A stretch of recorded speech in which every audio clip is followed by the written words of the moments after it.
Order. Questions for oral answer. Ms. Henning So. Question number 1, please.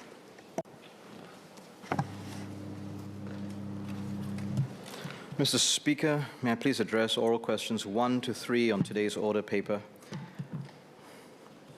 Thank you. My response will also address related oral and written questions filed for the sitting on the 4th of August 2026. Please proceed. Sir, as the questions are about the O-level English language oral examination on the 15th of July, let me first explain the examination process. Candidates are first seated at the silent preparation station. The candidates view a computer screen with 3 components simultaneously displayed: the examination instructions, a text prompt, and a video. They are given 10 minutes at this station to prepare a planned response for their oral presentation. After 10 minutes, the candidate is called to the examiner's station. The oral examiner reads out the same text prompt and invites the candidate to commence the presentation. There is another examiner present. Candidates are given 2 minutes to deliver their planned response. This is followed by the spoken interaction component, where the candidate engages in a discussion with the oral examiners on a topic based on the video clip. All national examination material are subjected to a rigorous and secure process of authoring, review, and approval. The oral examinations are accessed through the Singapore Examinations and Assessment Board's e-examination system. Digital logs monitor all activities carried out in the system to ensure the integrity of the processes. For each oral examination session, only one version of the examination material is stored on SEAB's e-examination system. All examination centers access the same examination material when they log into SEAB's e-examination system. The materials are encrypted and can only be accessed by authorized personnel. Before the start of each session, the assessment specialist at SEAB checks that the prompt shown on screen to candidates during the silent preparation and the prompt shown to the oral examiners tally exactly with the prompt on the question paper in hard copy. Once the examination has commenced, the material cannot be amended. During the examination, all stations in the examination centers, including the candidate's silent preparation stations and the oral examiners' stations, access the same approved, secure, encrypted examination material from the e-examination system. There were 389 oral examination teams across schools, with each team comprising 2 trained oral examiners, assessing 13 candidates per session. The video presented to candidates depicted street barbers at work. The prompt for the planned response segment was, "Who do you think would go to a place like this for a haircut? Why do you say so?" On the day of the examination, 173 candidates from 76 different schools reported that the prompt for the planned response segment displayed on their screen at the silent preparation station was different from the one that was posed by the oral examiners. In the following days, the number of candidates who reported similar issues concerning the 15th of July oral examination increased to 432 from 102 schools. Close to 5,000 candidates sat for the GCE O-level English language oral examination on the 15th of July 2026. On the 15th of July itself, SEAB took immediate actions to investigate. SEAB verified that the examination material by making, let me say that again, sir. SEAB verified the examination material by making system-level checks and by logging into candidates' individual accounts in the e-examination system, which shows the prompt and video accessed by the candidates. The investigation showed that the prompt on the candidates' screens matched the prompt in the approved examination materials. SEAB subsequently also reviewed all the digital logs of the authoring and delivery of the examination material from SEAB's e-examination system and the digital logs of what was displayed on individual candidates' screens during the silent preparation for all candidates who reported a discrepancy. In addition, cybersecurity checks were conducted to ascertain if the e-examination system had been compromised. Investigations showed that in all examination centers, oral examiners and candidates accessed the same examination material during the oral examination on the 15th of July 2026. There was no evidence of a system malfunction. There was no discrepancy in the prompt displayed to candidates and oral examiners. There was only one source that all candidates and examiners' accounts accessed. There was also no cybersecurity incident detected. We also observe no discernible pattern of these incidents. The 432 candidates who reported a discrepancy came from 200 different oral examiner teams. There was also no particular order to the affected candidate. For instance, it was the second and eighth out of 13 candidate for one oral exam. So in that sequence, this oral exam team would examine 13 candidates, and it was the second and eighth candidate reporting a discrepancy, with the other candidates reporting no discrepancy. And for another oral team, it was the third and 10th candidate, for example. To be clear, the discrepancies reported were not about what the oral examiners asked, only that the recollection of the text prompt at the preparation station was different from what the oral examiner read out. The reported discrepancies also demonstrated significant variation, with different phrases recalled by different students, including by students that were examined at the same center and by the same oral examination team. The actual prompt shown was, "Who do you think would go to a place like this for a haircut? Why do you say so?" Some candidates reported reading the prompt as, "Would you go?" Others reported reading the prompt as, "Would you visit? Would you be interested? Would you like? Would you want? Would you cut your hair at the place shown? Would you get your hair cut? And why would I go?" Putting together the technical details, the distribution pattern of the incidents across the stations, schools, and time, as well as the variety of phrases reported by the students, SEAB has concluded that the cause for these incidents was not technical in nature, nor the result of a deliberate or malicious act. We understand that the experience would have been unsettling for the affected candidates. Parents and candidates can be assured that our oral examiners are experienced teachers who assessed candidates based on what they demonstrated during the examination, including how they developed and presented their ideas and opinions, and how effectively they engaged the examiner during the discussion.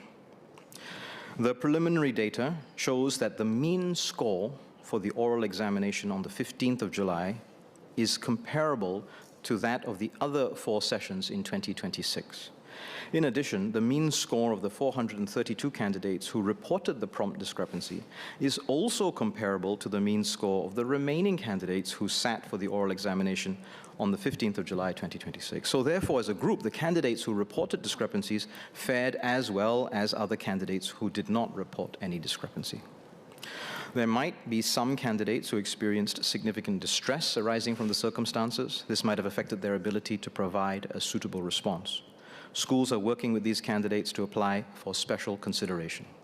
Special consideration is an established evidence-based process by examination boards to review the final subject grades for candidates whose performance had been adversely affected by circumstances beyond their control during the examinations. This is to ensure fair assessment. Each application will be evaluated on its merits.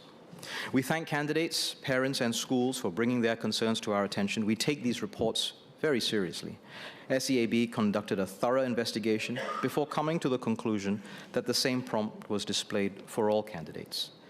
SEAB will review the oral examination processes for students to read the oral prompt more carefully during the 10-minute preparation time.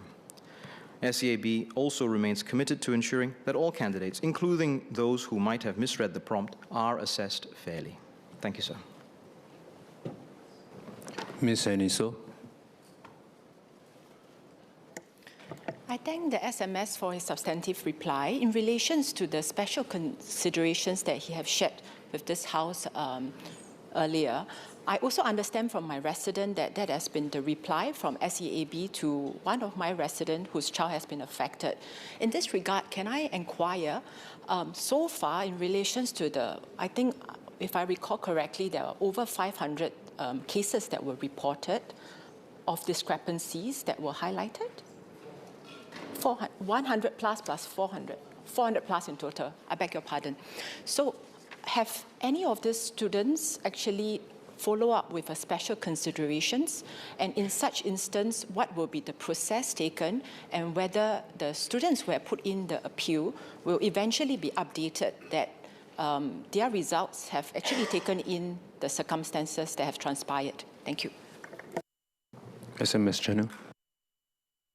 So I thank Ms. Hanny So for the question. Certainly the applicants for special consideration will be updated and engaged on the process. The process of special consideration is still in process. So I think perhaps not appropriate for me to comment on the specifics. Each case will be evaluated, and the process of special consideration is to look at the particular circumstances of each case. Certainly some applications have been made, and potentially further applications will be made. So I think we have to let that process play out. Mr. Andre Loh. Thank you, Speaker. So I have two SQs. The first is that, if I may paraphrase what I'm hearing as the explanation, or what the investigation has uncovered, is that the system architecture by its very nature would not permit the incident that students are describing from happening because of the nature of the fact that it's a single question stored in the database and it's a single question transmitted to all terminals. That being said, I understand also that centralized logs were also checked to make sure that this was indeed what happened. Can the ministry share if in the terminals themselves maintain any logs and whether these logs can be investigated? To see whether what was displayed, was it recorded what was actually displayed on the screen of the individual terminals as opposed to in the centralized database. So that's my first SQ. My second SQ is essentially on the nature of the question itself. So it would seem that given that MOE is convinced that no actual variation in the question displayed happened, but about 8 to 9% of students who took the exam experienced this, would MOE consider varying the way they set oral examination questions in the future? I understand that reading comprehension is, of course, one of the elements being tested in oral examination, but I would argue it's probably not the main element being tested. Would MOE consider in the future setting questions or user testing questions such that such incidents won't arise again in the future and cause potential distress to our students? Thank you. SMS General. So I thank Mr. Loh for the questions. On his first point, indeed, the investigation involved the individual terminals, including re-logging on with the student using, let me say that again, sir, including logging on with the student's ID and authentication so that the exact same handshake between the terminal and the centralized database was carried out and see what was returned as material. So very thorough from a technical perspective. I would point out that his 8 to 9% is on that day. I presume he's taking the 432 divided by 5,000, but that was for that day only. The total number, of course, of people taking the examination across the 4 days is approximately 4 times as many. Yes, indeed, SEAB will look to learn from this incident how we can reduce the risk of prompts being misread, and guide the students about the preparation better, both in terms of the preparation for the exam and during the exam itself. And part of that technical professional skill set is to look at how specific phrases or words are used within examination prompts, and SEAB will certainly do this. Associate Professor James Lim.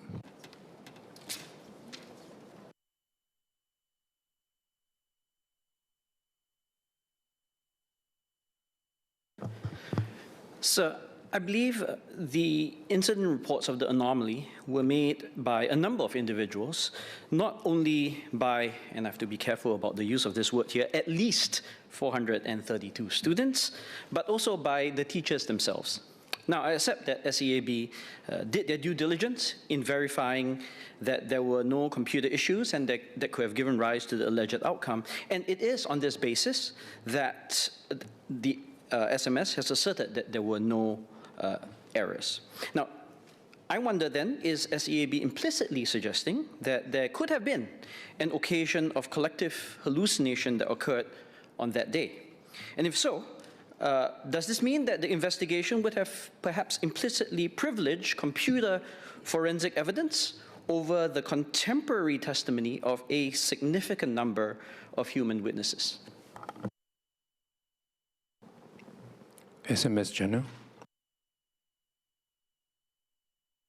Sir, implicit in Mr. Lim's question is that what he describes as a collective hallucination, that all the students recalled the same phrase. And as our investigations have demonstrated, the students demonstrated significant variance in the many phrases that they recalled. So I think his implication that we're privileging one set of information over the other is incorrect. We're looking at both the testimony as well as the technical assessment. And the fact that the testimonies covered a wide variation in the phrases in itself is a very significant data point. So I would ask him to perhaps not put words in my mouth about collective hallucinations, nor imply a privileging of one set of data over the other. I think in my response, I've explained how we take all the data very seriously. Mr. Kenneth Tiong.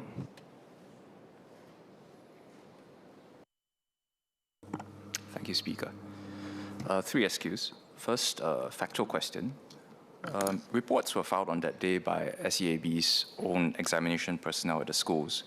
So how many irregularity reports did SEAB receive concerning the 15th of July English oral?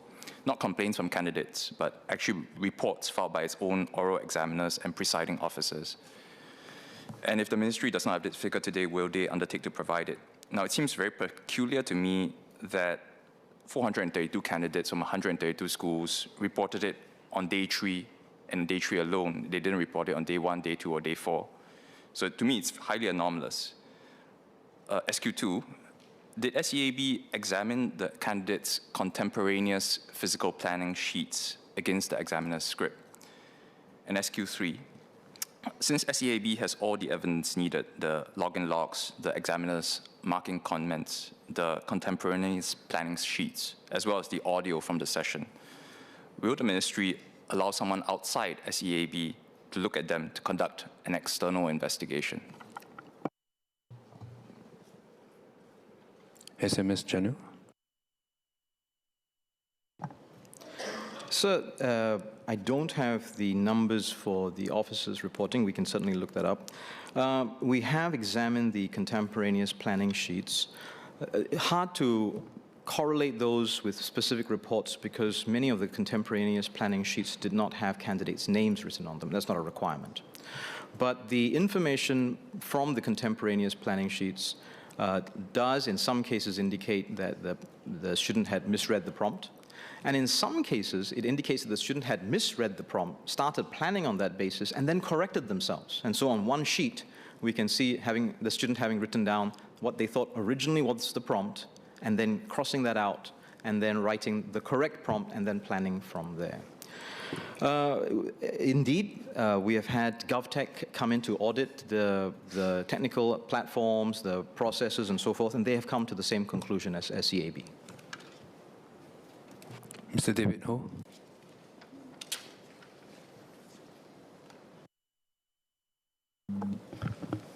I thank the SMS for his response, and my question comes from conversation with parents who accept the fact that their children might have misinterpreted or misread the question under examination pressure. So 3 SQs. First, is the ability to accurately process a question under exam pressure part of a skill being to be accessed under oral examination? Second, if so, how are students prepared for this? Because unlike written exams, which students experience across many subjects, they may have fewer opportunities to practice this skill set to respond under exam pressure. Third, parents would like to know, when the candidate reported the question has been asked differently from what they saw in the terminal, could we clarify what was the process thereafter? SMS General. Sir, I thank Mr. Ho for his questions. His first 2 questions, I think, are a little bit outside the remit of this PQ, which is about the examination process, and more about the overall preparation for the subject and the curriculum and the approach taken to prepare students. But across all subjects, certainly the way in which our students approach an examination is very much part of the preparation in the classroom, in the development of the student across the curriculum, across the syllabus, and the skills and techniques that they learn in the classroom. Some of that will be about how to deal with errors, deal with the emotional state that they're in. So I think it's quite beyond the remit of the PQ today, but I thank him for highlighting this. It is indeed an important part of the work that's done by the teachers. He then asked about the process after reporting. Can I just ask, what is it he's asking about? I didn't quite understand what he meant. Mr. Ho? I think the SMS. So basically, parents' question after a child report that the question that they saw on the terminal and the question asked was different, what happened after? With the examiner? With the exam at that point, yep. SMS channel? Thank you, sir. Mr. Host clarified that he's talking about what is happening with the examiner rather than the investigation of the incident. The examiners are trained in a process of positive marking. They're not looking for absolute compliance with a template answer. They're looking in this exam for the students to demonstrate their skill, their oral skill with their language, what vocabulary they're using, their sentence structure, how they use grammar and tense, how they present their ideas, how they organize their ideas, and how they build upon ideas over the course of the presentation. So, and this is one of the reasons why you can see that the marks are comparable, because the students were able to speak. Sometimes they had prepared incorrectly, but nevertheless were able to speak well, either on the initial subject that they thought they were presenting on, or when corrected on the prompt that they heard from the examiner. And so, within their presentation was enough material demonstrating their ability with the language.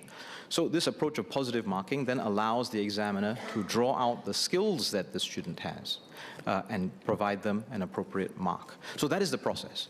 And it applies regardless of whether the students hesitate, perhaps ask a question about the prompt. There is this approach of positive marking, looking for the ability for the student to demonstrate the skills that they have, not blind compliance with a template, nor a negative marking approach, looking for mistakes.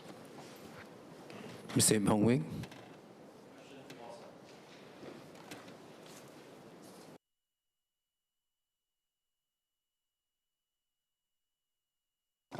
Mr. Speaker, may I have your permission to answer question 4 and 5 together? Yes, please proceed.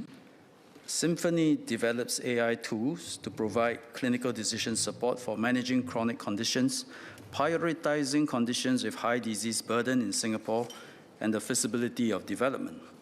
We are starting with a couple of specialty areas and settings in the public healthcare sector. If successful, we will expand its coverage to more specialties and also possibly to the private practitioners. Symphony's models are built on existing models trained using international data. They are adapted using local patient data. They are de-identified in a secure national platform with well-established processes, expertise, and safeguards. And this platform is called Trust, was established in 2022 precisely for research, development, and innovation efforts. To further ensure the integrity of this process, an independent safety and evaluation unit will carry out rigorous testing of Symphony's models before actual deployment. Mr. Yip? Thank you, Mr. Speaker. I thank the Minister for his response. Minister, while clinicians will ultimately retain responsibility for medical decisions, international experience has shown that doctors may gradually defer to AI decisions or recommendations, something known as automation bias. Will the Ministry announce specific safeguards to detect and mitigate this risk? And how will it ensure that AI complements rather than subtly replaces independent clinical judgment? Thank you.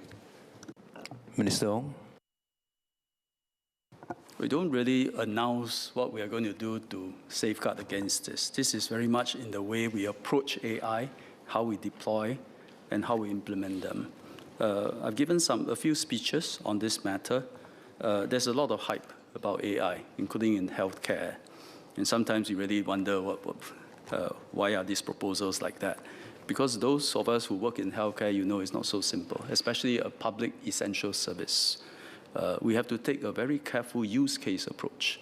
That means what problems are we facing? Can AI solve those problems? Find the right tools. Never treat AI as a hammer going around looking for nails, no?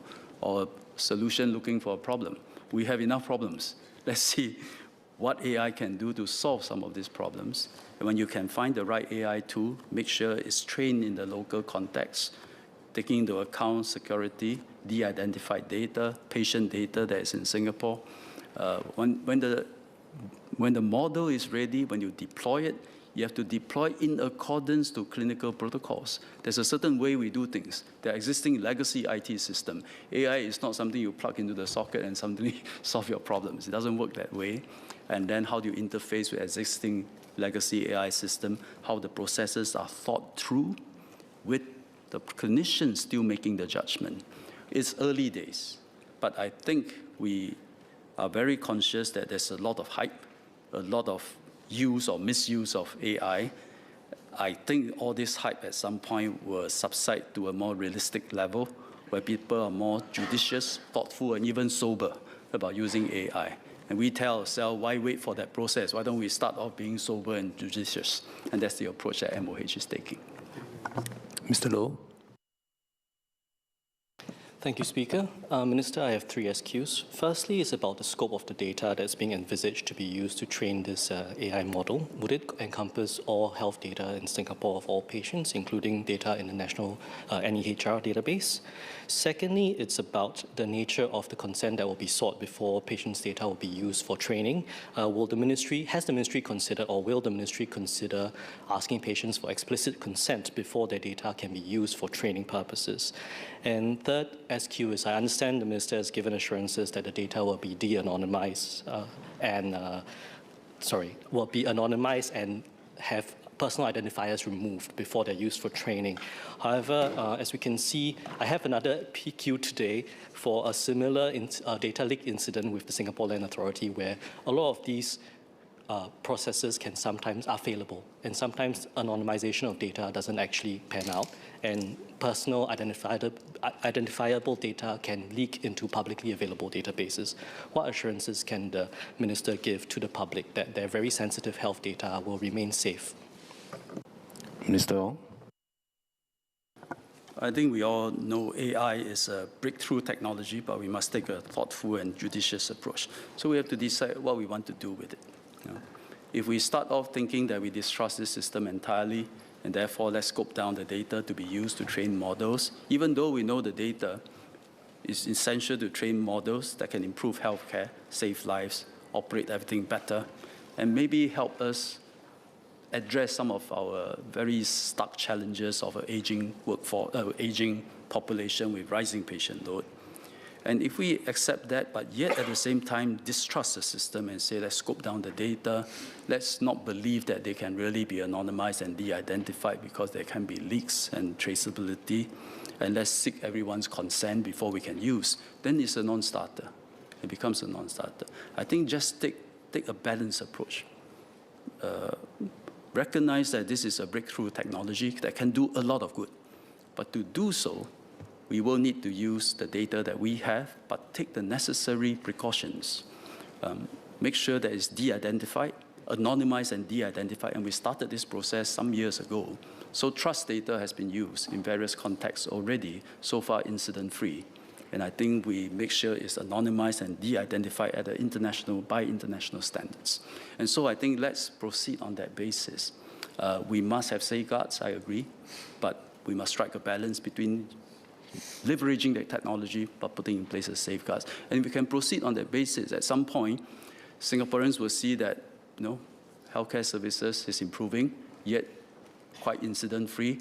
That's when they have confidence and assurance. I think let the action and the results speak for itself. Ms. Haslina Abdul Halim. Question 6, please, Speaker.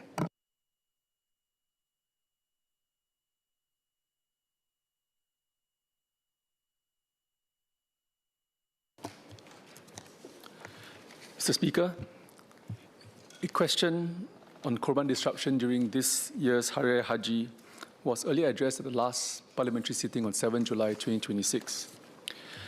Nevertheless, I felt that it was important to address this matter again today because Korban is a significant religious observance for our Muslim community. To recap, on 21st May this year, the Islamic Religious Council of Singapore, MUIS, was informed of a delay in the arrival of 400 livestock, which affected local Korban services at 4 local mosques. This occurred because a local Korban vendor was unable to secure the necessary export approvals from the Australian authorities in time. The incident had caused concern and disappointment, understandably, to those who had made Korban arrangements at these mosques. At the same time, I was heartened by the way the community responded. Many showed patience, understanding, and support during this period. And this reflects the spirit of the community in supporting one another through difficult situations. MUIS has conducted a comprehensive review of the incident. In the 2 weeks since I stepped into this role, I have discussed the findings and action plans with MUIS, and we will implement concrete measures to strengthen the current operating environment model and better support local Korban operators. Let me briefly recap 3 key measures that MUIS will implement. First, MUIS will strengthen oversight of local Korban operators, particularly for new vendors. We will work closely with vendors to ensure that necessary overseas regulatory approvals are obtained in a timely manner and that crucial milestones for Korban operations are met. Second, MUIS will introduce stronger contractual and operational requirements, including clearer service standards, contingency plans, and obligations. This will provide operators with greater clarity on the standards that they are expected to meet and ensure that Korban participants are better informed and protected. Third, MUIS will start preparations for local Korban earlier. Engagements with mosque and Korban vendors will now start 6 to 8 months before Hari Raya Haji to provide more time for overseas regulatory approvals and operational planning. MUIS will continue to monitor the effectiveness of the above measures and make further adjustments if necessary. The government will continue to work closely with all stakeholders to ensure that members of the local Muslim community are able to perform their Korban with confidence, whether locally or overseas. Thank you, Mr. Speaker. Ms. Aslina.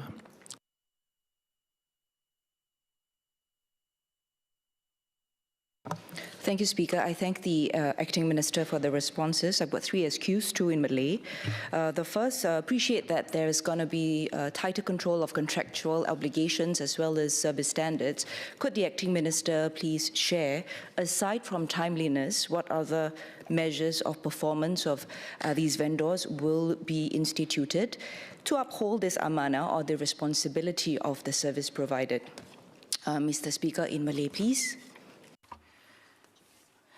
Thank you to the Acting Minister for telling us about the steps that will be taken by MUIS to improve the preparation for the next Ibadah Korban, especially starting it early. If we look back, he says 6 to 8 months earlier, maybe the Minister can tell us how is the preparation so far for 2027. Secondly, I would like some information about the payment made by those who were affected by the Ibadah Korban in 2026. Before this, it was supposed to be settled in August. Thank you. Minister Zaki. Mr. Speaker, in Malay, please. I understand that there are those who may be disappointed by what has happened. MUIS has already reviewed its processes during this Korban 2026, and we have improved the process so that we can have a better Korban operation next year. So we have made some early preparation for next year's Korban, and the committee for Korban that will be formed next month will give us some focus on how to improve the processes for this Korban. For me, it is important that we not just extend the preparation time, but we also see how we can improve the contracts and improve the processes so that we can take steps so that we can improve the processes of this Korban Ibadah. I understand that some of the participants of the Korban has received some compensation from the Mead brothers. For those who haven't received their deposit or money back, I hope for those who still have face some issues, please contact MUIS so that we can follow up with the Mead brothers. I also understand that the Mead brothers have also given the guarantee that they will settle all payments to every participant in early August. But overall, I would like to say thank you to MUIS and also all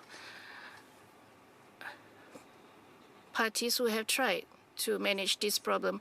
At the same time, I would like to say thank you to the community for their patience and their confidence in us in this issue.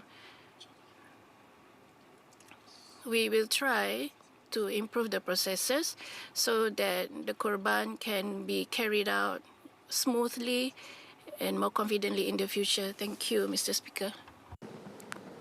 Mr. Fadli Fauzi.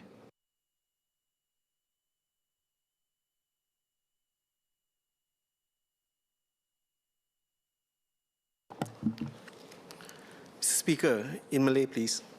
I would like to declare that the Mead brothers is in my constituent and they have cooperated with me in some events.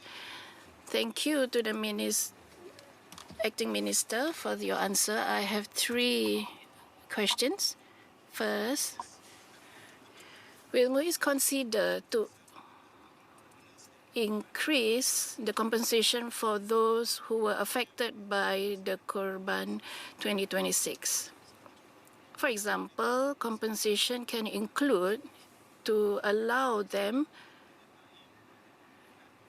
to participate in the next live Korban in the year to come. Secondly, will MUIS consider to prioritize the vendors who get the animal to be slaughtered from a country other than Australia, so that there is smooth process to get permit for these animals? Thank you.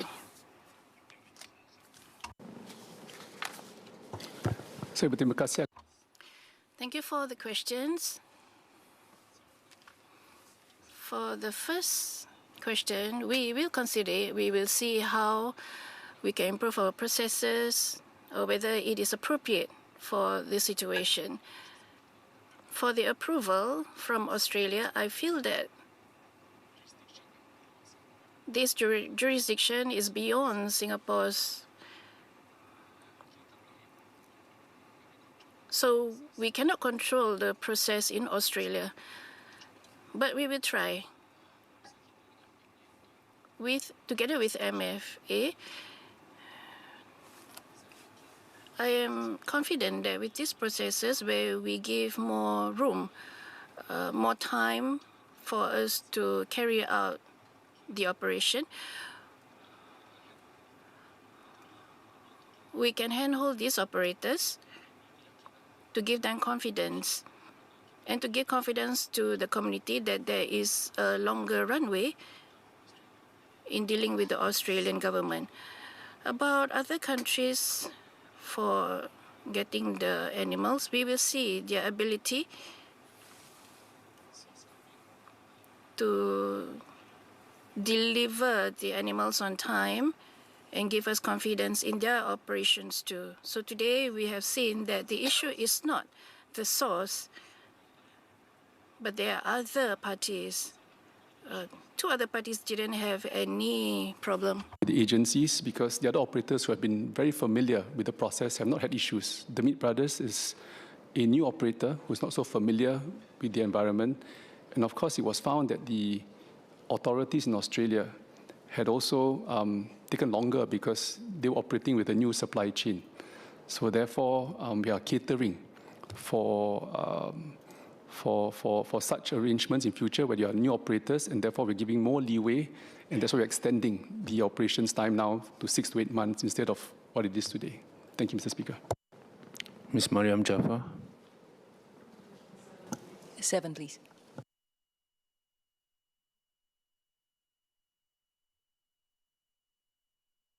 Mr. Speaker, sir, my reply to question number 7 on today's order paper also addresses related parliamentary questions filed by Ms. Mariam Jaffa for the parliamentary sitting on the 4th of August, as well as Ms. Joan Pereira and Dr. Hamid Razak's questions for the sitting on or after the 6th of August. I thank members for their continued interest in the Return Right beverage container return scheme. While the scheme remains in its transition phase until the 30th of September 2026, we have seen encouraging progress in the first 3 months. To date, the scheme has handled over 1 million successful transactions, with 5.5 million beverage containers returned. We expect this number to grow as more BCRS-labeled products enter the market. Most transactions and returns at reverse vending machines, or RVMs, have been successful. For the handful of issues that occurred at the RVMs, the scheme operator BCRS Limited has worked closely with the RVM operators to respond quickly to resolve them. On scheme finances, BCRS Limited is a not-for-profit company funded through the producer fees, as well as revenue from the sale of recyclables collected. Deposits which have been paid for by consumers but are ultimately not redeemed may be utilized by BCRS Limited to cover the costs of implementing the scheme. This is a common model adopted in other jurisdictions with similar deposit refund schemes. BCRS Limited is required to submit an annual report to the National Environment Agency, NEA, which includes an account of its finances within 3 months after the end of each compliance year. The consumer pricing of beverages is a commercial decision that is influenced by multiple factors, including fuel and logistics costs, consumer demand patterns, as well as producer or retailer marketing strategies. Market players who raise the prices of their beverages will face direct competition with other industry players given the wide variety of beverage choices. Nevertheless, members of the public who notice improper practices among retailers may alert NEA. On the network coverage of return points, all 1,070 RVMs that were planned for the initial rollout have been deployed and are operational, allowing over 90% of HDB residents to be within a 5-minute walk of an RVM, in addition to machines in the bigger supermarkets. We have progressively deployed more RVMs since launch and are on track to increase the number of return points to around 2,000 within the first year of implementation. All hawker centers will either have an RVM on-site or a machine located close by. Many coffee shops are located within HDB estates and would have convenient access to an RVM. We thank all members of the public for their feedback, support, and patience in adapting to this new mode of clean stream recycling as we continue to refine the scheme. We encourage everyone to participate actively by being mindful of the beverage containers you consume and returning empty beverage containers at designated return points. Thank you, sir. Dr. Hamid Razak. Thank you, Mr. Speaker. I thank the SMS for his reply. I want to thank NEA for the rollout. I really saw the officers on the ground really helping residents grapple with the machines. I've got some feedback from residents that they continue as we roll out this program, some eateries with where the reverse vending machines are not located nearby. And they said that they feel that the cost is being passed on to them. So would the ministry be able to provide some guidance where the merchants are able to then do the return right, therefore not passing on the cost to the residents in such eateries? Thank you. SMS channel. Sir, NEA has indeed rolled out the Return Right F&B scheme. And I thank Dr. Hamid for giving me this opportunity to make a plug for it. And this scheme allows merchants to provide the drink to the consumer, but take back the beverage container, and then provide a return of a collection of beverage containers, do this at scale. So there's a Return Right F&B scheme, and I would encourage merchants that are interested to contact NEA. Not relevant to the PQ directly, but several thousand have already signed up. Mr. Vikram Nair. Question 8, sir.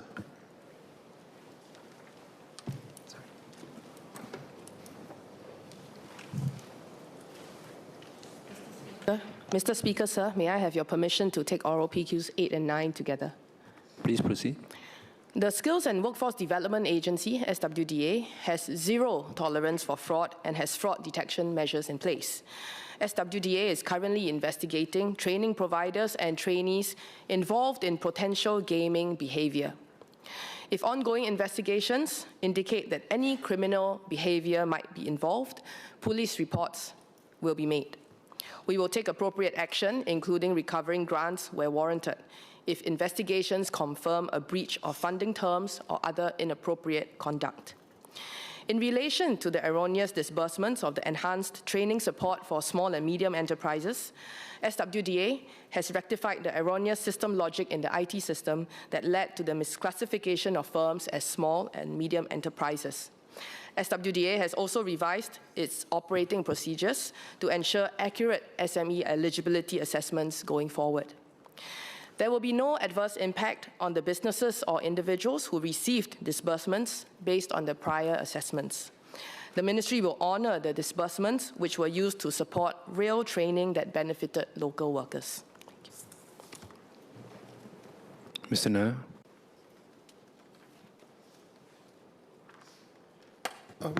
I thank the Acting Minister for the very clear answer. From my reading of the AGO's report, I think it said about half the grants, 2.24, were because of erroneous disbursements. And I understand the system has been rectified, but the disbursements will still go out.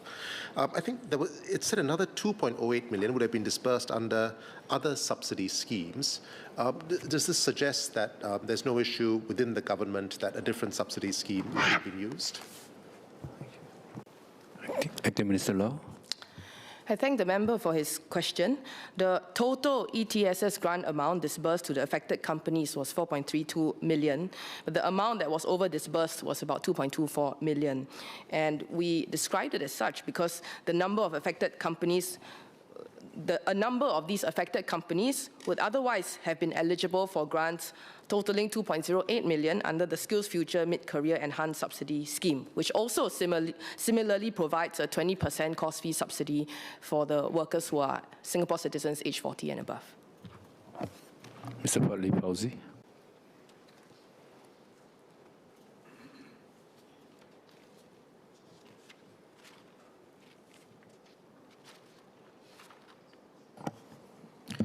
Thank you, Speaker, and thank you, Acting Minister, for the answer given.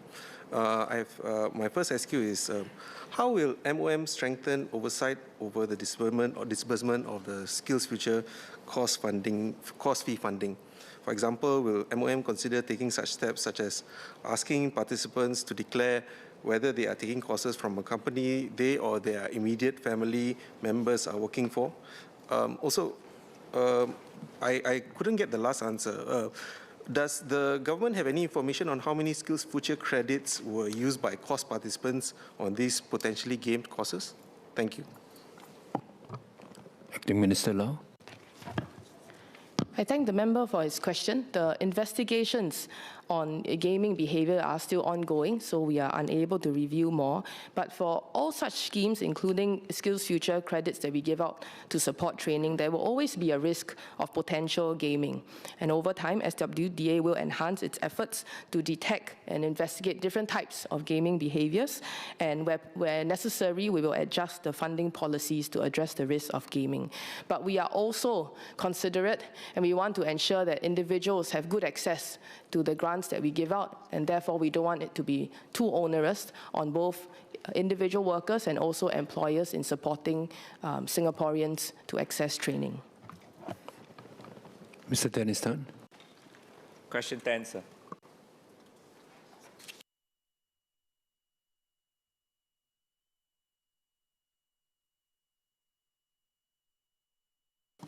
Mr. Speaker, sir, I welcome the opportunity provided by the Honourable Member, Mr. Dennis Tan, to outline the steps taken by LTA in dealing with the bus fire incidents in the first half of 2026.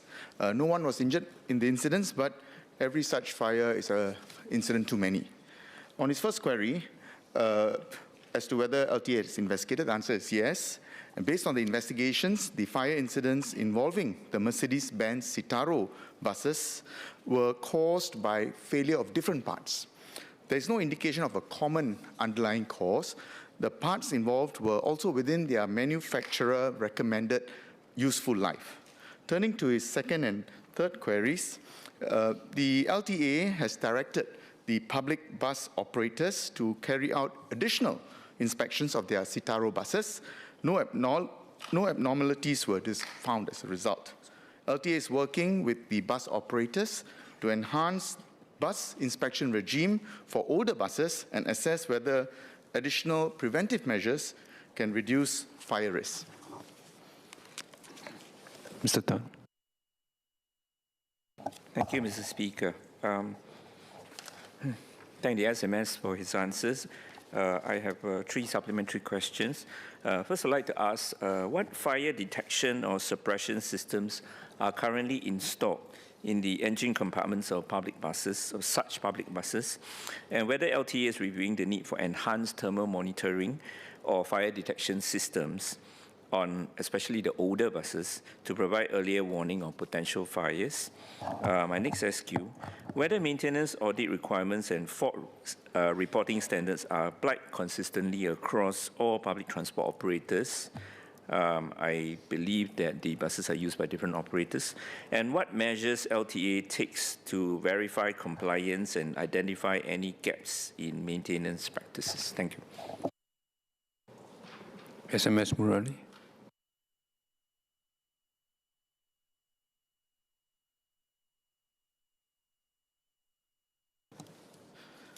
Mr. Speaker, sir, in response to the first question on suppression systems, actually it's, in a sense, it's related to the causes of the respective fires. And here, for the 3 fires that happened in the first half of this year, there are different causes. For the first incident, it involved a mechanical failure of propeller shaft, and which then became loose, and as a result, the fire was caused. The second incident involved, can you just,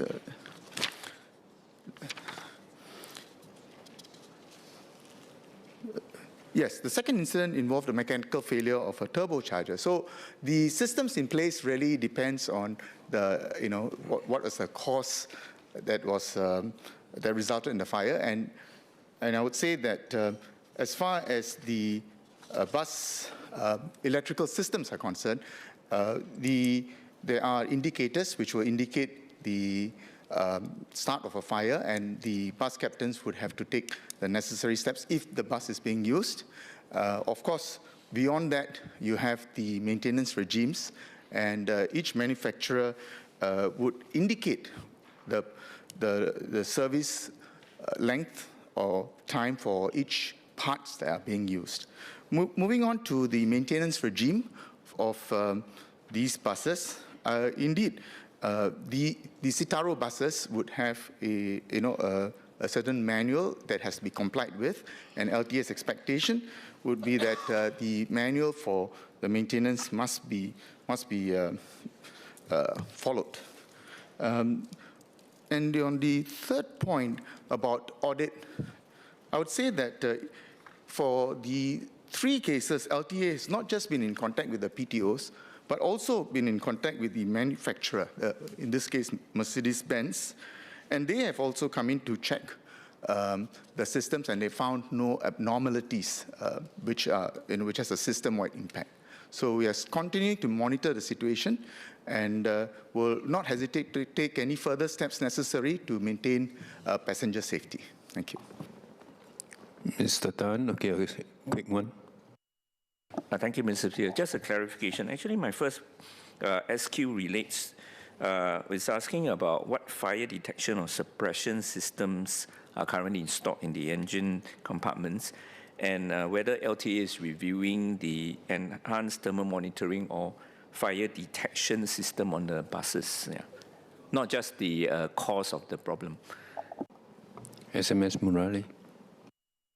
I'm obliged to the honourable member for his clarification. I can confirm that there are fire suppression systems available for the engine department, but as to the specifics, I don't have the details at this point in time. Thank you.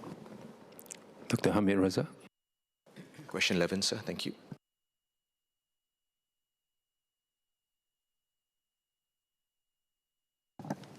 Mr. Speaker, my response will also cover question 93 raised by Mr. Christopher D'Souza from the 7th July 2026 Parliament sitting. The Cancer Drug List (CDL) mechanism enables MOH to negotiate better drug prices and keep cancer care affordable and sustainable for more patients over the longer term. Since the implementation of the CDL, we have managed to reduce cancer drug prices by an average of 30% and up to 60% for some drugs. MOH updates the CDL 3 times a year in consultation with an expert committee comprising cancer specialists from public and private sectors. We take into consideration medical advancements, evolving evidence of clinical and cost effectiveness, and alignment with international standards of cancer care. Through this process, we have listed 400 drug indication pairings, which is comparable to all the pairings approved in 2022, before CDL was implemented. For patients that require cancer drugs not yet listed on CDL, there are avenues for financial assistance in public healthcare institutions on a case-by-case basis through Medifund. Dr. Raza. Thank you, Mr. Speaker, sir. I ask this question because we know the statistics, 1 in 4 Singaporeans will be facing a cancer diagnosis by the age of 75. I'd like to ask the ministry if the ministry tracks if there are cancer drugs on, say, on FDA or EMA approved list that are currently not on our CDL, and also by extension of that, because companies may not be submitting some of these drugs because our market is small, whether there are other routes of applying for a drug to be evaluated for inclusion to the CDL, including that of clinician scientists locally or clinicians for their patients, because they know that a particular recent trial or a research study has been published showing clinical benefit and efficacy for such drugs.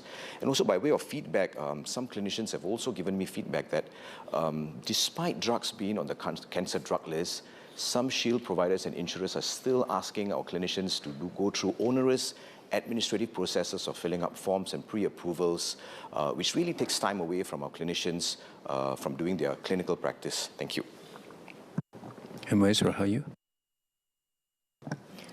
I note members' concerns, and we are also equally concerned about the current situation of increasing prevalence of cancer. That is why we also put in this in place to make sure that the cancer drug costs are kept in check. On the question about tracking, yes, ACE actually conducts horizon scannings to track approved drugs overseas and proactively identify priority drugs in consultation with the Cancer Drugs Subcommittee, and also engage companies to encourage them to put in their submissions. On the other point, I also just want to highlight that separately we also have broader cancer research efforts to make sure that we are also kept abreast of development of new cancer drugs and treatments to keep pace with international standards. We have 2 national cancer centres, the National University Cancer Institute as well as the National Cancer Centre of Singapore, so that we are kept abreast of some of the developments and new drugs that are in place. I note the question about the submission aside from the default company submission. In certain instances, yes, the clinicians may directly submit requests to ACE to evaluate treatments for potential inclusion into the CDL. This is intended largely for treatments for very rare cancers. For example, where there are fewer than 5 to 10 patients per year, where the treatment is not HSA registered due to the very small patient numbers, but there is clinical need and the treatment has been approved by at least one reference overseas regulatory authorities. And in such cases, ACE may undertake an internal evaluation. I also note the separate point the member made about the administrative burden that the doctors and clinicians have to undertake. We could take that separately and we could see how best we could streamline those processes. Mr. Anupam?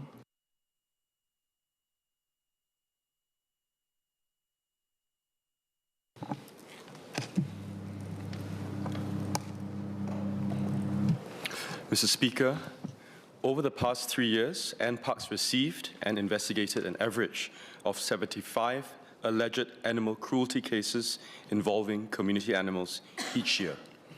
2 cases were referred for prosecution during this period.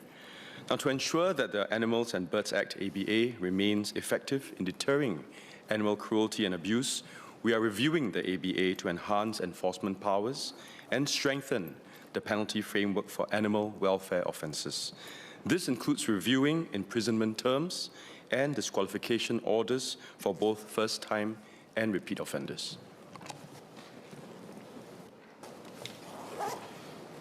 Ms. Mao?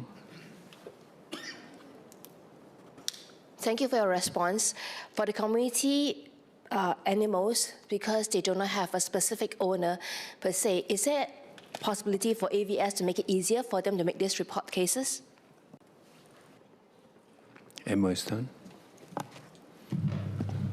So for caregivers and feeders of community animals, in fact, AVS works very closely with them through our lead TNRM partner, the Cat Welfare Society, providing services such as free sterilization and free microchipping. In fact, I was there at Cat's Day Out last month, and I think the member Diana Pang was also there, where we worked with Cat Welfare Society, the community feeders, to get feedback and to see how we can better support them. Thank you. I was also at the Cat's Day Out. Thank you for supporting, Speaker. Ms. Tingru? Question 13, please. Mr. Speaker, it's me again.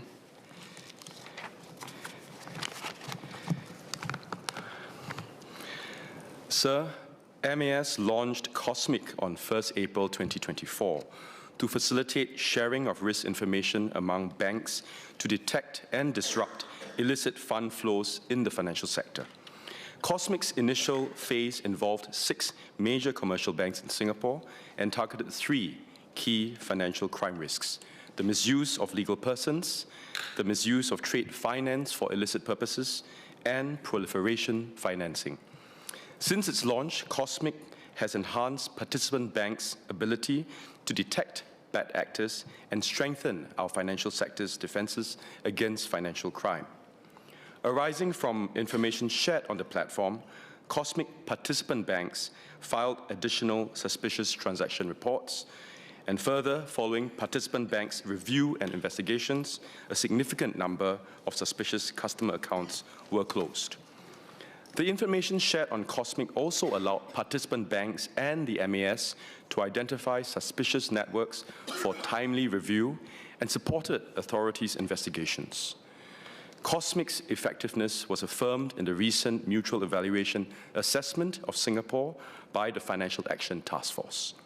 Now, given these positive outcomes, MAS has been working with the industry to expand the use of COSMIC. We are widening COSMIC's scope beyond the 3 targeted financial crime risk areas I mentioned above, and we are also onboarding other major banks that are close partners in our anti-money laundering, counter-financing of terrorism efforts. This expansion is scheduled for completion within 2 years. MAS will carefully manage COSMIC's expansion to reap the benefits of information sharing, while at the same time balancing against considerations of undue de-risking and confidentiality of customer information. Ms. He? Thank you, MOS, for the update. I have some supplementary questions. The first is, given that this is a voluntary, more or less voluntary platform to which the six banks are actually contributing information, I would like to ask the MOS for what is the participation rate and, a bit more details about the volume of transactions that were shared. MOS mentioned earlier that, there was a significant number that were eventually followed up on. And then my next SQ relates to how MAS assesses the effectiveness of Cosmic against other platforms such as the UK's SIS and also Hong Kong's finance system. What are the specific metrics that the MAS uses to do the evaluation? And also, I think the last SQ is whether or not there's any indication or any exploration about whether or not the platform will eventually be made to be shifted from a voluntary regime to a mandatory one. Thank you. MOS turn. So I thank Ms. Hertingru for questions. I think her questions also revolve primarily around the effectiveness of Cosmic. As I mentioned, we are expanding the scope. We're also expanding to have more other participant banks to join Cosmic. We have a 2-year time frame to do so. But maybe I give her some specifics. In the first year of operations, Cosmic participant banks filed additional STRs relating to aggregate fund flows of more than 1.6 billion Singapore dollars. And following the participant banks' review and investigation, more than 1,000 suspicious customer accounts were closed. So we are reviewing the efficacy and effectiveness of Cosmic, and the mutual evaluation by the FATF also gives us some feedback on whether this is effective. We will continue to monitor this as we expand the scope of the offenses and the financial crime, as well as expand the number of participant banks into this. So we will continue to monitor this and review this Cosmic platform. Thank you. Mr. Enrique. Question 14, sir.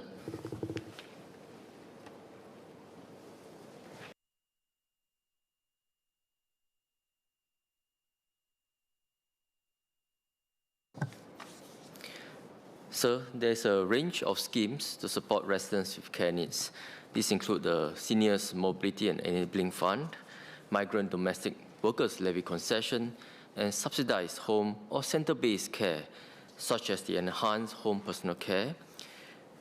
The Home Caregiving Grant, or HCG, is targeted at those with higher levels of functional impairment who require permanent assistance with at least 3 of the 6 activities of daily living, or ADLs. Mr. Kwek. I thank SMS for the clarification and answer. My question is, I have a supplementary question. Let's say right now the threshold is 3 ADLs, but from time to time we, like many of my colleagues here, meet residents who have 2 ADL requirements, only meet 2 ADLs threshold, but for certain reasons they are not able to live independently. And for such situations, will AIC and MOH be open to appeals? And what's the likelihood of such appeals being taken very seriously and being approved? Thank you. SMS turn. So the Home Caregiving Grant, or HCG, has a common 3 ADL eligibility threshold, which is applied consistently and fairly across all applicants. Individual circumstances are instead considered in assessing the persons for the wider range of care and caregiver support available. So as a member mentioned, and I'm sure many members in the House may have encountered residents who approach us, those requiring short-term care due to perhaps temporary disabilities or other medical conditions may be eligible for subsidized care under the other kind of care schemes. I mentioned a few just now, for example, the Enhanced Home Personal Care or the Interim Caregiver Support. These schemes help to offset caregiving expenses while supporting both the care recipient's recovery and caregivers' respite needs. And these subsidized care schemes are not tied to the ADL threshold.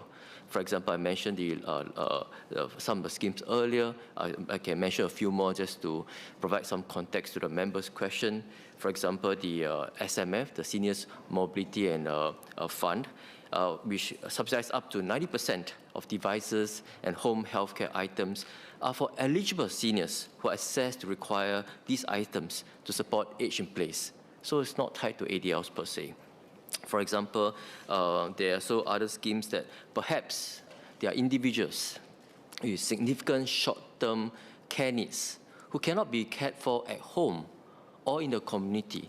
They can apply for schemes such as the Nursing Home Respite Care or NHRC schemes. So there are many subsidized schemes out there that we provide, and we'll continue enhancing it, reviewing them, but we don't just look at the HCG. So I encourage members to check out the AIC website to look at some other care schemes available. Mr. Abdul Muhaimin Abdul Malik. Question 15, sir.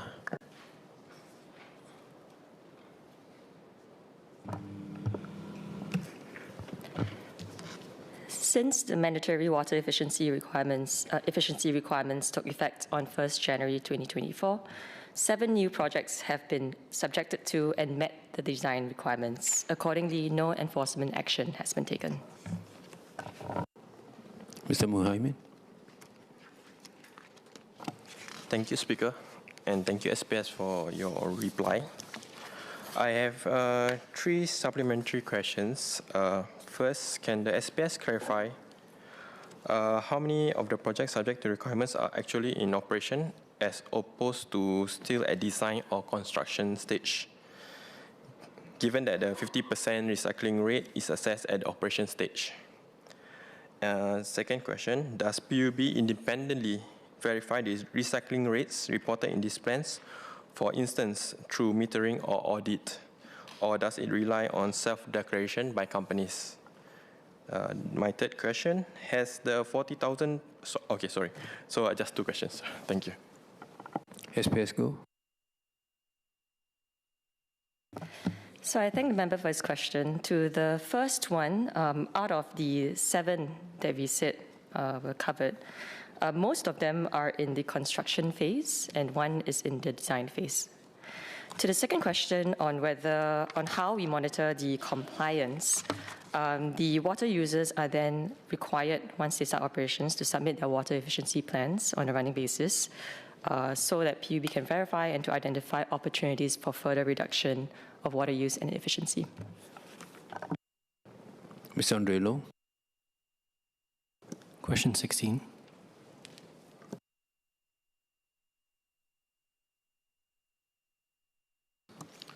Mr. Speaker, sir, the data security incident involved unauthorized access to a data set in a development and systems integration testing cloud environment managed by IBM.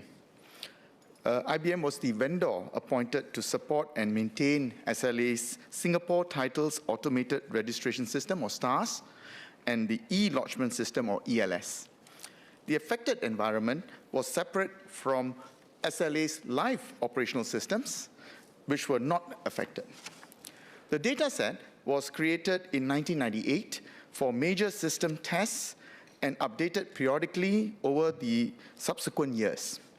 Although the dataset was intended to contain only mock and anonymized testing data based on property ownership and lodgement records, SLA subsequently uncovered that the dataset contained personal information which was not anonymized.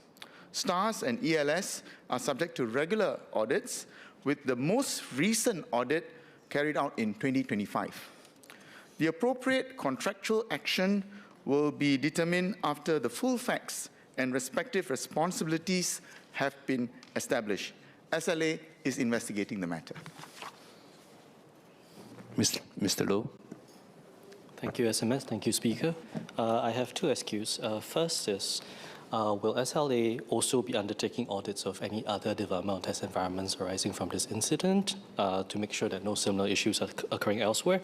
And secondly, it seems like SMS has acknowledged that the audits that were previously undertaken might have had some gaps, especially it sounds like audits were being undertaken on the nature of the technical controls, but not of the actual data, because given that the data set has been in existence for almost 20 years and it's only uncovered now, will SLA reform their audit process going forward so that the actual data is audited periodically to make sure that no personal information is leaked inside?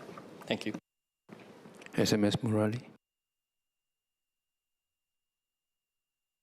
So in response to the first question of the Honourable Member, indeed SLA has completed checks across its other systems and found no similar issue. Turning to the second question about audit, I would like to clarify that the 2025 audit was determined through a risk-based scoping exercise that was conducted in late 2024.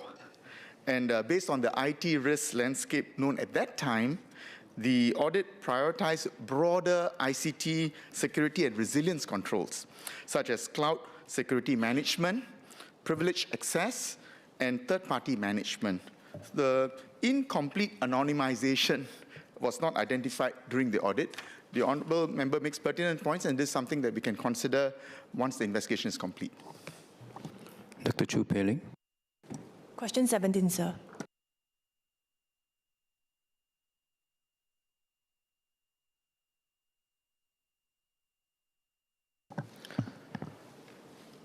MOE monitors sleep sufficiency by surveying primary 5 and secondary 3 students.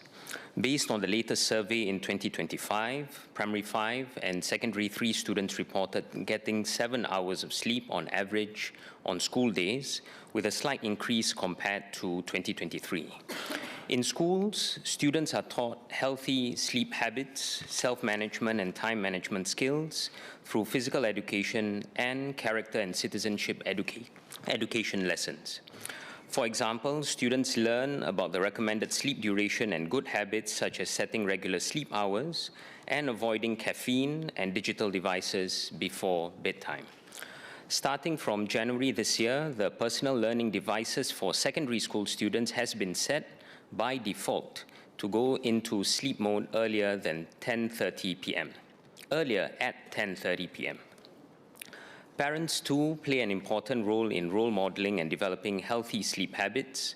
MOE, in partnership with KK Women's and Children's Hospital, has engaged parents on practical ways to support students' sleep health through engagement sessions with medical experts on sleep matters. Through MOE's social media platforms, parents are regularly supported with tips to better manage children's screen use before bedtime. MOE will continue with other ministries and agencies through GrowWell SG to help our children inculcate healthy sleep habits. Dr. Chu.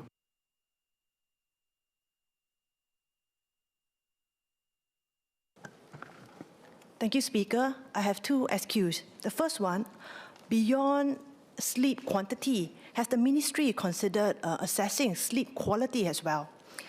Secondly, has the ministry considered piloting later school start times for older students, and what factors would guide such a decision? Thank you. SBS Syed Harun.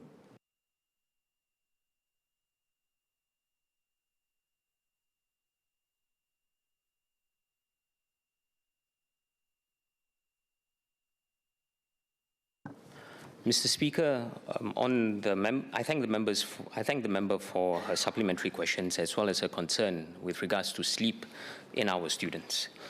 Certainly, in the context of sleep quantity, it is a proxy for their ability to sleep and maintaining a healthy sleep routine at home. We do not have data with regards to their sleep quality at this point of time. On her question with regards to later school times, indeed, as mentioned in our COS in 2026 earlier this year, in terms of school start times, schools are given the autonomy to decide on their start time, and they start no earlier than 7:30 a.m. And in determining school start times, schools do take into account specific context and trade-offs that arise with pushing back start times. For example, when we push back school start time, it would also mean that lessons might continue well into the afternoon, where it can also be hot and humid, and perhaps less ideal for learning.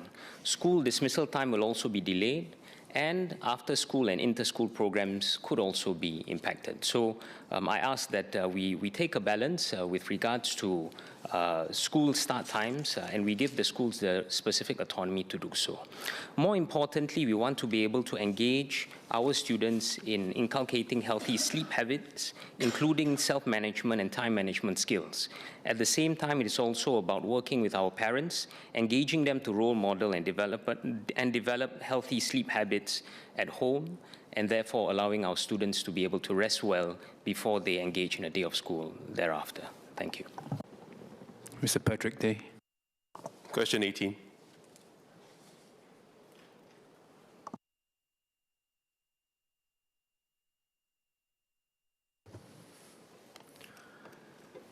MOM recognizes the role of psychological safety in fostering a positive work environment, where employees feel comfortable in raising their ideas and views. At the same time, there are other important factors that influence workplace mental well-being, such as job demands, peer relationships, and supervisor support.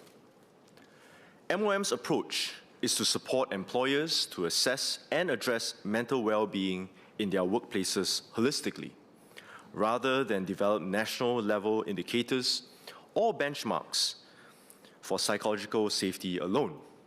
For example, we have developed iWork Health, an online psychosocial health assessment tool that employers can use to identify common workplace stresses or psychosocial risk. Participating employers will receive an aggregated, anonymized report on the key work stresses or risks affecting their workforce, including psychological safety within the organization. They will also receive recommendations to address the findings, which will be complemented by other resources on fostering a supportive workplace culture, such as the tripartite advisory on mental health and well-being at workplaces. Mr. Tay. I thank SPS for its reply. Just one supplementary question, whether the Ministry of Manpower can do more, especially with the stakeholders in the mental health ecosystem, to help workers feel safe, discussing their mental health concerns, both at work and at workplaces. SPS Hong.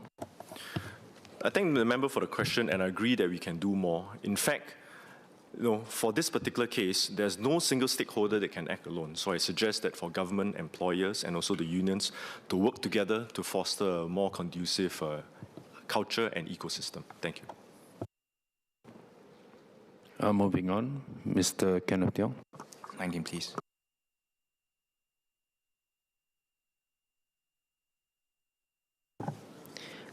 Sir, every country will determine its residency requirements and policies for foreign nationals' access to their social services. Some countries may offer a lifestyle service for foreigners to retire in their own countries. Our focus is on ensuring that all Singaporeans have access to quality and affordable elder care in Singapore as they age now and into the future. Mr. Tiong. Thank you. Thank you, Speaker. 1SQ. I had originally posed this question to MFA, though I appreciate MOH taking up the concerns. So we want to enable the greatest amount of retirement choices for Singaporeans. And I know that there are some Singaporeans I've met who actually do wish to retire in Malaysia. The pathway I'm describing actually already exists in Malaysia. The East Malaysian state of Sarawak actually runs its own second home scheme with no property purchase, 30 days a year, 10-year renewable pass, and it lets the holder bring a parent age 60 or above as a dependent. So will the government try to negotiate at the Malaysian federal and state level for an expansion of this no investment needed residency to West Malaysia? SMS Tan. So, firstly, we recognize that some Singaporeans may choose to live or retire or take private health care elsewhere for their own reasons, and we respect the choices that Singaporeans may make about those choices. And we also respect every other sovereign nation, including Malaysia, on the policies they make with respect to allowing for foreign nationals to access social services care or for their residency status. On our part, we come across many seniors and many families and caregivers who want to age in place in the community, age in place near their family, near their friends, near their neighborhoods where they are familiar with. And our priority and focus must be on our Singaporeans to support them in those desires. And their caregivers too, making sure that there is an elder care ecosystem, making sure there's good standard of care, making sure that there's recourse for individuals if the quality of care falls short. And we are always constantly bringing new partners in the community, enhancing our AACs, our active aging centers, and to make sure that our seniors age well in our neighborhood. That's why we have Age Well SG program, we have Age Well neighborhood programs. So that is our priority. Dr. Charlene Chen. Question 20.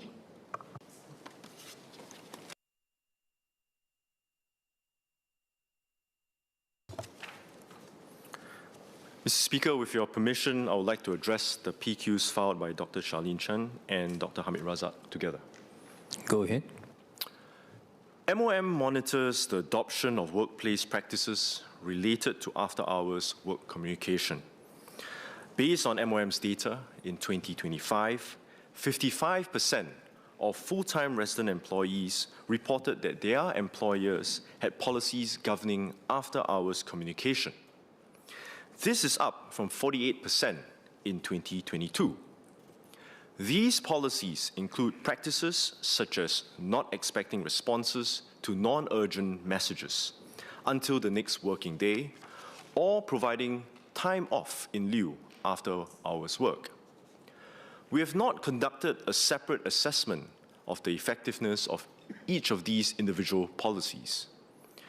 Mental health and mental well-being, family aspirations, fertility intentions are influenced by a wide range of personal, societal, and economic factors. Supporting work-life harmony plays an important role of creating an environment that is conducive to these aspects of Singaporeans' lives. We will continue to work with our tripartite partners to encourage workplace practices that support work-life harmony, including through the tripartite standard on work-life harmony and tripartite advisory on mental health and well-being at workplaces. A Marriage and Parenthood, or MMP, reset work group has also been set up to develop a whole-of-society approach to better support Singaporeans in their marriage and parenthood journeys. Dr. Chen. Thank you, Mr. Speaker. I would like to ask if the Ministry has assessed whether after-hours work-related digital connectivity is becoming a significant workplace well-being issue in Singapore. And if so, what other policy levers can the Ministry explore to help employees disconnect from work outside working hours where appropriate? And whether the Ministry has studied what has been done elsewhere in other countries as well. Thank you. SPS Wong.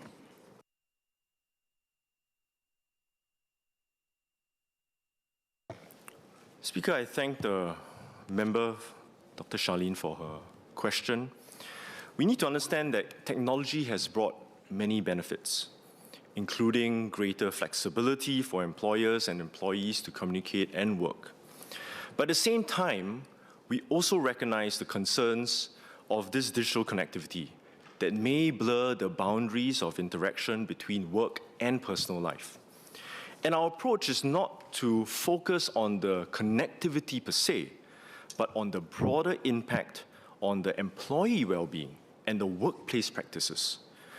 So through engagements with employers, the unions and employees, we highly encourage that employers to be mindful of the workload management, the work expectations, and also how communication is done outside of working hours. One thing to highlight is the tripartite advisory on mental health and well-being. It emphasizes that the importance of addressing work stresses, workload itself, the organizational practices that may affect the overall well-being of the employees. In addition, there are tools, which I've mentioned earlier today, such as the iWork Health, which actually helps the employers identify the workplace stresses and psychosocial risks that the employees may be subjected to. And it's important for these organizations to implement then very targeted interventions and build solutions together with the unions or the employees to build a better workplace ecosystem. On the question on whether MOM has studied the overseas on the right to disconnect and some of the approaches, I want to like to say that we are monitoring the situation and developments in other jurisdictions, including those who have implemented some forms of code of practice. But we need to understand that different countries have different approaches, and it depends on their labor market structures, how their unions are organized, how their industrial relations are created, and what are some of the workplace norms and culture. In Singapore, Singapore has a very unique tripartite model, which places very strong emphasis on employers, unions, and the government working closely together to develop, most importantly, practical solutions that can be adapted to different circumstances, to different workplaces. So our current focus is to really talk about encouraging responsible workplace practices, address the workplace stresses, and support employee well-being. And at the same time, promote more constructive employer and employee discussions and relationships on how they can bring more value together. We will continue to study these overseas developments, and if there are any of these practices that may be useful, we'll most certainly study them and adapt it in Singapore's context. Thank you. Dr. Razak, sorry, we've run out of time. Order, end of question time. The clerk will proceed to read the notice of motion. Item 1, a motion on an economy of the future that works for all. Mr. Kenneth Tiao.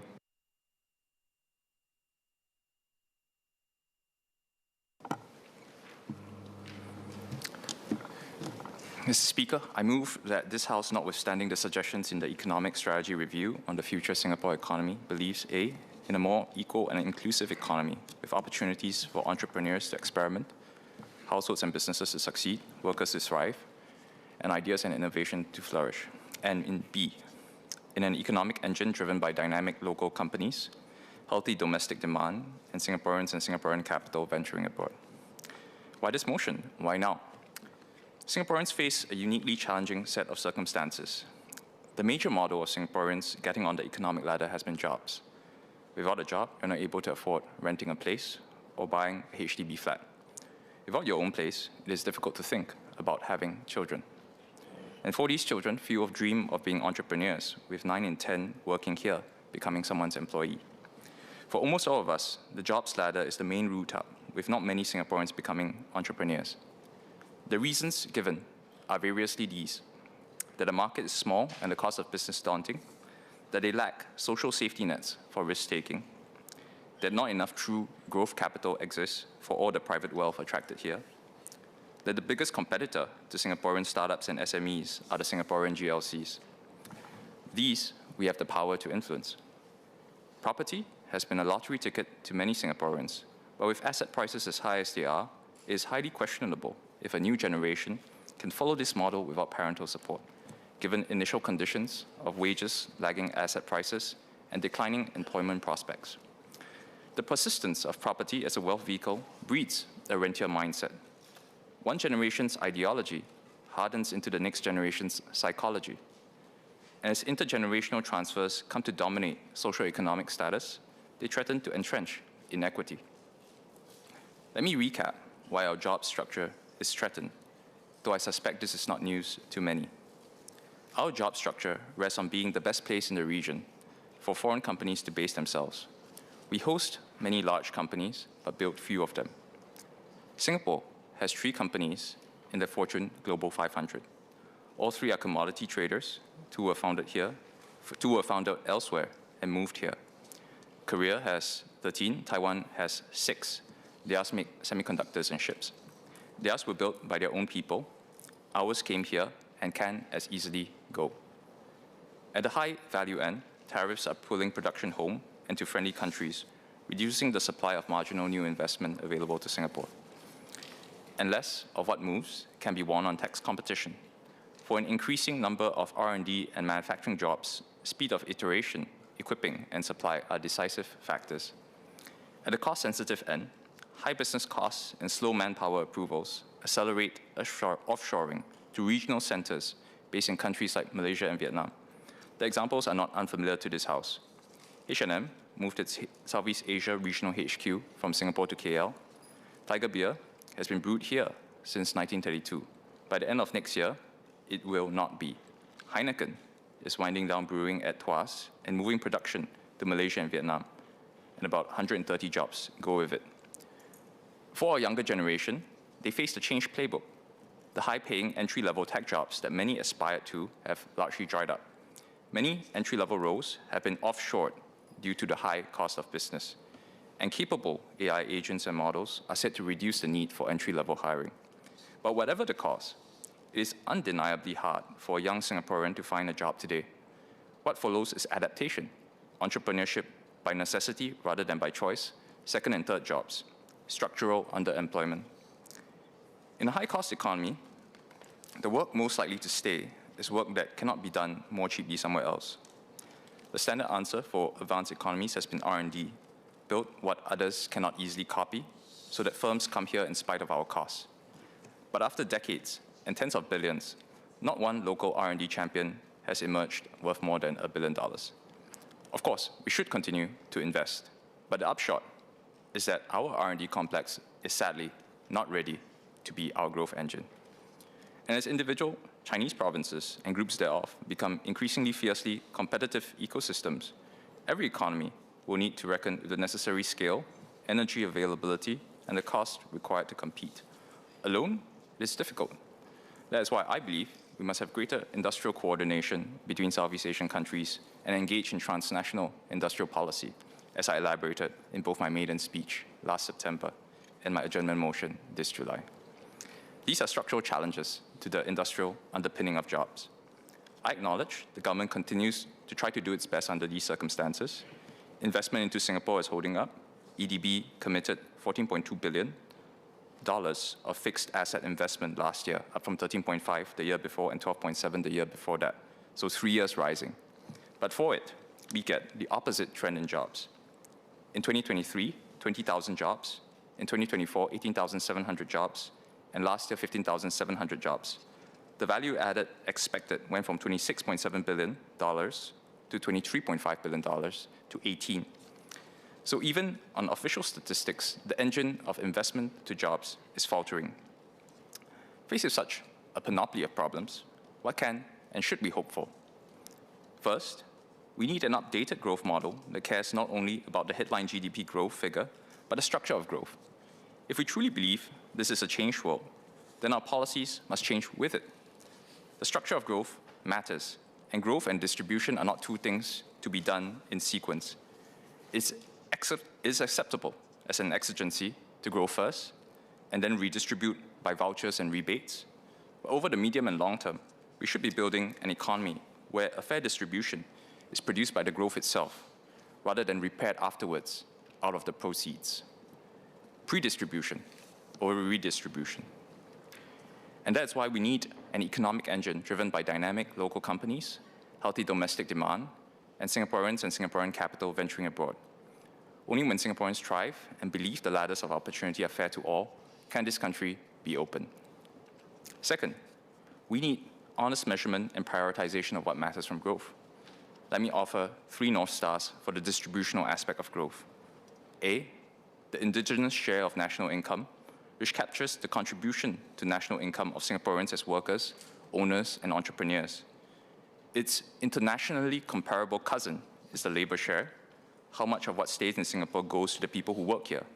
Ours, at about 40%, lacks most advanced economies. We should resurrect the indigenous income series and measure the whole of what Singaporeans contribute. B, real income growth that keeps pace with productivity, not lag it. Overall, labor productivity has grown by 2.5% per year from 2016 to 2024. But over the same year, real mean income only grew at 1.3% per year. Singaporeans have always been model workers. From 2016 to 2024, according to the ILO, Singapore's output per worker grew 2.3% per year, outstripping major economies such as the US at 1.6%, Israel at 1.6%, Hong Kong at 1.3%, Korea at 1.3%, and Switzerland at 1.1%. We need to repair this lag. Singaporean workers have kept their end of the bargain. Their compensation has not kept up with it. C, whether Singaporeans can still afford the city they built. Not how much we produce, but how much variety ordinary Singaporeans on an ordinary wage can enjoy. Diversity of services available, how much they can afford, and the leisure they can afford to take. The independent kitchen, the second-hand bookstore. We cannot in one breath lose our heritage businesses and our art spaces, and the next tell Singaporeans that the city is thriving. Cities compete on the variety of things there are to consume, not only on what they produce, and higher amenity cities grow faster. So you should measure it, how varied the choices are, and how many choices an ordinary wage can afford. These three North Stars point us towards a more equal and inclusive economy with opportunities for entrepreneurs to experiment, households and businesses to succeed, workers to thrive, and ideas and innovation to flourish. Mr. Speaker, the various MPs of the Workers' Party will touch on 8 questions to answer the challenges I've laid out. First, I will discuss innovation under constraint. How do we foster a dynamic enterprise and innovation system that maximizes value regardless of the high business costs and physical constraints? Second, my colleague Jamus Lim will discuss dynamic local firms. How can we create a business climate in which dynamic local firms emerge as drivers of innovation and become future cornerstones of the economy? Third, my colleague Louis Chua will discuss land and the roof over the household. How do we ensure that attractive, affordable housing is available for every Singaporean household? Fourth, my colleague Andre Loh will discuss the start of a working life and ask how we ensure our tertiary students and young workers find meaningful opportunities and good jobs in a challenging economy. Fifth, my colleague Gerald Giam will discuss pathways to a middle-class livelihood. Taking tradespersons as his exemplar, he will ask how we create accessible pathways for them to earn a middle-class livelihood. Six, my colleague Fadli Fauzi will discuss replacement and re-entry and ask whether our system of continuing education could actually works, the journey, the destination, and the proof. We close the WP contributions with our 2 most expansive views of the economic model. Seventh, my colleague Herting Ru will discuss the lesser measured parts of the economy in the domestically oriented sectors and ask what parts of this economy our national statistics fail to capture. And eighth, my colleague Eileen Chong will discuss venturing abroad. How do we empower Singaporeans to seize opportunities in the region and beyond? Mr. Speaker, beyond these questions, there really is one question. What does it mean to take a changed world seriously? If we mean to rebuild the ladder of opportunity in this generation, the answers to these problems must be the centerpiece of our evolved economic model. In these speeches, my colleague will lay out in 8 steps, structural solutions to structural problems. Today, the problem I will tackle is enterprise and innovation under constraint.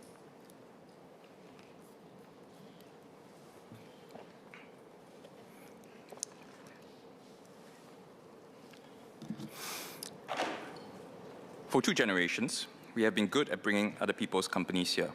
We have been slow to put the same land that we own behind our people building their own. Why do we take a high land price as a law like gravity? Universal land pricing is a coherent and convenient accounting ideology. But in the last accounting, the people of Singapore need to decide if this ideology still serves them. Families already know this. Tuition is expensive, and no tutor can promise a good job 20 years out. We pay anyway. Investments require outlays. We do not ask a child for an immediate payoff. So the proposition, Singapore should stop treating market land value as a natural price for every socially productive use of land. And the test, a university-centered special zone where state land is priced at development cost rather than market scarcity value. What is our offer to the young? We should remake the system with the young as the first consideration rather than the last adjustment. Today, we tweak a discount on a co-living room, a grant, a priority ban in a ballot, adjustments at the edge of a system designed around somewhere else in a different decade. Treating the young as a first-order principle means the opposite. We design for the 20-something-year-old foremost. This is a supply-side problem of policy. Before we can remake society to be young, we must remake society for the young. The bargain has 4 parts. A place to live, near where the work and the research happen, at a price a starting salary can carry.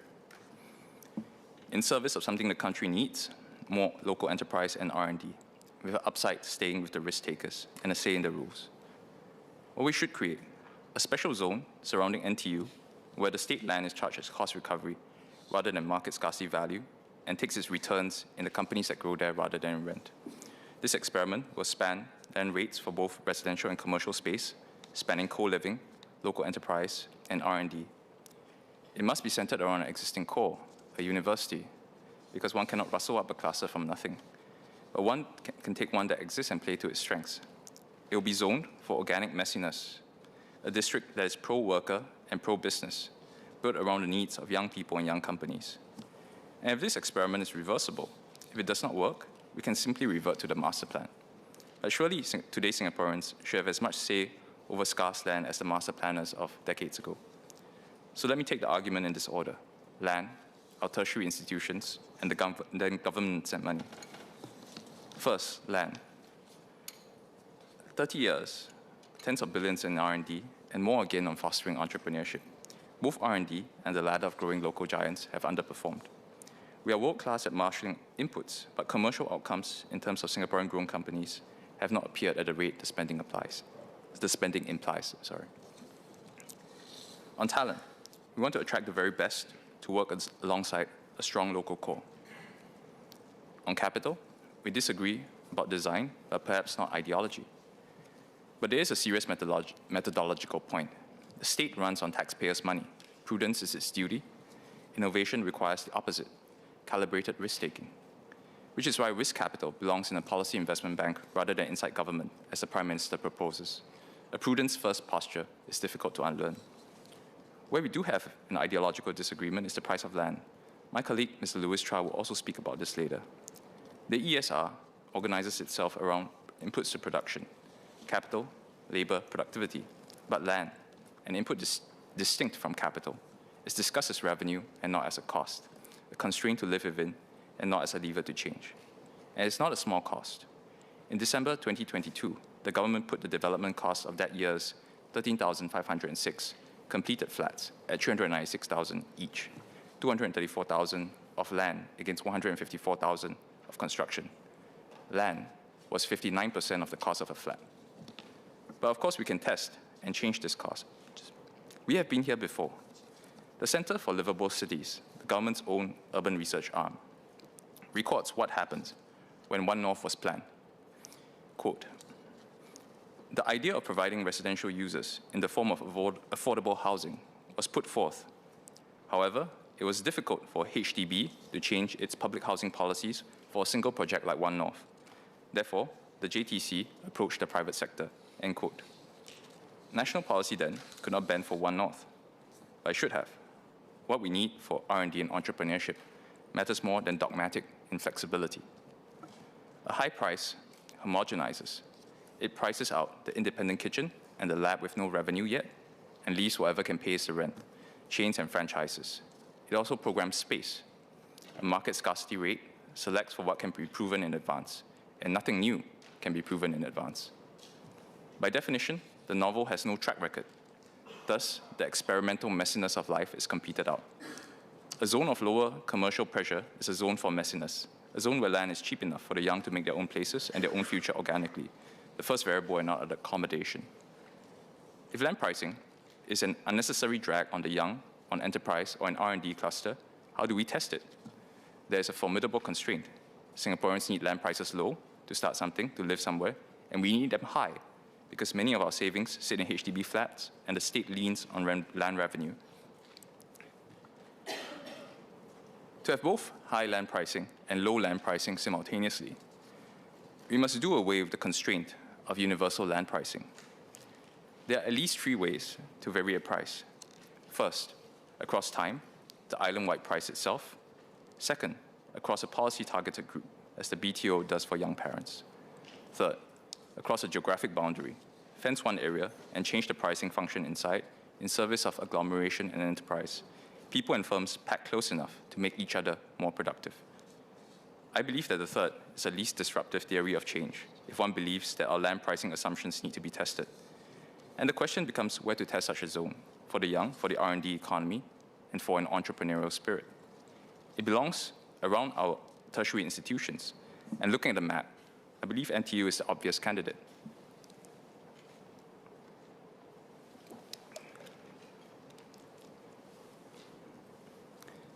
Now, why NTU? The research cluster is already there. A large number of labs are sited on campus. And unlike NUS, whose Kent Ridge and One North districts have little room left, NTU can still expand. What is planned for Bahar and Cleantech Park? 116 hectares adjoining NTU.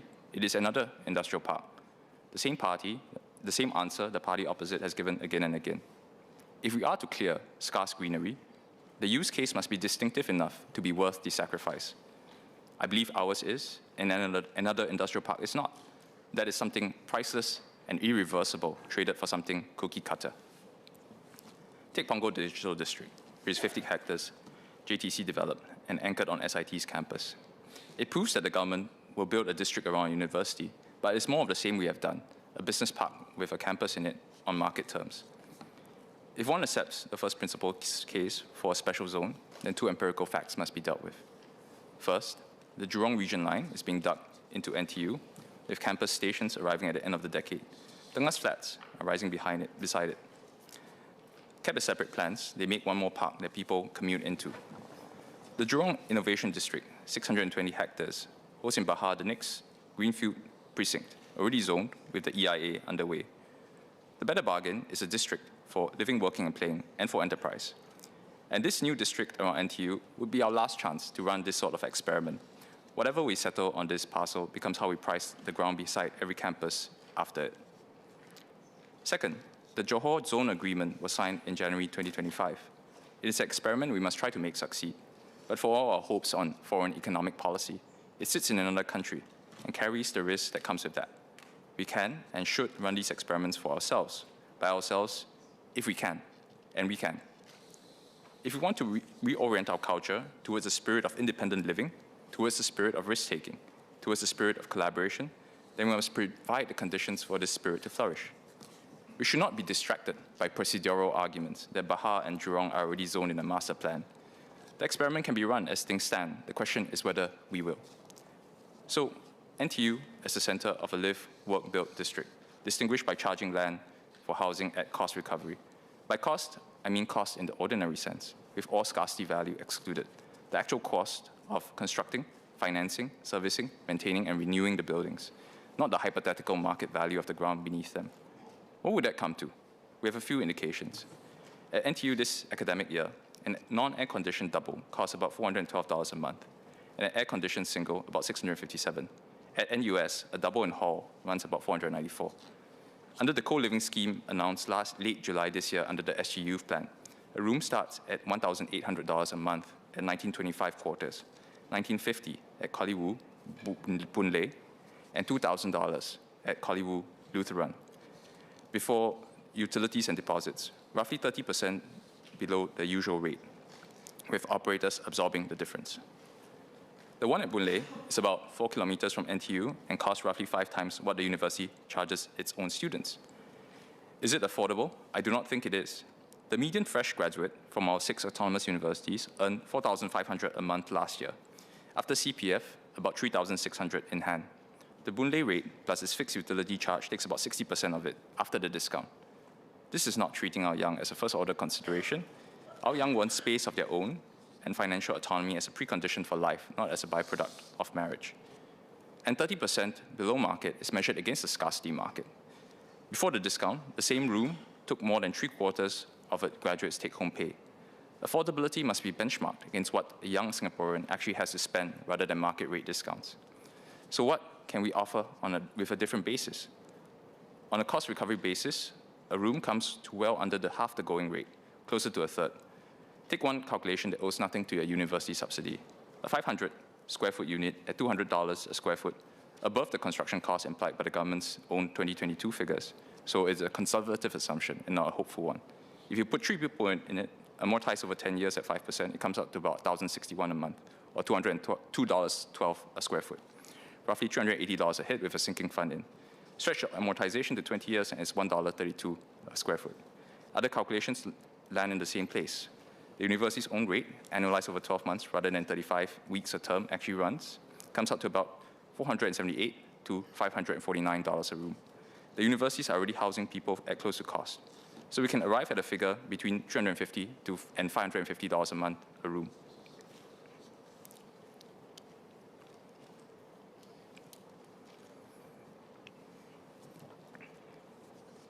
I know the reply this will draw. All state land forms part of the reserves. Land must be sold at fair market value, otherwise the reserves are depleted. So let us look at practice and not just theory. Start with an instrument we have already written.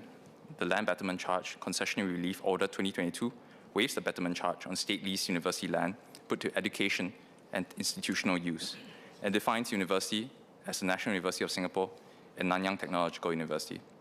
So concessions already exist for the university. Nor is that the only place the state prices by decision. Land for a place of worship or a civic and community institution is already valued at half of full land value. On the land betterment charge table effective this March, this is about 1/10 of what residential land in the same sector is assessed at. That rate line is not only for rates of worship, places of worship. Educational and institutional use sits in the same group and is charged at 3 rates across the whole island, while every residential and commercial rate moves across 118 sectors. For one class of use, the state already sets a price by decision rather than location. And in 2023, the government moved places of worship from competitive tender to fixed price ballot, precisely because bidding had driven prices to levels that distracted religious bodies into fundraising. Prices fell. Apparently, nobody raided the reserves. What can we surmise?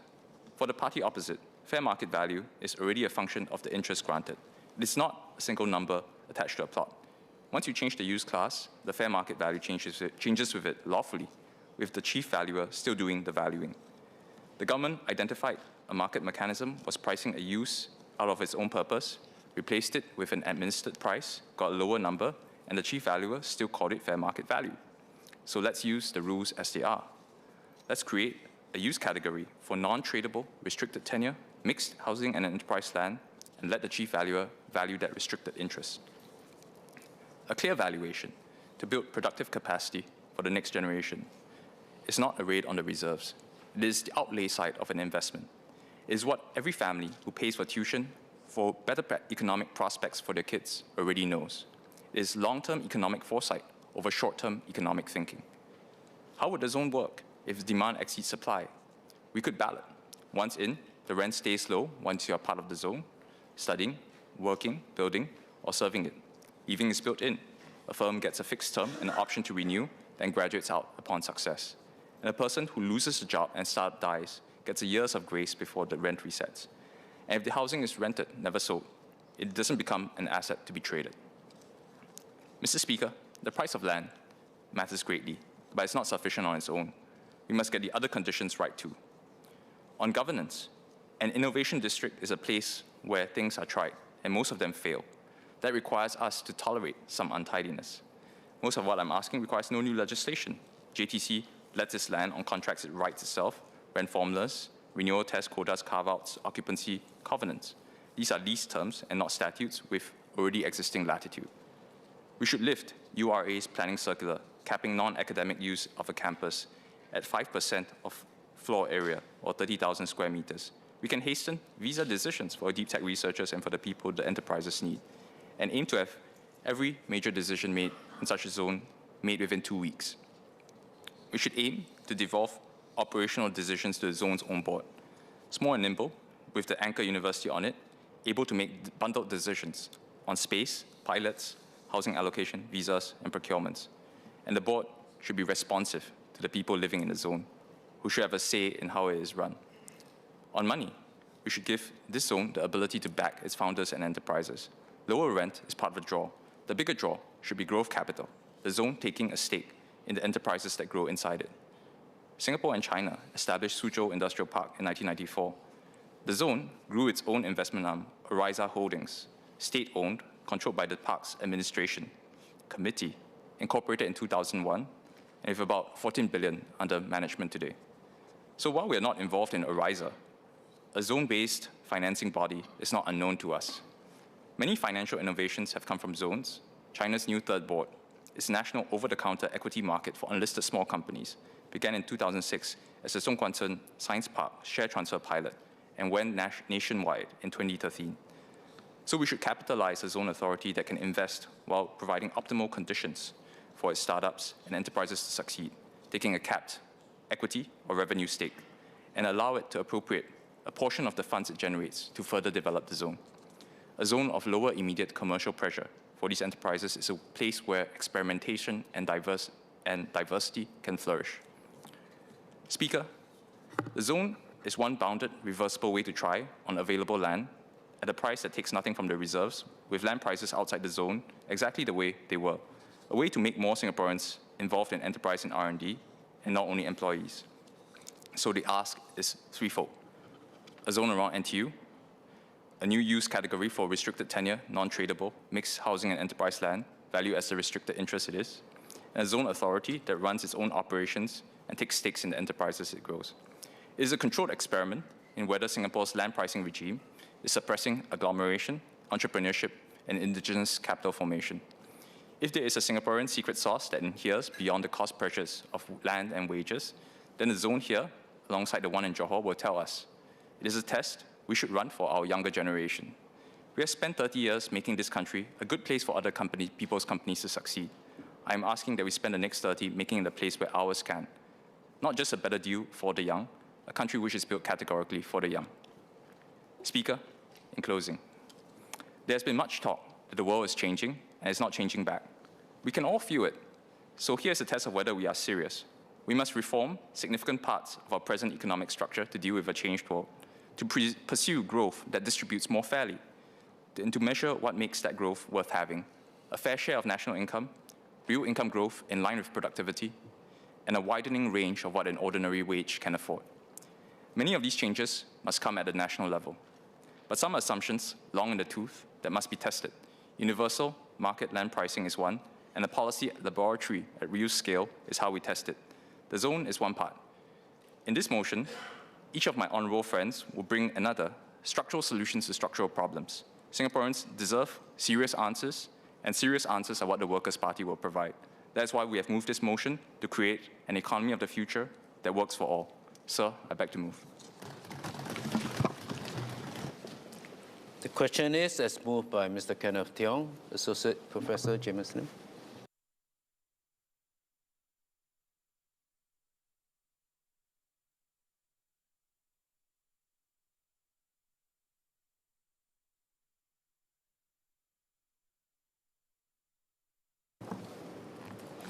Mr. Speaker, I second the motion in the name of my honourable friend, Kenneth Tiong. I cannot agree more that we need both dynamic local companies and opportunities for businesses to succeed, which is why my contribution to this debate will focus on how we can wean ourselves away from a top-down, foreign investment-reliant, multinational corporation or MNC-centric economic model, and instead build a bottom-up, domestic capital-led small and medium enterprise, or SME, focus one.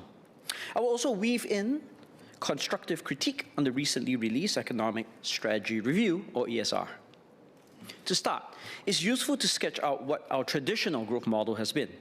Essentially, the strategy was to accumulate more of what economists call factors of production, to ride on increases in the labor force due to demographic change, while simultaneously building up complementary capital, both manufactured in the form of machines, factories, equipment, as well as human through education. For the former, we marshaled foreign savings with heavy foreign direct investment from MNCs in the early years, and since the turn of the century, inward portfolio investment from global funds and family offices. We supplemented this with forced domestic saving from households in the form of CPF and from the state by maintaining large fiscal surpluses. For the latter, we cranked up educational attainment by rapidly educating our school-aged children, then starting in the 1990s by increasingly absorbing skilled workers from abroad. We coupled this build-up of factors with fundamentals. Exploiting our geographical location, we fostered an economy open to trade in goods, services, and finance. We also placed emphasis on quality institutions, an attractive, low-tax climate, respect for property rights, and rule of law, and high-functioning civil service. We fired on all these cylinders, which brought us famously from a per capita income of around $1,600 at independence, $1,600 Singapore dollars at independence, to more than 121,000 today, a massive increase by any stretch of the imagination. Now, notwithstanding how we were already ahead in the 1960s, at least relative to the rest of the developing world, our growth story is undeniably impressive. Now, this model is not unique to us. It was successfully deployed by Japan in its early industrialization. And the approach, with some idiosyncratic variations, was how the other East Asian dragon economies of Hong Kong, Taiwan, and Singapore and South Korea became wealthy. And starting in the 1980s, China has adapted the self-same model. As successful as this traditional model was, it had embedded within it several pathologies. It made us obsessed, somewhat, with courting foreign capital and fearful of right-minded pro-worker policies that would reduce our attractiveness as regional headquarters. Our educational system churned out a formidable number of excellent operators, but far fewer risk-taking entrepreneurs. And in the drive to economize on scarce land, our government's leasehold model has fostered a rent-seeking mindset in real estate, rather than treating land as just another normal input to production. Perhaps the most damning drawback is a known design flaw. In the relentless pursuit of accumulating inputs to production, we have lagged in productivity growth. Now, to be fair, this was also the case with the other dragon economies. Yet even among them, Singapore has fared the worst. Just as important, these other economies, once they entrenched their high income status, began to evolve their model toward a more internally driven, self-sustaining, productivity-led one. We have yet to do so decisively. Some may argue that we should make no excuses for growth. I believe that this is incomplete at best and misguided at worst. After all, we already know how to drive root growth. Crank up capital expenditure to the detriment of labor, income, and productivity. Indeed, this has been the consistent criticism of Singapore's growth model during its rapid growth phase from the 1960s through to the 1990s, and was arguably the impetus for the menagerie of productivity campaigns and bodies that, alas, has not overturned our nation's productivity woes. And while it's tempting for us to look at bolstering growth from tried and tested tools, such as building up yet more of our already intensive capital stock, we must resist, because it is clear that disproportionately prioritizing resource allocation into hard infrastructure investment, especially in real estate, is running up against diminishing returns. So, what would such a new model look like? For starters, we must evolve away from our traditional reliance on foreign MSCs as a driver of our growth and pivot toward SMEs as our homegrown economic engine. While the ESR speaks about both, it betrays somewhat an implicit bias toward the former. We need a conscious shift from not too much fixation with tax competition, an undervalued exchange rate, and the wooing of footloose multinationals. We must instead promote bottom-up formation and growth of our indigenous companies and unleash the innovative and entrepreneurial spirit of our local workforce. This means weaning our companies off a race to the bottom focus on cost-cutting as the only means to be competitive. Revenue and wages should instead hinge on productivity gains, not a relentless search for cheaper inputs. Margins can and should be driven by elevating value add and quality. What we want is a made in Singapore to be synonymous with better, not just faster or cheaper, which is best left to economies lower down the income ladder. Now, to be clear, this is not simply an appeal for faster growth, not just for growth's sake. It is of existential importance, especially in the age of artificial intelligence. Research shows that worldwide, small firms drive disruptive innovation, and startups are the bulwark of sustainable growth through this process of creative destruction. Yet while SMEs account for 99 out of 100 registered enterprises here and provide jobs for 7 out of 10 Singaporean workers, they currently only contribute to half of the economy's value added. If our SMEs are stifled because business or funding opportunities are crowded out by the bigger players, they will never discover our own homegrown, globally competitive unicorns. Or if they simply choose to coast along without feeling empowered to challenge large incumbent firms, we will never build a vibrant body of SMEs that form the backbone of our economy, like Germany's Mittelstand or Japan's Taiheiyo industrial belt. To enable this transformation, we need a domestic body of medium-sized enterprises capable of growing to become the next wave of national corporate champions and driving a 21st century innovation-led economy. We need Singaporeans to start Singaporean companies and for these companies to grow and succeed domestically and on the world stage. Now, Singapore is no stranger to support for SMEs. The government will undoubtedly point to a veritable grab bag of schemes, such as the Productivity Solutions Grant, Skills Future, Enterprise Credit, Enterprise Development Grant, Market Readiness Assistance, Enterprise Workforce Transformation Package, I could go on. Now, the question isn't whether these are useful. They are. The issue is whether these catalytic grants will spur SME activity sufficiently to allow them to systematically advance to the next stage of growth, or whether there are other structural impediments that inhibit them from transforming themselves from small local firms to medium-sized, globally or competitive ones. Businesses themselves report several key constraints to growth. Most notably, SMEs struggle with low levels of productivity, something that the government itself has explicitly acknowledged. Many report an inability to attract and retain the sort of talent that will allow them to elevate their efficiency and output. Now, to be fair, our SMEs have to confront business costs among the highest in the world. And to compound the challenge, SMEs must secure financing for investment, which is especially scarce once they exit the startup stage. Our SMEs must stand ready to be the source of development innovation, the D in R&D. I've shared with this House previously about how, at less than 2% of GDP, our nation's R&D remains squarely below the global average and significantly behind that of leading innovation nations. But I also explained that this was because of anemic R&D spending by the private sector, not the government. Alas, among SMEs, this is even worse. The overwhelming majority of business R&D expenditure, or BERD, is likely to be from large enterprises. The ESR talks about R&D, but it does not underscore the importance of this pivot. I note that the Prime Minister's office announced last year a $37 billion commitment to research, innovation, and enterprise funding over the next 5 years. This will bring our public expenditure to around 1%, which will be among the global leaders.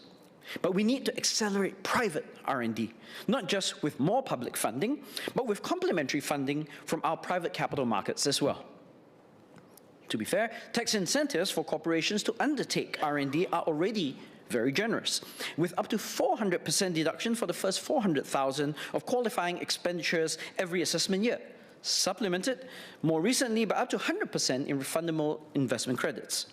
SMEs have been major beneficiaries, making up 85% of R&D claims. But improving productivity is not about innovation alone. Research has shown that one important impediment to improving the efficiency of smaller firms is the quality of management.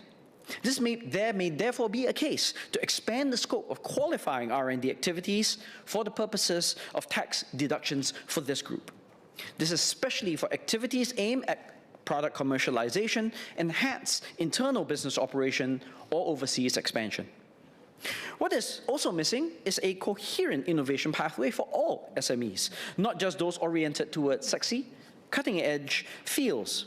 Founders of old economy startups may not necessarily possess the technological sophistication to navigate the Go Business Directory or the awareness to seek out business advisors in Enterprise SG. They may not be able to string together the myriad packages available or even put together credible applications. What is needed is a push rather than pull strategy, where new business registrants are automatically and routinely offered information on how they can access support from the government to roll out business development innovations over the course of their initial years. Even better, startups can match with seconded experts that grow the R&D capabilities in-house, akin to A-Star's T-Up program. There remains additional room for the state to act as well, through its indirect influence on GLCs. Despite being half of our economy's value added, R&D spending by domestic enterprises accounts for only 1 out of every $5. Our GLCs can lead the way by dedicating more of their retained earnings toward expenditures in applied research and development, subject to a reasonable return on investment period. Over the medium run, they can look more toward elevating their spending to more closely match those of other MNCs. Finally, we can also support SME productivity indirectly by tackling our sky-high business costs. Speaking to SMEs, the subject of crushing manpower and rent inevitably emerges. Yet scaling up and relocating is not always an option, and hence we need to look for alternatives. One simple strategy is to cap the maximum quantum that rents may increase every year to the historical increase of about 3% annually. This is a limit on the rate, not the level. Market rents will still prevail in the long run. Still, doing so will give time for businesses to adjust to jumps in their fixed costs. Such restrictions have been employed by many jurisdictions worldwide, and even if we limit it to government and agency landlords, such as HDB or JTC, it will be a major step forward. It may also be time to revisit the dependency ratio ceiling, or DRC, for certain sectors, like F&B, where Singaporeans continue to shun open positions that are advertised even at attractive wages. Sir, at the heart of the challenge of raising up our local SMEs is the difficulty of attracting and retaining talented workers. Singaporeans often view small firm jobs as small-time, second-tier operations compared to a more lucrative, prestigious MNC career. The ESR report, while rightly emphasizing the importance of good jobs, remains largely silent on the gap between SME and MNC positions and how they may be bridged. Bridging this gap must recognize that smaller firms often struggle to round up sufficient financing for investment compared to larger ones. Relieving internal and external access to finance for the purposes of easing cash flow that will unlock hiring is first order if we wish to improve the viability of our young, dynamic companies. There are already schemes that support small enterprise business development. For example, the Enterprise Development Grant, or EDG, is aimed at projects, and the Productivity Solutions Grant, or PSG, is aimed at IT equipment. And they ostensibly relieve financial constraints. The EDG even explicitly recognizes human capital development projects as a core capability. Now, our PSG should do the same, since productivity is boosted as much by human capital as it is by IT equipment. And while one may argue that workforce development grants do much the same thing, the WDG appears overly restrictive, reliant on an approved consultant panel, and isn't available on an ongoing basis. I believe the scope should be more flexible and allow SMEs to bolster compensation and benefits to better match starting salaries offered by the MSCs. Beyond salaries, job seekers may be attracted to work in SMEs because of the promise of greater work variety and flexibility, and greater exposure to business roles and functions. Internship and apprenticeship programs, including those from polytechnics, universities, and the Graduate Industry Traineeship, or GRIT, should actively look to enfold SMEs into their slate of potential employers. The career conversion program should not be limited to the wholesale trade, but be expanded to encompass a wider range of SME sectors. That said, application and reporting requirements for these programs are often onerous, stretching the already thin resources of small businesses. While I accept the need for prudence in managing public funds, we should not turn SMEs into another government bureaucracy. There should be a simplified application process for grants, and reporting process requirements should focus on fraud audit rather than extensive documentation compliance. Moreover, funds are provided on a reimbursement basis at the moment. But any small business owner, especially one that is starting up, knows that one of the principal challenges that they face is sustaining cash flow. We should also reimburse any support we offer upfront and trust SME owners to deploy these grants wisely. Of course, supporting SMEs with young talent can occur even earlier upstream. SMEs in search of skilled workers often seek out interns. Unfortunately, many young would-be graduates remain unmatched to potential SME employers. And this is not for lack of trying. Most tertiary institutions already include a job exposure scheme, but take-up remains low. In 2024, ITE supplied 1,300 students, while AUs sent 800. This is despite how attachments often translate into jobs.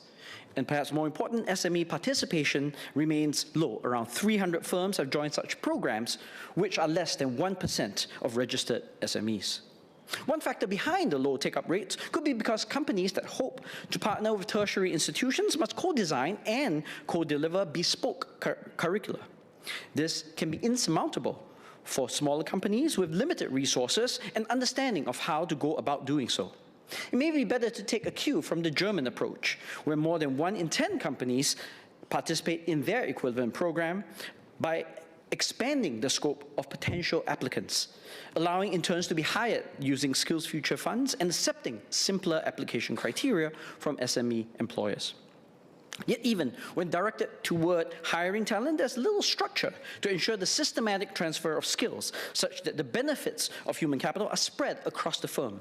That is especially the case for foreign talent. There's room to place greater emphasis on local capability development built into schemes such as the Pioneer Certificate incentives and Development and Expansion Initiative to better embed skills transfer to Singaporean employees.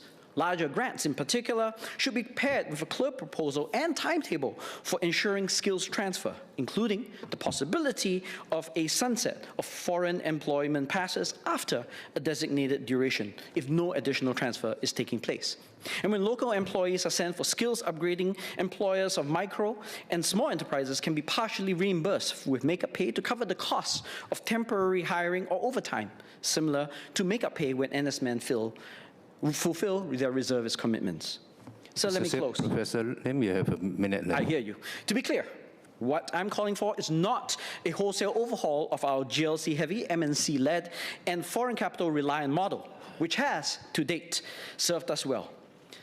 Sidelining these actors would amount to killing off the golden goose, which have established themselves as cornerstones of our corporate and industrial landscape.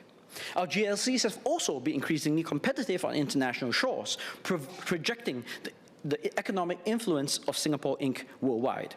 Nor am I proposing that we abandon our foreign investment and shut the door to foreign capital flows. This will hollow out our capital base. No modern economy, much less a globalized one like ours, operates without due attention to international players.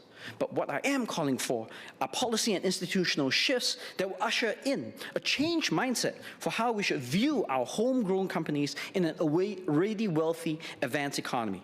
The shift will place small, but especially medium-sized firms at the beating heart of our nation's economic model, away from the interests of large, foreign-based MNCs, of even our GLC behemoths. What we need is creative destruction. By destroying, we will create simultaneously an economy ready for the 21st century. Mr. Mark Lee.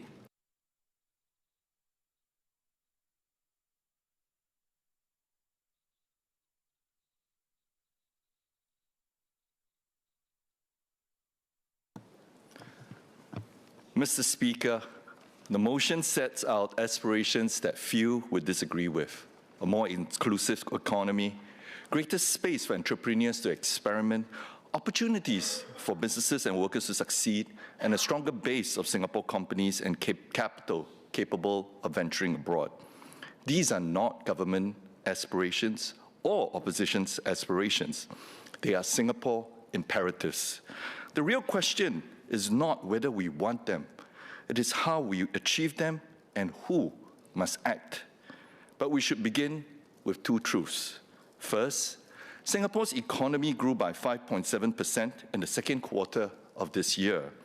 Manufacturing expanded by 12.2%, driven largely by AI-related demand for electronics and precision engineering.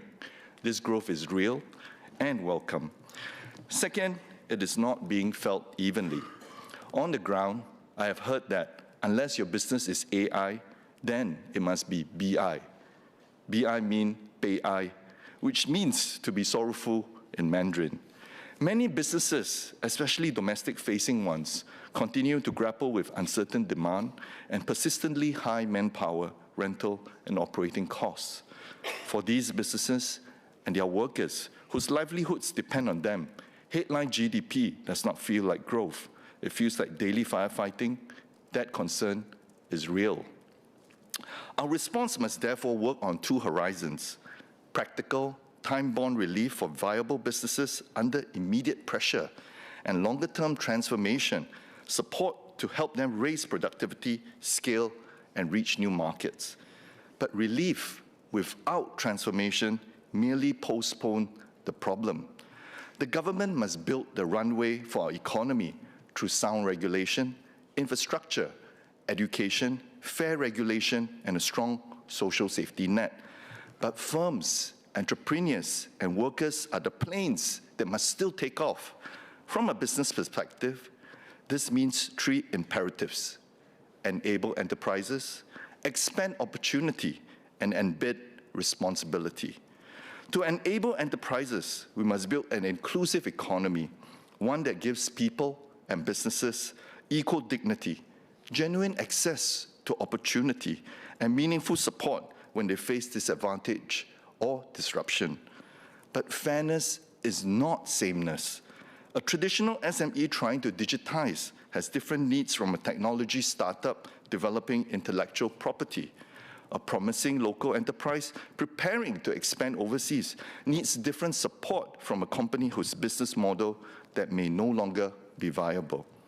Fairness means understanding what each business needs to progress and being clear about the outcomes public support should achieve.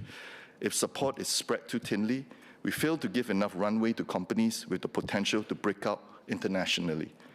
At the same time, inclusion cannot mean guaranteeing the survival of every business. A dynamic economy requires entry, experimentation, occasional failure, and renewal. Entrepreneurs should have the room to fail responsibly and try again. But public support cannot remove every commercial risk or socialize every business loss. The government's role is to create a fair and enabling environment. Businesses' role is to use it to improve, invest, and compete. This is where our business institutions must step up. My practical message to businesses is simple. Whatever stage of development you are at, your first port of call should be the Singapore Business Federation or your relevant chamber and trade association. A company should not need to understand the entire government organizational chart before it can obtain help. If you need to understand a policy or regulation, start with us. If you need guidance on financing, start with us. If you need to transform your workforce, adopt AI, enter a new market, or find the right government support, start with us. We may not have every answer, but we will own the handover and help every company find the right door. Take All Hearts, a homegrown training entrepreneur. As it grew, manual processes led to mounting errors and delays. Through SBF's Technology Implementation Advisory Service, developed with support from Enterprise Singapore and IMDA, we helped the company adopt a single integrated tech solution. Manual data entry fell by half. Reports became almost immediate, and the staff gained more time to train and support learners. For an established SME, the next step may be new financing, stronger management capabilities, or entry into an overseas market. Ultracon, a Singaporean engineering firm seeking to grow in the Middle East, had the capability but lacked local partners and market access. Through Global Connect at SBF, supported by Enterprise Singapore, SBF connected it to a UAE partner and opened doors to regional projects. Our role is not to venture for companies, but to shorten the distance to their first opportunity abroad. Enabling enterprises also means ensuring our regulations remain fit for purpose. Regulations are necessary to protect workers, consumers, public safety, the environment, and the integrity of our economy. But over time, rules can accumulate and create unintended friction. The answer is not deregulation for its sake. It is disciplined experimentation. Test changes carefully, learn from evidence, and adjust where rules no longer work. The Alliance for Action on Business Competitiveness demonstrates how this can work.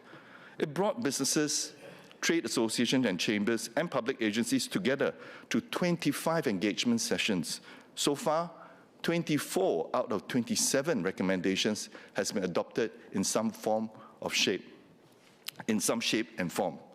These included changes to foreign manpower sources for select occupations, retention of experienced work permits holders, more flexible industrial leases, faster solar panel deployment approvals, and the creation of the SMEP Pro Enterprise Office.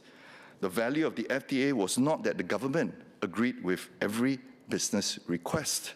It was that business explained where rules created problems and the agencies explained the safeguards and the trade-offs they had to manage. Sometimes businesses changed their views after understanding the policy reasons. In other cases, agencies adjusted the rules after understanding operational realities. This is what good collaboration looks like. Not government always saying yes, not businesses always being right, but policy learning through engagement and improving over time. Mr. Speaker, the motion also speaks of healthy domestic demand and Singaporean capital venturing abroad. I agree. For Singapore, domestic demand can only provide a buffer, but it cannot be our principal engine of scale. To grow, Singapore companies must venture abroad, find new customers, build new production capacity, acquire technology, and participate in supply chains beyond our shores.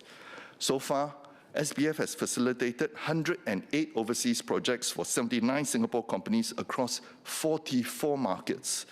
That is an ambition we need to enable. Singapore companies venturing out while keeping their most valuable capabilities anchored here. Golden Bridge Foods is one example. With SBF's facilitation, this Singapore agri-food company invested more than 50 million ringgit to establish a new manufacturing capacity in Johor, Malaysia, while retaining Singapore as the base for managing its regional business. This is why the Singapore-Johor SEZ matters. Its potential can be strengthened by linking it more closely with Batam, Bintan, and Kariman. SBF has initiated a strategic study on how better physical and digital connectivity, smoother customs arrangement, and closer regulatory coordination could bring the JSSEZ and BBK together as a wider regional cooperation. But expanding our hinterland is no free lunch. Better connectivity also gives consumers more choices and exposes businesses here to greater competition. SBF RTS study done together with the Restaurant Association of Singapore and the Singapore Retailers Association illustrates this trade-off. After the RTS link opens, Singapore consumers could spend an additional 1.05 billion annually in JB, while Johor visitors could spend an additional 756 million in Singapore. Our response cannot be to stop people from crossing the border. Neither can Singapore businesses compete on price alone. We must compete on quality, trust, productivity, innovation, distinctive products, and better experiences. As we expand markets to create new opportunities, competition will come. The answer is not protection. It's to help Singapore companies build the capabilities to venture abroad, anchor value here, and become strong enough to compete. This brings me to my third point on embedding responsibility. Companies that benefit from access to global talent must also help develop Singaporeans by mentoring them, build local successes, and give Singapore employees regional and global exposure. We should not frame this as a choice between developing Singaporeans and remaining open to foreign or global talent. Foreign professionals bring networks technical knowledge and experience in overseas markets. But openness will remain socially sustainable only if it comes with real integration, knowledge transfer, and investment in local leadership. The Alliance for Action on the Integration of Foreign Professionals, convened by MCCY, SNAF, and SBF, shows how this can be done. It produced practical recommendations to strengthen workplace integration while keeping Singapore open to global talent.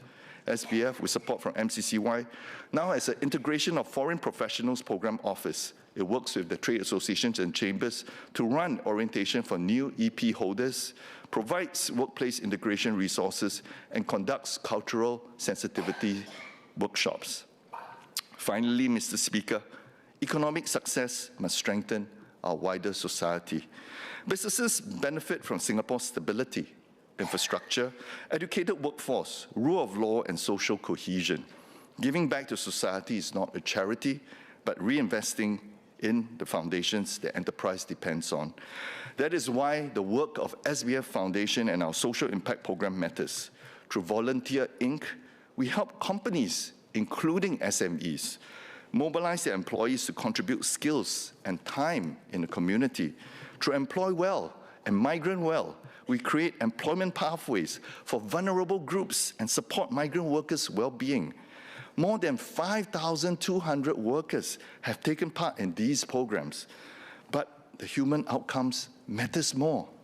Through Employ Well alone, over 2,100 individuals facing barriers to work receive employability support, and more than 1,000 re-entered the workforce.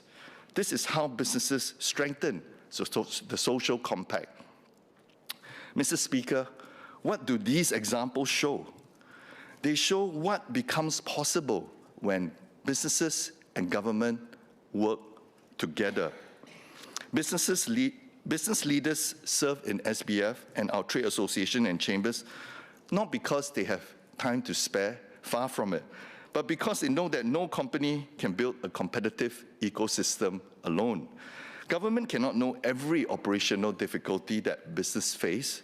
Businesses may not fully appreciate every national trade-off that government must manage. Unions must understand that better jobs depend on viable companies, while employers must recognize that transformation cannot succeed without workers. That is why our tripartite public-private partnerships remain important. The parties do not need to agree on everything, but there must be enough trust to discuss difficult trade-offs honestly and enough commitment to act after the discussion. If each of us plays our part, Singapore will not merely respond to the future, we will shape it together. That is the economy of the future I believe Singapore must build. Mr. Speaker, in Mandarin, please. 议长先生 Mr. Speaker, the current global economic outlook is uncertain. Fluctuating oil prices and frequent tariff changes have seriously affected economies and business worldwide. Singapore is a small nation with no natural resources is likewise under considerable pressure. Fortunately, we have a robust financial system. Businesses have been actively diversifying their investments and managing risks. And the government has recently introduced a range of support measures that can, in short term, ease the pressure faced by SMEs and the people from the external pressures. Looking ahead, we still face several structural challenges. While AI is driving technological transformation, it is also pushing up energy demand, and we need to develop renewable energy.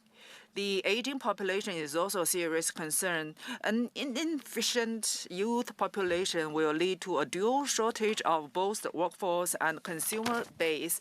These challenges are real and cannot be ignored. We must adapt to circumstances in a timely manner. We all share the same goals. Our differences lie only in the path forward. As the saying goes, if you want to go fast, go alone. If you want to go far, go together. If everyone acts independently and looks only after their own interests, some short-term progress may be made, but it will not last. Only by supporting one another and working together can we move forward steadily and sustainably. Therefore, businesses should actively seize opportunities while giving back to society. Workers should continue learning and upgrading skills, and the government should continue building a fair, open, and transparent business environment. I firmly believe that as long as the tripartite partners work together, we will be able to weather the difficulties and achieve long-term development. Speaker, the wording of the motion suggests that these aspirations somehow stand apart from the economic strategy review. I am not entirely persuaded by that framing. As such, I cannot support the motion in its current form. Thank you. Mr. Edward Chia.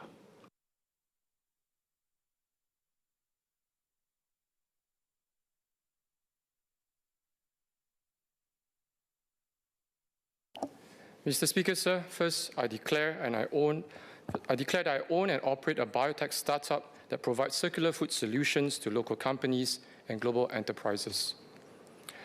I rise to speak on the motion on an economy of the future that works for all. I agree with the broad aspirations behind the motion. We all want a more inclusive economy, stronger local companies, good jobs for Singaporeans, and growth that gives our people confidence in the future. But I believe the motion can be strengthened by making clear that these aspirations are aligned with the Economic Strategy Review and by better reflecting the realities of Singapore's small and open economy. Mr. Speaker, sir, I seek your consent to move amendments to the motion. May I have a copy of your proposed amendments? Yes, sir. You can hand it to my clerk.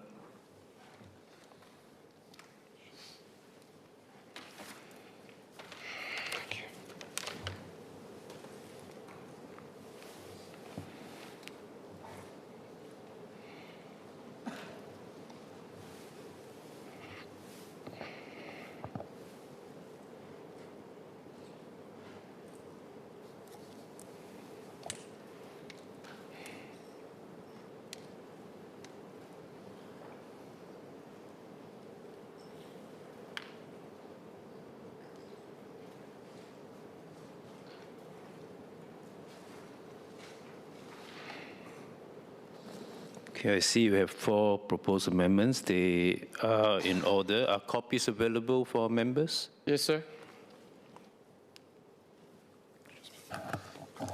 We will get this distributed to all members first.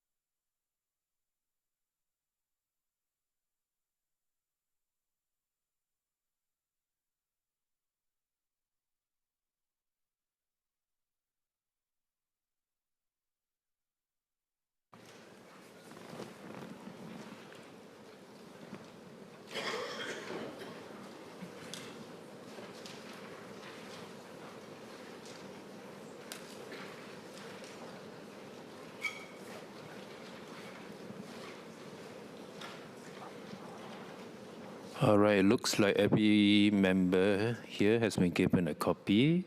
Mr. Chia, you may move your amendments now. Thank you, sir. Mr. Speaker, I move that in line 1, to delete notwithstanding and insert in line with. In line 5, to delete economic engine driven and insert economic powered. In line 5, after the words local enterprises, to insert after the words local companies, to insert global enterprises. And in line 5, after the words healthy domestic, to insert and external. The proposed amended motion will therefore read that this House, in line with the suggestions in the Economic Strategy Review on the future Singapore economy believes A, in a more equal and inclusive economy with opportunities for entrepreneurs to experiment, households and businesses to succeed, workers to thrive, and ideas and innovations to flourish. And in B, in an economy powered by dynamic local companies, global enterprises, healthy domestic and external demand, and Singaporeans' capital venturing abroad. Mr. Speaker, sir, the amendment strengthens the motion in 3 ways. First, it makes clear that the aspirations of inclusion, entrepreneurship, innovation, and good jobs are aligned with the ESR, not pursued in spite of it. Second, it recognizes that Singapore's future economy needs both dynamic local companies and global enterprises. Third, it recognizes that healthy domestic demand must be supported by strong external demand, especially for a small and open economy like Singapore. I will therefore speak to the proposed amended motion by making 3 points. First is that the ESR provides a strategic foundation for an inclusive and innovative economy. The ESR recognizes that the world has changed fundamentally. In a more fractious environment, Singapore cannot simply preserve what worked in the past. We must renew our strategy. Its 3 imperatives are clear: sharpen Singapore's value proposition, enhance agility and adaptability, and build resilience alongside efficiency. These recommendations did not emerge in isolation. The ESR was shaped through extensive engagements with businesses, unions, workers, and industry stakeholders. It should therefore be seen not merely as a government report, but as a national strategy co-created, shaped with the people and enterprises that help carry it out. So the next challenge is execution. And we start from a strong base. Investments in R&D have anchored research talent in Singapore and also catalyzed business expenditure in R&D. Business expenditure in R&D has reached about 9 billion in 2023. So what we need to do next is to strengthen research translation. Singapore not only must produce more research, but translate more ideas into products, more intellectual property to businesses, more innovation into globally competitive Singapore enterprises. This requires strong partnerships between our universities, research institutions, investors, and enterprise. We need clearer pathways for promising technology to commercialize, more industry-led research collaborations, and better access for startups, SMEs to capital, customers, and global markets. Second, we must help workers move up, move across, and move forward. Even as technology disrupts jobs, the answer is not to slow down technology adoption.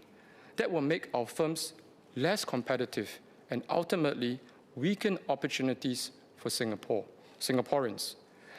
The answer is to give workers access to relevant training, better career guidance, industry-recognized skills, and real pathways into growth sectors.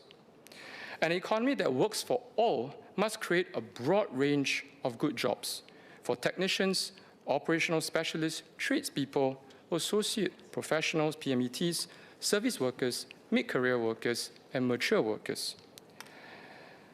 My second point is that Singapore's economic engine must be powered by both dynamic local companies and global enterprises. Dynamic local companies matter, but we should not frame local companies and global enterprises as competing choices. Singapore's success has never been built on such false choice. Instead, our focus should be on helping MNCs, large local companies, SMEs, and startups build up one another. Global enterprises bring investments, technology, and international networks, while local enterprises contribute agility, innovation, and specialized capabilities. Together, they create an ecosystem that builds capabilities, accelerates innovations, and creates better job opportunities for Singaporeans. We've already seen how this works in practice. AEM, a homegrown Singapore company, designs and advanced systems that test semiconductors before they reach the market. including the thermal control technology needed to screen today's power-hungry AI chips. Through a partnership with a global semiconductor MNCs in the 2010s, AEM evolved from a contract manufacturer into a trusted, innovative engineering partner to the semiconductor industry, delivering tests, thermal, automation solutions to AI, high-performance computing, and memory devices. From a Singapore base, it has grown into a global test leader with operations across Asia, Europe, and the United States, and is now extending its expertise to the world's most advanced AI processors. This shows how partnership with a global enterprise can help a Singapore company build proprietary capabilities, move up the value chain, and compete and win on the world stage. And I just last checked, AEM's market capitalization is around 2.8 billion. So the challenge before us is to deepen these partnerships so that more Singapore enterprises can innovate, scale, and internationalize.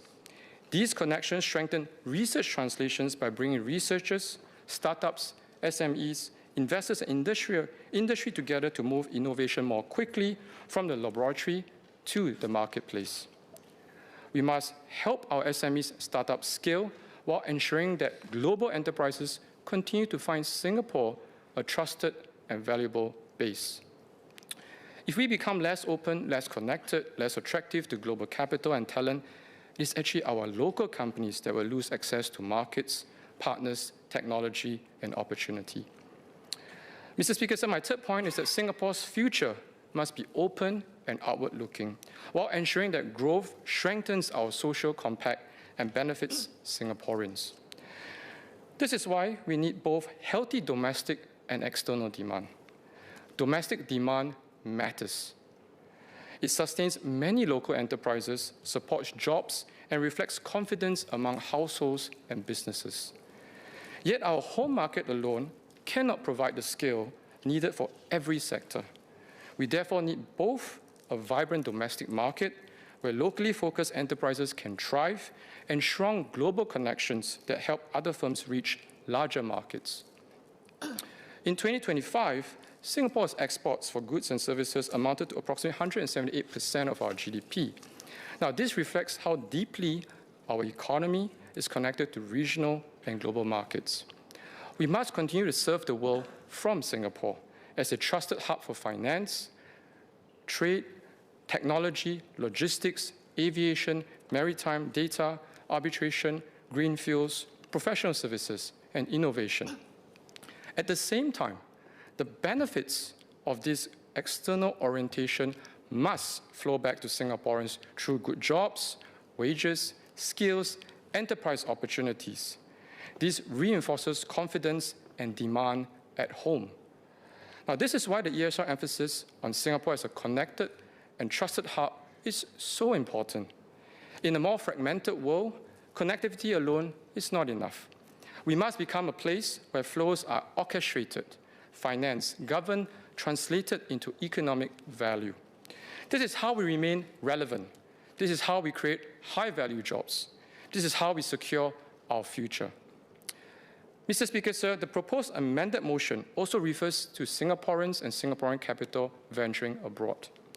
This is important, but this must be done from a strong and open Singapore base from which capital, talent, and enterprise can scale into the region. We want Singaporeans to lead, manage, invest, build, and operate across borders. We also want global partners to use Singapore as a launchpad and to create opportunities for Singaporeans from Singapore. This is especially important in Southeast Asia. Our region is growing, but it's also diverse, complex, and uneven.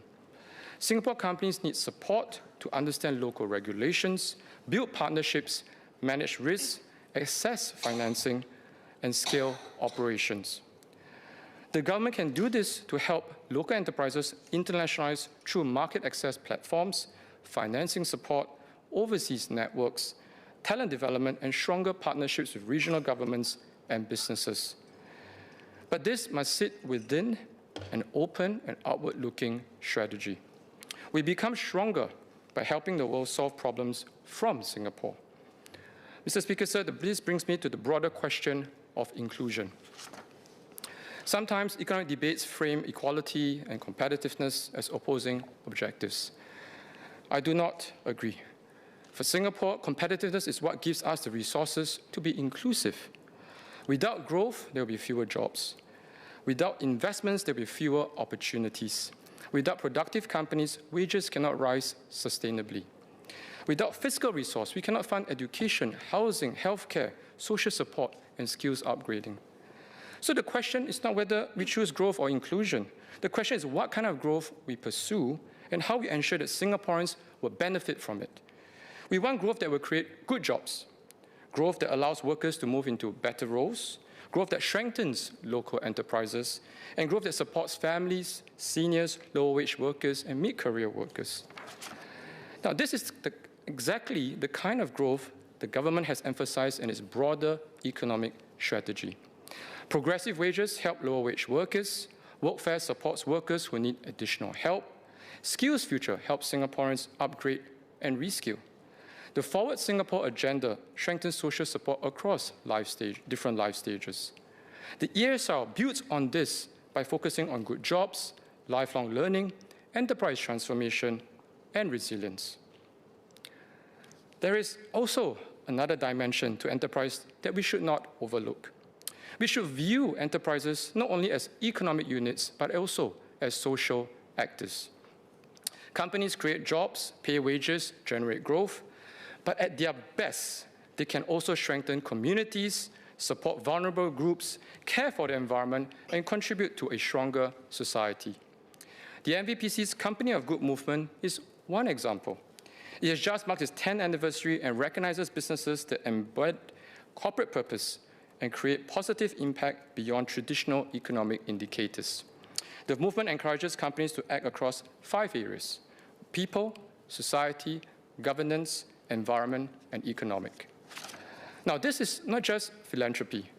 It's about how companies execute purpose through their core business and operations. Some companies do this through inclusive hiring and people-first workplace cultures.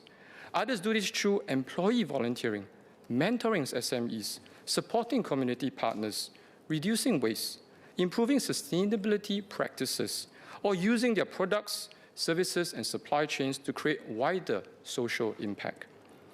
Examples include Shen Xiong's People First culture, HP E-Waste Recycling and HP Planet Partners program, and Fraser's Properties' efforts to shape environments and communities through its role as a real estate developer.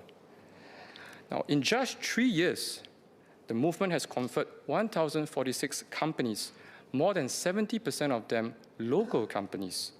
This is encouraging progress with room to grow further. Now, this matters because an inclusive economy cannot be built by the government alone.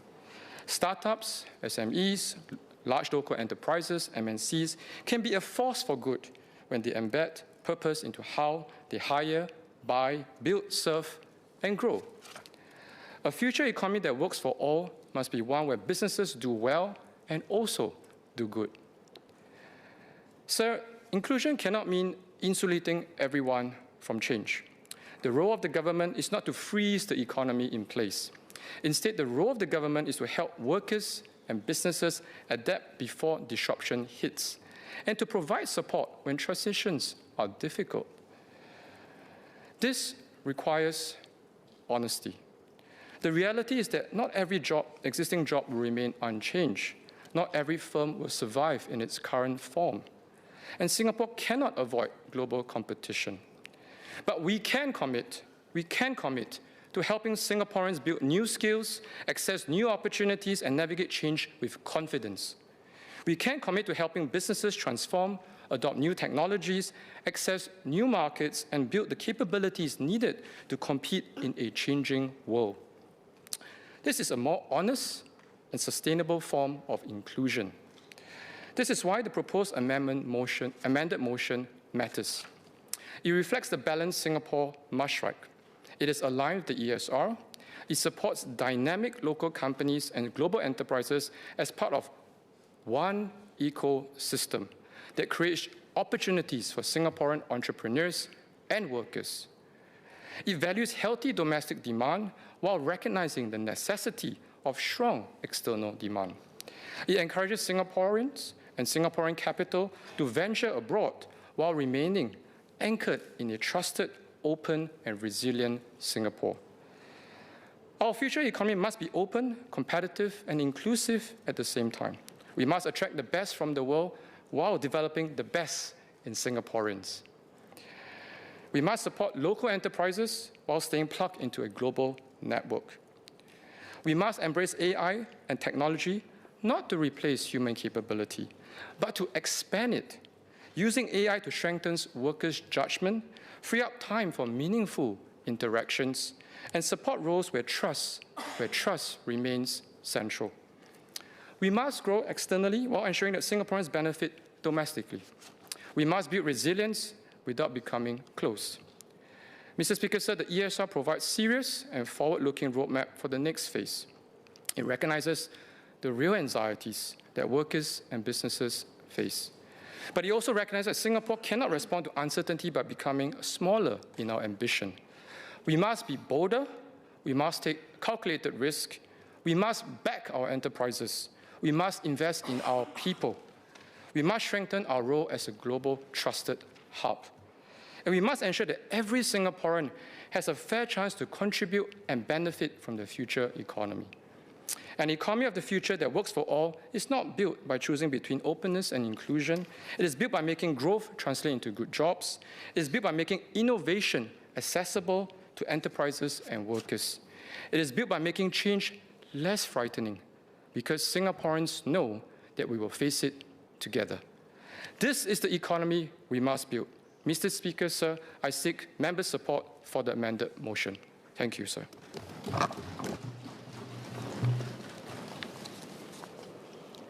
There are, Mr. Tiong, hang on, let me go through that.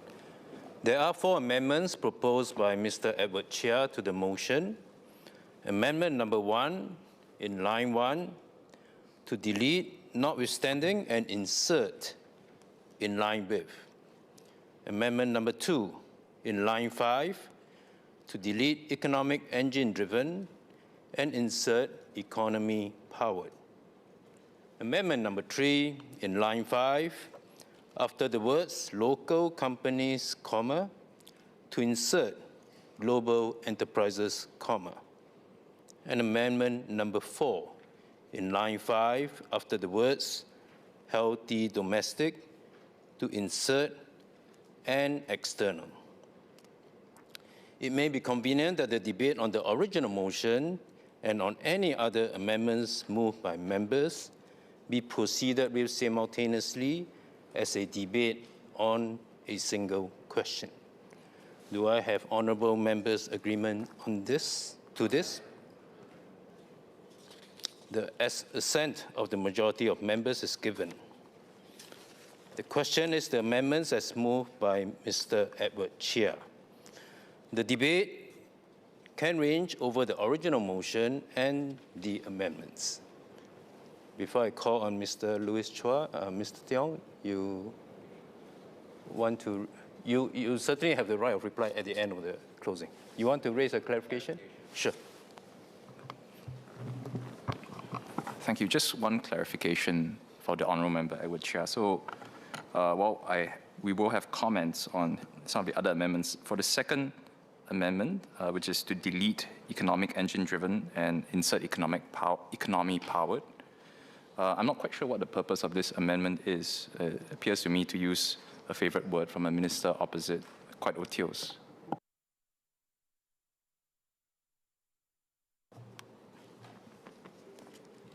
Mr. Chair. Mr. Speaker, sir, I think we don't want to really debate on the choice of words or semantics at this point, but I think it's basically really saying that an economy must be powered by really both local companies and global enterprises, and I think we could have hear from the member at his closing. But essentially, I think the crux of the amendment is is to really first actually say that it's aligned, the spirit of your motion, the original motion is aligned with the ESR. And to support local companies, we must also take the view that global enterprises must be part of the single ecosystem that actually, in turn, support local companies. Thank you, sir. Mr. Louis Chua.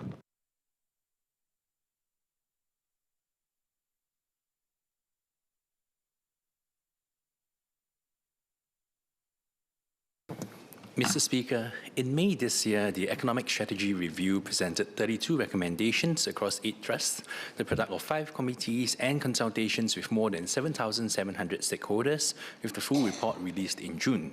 It is a serious piece of work and I commend those involved.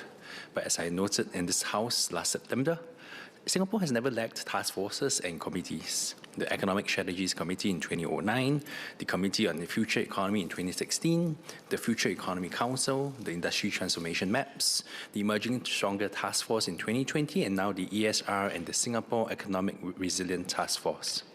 At this rate, reviewing the economy risks becoming a growth industry in its own right. The ESR asks searching questions of our businesses and our workers. Sharpen our value proposition, be agile, be resilient. These are fair propositions, but there is one economic actor of whom the report asks remarkably little, the government itself, and specifically the government in its most lucrative role as our landlord. The state owns some 90% of the land in Singapore, and it is by a wide margin the biggest landlord in the country. My contention today is a simple one. The ESR's ambitions for enterprise and innovation will not be realized so long as the government continues to see itself as a landlord and as long as Singaporeans continue to share in the government's rentier mindset. In fact, even as economists often identify the key factors of production being land, labor, capital, and entrepreneurship, there is not a single mention of land in the 32 recommendations of the ESR report, even as the report itself had acknowledged that land, energy, and demographic constraints are expected to tighten. Mr. Speaker, rent-seeking behavior permeates our society and the tone is set at the top.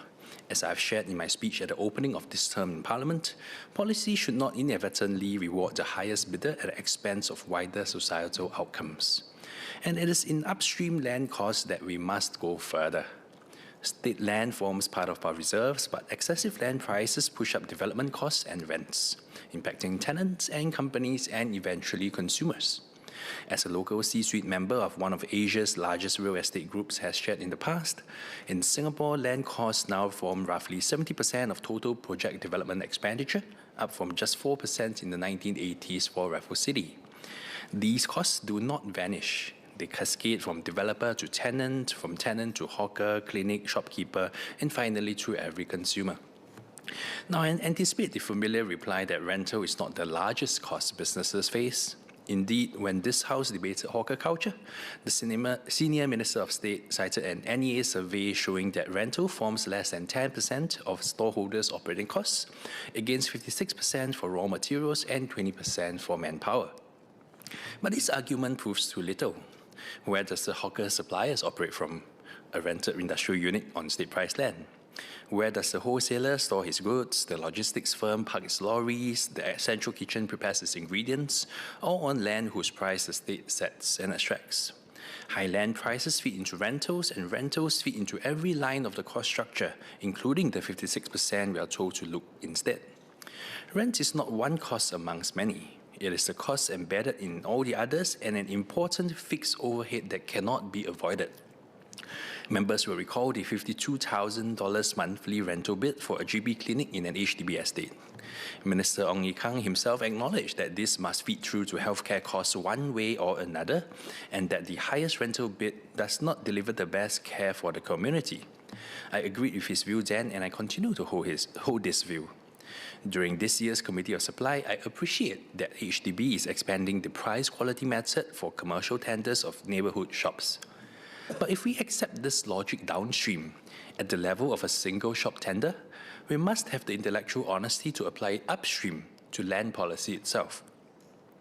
Mr. Speaker, there is a structural reason why these costs keep rising.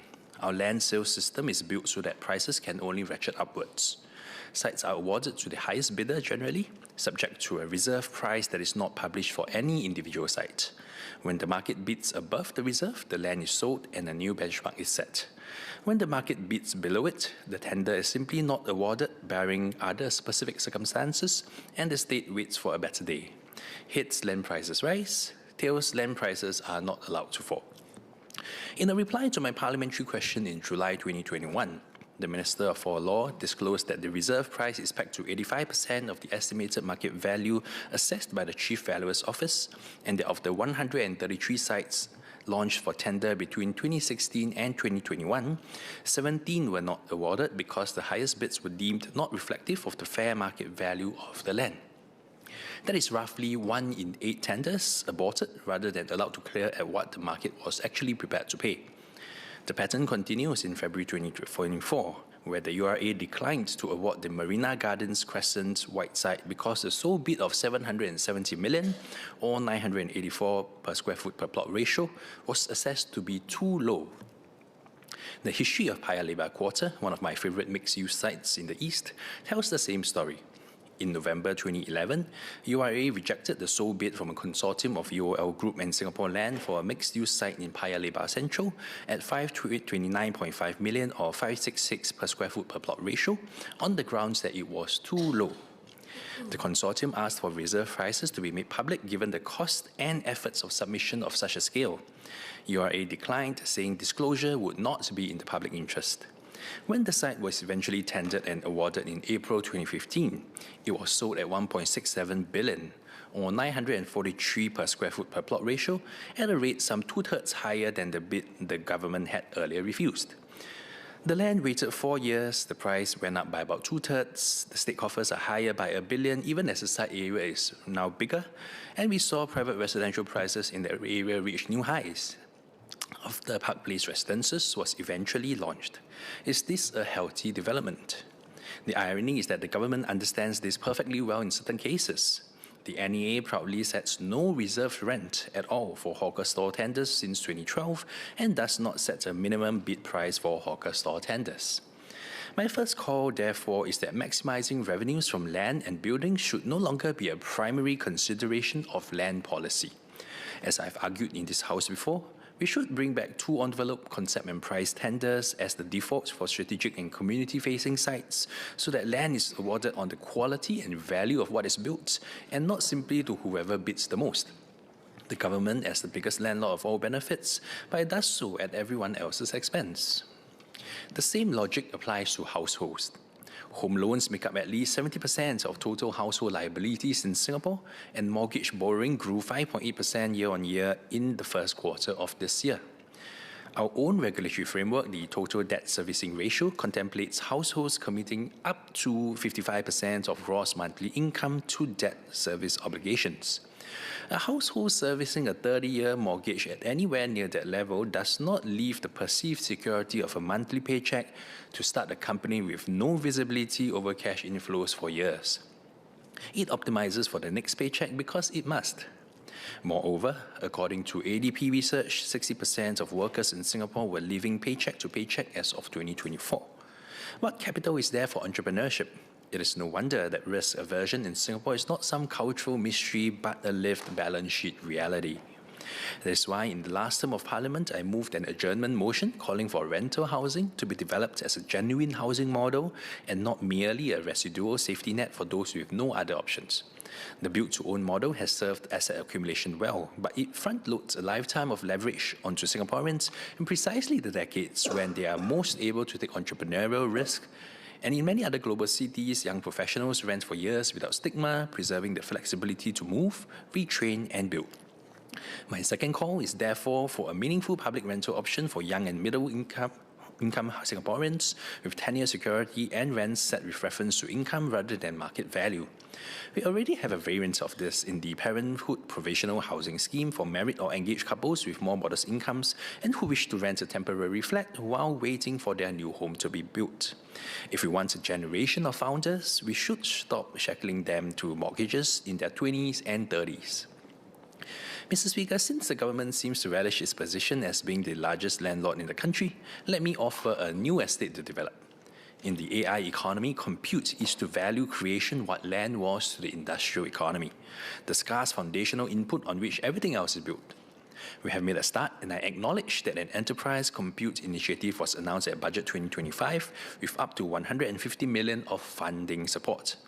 This is, however, only meant to be a short-term program that will only run for 1 year for the respective launch dates of each cloud service provider. By October 2025, he had reportedly had some 1,000 firms with cloud partners, but this is a very modest figure as compared to the 385,000 or so firms in Singapore's enterprise landscape in 2024 as identified in the ESR's final report. I also recognize that NTUC's AI Ready SG subsidizes half the subscription cost of eligible AI tools for members if you first go for an approved course. In other words, the principle of subsidized access to compute has been accepted by the government. The questions that remain are of scale, duration, and ambition. Some examples from overseas may be instructive. Hong Kong built its own artificial intelligence supercomputing center at Cyberport and allocated 3 billion Hong Kong dollars to a 3-year AI subsidy scheme under which eligible users receive subsidies of up to 70% of center's service list price. That is a state-owned facility with a publish rate card and a discount. Canada's sovereign AI compute strategy pairs public supercomputing investment with a 300 million Canadian dollars access fund that covers 2/3 of eligible costs for local cloud-based AI computing services on projects with compute costs of up to 5 million Canadian dollars. Note the word local and that these are targeted at SMEs. The United Kingdom, having found itself with only 1.3% of global compute capacity in late 2022, committed up to £2 billion by 2030 under its compute roadmap, and its AI research resource now allocates compute directly. 10,000 GPU hours for first-time users and 20,000 GPU hours for small and medium enterprises awarded as capacity rather than cash. Consider also the asymmetry closer to home. We extract some 20 billion in a single year in land sales proceeds or so, and yet we are only setting aside 150 million for the digital land on which our own companies must build, and 1 billion over 5 years in overall national AI research. And for all our first place finishers in AI readiness, only 4% of firms had embedded AI into core business processes by 2026, with adoption at 15% among SMEs against 63% for larger firms. AI diffusion is a big concern. I could not have summed it up better than a 2025 World Bank report on digital progress and trends report that governments should create an enabling environment to facilitate access to compute resources, catalyzing AI adoption, adaptation, and innovation. This can include targeted interventions such as compute subsidies for small and medium enterprises and researchers, regional data centers, and public-private partnership. More recently, NVIDIA CEO Jensen Huang also remarked that a strong AI ecosystem is not a foregone conclusion. Policymakers have an important opportunity to act, such as through expanding access to compute for startups and researchers and investing in shared training assets. This is not a one-off or time-limited effort, but instead we should spare no effort until a significant majority of our local enterprises have truly embedded AI into their core business processes. My third call is therefore a so-called HDB model for compute. The HDB public housing model made the government's objective of home ownership for the people program during our early years attainable through subsidized access to state land. Similarly, a national compute program should offer subsidized allocated capacity to local companies and particularly SMEs and entrepreneurs. This would draw on capacity in which the state has an ownership interest, priced below market with a published rate card with tenure certainty, and eligibility weighted towards local ownership and local value capture. As what Liang Wenfeng, CEO of DeepSeek, said recently, 人才的差距本质上也是因为算力的差距. Let us not have a talent gap in Singapore simply because of a lack of access to compute. Mr. Speaker, I can already anticipate the government's response to the proposals I have raised, that pricing land or compute below the highest market bid amounts to raiding the reserves. Allow me 3 responses. First, the reserves belong to all Singaporeans, not to the government of the day. Foregone rent extraction that flows into the productive capacity of Singaporean households and firms is not a raid but an investment in our collective future. It is the owners of the reserves investing in themselves. Second, On the government's own explanation to this House, leasehold land reverts to the state at the end of its term and is protected as past reserve once again. The debate is therefore about the pricing philosophy for the use of land over 99 years, not about giving the freehold away. Third, we do not apply this stinginess to foreign investment promotion. We extend generous low-tax incentives and charge as low as 5% corporate income tax instead of 17% to attract multinational corporations via a series of incentive schemes. Why is a discount for a foreign MNC prudent economic strategy, but a discount for a Singaporean entrepreneur a rate on the reserves? Allow me to conclude in Mandarin, Mr. Speaker, on what the real risks are for Singapore. Mr. Speaker, what are the real risks facing our country and our economy? Is it that we are pricing a small number of land parcels, a small number of rental flats, or a small number of GPU classes below the highest level that the market can bear? Or is it that generation after generation, Singaporeans will quietly come to the conclusion that in their own country, the most lucrative business is to be a landlord, and the safest life is to become a homeowner burdened by mortgage repayments for half their lives? I welcome the final recommendation report of the Economic Strategy Review Committee, and I support the motion moved by Mr. Kenneth Teo and James Lim. But as long as the state remains the most successful rent maximizer in our economy, the grand vision of this strategy will remain only on paper. The government should stop seeing itself as Singapore's biggest landlord, and should instead see itself as more actively as the people's greatest enabler. Mr. Speaker, I support the motion. Motion proposed by Kenneth Tiong and James Lim.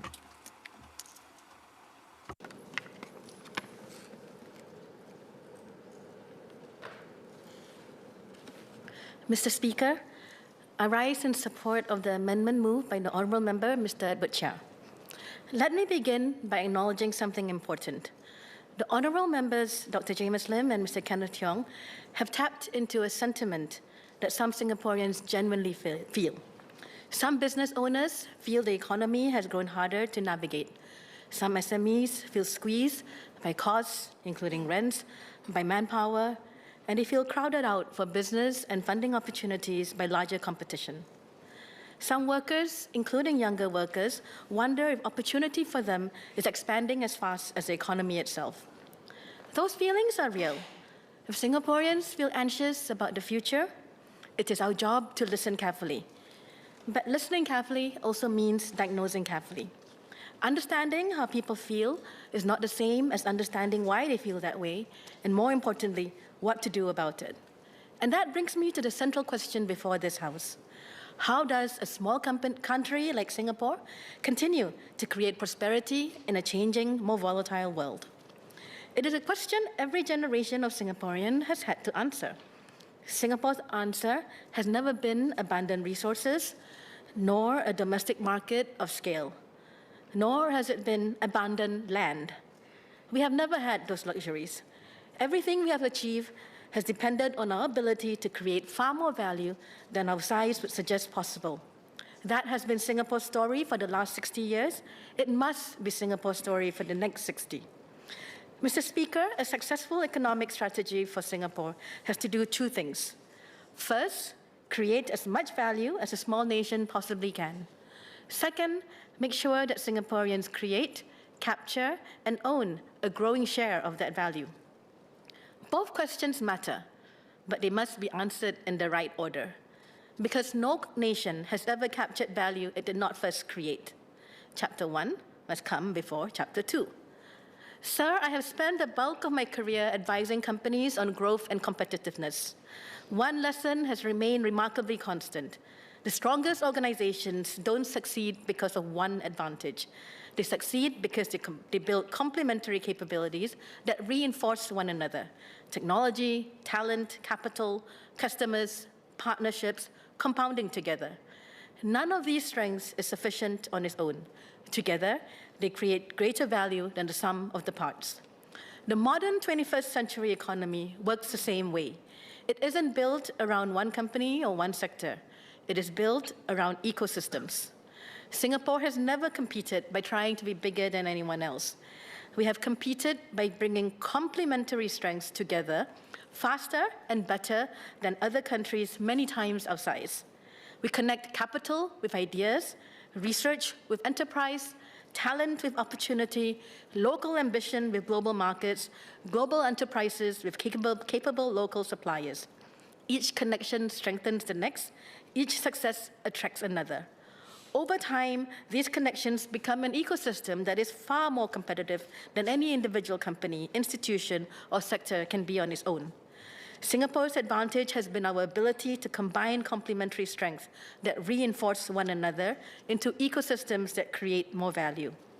I suspect there is broad agreement across this House that we want more Singaporean enterprises to succeed globally. The difference is not the destination.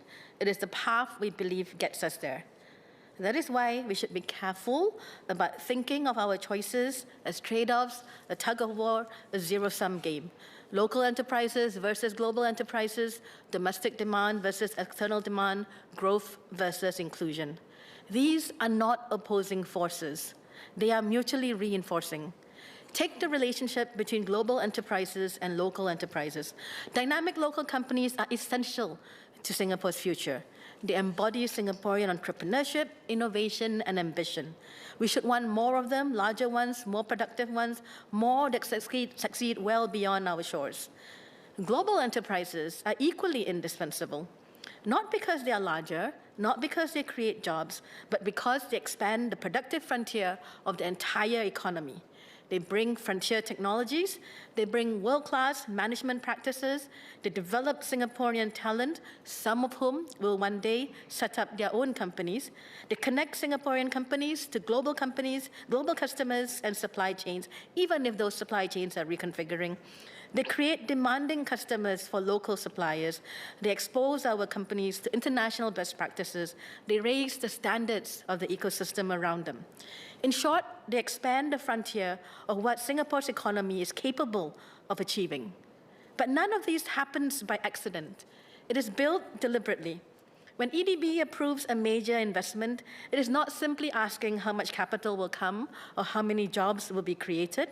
It also asks what capabilities will be anchored here and how Singaporean enterprises will benefit. In 2025, alongside Enterprise Singapore, EDB generated 19 MNC local enterprise partnership projects. That is not simply investment promotion. It is deliberate capability building, deliberate ecosystem deepening. A small precision engineering firm here might start by supplying components to an MNC here. If the ecosystem is working, that story doesn't stop here. Exposure to global standards, new technologies and production methods, and demanding customers lets that firm deepen what it can do. Move from making parts to designing solutions, from serving one market to several, from supplier to competitor in its own right. Eventually, it is no longer simply benefiting from the system, it is strengthening the system for the next generation of Singaporean companies. That is how capability compounds. That is how stronger Singaporean enterprises are built. I've had the privilege, particularly over the last few years, to work with more local SMEs. What's holding them back from scaling globally is rarely a lack of ambition or a lack of demand for what they make. The constraints are usually different. Access to growth capital, management with experience running operations across borders, or leading technology transformations, networks that open overseas markets, risk appetite. These are capability gaps, and they are unlikely to be closed simply by weaning ourselves off connections with our global capital. If anything, they are closed by making those connections work better for many more Singaporean enterprises. That is why the real question is not whether local enterprises matter, it's not whether we should support them more strongly. We should. The real question is how we can build an economy where local and global enterprises reinforce one another, makes the others stronger. The real question is whether we are helping enough Singaporean enterprises get connected to the ecosystems, acquire the capabilities that allow them to climb the value chain, compete internationally, and ultimately become ecosystem builders themselves. And that is precisely what the ESR seeks to do. The same logic applies to domestic and external demand. Domestic demand is important. It sustains heartland businesses, it provides resilience, but for a country of 6 million people, domestic demand cannot sustain the growth, wages, and opportunities we aspire to. We must continue to compete in far larger markets. Of course, many Singaporean enterprises are not exporters, and as the MP for Woodlands, I perhaps feel more keenly than others that heartland businesses are feeling the pressure and that RTS may accelerate this. But the answer cannot be simply strengthen domestic demand. We cannot ask consumers to ignore value. We cannot ask consumers to spend differently. We cannot ask them not to spend their money elsewhere. Our response has to be to help our businesses compete differently.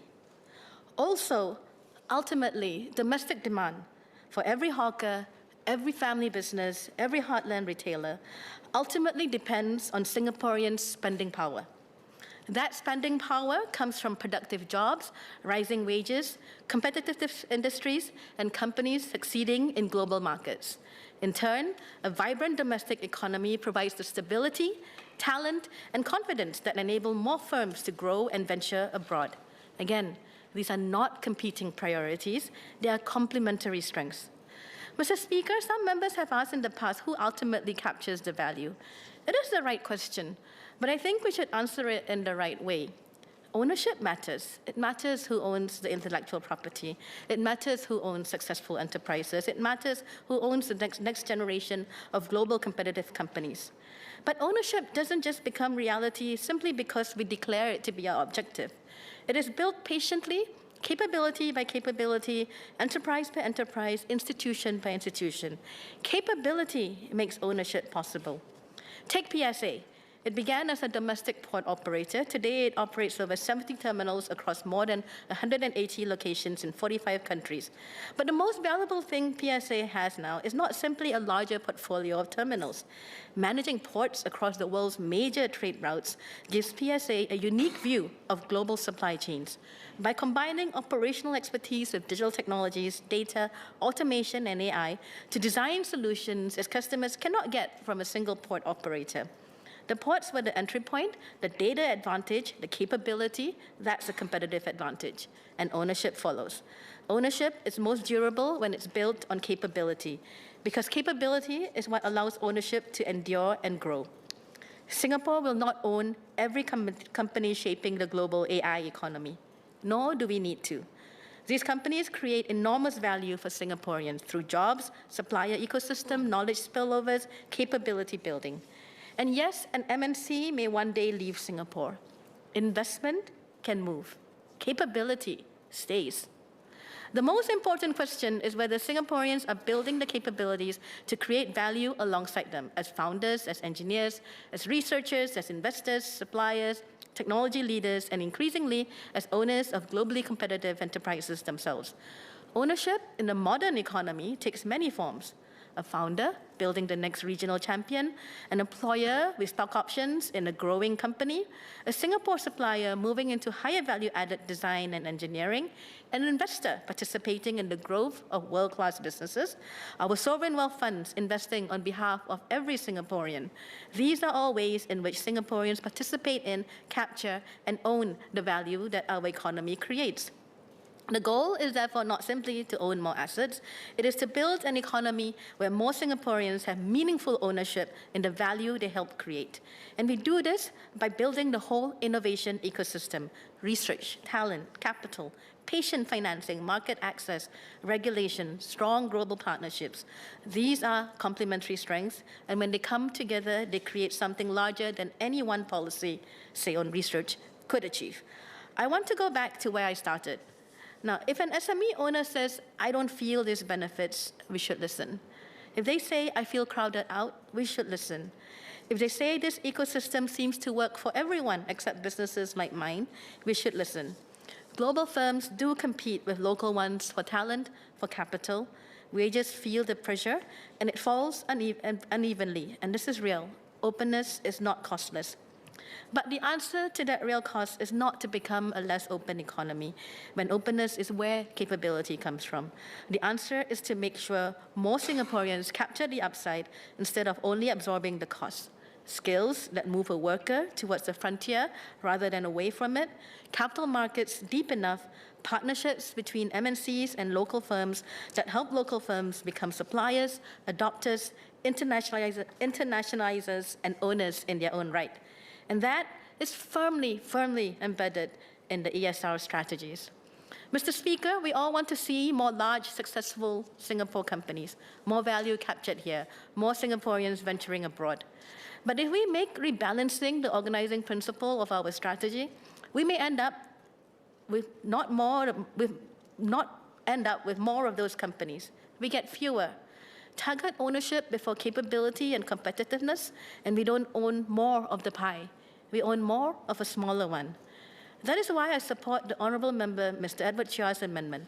It recognizes something this House has known for 60 years and cannot afford to forget for the next 60. Our strength has never come from any one source alone. It comes from strengthening the connections between them. Dynamic local companies, global enterprises, domestic demand and external demand, Singaporeans and Singaporean capital venturing confidently into the world. These were never separate engines to be weighted against each other. They are complementary strengths, working together as one system, working together to lift ordinary Singaporeans. Singapore never succeeded by asking the world to make room for us. We succeeded by becoming useful, indispensable to it, even as the world changes around us. Our task is now to continue to build an economy of the future where each reinforces the other, where the best companies, foreign or local, want to be.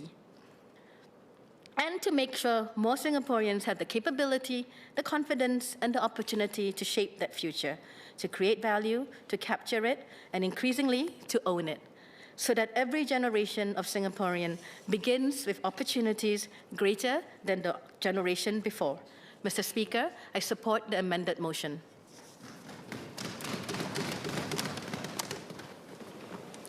Mr. Andre Loh.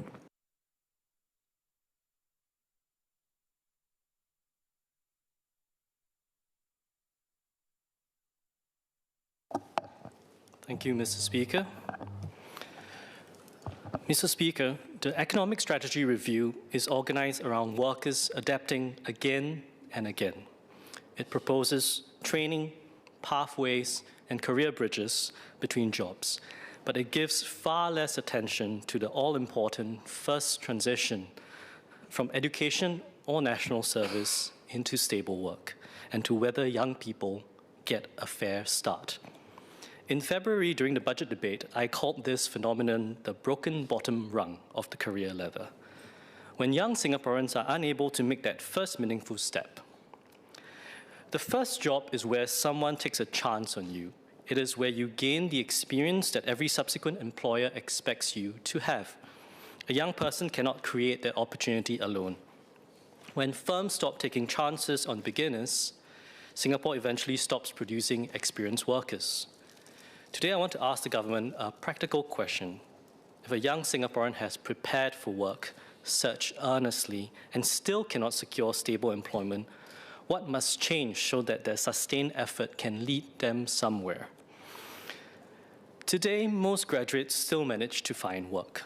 Among autonomous university graduates in the labour force, those who secure employment of any kind within 6 months of completing their final examinations amounted to 88.9% of the 2025 cohort, a slight drop from 91.2% in 2024. So 8 out of 9 graduates found work last year. But that figure is a broad measure. It includes graduates in full-time permanent employment, but also those in part-time, temporary, or freelance work, those who have accepted a job that starts later, and those taking steps to start a business. However, those in full-time permanent employment amounted to 74.4% of the cohort last year, down from 79.4% the previous year. So that means only 3 out of 4, down from 4 out of 5, found more stable long-term roles and could start building an actual career. I will not sound the klaxons just yet, but these are among several worrying signals, both in Singapore and from around the world that it is getting harder for our youngest among us to find work. The signals grow stronger when we look across different educational paths. Among surveyed fresh graduates from full-time external degree programs at private education institutions, 78.9% secured employment and 46.9% were in full-time permanent employment. So another 24% were in part-time or temporary work, including 9.7% who said this was involuntary. It is clearly not a bed of roses for everyone. The transition into stable work looks materially different depending on where you graduated.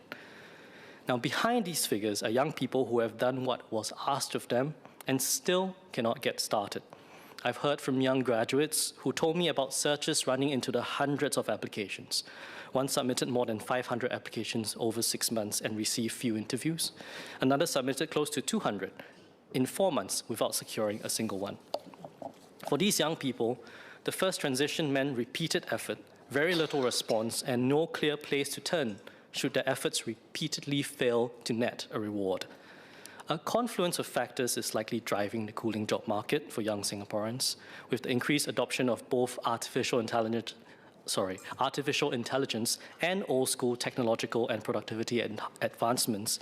A firm may make the entirely rational decision to automate away the basic tasks once given to junior employees.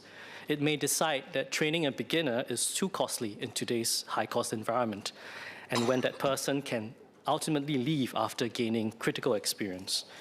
Now take those same rational decisions and scale them across the economy, and we can start to see the problem. If every firm, local companies and global enterprises alike makes the same calculation, the economic engine gradually stops producing experienced workers. What works for one company's balance sheet damages the national workforce. The government has introduced several measures to support the transition into work. The SG Youth Plan has introduced job tasters to help young people explore an occupation. Training helps them prepare. Matching services connect them to vacancies. Work study and company-led training can combine a real job with structured workplace training. However, each helps at a different stage. Taken together, however, a young person can still move from exposure to training to job matching without getting a fair start. Exposure is useful, but exposure is not employment. That is the gap we must fill. And Mr. Speaker, that is why I propose a fair start promise to all our youth, a national commitment to work towards a simple goal. If you are a young Singaporean under 30, making the transition from education or national service into working life, that you will get a fair start through stable employment or proper paid career building pathway. That means we must rebuild the broken bottom rung of the career ladder. The establishment of the Skills and Workforce Development Agency, or the SWDA, gives us an important opportunity to make this promise real. By bringing skills and employment under one roof, the government can now judge the whole journey by one outcome, whether young Singaporeans actually get a fair start. The government should make fulfilling the Fair Start promise a core mission of the SWDA, with stage targets to show whether Singapore is moving closer to the goal. For the individual young Singaporean, what this means is targeted and individualized support from SWDA case officers, and that should begin early. 6 months into the transition is a sensible checkpoint at which to assess outcomes. Any young person still searching at that point should continue to receive active support, and no one should be left to flounder alone. But a national goal alone will not create opportunities. So we must create more genuine pathways for young people to get their fair start. First, we should open more ordinary entry-level jobs to capable beginners. Where an employer has real work that can develop a beginner through the ordinary course of employment, the priority should be that proper job. My colleague Eileen Chong spoke during the SWDA bill debate about the implementation gap in skills-based hiring. Singapore has produced toolkits and established institutions to promote this, but we still do not know clearly whether employers are changing how they hire or if they are lagging behind. She called for the public service to lead by example and for a published baseline tracking skills-based job postings by sector and employer size. I support these proposals. I have also previously proposed that the Careers and Skills Passport evolve from a digital filing cabinet into a dynamic living credential. I now propose expanding that idea, making it work better for hiring. The passport already allows Singaporeans to share verified qualifications, training, and employment records with employers. For a fresh graduate, however, that record will naturally be thinner. The SWDA should establish standards through which institutes of higher learning and employers can verify substantial projects, internships, work-study learning stints, and other assessed competencies through the Careers and Skills Passport. Employers should then match the evidence to the actual skills required for the job, and where appropriate, let applicants demonstrate these skills through a structured practical assessment. The public service should apply the same discipline to its own entry-level roles. Identify what must be genuinely known on the first day, remove degree and prior experience requirements that cannot be justified, and publish whether its hiring practices are changing. The government should, again, lead by example. These measures would improve the match between capable beginners and entry-level jobs that already exist in the market. But matching alone cannot build the workplace experience that some jobs genuinely require, and Singapore must therefore also create more places where beginners can acquire it. That brings me to my second point. We should build proper paid apprenticeships. In some occupations, competence can only be built through sustained supervised practice. Employers want experience because the work genuinely takes time to learn. Yet every firm has an incentive to wait for another firm to bear the cost of producing that experienced worker. Singapore already has workplace programs for young entrants. GRIT, for example, offers a 3 to 6 month allowance-based traineeship that can provide useful short-term experience. But where an occupation requires sustained supervised practice over a longer period of time, we need a different, more well-developed route. A proper apprenticeship framework providing paid employment, full employee status, CPF, structured training, and portable competencies. That is why Singapore should build a national market for proper paid apprenticeships. The SWDA should identify occupations where employers need workers, but beginners need sustained workplace training, and work with employers and sector bodies to expand apprenticeship places that meet a common quality floor. That means recruiting firms and coordinating the teaching, assessment, and supervision needed to build competence, while making sure every place provides enough real work. Shared capacity is especially important for SMEs. A smaller firm may have valuable work but lack a training department, a full curriculum, or enough varied tasks to train an apprentice alone. Sector bodies and consortia can provide common teaching roving mentors and independent assessment, while coordinating rotations between these SMEs where these are needed to fully develop a range of competence. Employers would still provide the job and the wages and the workplace supervision, as well as their own share of investment. The quality floor must be clear. A proper apprenticeship is paid employment. It should carry a contract of service, wages, CPF, and ordinary workplace protections. The apprentice should perform productive work, learn through a structured plan, and have a named mentor. Wages should progress with competence. These skills should also be recognized independently of any one employer and carry value elsewhere across the market. The same employer need not guarantee permanent conversion, but before the pathway ends, there should be credible decision on conversion or progression. The government should support the shared infrastructure and portable occupational training that individual firms are unlikely to provide alone. Employers must remain substantial investors from the first day. That is the bargain we strike. Government solves the coordination problem, firms provide real work and help build the worker. Proper apprenticeships are central to a fair start for young people, and the same principles have wider application across the economy. My colleague, Mr. Gerald Giam, will speak next about the application to the skilled trades, where verified competence should lead to recognized mastery and real progression. Third, the government should use its economic leverage to create genuinely additional job opportunities. Some employers have productive work, but still hesitate to hire a beginner because of the initial wages, supervision, and lower productivity. The government can change that decision selectively. One lever is expanding targeted temporary risk-sharing arrangements. Support should be available where an employer can show that it will create a genuine additional employee job or proper apprenticeship, and that the opening would not proceed on the same terms without help. The employer must contribute throughout and take responsibility for wages, CPF, real work supervision, and development. Another lever is public procurement, where workforce development is relevant to a substantial public contract. procuring agencies can require or recognize proportionate commitments to proper apprenticeships and genuine employee entry-level roles. The purpose is to connect public purchasing demand to the development of Singapore's future workforce, without imposing a blanket quota on every contractor. Both levels should face the same test. Did public intervention change the employer's decision and create a productive opportunity that would not otherwise have existed? Public money should not be paying for employers to relabel planned vacancies, displace existing workers, or cycle young workers through temporary seats. Support should depend on additional work and real development. Money should be recovered where employer misrepresents the role or fails to provide the job, wages, or development promise. These measures will not eliminate every difficult transition for our youth, but they can, however, increase the number of genuine first opportunities without compelling private employers to hire or manufacturing make work in the economy. Finally, we must measure whether young people actually get that fair start. The Fair Start promise should be judged by whether they enter stable employment or a proper paid career building pathway and can build from there. The SWDA should The SWDA should publish a baseline and stage targets for these outcomes.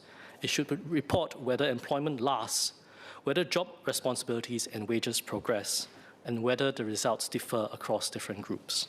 The results must also show how many young people remain without stable employment at the critical 6-month mark, for how long, and for what broad reasons. A youth should not disappear from the figures because a referral failed or a program ended. Keeping these outcomes visible will show where vacancies, training capacity, or practical support remain inadequate. A downturn may also make progress towards the Fair Start promise harder. That is when honest measurement matters most. It tells Parliament and the public how much opportunity has disappeared and whether the national response is strong enough. The Fair Start promise sets the national ambition. The 3 proposals I suggested are practical ways to move closer towards making that a reality: opening existing jobs to capable beginners with skills-based hiring, building proper paid apprenticeships, and creating additional opportunities where public intervention changes the calculus and the hiring decision for any employer. Transparent results will also show where progress is being made and where the government must do more. Mr. Speaker, in conclusion, the Fair Start promise asks something of everyone. Young people must prepare, search earnestly, and engage with suitable opportunities. Employers must provide real jobs and invest in beginners. The government must build the conditions in which sustained effort can lead to progress and lead to a stable career. The government must not stand aside when every employer waits for someone else to provide a first chance. It must not let young people disappear between programs and institutions. Mr. Ashar bin Osman.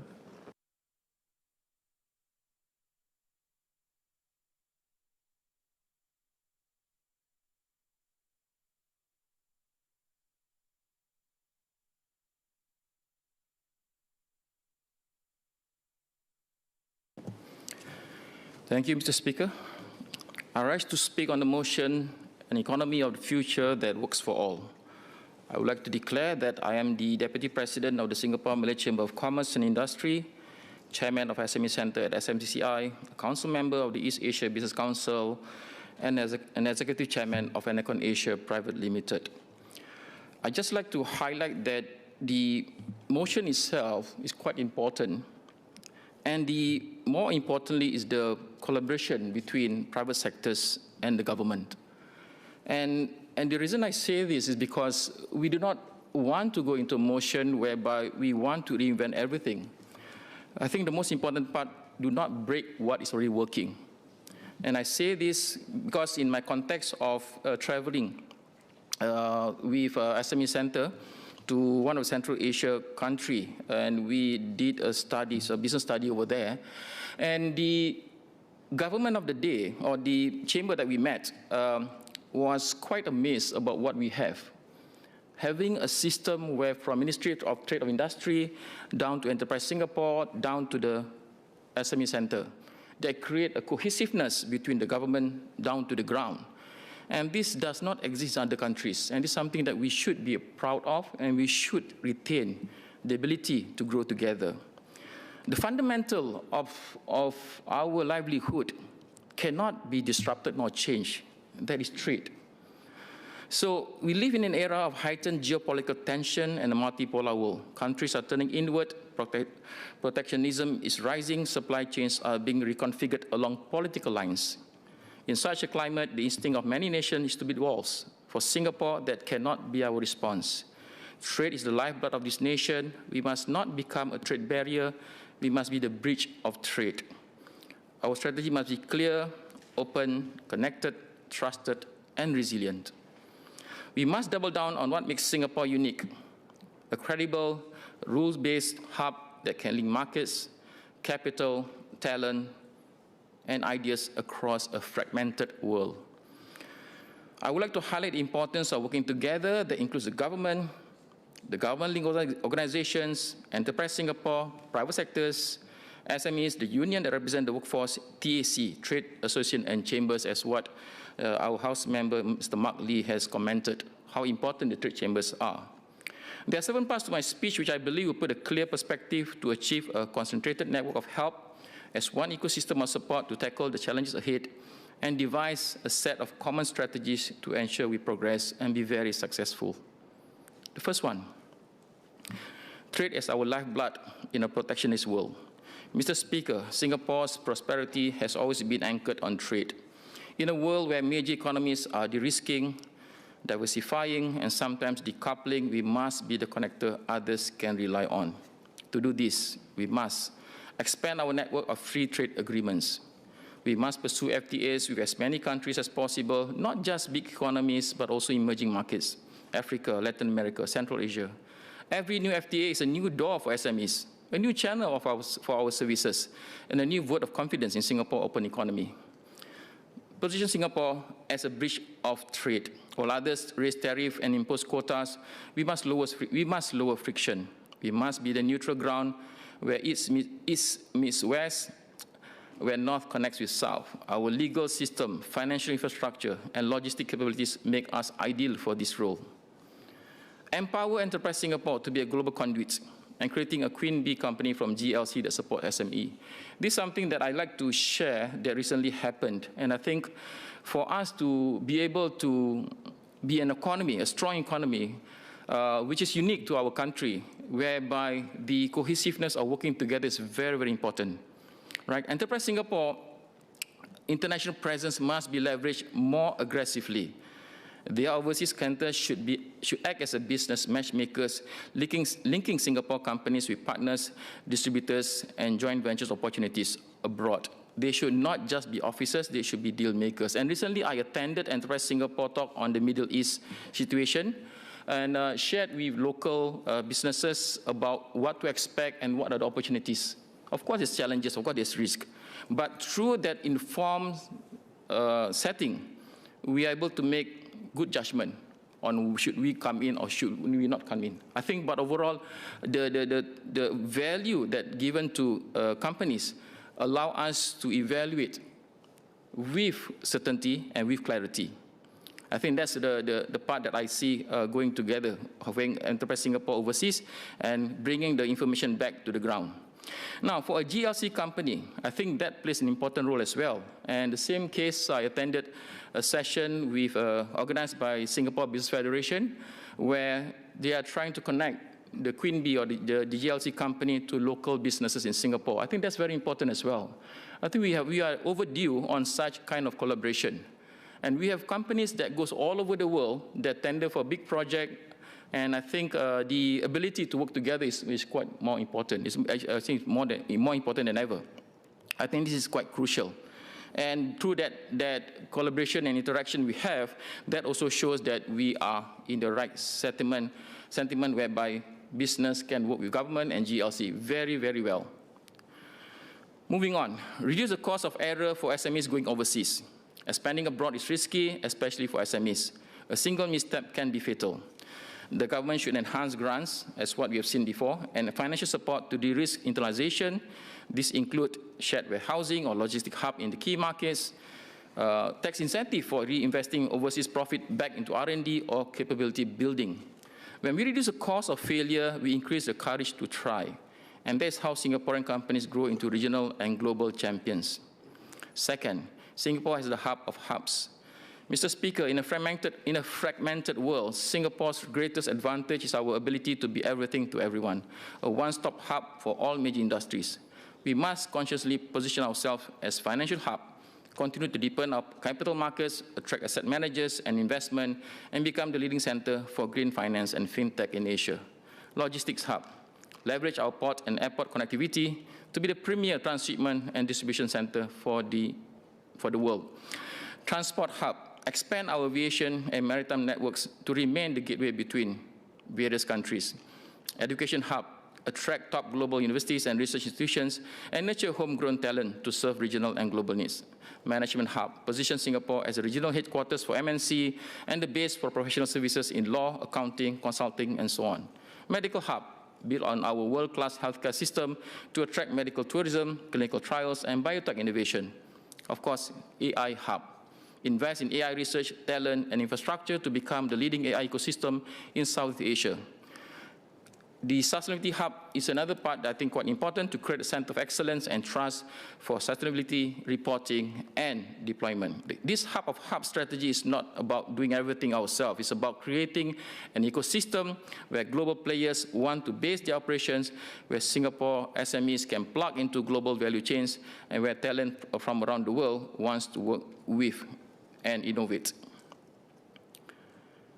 Third, empowering SMEs to thrive locally and globally. SMEs make up 99% of our enterprises and employ about 2/3 of our workforce. They are the backbone of our economy, yet they face rising costs, tight labor markets, and intense competition. We must do more to help them not just survive, but thrive. SME centers, one of the centers that, one of the help that can offer to companies must be the first port of call for every small businesses and medium. They have provided and they should enhance their services. SME centers do provide business advisory free of charge with the support of the government, workshop on digitalization, sustainability, and utilization, access to templates, tools, and best practices for governance and compliances. Leverage on trade association and chambers.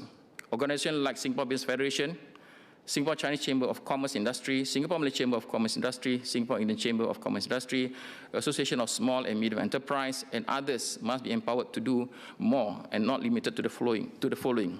They organize business mission and networking events, host sector-specific forums on growth areas like green economy, AI, and healthcare, educate members on regulatory changes and emerging opportunities, advocate for SMEs concerned at the policy level. And I think one that is doing very well is mentorship programs, pairing seasoned entrepreneurs with startups. And this is something that even the Malay Chamber has started doing so. Next, to encourage business to adapt to changing demand. The market does not wait. SMEs must be ready to pivot, whether it's adopting e-commerce, shifting to sustainable products, or tapping into new customer segment. Government and TAC can help by providing real-time market intelligence and trend analysis. The next part is promoting Buy Singapore, Support Singapore. The reason I raised this issue is regarding about the GLC that can support local SMEs. I think that's where we can work together to lift everybody up. And doing so, this will create, recognizing every dollar spent is circulate in our economy, create jobs and build resilience. Government procurement can lead by example, prioritizing local SMEs where quality and value are comparable. The fourth part, embracing sustainability as a competitive edge. Sustainability is no longer optional. It is a business imperative. As Singapore aims for net zero by 2050 or earlier, company must embed sustainability into their operations. Incentivize green adoption. The government should expand grants for energy efficient or even increase the grant. And of course, carbon accounting and reporting tools, sustainable packaging and supply chain solutions, and build green capabilities. We like to also see that position Singapore as a green hub. We can attract green investment by offering tax breaks for sustainable ventures, fast-track approval for green projects, a one-stop shop for sustainability certification. Companies that adopt sustainability earlier will not only comply with regulation, but also gain a competitive edge in the global markets where consumers and investors demand responsibility. Fifth, manpower and lifelong learning in the age of AI. Mr. Speaker, I must address the challenge of AI. AI is not coming, AI is already here. It is transforming industries, automating tasks, in some cases replacing workers. This is not a distant threat, it is a present reality. We cannot stop technological progress, but we can ensure that no Singaporean is left behind. Workforce must be ready to learn and relearn. The half-life of skill is shrinking. What you learned 5 years ago may be obsolete today. Every worker must embrace lifelong learning, not as a slogan, but as a survival strategy. Government to fund training and AI tools. The Skills Future framework is a good start, but we must go further. Allow training credits to be used for subscribing AI-powered productive tools, fund membership in TACs and business networks that provide continuous learning, provide stipends for mid-career workers undergoing reskilling, not as a support, but as a program. Focus on human-centric skills. AI can automate routine tasks, but it cannot replicate creativity, empathy, and leadership. Our education and training system must emphasize these uniquely human skills. We must support workers in transition. For those jobs are displaced by AI, we need stronger monthly income support during retraining, career conversion program tailored to growth sectors, counseling and mental health support to manage anxiety and uncertainty. Constant learning is the only way to stay competitive and employable. The government must make it affordable, accessible, and relevant. The sixth part, supporting R&D and reducing cost pressure. Innovation is the engine of future growth, but R&D is expensive, especially for SMEs. The government must increase R&D grants and tax incentive, expand the research and development tax incentive scheme, create co-funding pools for industry-academia collaboration, support proof of concept and pilot projects that bridge the gap between lab and market. The next one is mitigating high cost of living and operating. Singaporeans are feeling the pinch. Businesses are grappling with rising rent, utilities, and manpower costs. We must review regulatory fees and streamline compliance burden. Provide targeted relief for SMEs in high-cost sectors. Ensure housing and transport remain affordable to retain talent. A thriving economy requires both innovation and affordability. The last part, my 7, keeping the Singapore dream alive. Mr. Speaker, in the heart of this motion is a simple question. What kind of future do we want for Singapore? The Singapore dream must remain alive. It is the belief that with hard work, determination, and a fair chance, every Singaporean can achieve aspirations, whether in arts, sports, academia, business, or culture. We must ensure that no one feels out. Inclusive growth means that benefits of progress are shared broadly. We must uplift the vulnerable, support the middle, and celebrate the successful. Pride in our nation. Singaporeans must be proud of their country.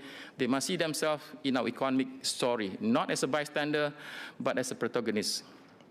Mr. Speaker, do allow me to speak the following in Malay.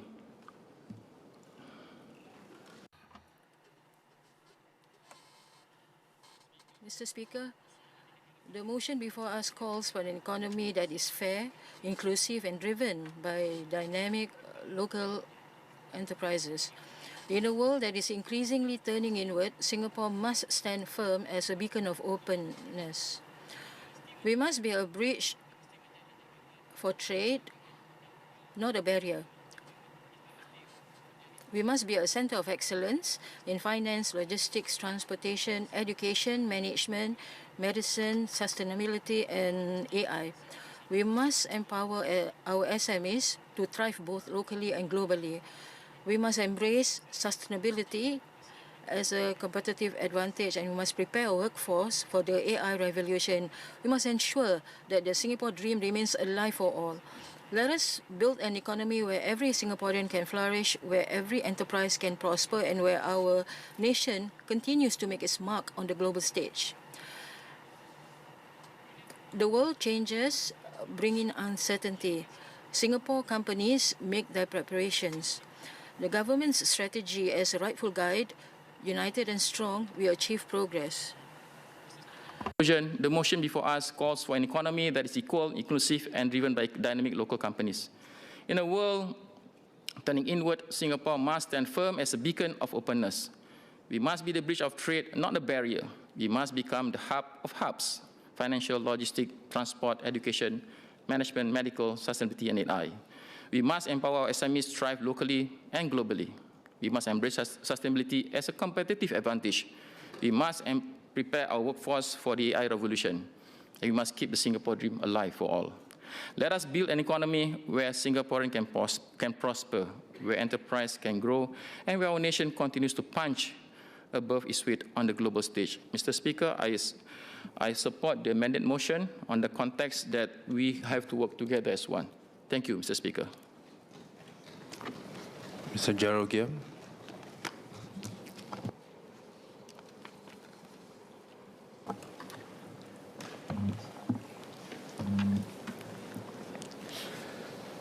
Mr. Speaker, for decades, skilled tradespersons, from electricians and plumbers to lift engineers and infrastructure and technicians, have not been accorded the prestige and pay that match their vital economic contributions.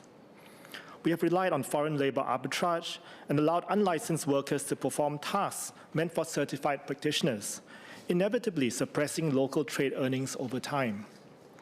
With a median monthly income of just $2,700 in 2023, skilled trades are seldom seen as a career of first choice for young Singaporeans.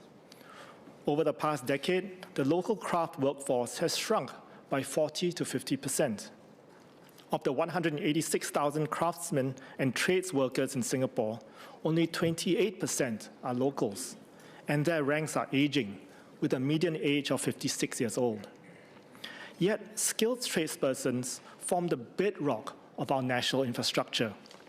While artificial intelligence can automate administrative reports and overseas remote workers can process corporate accounts, they cannot physically rewire a server room, repair a water main, or maintain critical infrastructure in Singapore. These crafts are inherently localized, highly skilled, and resistant to remote replacement. If we want to offer genuine economic mobility to our vocational graduates, we cannot leave the skilled trades trapped by undercutting from unlicensed workers, rigid licensing regimes, and limited career progression pathways. We must elevate these vocations into respected, high-earning avenues of trade entrepreneurship and national pride. While upskilling is essential, classroom retraining has limited utility in technical crafts compared to master-led apprenticeships. And training alone cannot resolve deeper market distortions. As we look to elevate skilled technical vocations, relying on frameworks patterned after the progressive wage model or the career progression model will reach natural structural limits. While these models establish important wage floors across foundational sectors, their design relies heavily on climbing fixed corporate ladders into administrative or supervisory roles, positions that are inherently limited in number and compel artisans to abandon their practical craft just to earn a higher income. To enable our artisans to achieve true long-term wage progression, we must look beyond administrative ladders and restructure the underlying market so that technical mastery naturally commands the true market value of their craft. To achieve this, we must introduce a market-friendly trade competency framework that elevates skilled trades into highly respected avenues of independent enterprise and professional advancement. We must enable tradespersons to contribute to and build prosperous, scalable businesses, ensuring they do not feel stuck in demanding jobs with limited prospects. The Economic Strategy Review report rightly acknowledges that essential physical trades are vital to Singapore's economic resilience. However, its recommendations continue to rely on incremental tweaks within employer-led models. While the ESR points to outsourcing and weak skills recognition, it remains silent on the deeper structural distortions depressing trade wages. The report features an inspiring young electrician whose grit is truly commendable. Yet his pathway is telling. Unlocking high earnings required 4 academic degrees, including a master's degree, from NITEC all the way to a master's degree. I applaud his drive, but question the system. Why force a master craftsman through an academic obstacle course instead of directly valuing hands-on mastery and independent enterprise? This paradigm shift must begin with how these essential vocations are regulated and protected in the open market. Consider all our current licensing regimes. Almost all fixed electrical work legally requires an EMA licensed electrical worker, while regulated plumbing requires a PUB licensed plumber. While non-compliance carries statutory fines of up to $10,000, a jail term of up to 3 years or both, daily practice reveals a massive gap between the rates charged by licensed tradespersons and unregulated marketplace alternatives. This economic gap tempts cash-constrained buyers to opt for uncertified options across many routine property maintenance tasks. Such choices carry serious public safety risks. Uncertified electrical work can cause loose connections, arcing, structural fires, or electrocution, while improper plumbing joints can lead to concealed leaks, sewage backflow, or water supply contamination. In 2016, the improper wiring of a water heater to a 3-pin plug by workers unlicensed to do electrical work resulted in the tragic electrocution of a 15-year-old boy in his HDB flat. Similarly, in 2020, an elderly couple and their son were electrocuted to death in their Jurong flat due to similar unsafe installation of a water heater. To protect public safety and shield local artisans from wage-depressing undercutting, regulators, including EMA and PUB, must enforce strict regulatory baselines for all market players, whether local or foreign, to ensure local artisans compete on a true level playing field of technical quality and safety. This will require the agencies to staff sufficient inspectors and auditors to conduct enforcement and respond to whistleblowing complaints. Second, we must streamline how local talent enters and moves through the vocational talent pipeline. Local manpower supply is currently constrained by rigid structures that force junior workers and mid-career entrants through a long, uncertain route just to secure a license. We should promote the skilled trades to students and mid-career switchers as viable, respected alternatives to polytechnic diplomas and university degrees. Training pathways already exist, whether through full-time ITE programs or certification courses at the BCA Academy or Singapore Institute of Power and Gas for mid-career switchers. However, despite completing their classroom education, aspiring tradespersons face structural challenges when attempting to translate those qualifications into licensed independent careers. The structural bottleneck lies in the post-graduation licensing requirements of completing 2 years of relevant practical experience, covering a full spectrum of trade work. Trade practitioners I spoke to have highlighted that, in reality, almost no small contractor covers the entire spectrum of work. Expecting a residential service plumber to log experience across industrial supply systems creates a practical bottleneck, as current evaluation criteria favor multi-year commercial construction projects over day-to-day residential maintenance. We can resolve the licensing bottleneck by implementing a modular trade endorsement pathway. Instead of requiring 2 years of full-spectrum experience before a worker can practice independently, this pathway certifies specific verified competencies task by task. Each cleared module would legally authorize a tradesperson for that specific scope of work, whether in water heater installations, sanitary piping, or wiring loops.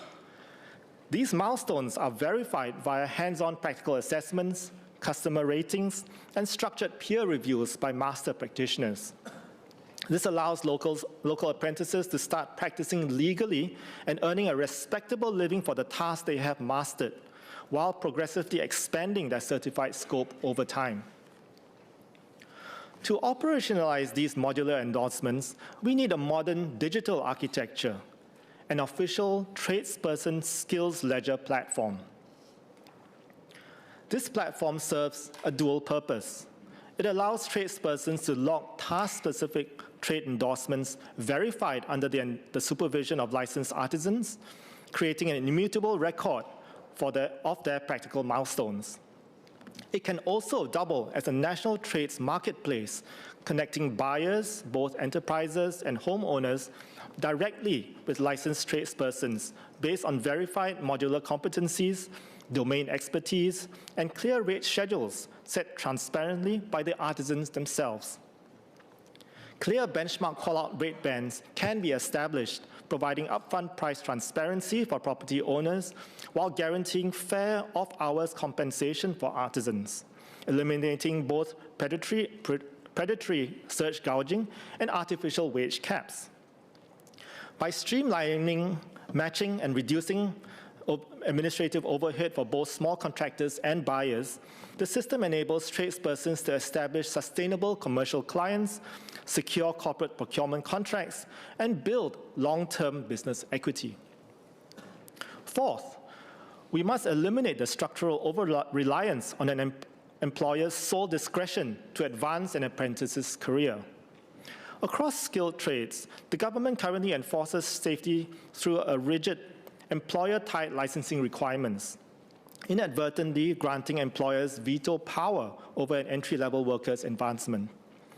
Under the current market structure, established employers have little commercial incentive to sign off on the logbooks and testimonials of apprentices, who may later become direct competitors. While on-the-job training under senior practitioners remains essential, we must ensure that if an apprentice faces unreasonable administrative delays or employer gatekeeping, an independent audit mechanism exists. An apprentice should be able to submit their immutable digital work logs and project portfolios to an independent technical panel for verification.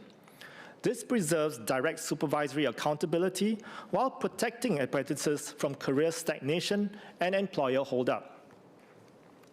Finally, to tie these pillars together, I propose establishing a new autonomous entity called the Singapore Guild of Skilled Tradespersons, which will define baseline competencies, advocate for fair commercial rates, manage the tradesperson skills ledger, and empower local tradespersons to self-regulate and scale their operations.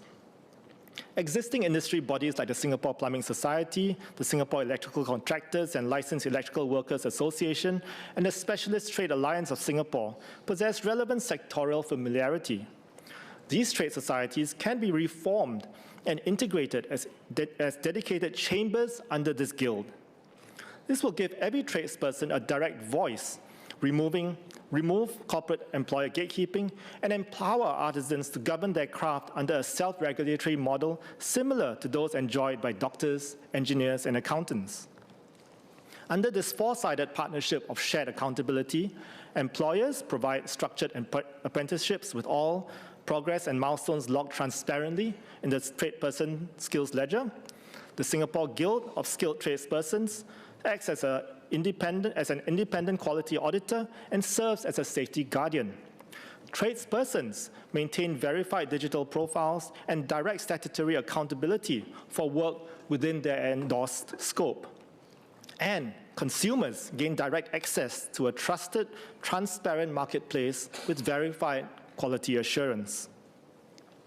Mr. Speaker, elevating our physical crafts requires more than just policy tweaks. It demands restoring the social standing and institutional dignity of our artisans. When we give skilled tradespersons the autonomy to govern their own professions, command transparent commercial returns for their mastery, and build independent, high-earning businesses, we can fundamentally change how society views this form of blue-collar work. By replacing rigid academic treadmills with direct market rewards for technical excellence, entering a trade will no longer be seen as a second-best option born of academic detour, but a proud, lucrative, and respected pathway into entrepreneurship and master craftsmanship. Through independent representation, technology-driven competency tracking, and structured apprenticeships, this comprehensive structural redesign will restore our workers' leverage and ensure that national economic progress serves the dignity and prosperity of every Singaporean. So I support the original motion standing in the names of my honourable friends, Mr. Kenneth Tiong, the member for Aljunied GRC, and Associate Professor James Lim, the member for Sengkang GRC. Mr. Saktiandi Supat.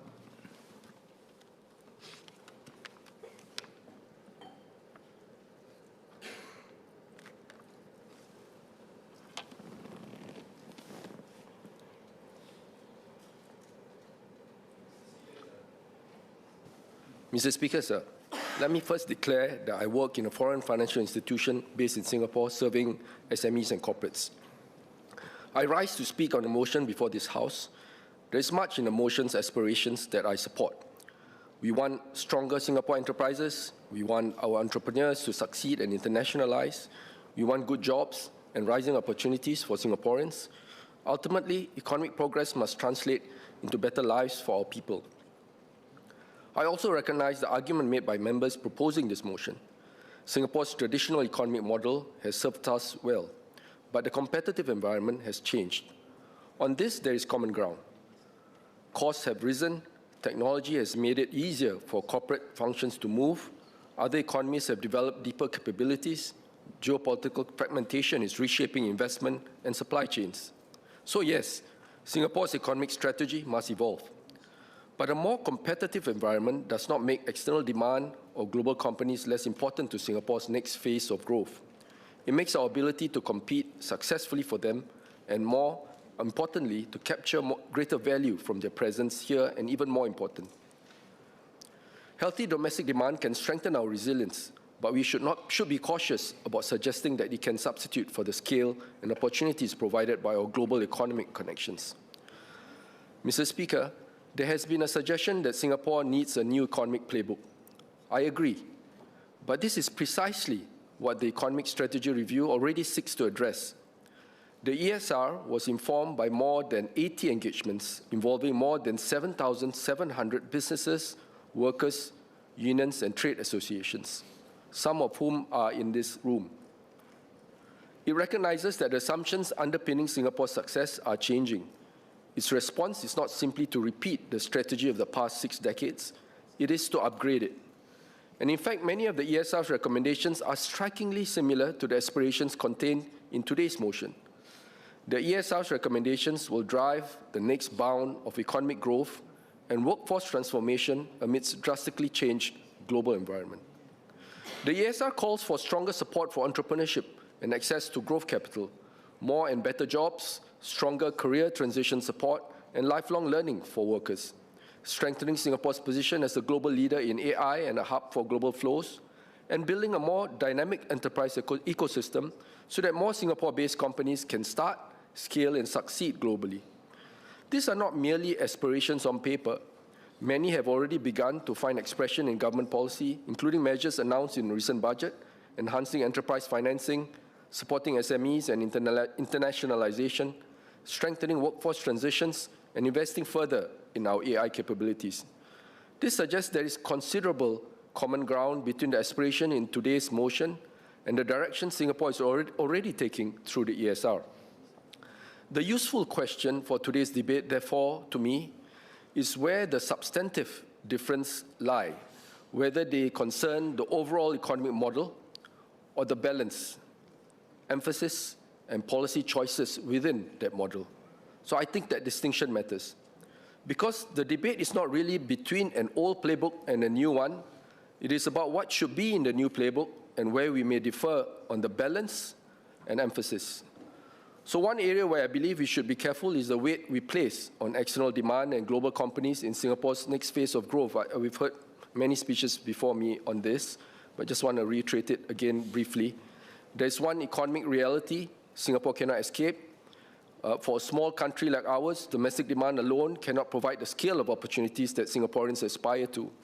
In 2025, Singapore's merchandise trade reached almost $1.4 trillion, equivalent to several times the size of our GDP. That gives some sense of just how deeply Singapore's prosperity is connected to demand beyond our shores. Our semiconductor plants do not produce mainly for Singapore consumers. Our pharmaceutical facilities do not manufacture only for patients here. Our port, airport, and financial centers serve markets far beyond our shores. Domestic demand supports our economic engine. External demand provides much of its scale. And the same applies to global companies. We should absolutely build more Singapore champions, but this is not a choice between global companies and local enterprises. The ESR itself calls for Singapore to support high-potential enterprises, both homegrown and global. And this remains a very real source of economic opportunity. In 2025, EDB secured $14.2 billion in fixed asset investment commitments, with the investment commitments expected to create around 15,700 jobs when realized over the next 5 years. But the model must evolve. The relevant question today is no longer simply how much investment did we attract. It should increasingly be how much value do we anchor in Singapore.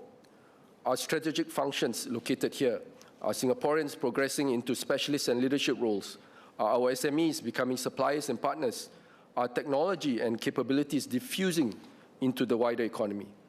The ESR seeks to address precisely these linkages, as I infer from its report. It calls for us to go beyond simply attracting investment and to embed these investments more deeply into Singapore through stronger local supplier networks, partnerships with our research institutions, deeper innovation capabilities, and stronger pipelines of skilled talent. We have already built considerable capabilities.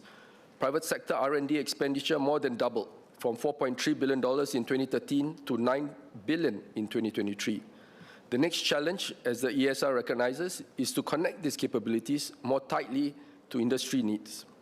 Indeed, spillovers extend beyond the firms themselves.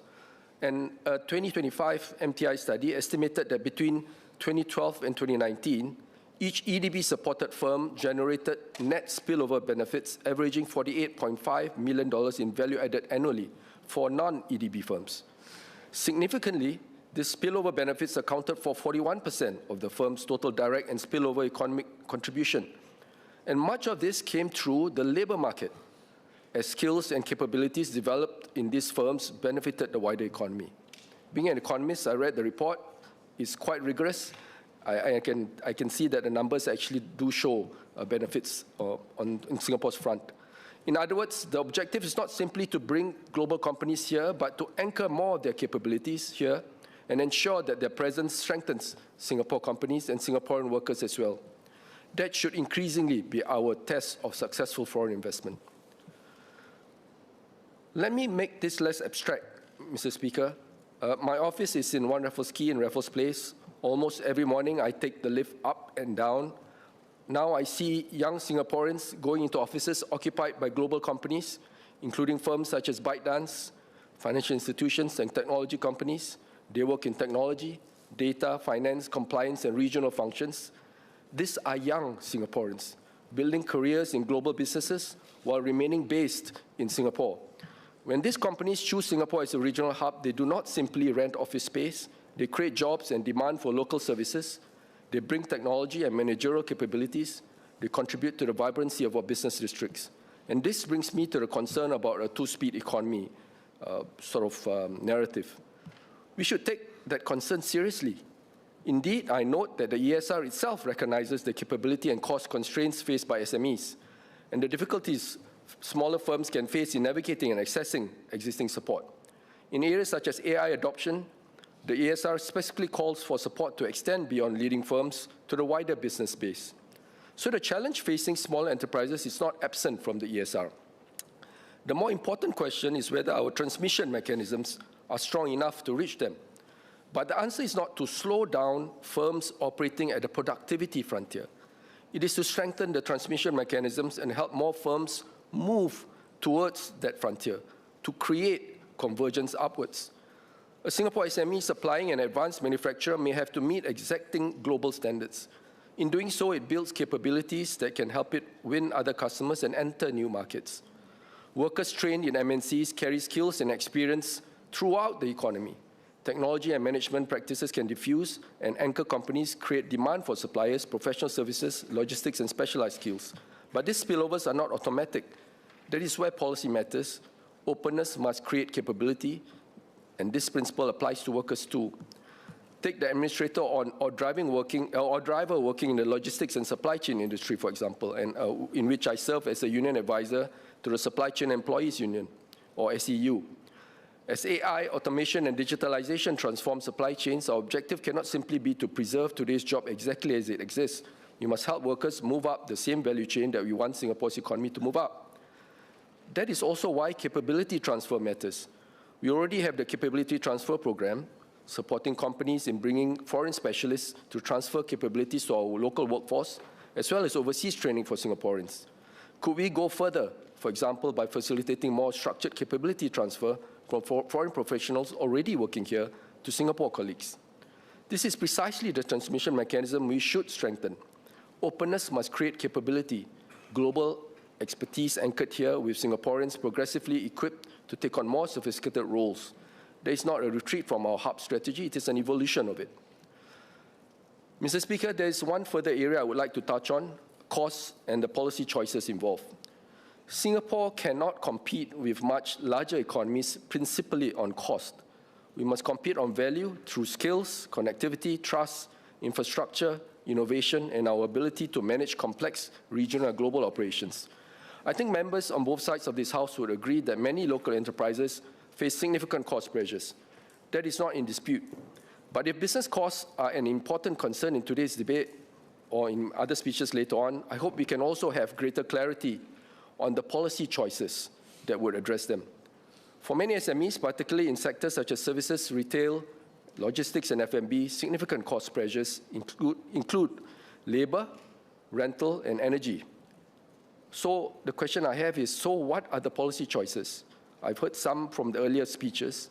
If labor costs are the principal concern, are members suggesting that we significantly relax our foreign manpower policies? If rental costs are the concern, are members proposing some form of rent regulation or greater intervention in commercial leasing? If energy costs are the issue, are members suggesting energy price controls or longer-term subsidies? These are not rhetorical questions, they are genuine policy questions. Because every proposal involves trade-offs. We all want our businesses to remain competitive and to manage their costs. But measures to reduce costs, one cost, can have consequences elsewhere. At the same time, Parliament has debated proposals before aimed at strengthening wages and retirement adequacy, as well as more ambitious environmental measures. This may be legitimate policy objectives, but they illustrate the trade-offs involved. Measures that advance important social or environmental objectives can affect business cost structures. So when we call for lower costs and greater support for local enterprises, I think the next questions should be, what are the concrete policy choices? What are the trade-offs? And who ultimately bears the cost? So I hope today's debate and later speeches can therefore move beyond identifying the challenges facing SMEs, on which there is considerable common ground, towards a clearer discussion of which policy choices we or they are prepared to make and which trade-offs we are prepared to accept. So essentially, economic policy ultimately requires choices, and choices require prioritization. Mr. Speaker, in Malay, please. Mr. Speaker, before I turn to the efforts of the Malay Muslim community, allow me to summarize one important point. As a small country, Singapore cannot rely on domestic demand alone. We need world markets, global investments, and international economic relationships to create the scale of growth and greater opportunities for our people. However, our goal is not merely to bring more global companies to Singapore. What matters more is how much value, capability, and opportunities we can anchor in Singapore. Are Singaporeans getting better jobs and opportunities to advance? Are local SMEs becoming suppliers and business partners to global companies? Are technology, skills, and expertise spreading across our economy? These efforts to answer such questions are aligned with the essence of the Economic Strategy Review Committee report. We do not need to choose between global companies and local enterprises. We need to ensure both can grow together. If there are parts of our economy that are moving at different speeds, the answer is not to slow down those who are most competitive. Instead, we need to help more enterprises and workers to build their capabilities so that they can advance together. Economic openness and inclusivity are also not two conflicting goals. Our challenge is to remain open to the world while ensuring that more Singaporeans, workers, and enterprises alike can seize opportunities from that openness. All of this is consistent with the recommendations put forward in the ESR Committee report. This is also the spirit we wish to bring to the Malay Muslim community. The national strategy will only bring meaningful change when the community understands the changes taking place and is able to seize the opportunities available. Within the Malay Muslim community, the Minister in charge of Muslim Affairs has announced the formation of the Committee for Economic Resilience, which I co-chair with Dr. Wan Rizal. We want to hear the aspirations and concerns of youth, workers, professionals, and entrepreneurs, and to help translate the ESR's recommendations into more tangible opportunities. Our aim is not to create a separate economic strategy for the Malay Muslim community. The goal is to ensure that our community is prepared for change and well positioned to seize and create new opportunities. Our focus is aligned with the ESR. First, technology and AI. How do we help more Malay Muslim business owners use AI to improve productivity, strengthen competitiveness, and to grow their businesses? This is where MQ Plus, business leaders, and community networks can serve as a bridge between national programs and ground-level needs. Secondly, growth and internationalization. For enterprises with ambition and potential, Singapore should be their starting point, not their ceiling. We want to help more enterprises build capabilities, become suppliers and business partners to global companies, and ultimately explore ASEAN and broader markets. Third, jobs, skills, and career transitions. Technology will transform the jobs and skills required. We need to help workers understand these changes early, to upskill and to seize opportunities in growth sectors. We should not wait until someone loses their job before taking action. Economic resilience also means making preparation before change arises. From awareness to participation, Mr. Speaker, ultimately our ambitions cannot stop at awareness of the ESR. We need to move from awareness to participation in the ESR strategy. Can more Malay Muslim SMEs become suppliers and business partners to global companies? Can more of our entrepreneurs expand into ASEAN? Can more of our young people enter sectors such as advanced manufacturing, digital economy, AI, the green economy, and emerging sectors? These are among the questions we wish to examine through the Committee for Economic Resilience. Inclusivity is not merely about redistributing the fruits of growth after it has been created. It also means expanding opportunities so that more members of our community can participate in the very process that creates growth itself. And our aspirations must be clear. The Malay Muslim community must not only be ready to face the economy of the future, we must have the confidence, skills, and capability to help shape and succeed in that future economy. Allow me to close this section with a verse of pantun. Sailing boats on calm open seas, stopping a while at Pulau Ubin. Knowledge is drawn and talent grows with ease. Advancing together, the future is certain. Said at the outset, there is considerable common ground between the aspirations in this motion and the direction already set out in the ESR. The question is therefore not whether our economic model must evolve. It must. The question is how it evolves and which foundations of Singapore's economic success we must preserve, even as we strengthen local enterprise, resilience, and inclusion. One such foundation is our openness and connectivity to the world. We can build stronger Singapore companies, strengthen resilience, and broaden participation in growth, but these objectives should complement our global orientation, not substitute for it. Our task is to create convergence upwards so that more Singaporean companies and workers benefit from the technology, capabilities, investment, and opportunities flowing through our economy. Because the choice is not between global and being inclusive, our challenge is to remain global while ensuring that more Singaporeans, businesses, and communities participate in the opportunities our global connections create. So, Mr. Speaker, while I support the aspirations underlying this motion, I cannot support the motion as it stands. I will, however, support the motion proposed with the proposed amendments by Mr. MP Edward Chia. And I also support, especially the second line, where the word engine needs to be replaced, because it is not just a single economic engine. It's about the whole economy, powered by multiple factors. It makes the second sentence clearer to me. The amendment may seem minor, but I think it makes it clearer in that sense. So that is how we build, in that sense with the amendments, how we build stronger companies, create better jobs, and build an economy of the future that truly works for all. Thank you, Mr. Speaker.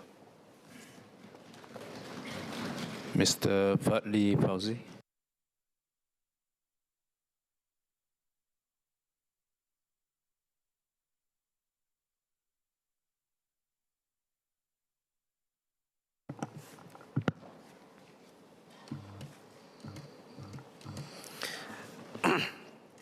Mr. Speaker, I speak today in support of the original motion filed by my honourable friends AP James Lim and Mr. Kenneth Tiong. The Economic Strategy Review recognises that the global economy is changing in ways that are structural rather than cyclical. My speech will focus on the Thrusts 6 and 7 of the ESR. While their broad aims are laudable, I hope to advance some different recommendations for consideration in the shared hope and spirit of better preparing and protecting our Singaporean workers. I will frame my suggestions through 3 questions. The first question concerns the journey. What is the journey for Singaporean workers who find themselves displaced in the workforce or at risk of being made obsolete?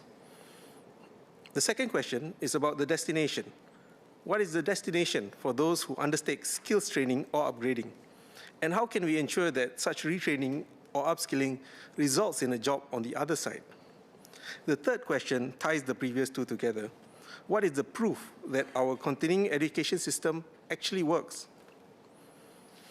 Mr. Speaker, I begin with my first question. What is the journey like for Singaporeans who undertake reskilling or retraining opportunities? More importantly, how can we make sure that these workers can and do benefit from these opportunities? And what can be done to make the journey easier for them? My answer is twofold. One is to offer a robust safety net so that workers, especially those who are displaced, can pursue retraining and reskilling opportunities without anxiety or worry. 2 is to unlock sources of funding for those who may wish to pursue deeper mid-career upskilling. Sir, Singaporean workers deserve a robust safety net. Upskilling and retraining sounds good in the abstract as a response to job displacement. But we have to remember that Singaporean workers are not video game characters progressing through a skill tree to get an achievement unlocked. To workers made redundant or on the verge of losing their jobs, upskilling and retraining may not sound like solutions in the immediate moment, but rather as another source of stress and uncertainty. Let us not understate the psychological distress and desperation that precarious employment can cause. Other than anxiety and disappointment, workers can also feel shame and embarrassment, especially if they are breadwinners with children or elderly depending on them. We must thus manage workforce transformations and transitions with sensitivity. We need our Singaporean workers to feel secure and have confidence that they can and will overcome an employment disruption if and when they face one. And we need affected workers to be confident that they have the full backing of society and the government as they endeavour to overcome this setback. Sir, that sense of security, hope, and confidence can only come by offering our workers the protection of a robust safety net, namely through 1, mandatory retrenchment benefits, and 2, a universal redundancy insurance scheme. Mr. Speaker, the ESR in Thrust 6 calls for earlier intervention in retrenchment support. Early intervention makes sense. However, I want to ask whether this alone is sufficient or even fair for the affected workers who have sometimes contributed years of service. Crucially, employers are encouraged to abide by the tripartite advisory on responsible retrenchment. As a result, retrenchment benefits remain at the discretion of the respective employers. This is a policy choice that unfairly disadvantages our workers and leaves them vulnerable. To me, this is wrong. We must protect hardworking Singaporeans and legislate mandatory retrenchment benefits.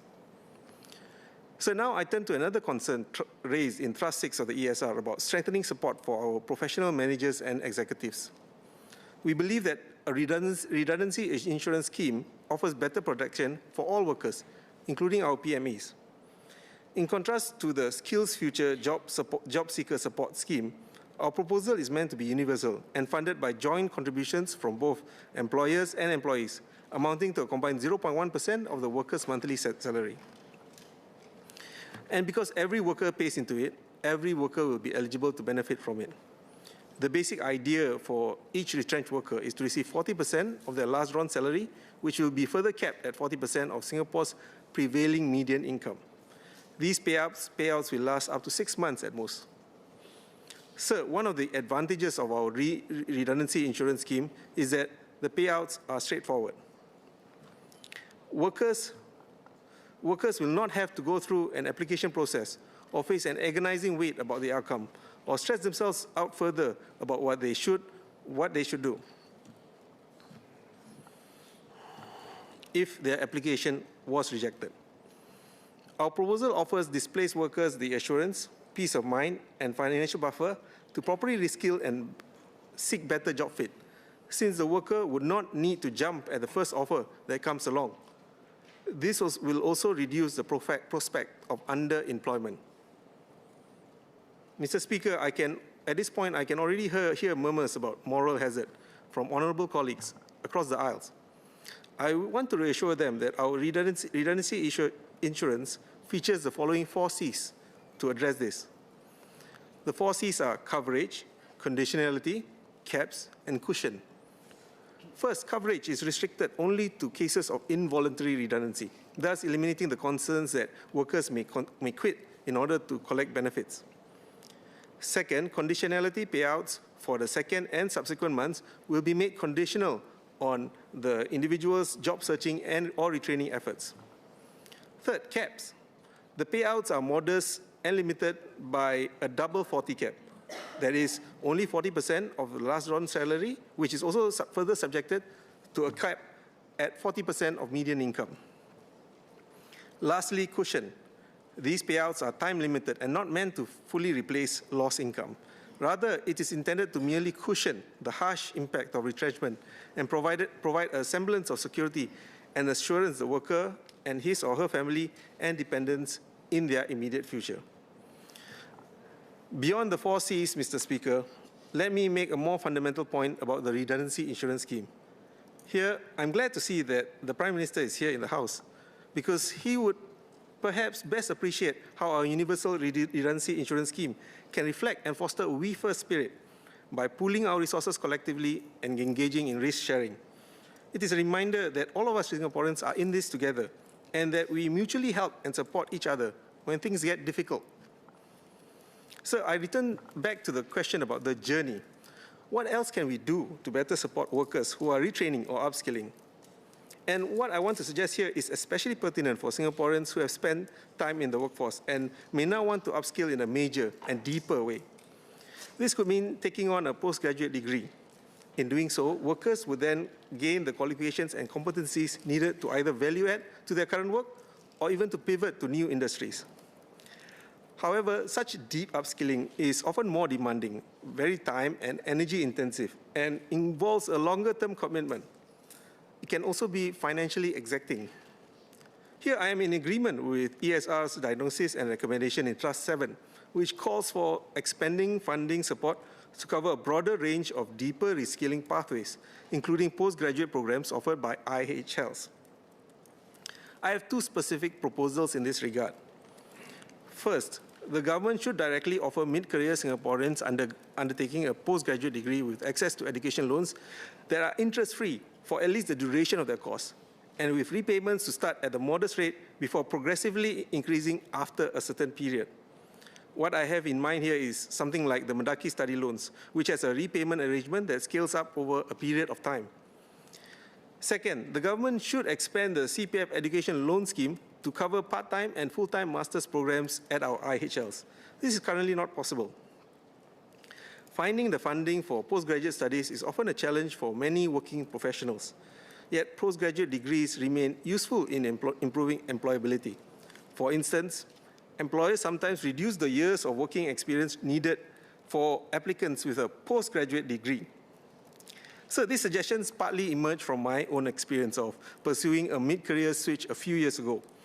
I left the public service to pursue a postgraduate JD program at SMU to become a lawyer. The temporary transition back to being a full-time student was difficult, not least due to the loss of a stable income for the 3 years of the JD program. However, securing an interest-free education loan from Mendaki was helpful for me. Also, while being a JD student, I was in a slightly better financial place as a result of holding a master's in sociology. That enabled me to secure part-time employment teaching at SIM, which helped me with my day-to-day expenses. Today, retraining and upskilling is something unavoidable for the Singaporean worker. However, we in this House would do well to recognize that the process of retraining, and especially deeper upskilling, involves opportunity and real costs, some of which can and should be alleviated. Mr. Speaker, I now arrive at my second question, the destination.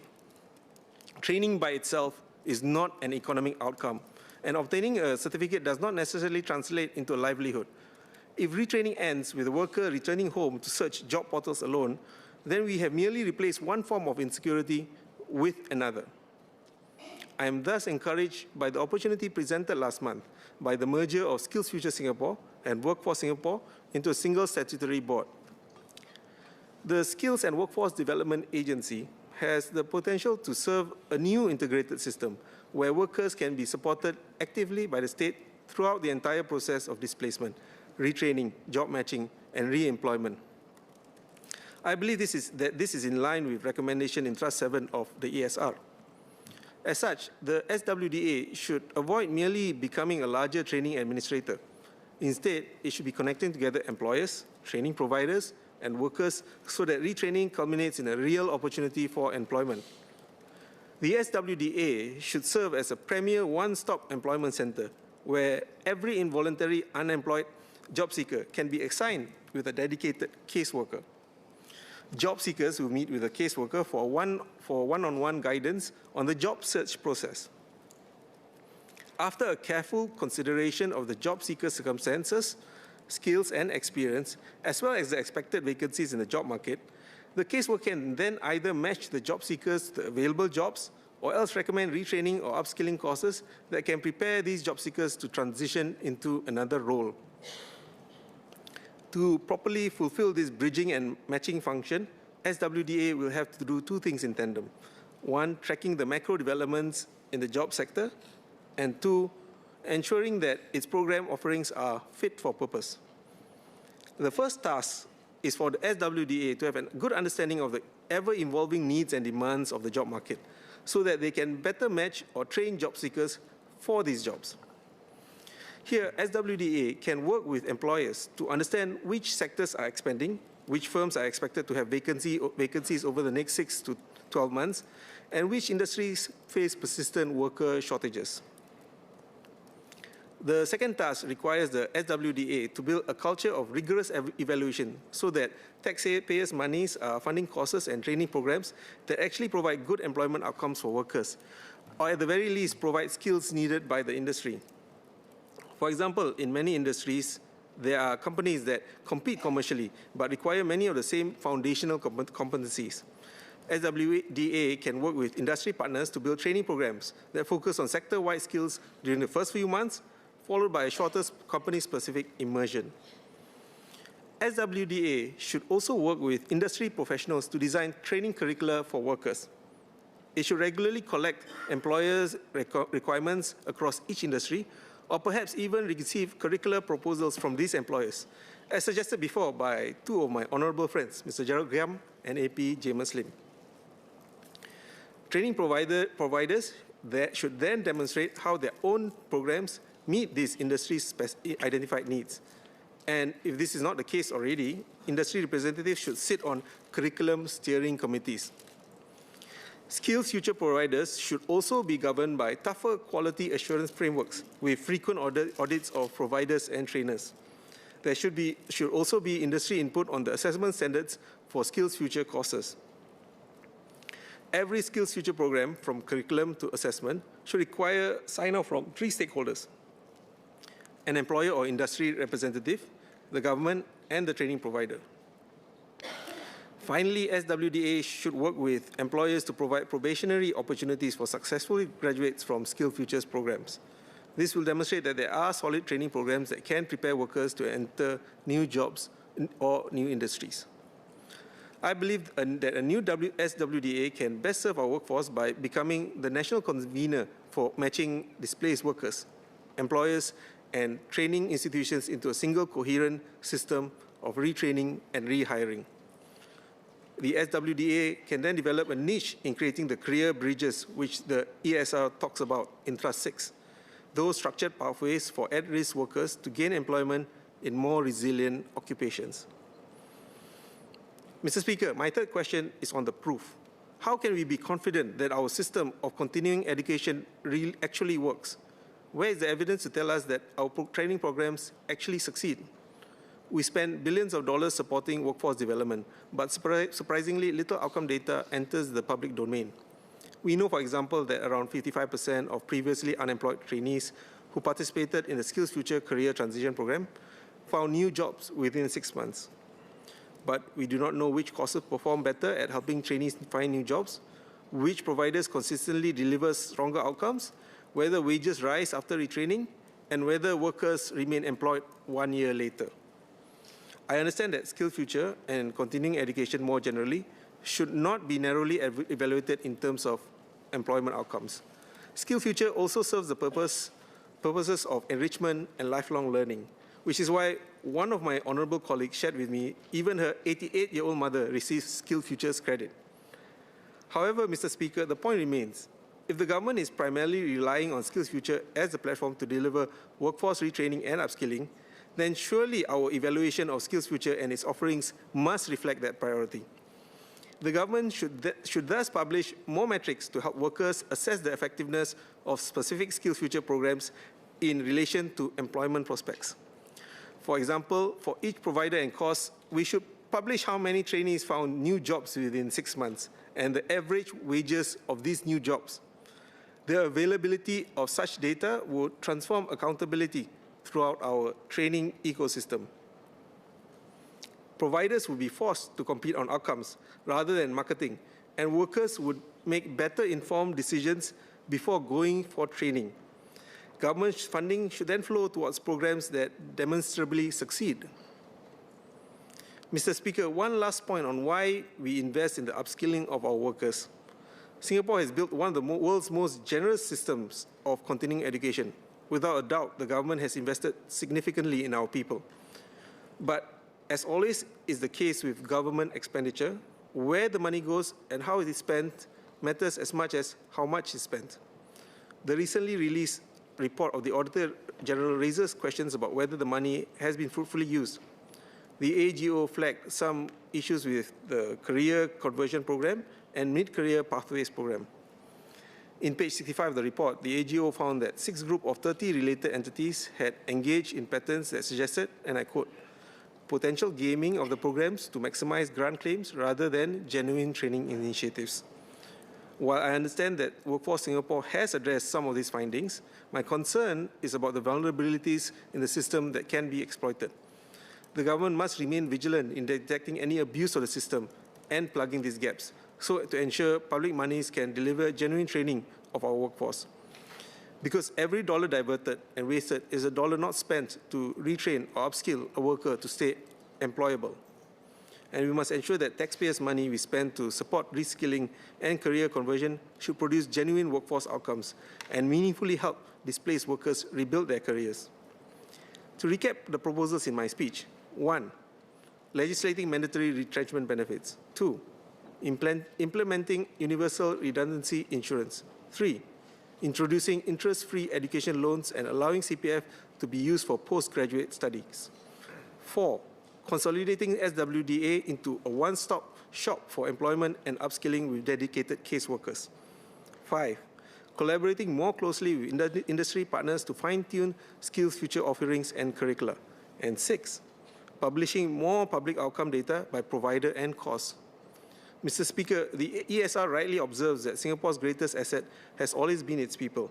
And to maximize our competitive advantage, we must enable Singaporeans to move confidently from one stage of their working lives to another. Ideally, the worker should begin retraining or upskilling with a clear idea of the destination ahead. He or she should be able to see, right from the start, a credible career bridge, rather than resting on some vague hope that retraining will lead to some hazy notion of somewhere better. With that, I reiterate my support for the original motion. Thank you. Associate Professor Kenneth Goh.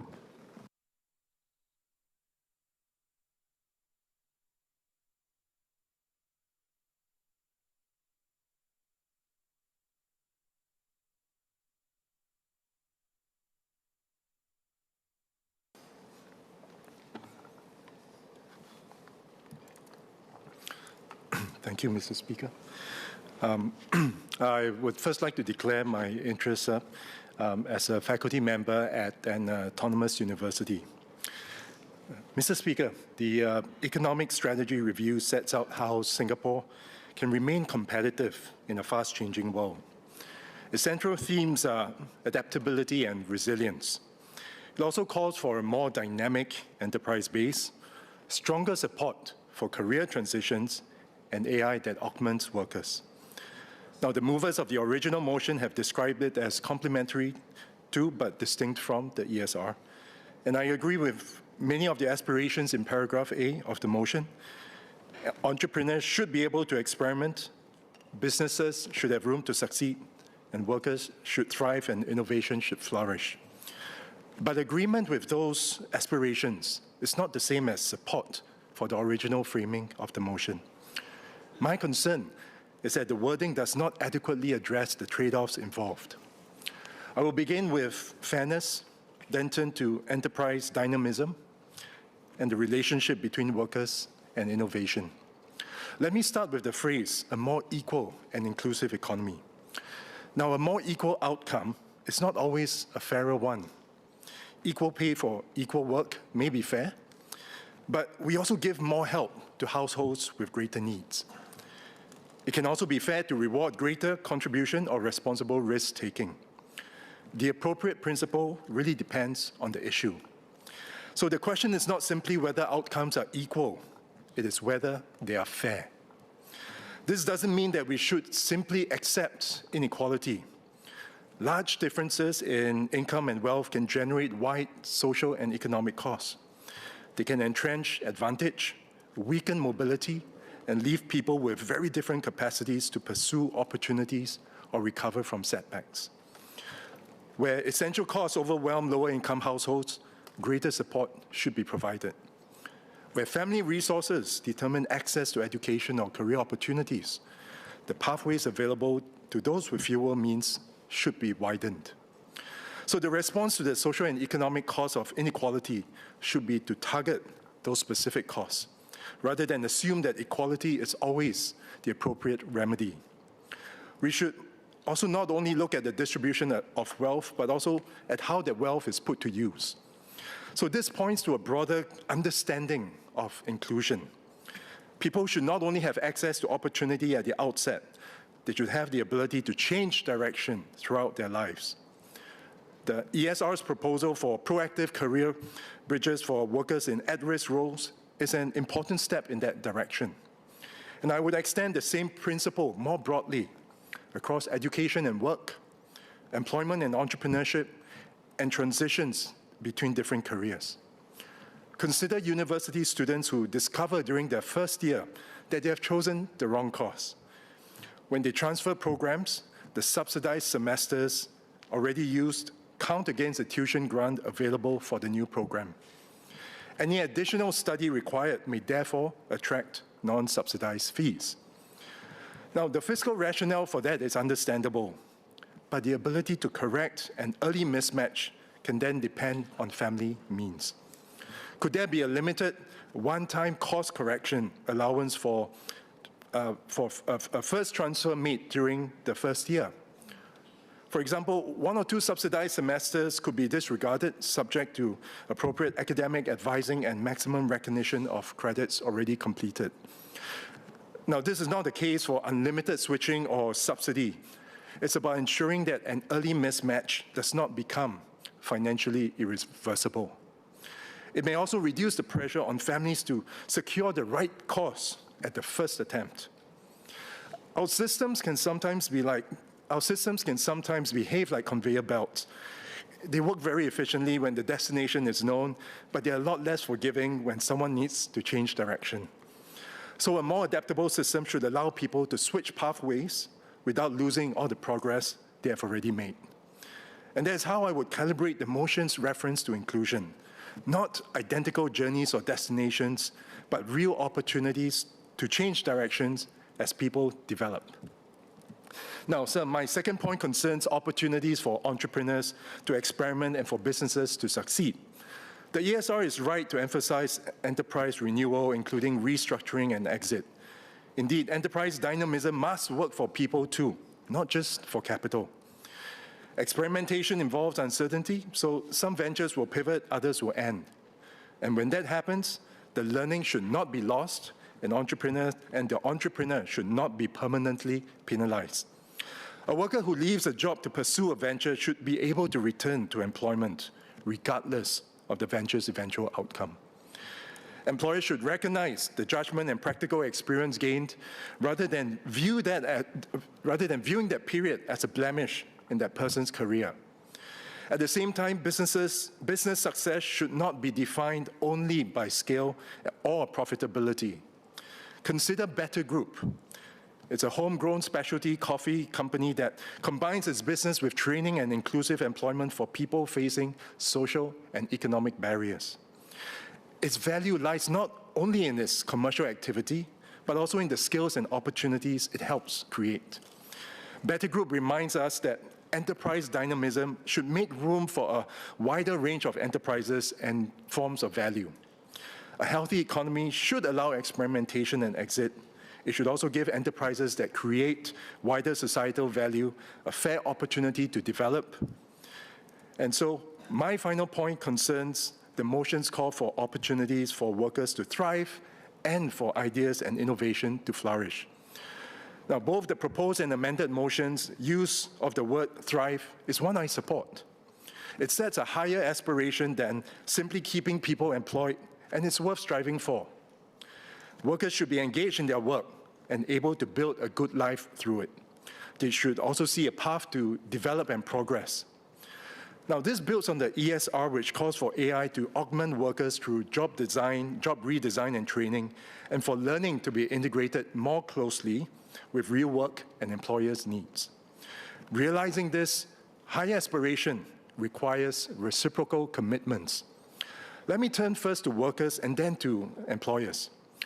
Now, as routine tasks become more automatable, workers will need to exercise more judgment and deal with problems that do not have formulaic answers. Reskilling cannot stop at attending courses. Workers must be willing to apply what they've learned and take on new responsibilities.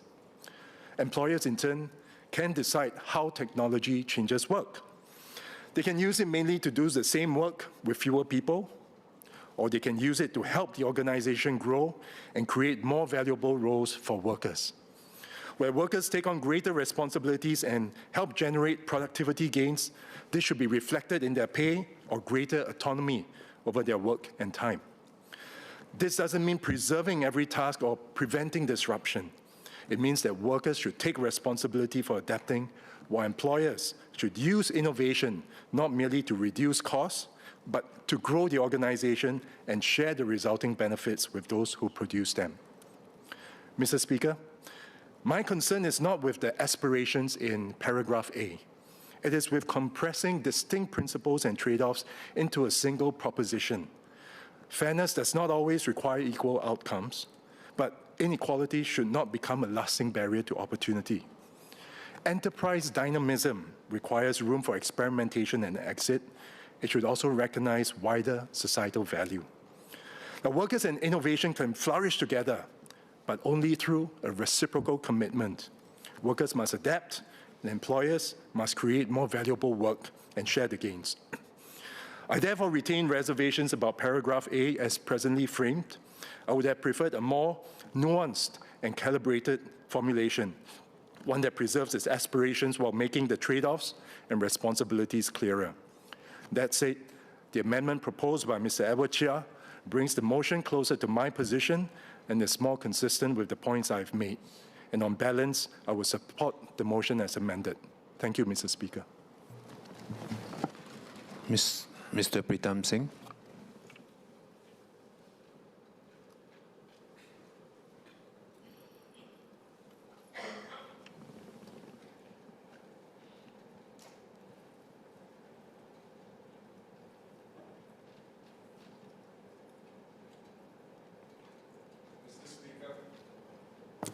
Mr. Speaker, I rise in support of the original motion.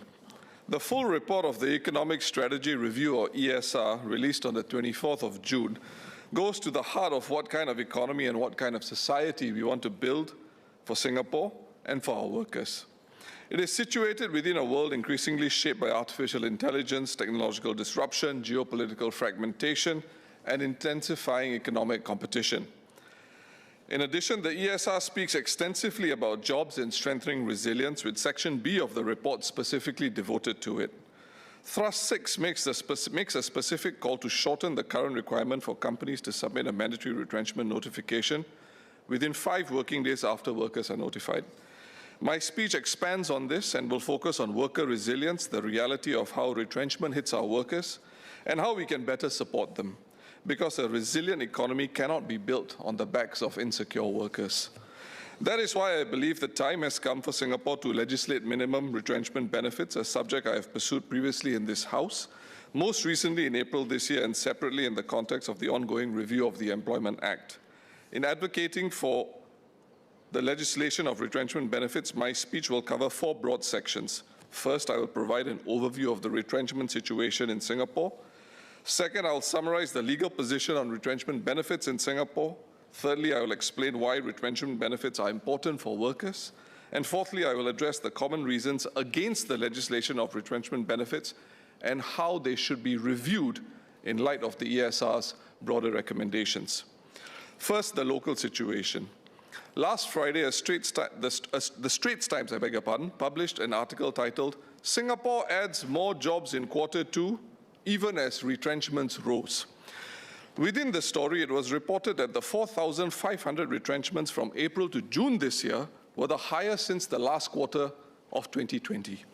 Over the last 12 months, Lazada, Gardenia, Shopee, Asia Pacific Breweries, Agoda, DHL, and Yeo Hiap Seng are just some of the household names that have announced retrenchments, which made the headlines in Singapore, with some moving operations across the border to Malaysia.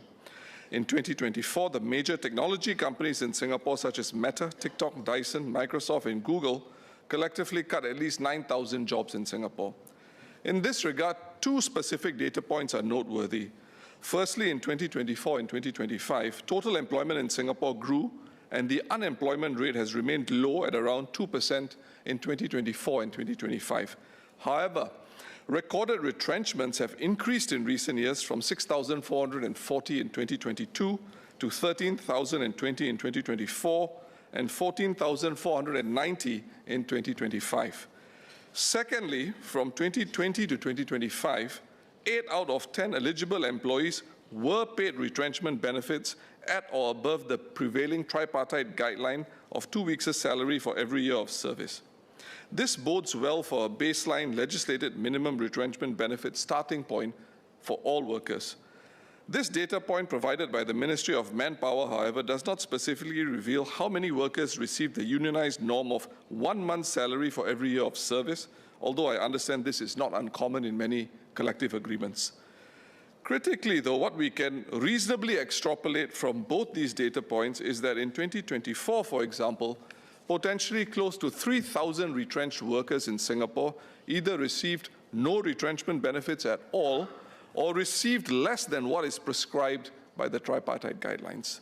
That is not a small number by any stretch. Today, many economies in Asia provide some form of legislative statutory protection for retrenched workers. However, workers in Singapore have no statutory entitlement to retrenchment benefits. Outside contract, retrenchment benefits remain largely governed by tripartite norms and employer practices. To receive retrenchment benefits, workers in Singapore are dependent on the goodwill of employers, the terms of their employment contracts, or the strength of their bargaining position after they have already lost their jobs.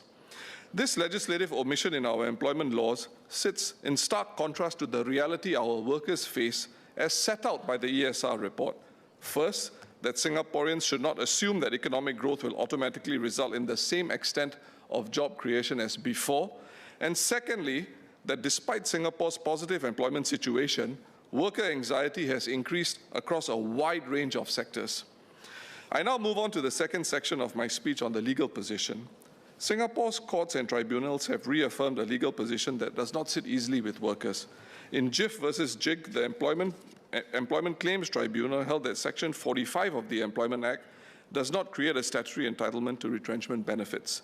The tribunal held that retrenchment benefits are payable only when they arise from a contract of employment, collective agreement, or some other legal basis. Tripartite guidelines do not create such a legal basis. Indeed, this position can be traced back to the Court of Appeal's decision in Bethlehem Singapore Private Limited versus Le Hock Seng, which made it clear that Section 45 does not compel employers to pay retrenchment benefits simply because an employee has completed a qualifying period of service. The significance of the tribunal judgment in particular is magnified by its timing, and it forces us to confront an important policy question.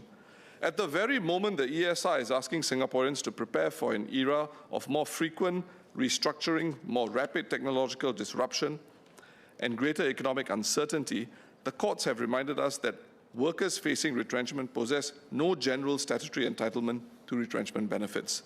The question before Parliament is whether the law remains adequate for workers and the economy that the ESR hopes to evince.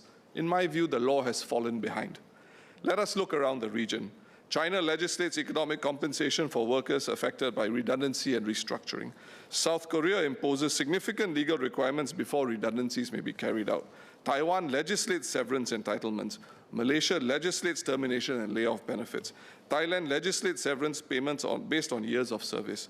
Indonesia legislates retrenchment compensation. The Philippines legislates separations pay. These countries differ enormously in their political systems, labor markets, and stages of economic development. Yet, they have all reached a common conclusion.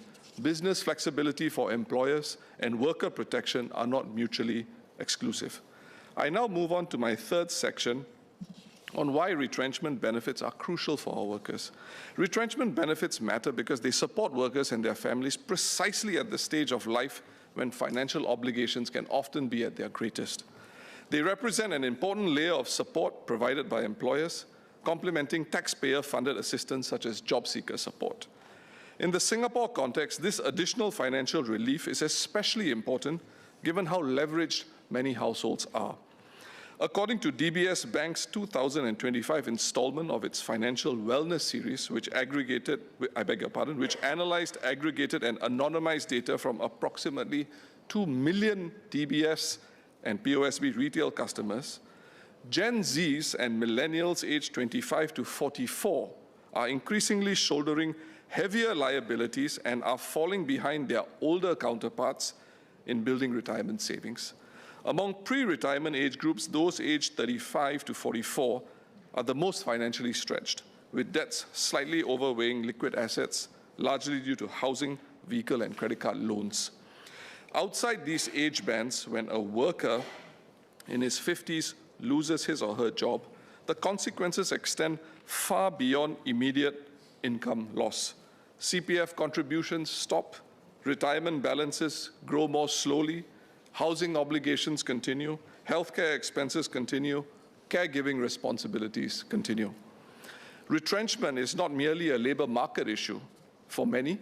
It is also a retirement adequacy issue, a housing issue, a family issue, and a social stability issue. As Singapore transits towards a high-wage, high-cost economy, the effects of retrenchment will become even more severe if workers are unable to secure employment at a comparable income level. The mental health dimension of job loss and financial financial insecurity cannot be understated either. Taxpayers are playing their part financing the job seeker support scheme, and the government and labor movement are devoting significant resources towards retraining. Employers must play their part too. Based on the available data on retrenchment benefits, we know that many employers are already prepared to shoulder that responsibility and pay retrenchment benefits to workers. The fourth section of my speech will deal with the arguments against the legislation of retrenchment benefits. Throughout Singapore's history, many worker protections were initially criticized as threats to business competitiveness. When workfare was introduced, concerns were raised about costs, even as workfare was taxpayer-funded. When the progressive wage model was expanded, concerns were raised about costs, especially after government wage support tapers off. When platform workers were granted stronger protections, concerns were again raised about costs. In fact, when the government announced the review of the Employment Act last year, the Singapore National Employers Federation cautioned that the review should not, and I quote, inadvertently mandate progressive employment practices that may reduce flexibilities for employers and undermine business competitiveness. Yet, advancing major pro-worker reforms are always important because economic growth alone is never enough. Today, we regard things like workfare as part of a mature and balanced economic system. Retrenchment benefits should be viewed in exactly the same way. Over the years, the Ministry of Manpower has advanced several arguments against legislating retrenchment benefits for our workers. However, the risks it has hitherto identified should be carefully examined and weighed afresh against the increasingly unpredictable economic landscape facing workers in the years ahead, as outlined by the ESR report. The first argument is that mandatory retrenchment benefits may make employers more hesitant to offer long-term or permanent employment contracts. Yet the existence of mandatory retrenchment benefits in many economies, including advanced economies, has not eliminated permanent employment. It is clear that such demands are influenced by a range of factors, including labor demand, skills and manpower shortages, productivity and broader labor market regulations. In the Singapore context, a generally tight labor market could have the opposite effect, with employers competing to hire the best with a permanent contract and important lure. Second, the government has argued that legislating a minimum retrenchment benefit may result in employers converging on that very minimum.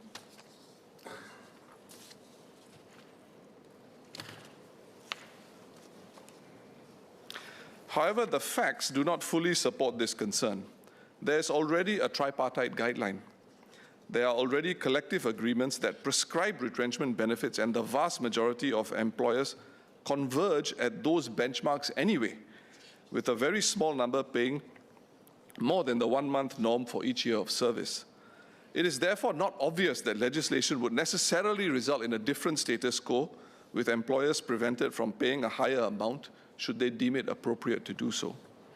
Finally, it has been argued that mandatory retrenchment benefits may affect the viability of companies already facing financial difficulties and could place remaining employees at greater risk. This concern must be weighed against the reality that financial difficulty does not automatically extinguish obligations of distressed firms, such as unpaid wages, CPF contributions, taxes, supplier debts, or bank loans. Businesses do also account for employee leave encashment, gratuity obligations, contractual liabilities, and debt repayments. Retrenchment benefits can be similarly treated as a foreseeable employment cost, as they are today by progressive employers. More importantly, this argument assumes that retrenchments only occur when companies are losing money. But that is not always the case. Many retrenchments occur when profitable firms restructure, automate functions, consolidate operations, relocate activities, or seek to improve profitability, as we have seen in Singapore over the last few years. In such circumstances, retrenchment is often a strategic business decision rather than a last resort. Indeed, this helps explain why some unions have successfully negotiated for enhanced retrenchment benefits in the absence of statutory protection, precisely because not all firms retrench workers due to financial distress. Like earlier efforts to strengthen worker protection, legislating retrenchment benefits will inevitably attract concerns from businesses. Those concerns deserve attention and respect because it is neither simple nor straightforward to start, build, or sustain a business. However, we should not forget that many responsible employers already provide retrenchment benefits. 8 out of 10 eligible employees already receive retrenchment benefits up to the tripartite guideline of 2 weeks' salary for every year of service. As I mentioned earlier, this can serve as the starting point for legislated retrenchment benefits. This would largely formalize an existing practice while ensuring that workers who fall through the gap that cannot be bridged by non-binding tripartite guidelines are protected. Responsible employers would no longer be disadvantaged relative to those who provide the bare minimum or nothing at all. A statutory framework could also be enhanced by subsidiary legislation directing higher payouts for larger firms, such as up to the union norm of 1 month's salary for every year of service, something which larger global MNCs in particular would not necessarily balk at, especially since they are already subject to legislative regimes governing retrenchment benefits in other countries where they operate. The ability of smaller employers to pay retrenchment benefits often comes up as a concern against legislating retrenchment benefits completely. The concerns of these small businesses are not irrelevant or unimportant. A business with a revenue of $500,000 is certainly a different enterprise compared to one that records $50 million in revenue. Various countries address this particular issue differently, even as they legislate for retrenchment benefits. Some create backstops, such as national insurance schemes, while others advance wage guarantee agreements, while yet others treat retrenchment benefits as a preferential debt through insolvency laws. These are not uncharted waters, and a perfect legislative retrenchment benefits regime does not need to be the enemy of a good regime that protects more workers than it does today in Singapore. In conclusion, the call for legislating retrenchment benefits is about what kind of society we want Singapore to become. The ESR calls on more international enterprises to set up regional headquarters in Singapore and is fundamentally an economic plan for the future. It sees international trust in the Singapore brand as a strategic asset that Singapore rightly seeks to leverage in advancing its economic value proposition. Yet, that trust hosts an important domestic dimension that builds that very Singapore brand. Trust and commitment to an employer is strengthened when workers know that after years of service, if restructuring occurs through no fault of their own, they will receive fair and meaningful protection. Therefore, as part of the government's implementation of the Economic Strategy Review, I urge the government to convene employers, unions, and workers to develop a statutory retrenchment benefits framework with the objective of introducing legislation. A resilient society requires workers who know they will not be left to bear the burdens of economic change alone. Because in line with the call of the labor movement and NTUC no less, while not every job can be protected, every worker deserves protection.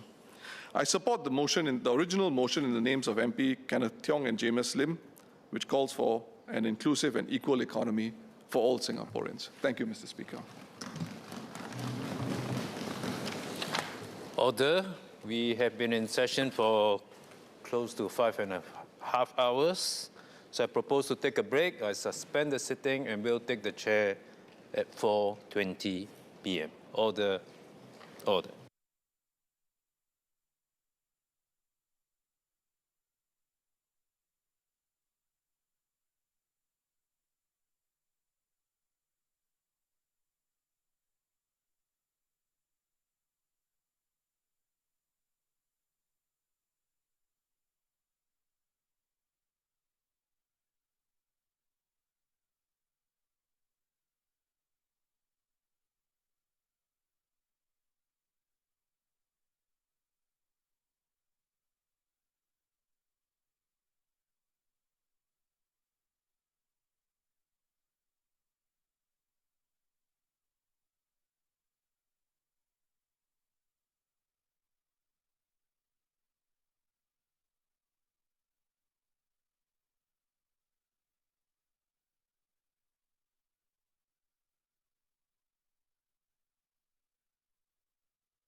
Order.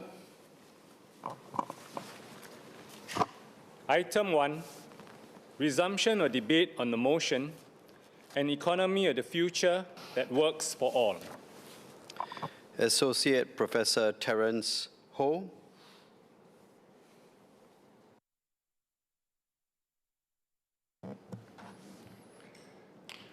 Mr. Deputy Speaker, I rise in support of the amended motion.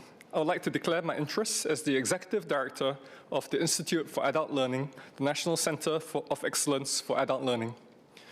It is without doubt critical for Singapore to sustain an inclusive and dynamic economy. We are building on firm foundations, and the Economic Strategy Review provides a robust blueprint to take our economy forward. That said, more ideas to spur inclusive economic growth should be welcome. There are many dimensions to this motion, and I will focus my remarks on our workforce and people as the key to an inclusive and dynamic economy. An inclusive economy must benefit its people. In Singapore, the main channel through which economic growth benefits Singaporeans is good jobs and incomes. This remains the central socio-economic strategy, as affirmed in the recent debate in this House on an AI transition with no jobless growth. While we will have to consider new ways to strengthen social support and protection and to step up redistribution for more equitable outcomes, we must continue to prioritize employment and good jobs. The first limb of today's parliamentary motion speaks of providing opportunities for workers to thrive. It is worth reflecting on what this means. To me, it means that workers are not locked into preset pathways or dead-end jobs on the basis of the past educational qualifications. Instead, they must have opportunities to continually grow and develop in their careers. It also means that workers are not confined to tasks that are mundane or repetitive because all the interesting work has been taken over by AI. Instead, workers must have autonomy to express their talent and creativity and to find meaning and self-actualization in their work. Three sets of factors are needed. First, workers must be nimble and adaptable. Second, organizations must transform to activate skills and unlock the potential of workers. Third, we need a refreshed work and learning ecosystem enabled by public policy to support workers and organizations and help them thrive. First, nimble and adaptable workers. Singapore tops the world in test scores of 15-year-olds, but can we top the world in the skills and learning agility of 45-year-olds?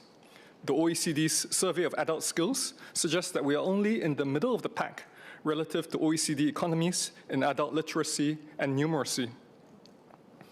Framing our ambition is important. We should set our sights high, not just to have the world's best students, but also to have the world's most agile, adaptable, and innovative workforce. We must reaffirm that people are our key competitive advantage, and not just technology or infrastructure. In Singapore, we often say that people are our only resource, hence the sustained investment the government has put into education and human capital development through the years. Today, it's not just about developing hard skills and competencies. The human skills, or critical core skills, are coming to the fore, and the meta skill of learning to learn is perhaps the most important of all. We need to emphasize learning agility and adaptability amid disruption, and dynamic innovation beyond static excellence. AI and automation will analyze and execute, but as human beings who will set the agenda, prioritize tasks, frame the questions, weigh up the options that AI suggests, make decisions, and ultimately take responsibility for outcomes. All this requires judgment and creativity rooted in continual learning. As individuals, we must get out of our comfort zones to seek new opportunities to learn and grow. We must also plan for our careers and invest in our career health. We should not limit ourselves to being just students, employees, freelancers, or employers at any one time. Everyone can be a worker learner and a worker entrepreneur. And because learning never stops, there should be no hard boundary between pre-employment training, or PT, and continuing education and training, or CET. And everyone, regardless of occupations, needs to have the mindset and instincts of an entrepreneur to contribute and succeed in the future economy. Second, let us focus on what organizations can do. They must transform to activate the skills of their workforce and unleash the creativity of their people. Otherwise, the gains from training and reskilling will not be fully realized. A body of research, including findings from the Institute for Adult Learning's Skills and Learning Survey, suggests that much of what people learn in formal training is not applied at work, often because there's no opportunity to do so, or because the workplace is not conducive. Learning must therefore be dovetailed with organizational strategy and not treated as a standalone activity. Enterprises must become learning enterprises where learning is embedded in corporate DNA. Leaders, HR professionals, line managers, and unions all have a role to play in enabling learning by activating mindsets, securing training resources, embedding learning in work, and creating conducive environments for learning and experimentation. It should also be a priority for organizations to adopt skills-first practices, where skills rather than credentials become the key consideration for hiring, career development, and advancement. This will give employers access to a larger pool of talent, while workers will enjoy greater career mobility as they are not limited by their previous educational qualifications or work experience, but can leverage the skills they have picked up through work to take on new job roles or cross into other sectors. It is important that employers conduct regular, structured career conversations with employees across all career stages, and not just older workers. Such conversations help individuals understand their strengths, aspirations, and development opportunities while enabling organizations to better develop and deploy talent. Finally, organizations should encourage ground-up innovation by looking to the workforce as a source of insight and innovation. In a complex and uncertain environment, it is particularly important for workers to make sense of the evolving context and to be empowered to co-create solutions with opportunities to hone their instincts and build their confidence. Workers' tacit knowledge is also valuable in human-centric work redesign, where involving workers in redesigning work can lead to greater ownership and better outcomes.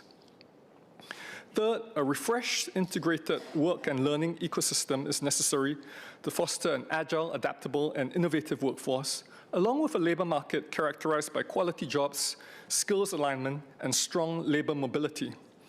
Let me first acknowledge what is already in place under Skills Future. There is generous support for training and reskilling. We have a common skills taxonomy and a career and skills passport that supports skills certification, recognition, and portability. There's also a network of training providers whose quality standards are closely monitored.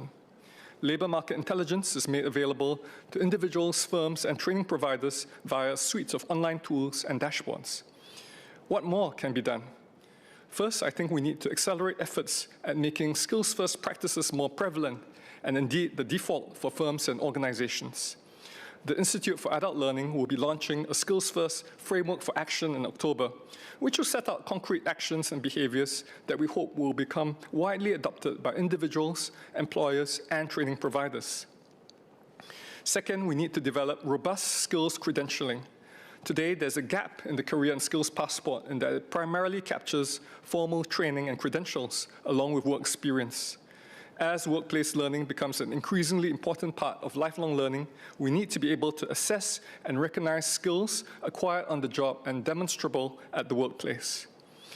The Institute for Adult Learning has pioneered skills credentialing for the training and adult education sector, and we're working with partner agencies to adapt this methodology for other sectors. This is important as a more complete skills passport would enable and encourage adoption of skills-first practices. Institutes of higher learning, too, can support this by designing student testimonials to better reflect skills acquired through coursework, internships, and co-curricular activities.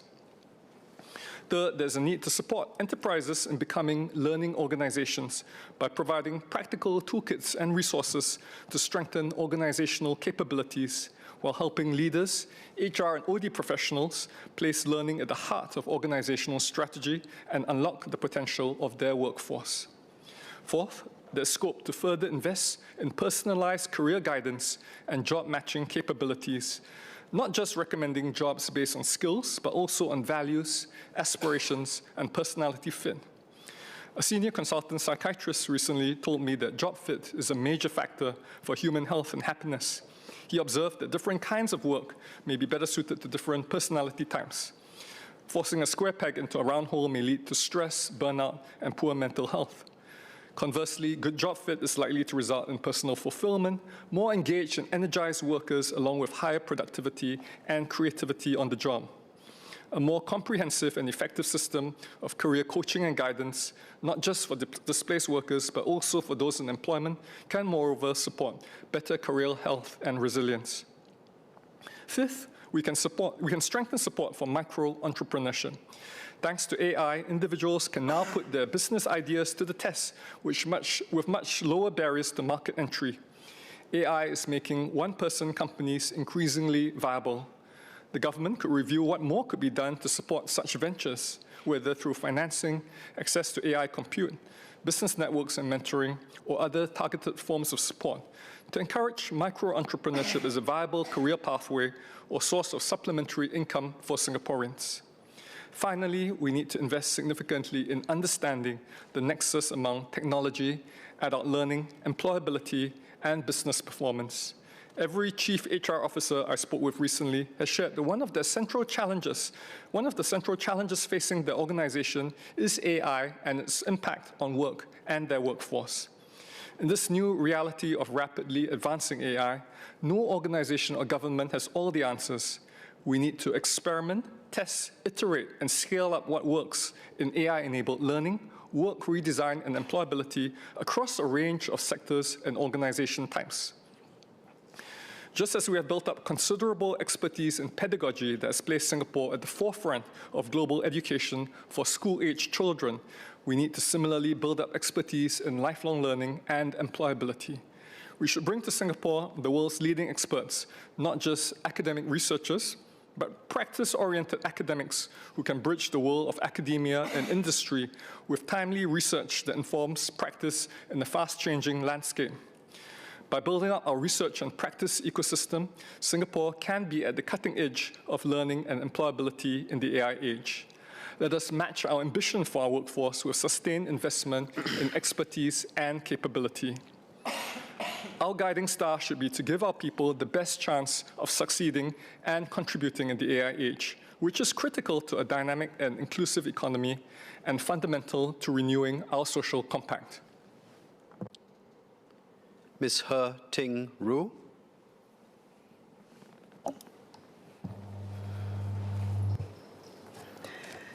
Mr. Deputy Speaker, post-independence, we were razor-focused on pursuing economic growth as a young nation trying to stand on our own 2 feet, opening ourselves to foreign investment, connecting ourselves with networks of global trade, and providing fertile ground for businesses, both global and local, to flourish.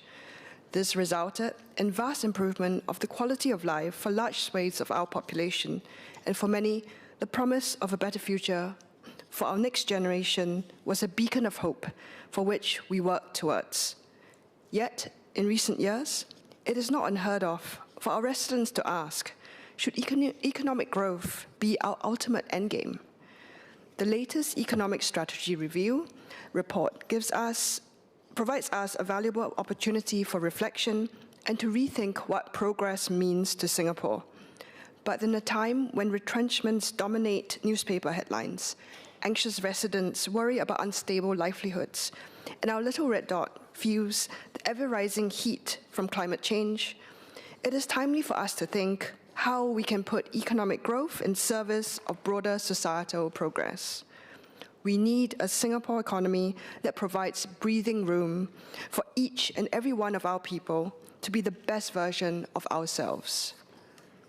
A few years back, I spoke about Kate Raworth's concept of donut economics, which envisions an economy that places at its heart a collective well-being and equality to achieve a safe and just space for humanity, whilst protecting our Earth from further environmental destruction. This is more relevant than ever. Our economic policies must embody an ethos of equity and collective and planetary well-being, while providing opportunities for all in our society to thrive. I will address 3 key areas today towards this goal. First, tackling our care system. Second, providing the right ecosystem for creatives and entrepreneurs to thrive. Third, protecting our planet. If our economy is to be rooted in equity and collective well-being, we must first look at who determines how our economic pie is sliced. Of the members and 5 committees involved in the ESR, it appears to mainly comprise C-suite and NTUC union leaders. Even as we recognize their insights, organizations representing migrant workers, women's rights, and persons with disabilities should also have been more clearly represented. Our economic trajectory must be shaped by the people, with the people, and for the people. Diversity and perspective, representing the diverse stakeholders in our economy, must be used to identify potential blind spots and marginalized communities, and how these diverse communities live and experience our policies, economic and otherwise. When we talk about economic contribution, our economic structure often focuses on the elite worlds of finance, tech, and commerce. Yet, our economy is kept dynamic by a very diverse group of professionals whose contributions are invaluable for their collective economic success. In particular, our care economy, comprising both paid and unpaid labor in childcare, elder care, healthcare, and various social services. A foundational building block for any economy, our care infrastructure is what leads to the broader growth, well-being, and human development for current and future generations. Building our care infrastructure must be seen as a priority, not just an afterthought, a problem to fix due to demographic changes. In this line, Thrust 5 of the ESR recommended that we improve the attractiveness of AI-resilient sectors such as allied health, early childhood education, and social work. Many proposals were raised, such as job redesign, clarifying progression pathways, and strengthening skills, development, and certification. But also, it mentioned increased wage support. Granted, this is a tricky balance.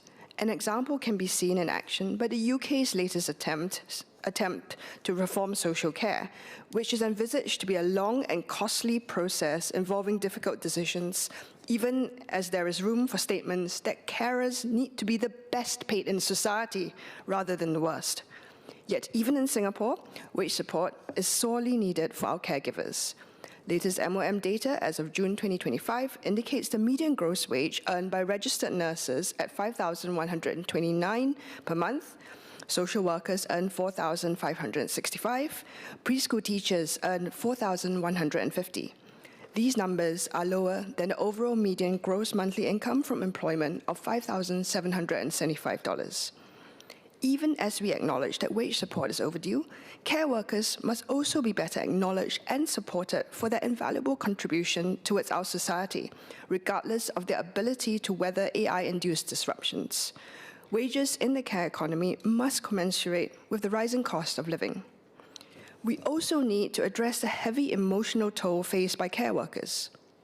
A 2022 study published in the Singapore Academy of Medicine official journal, measuring burnout in the public healthcare sector between July 2019 and January 2020, found that 37.8% of respondents have high emotional exhaustion scores, 29.7% have high depersonalization scores, and 55.3% had low personal accomplishment scores. Another study conducted in the second half of 2024 in our National University Polyclinics also found that nearly 10% of participants stated that they intended to leave their current position in the next 6 months. The authors of the study found this concerning, noting that the resignation rate of healthcare workers during the COVID pandemic was just 4%. Just as the Law Society recently started to review the prevailing work culture for lawyers, it is time for our regulatory bodies to work with industry and NGOs in care economy segments to officially track workplace well-being and examine prevailing workplace standards. Support for local entrepreneurship in the care economy is also key.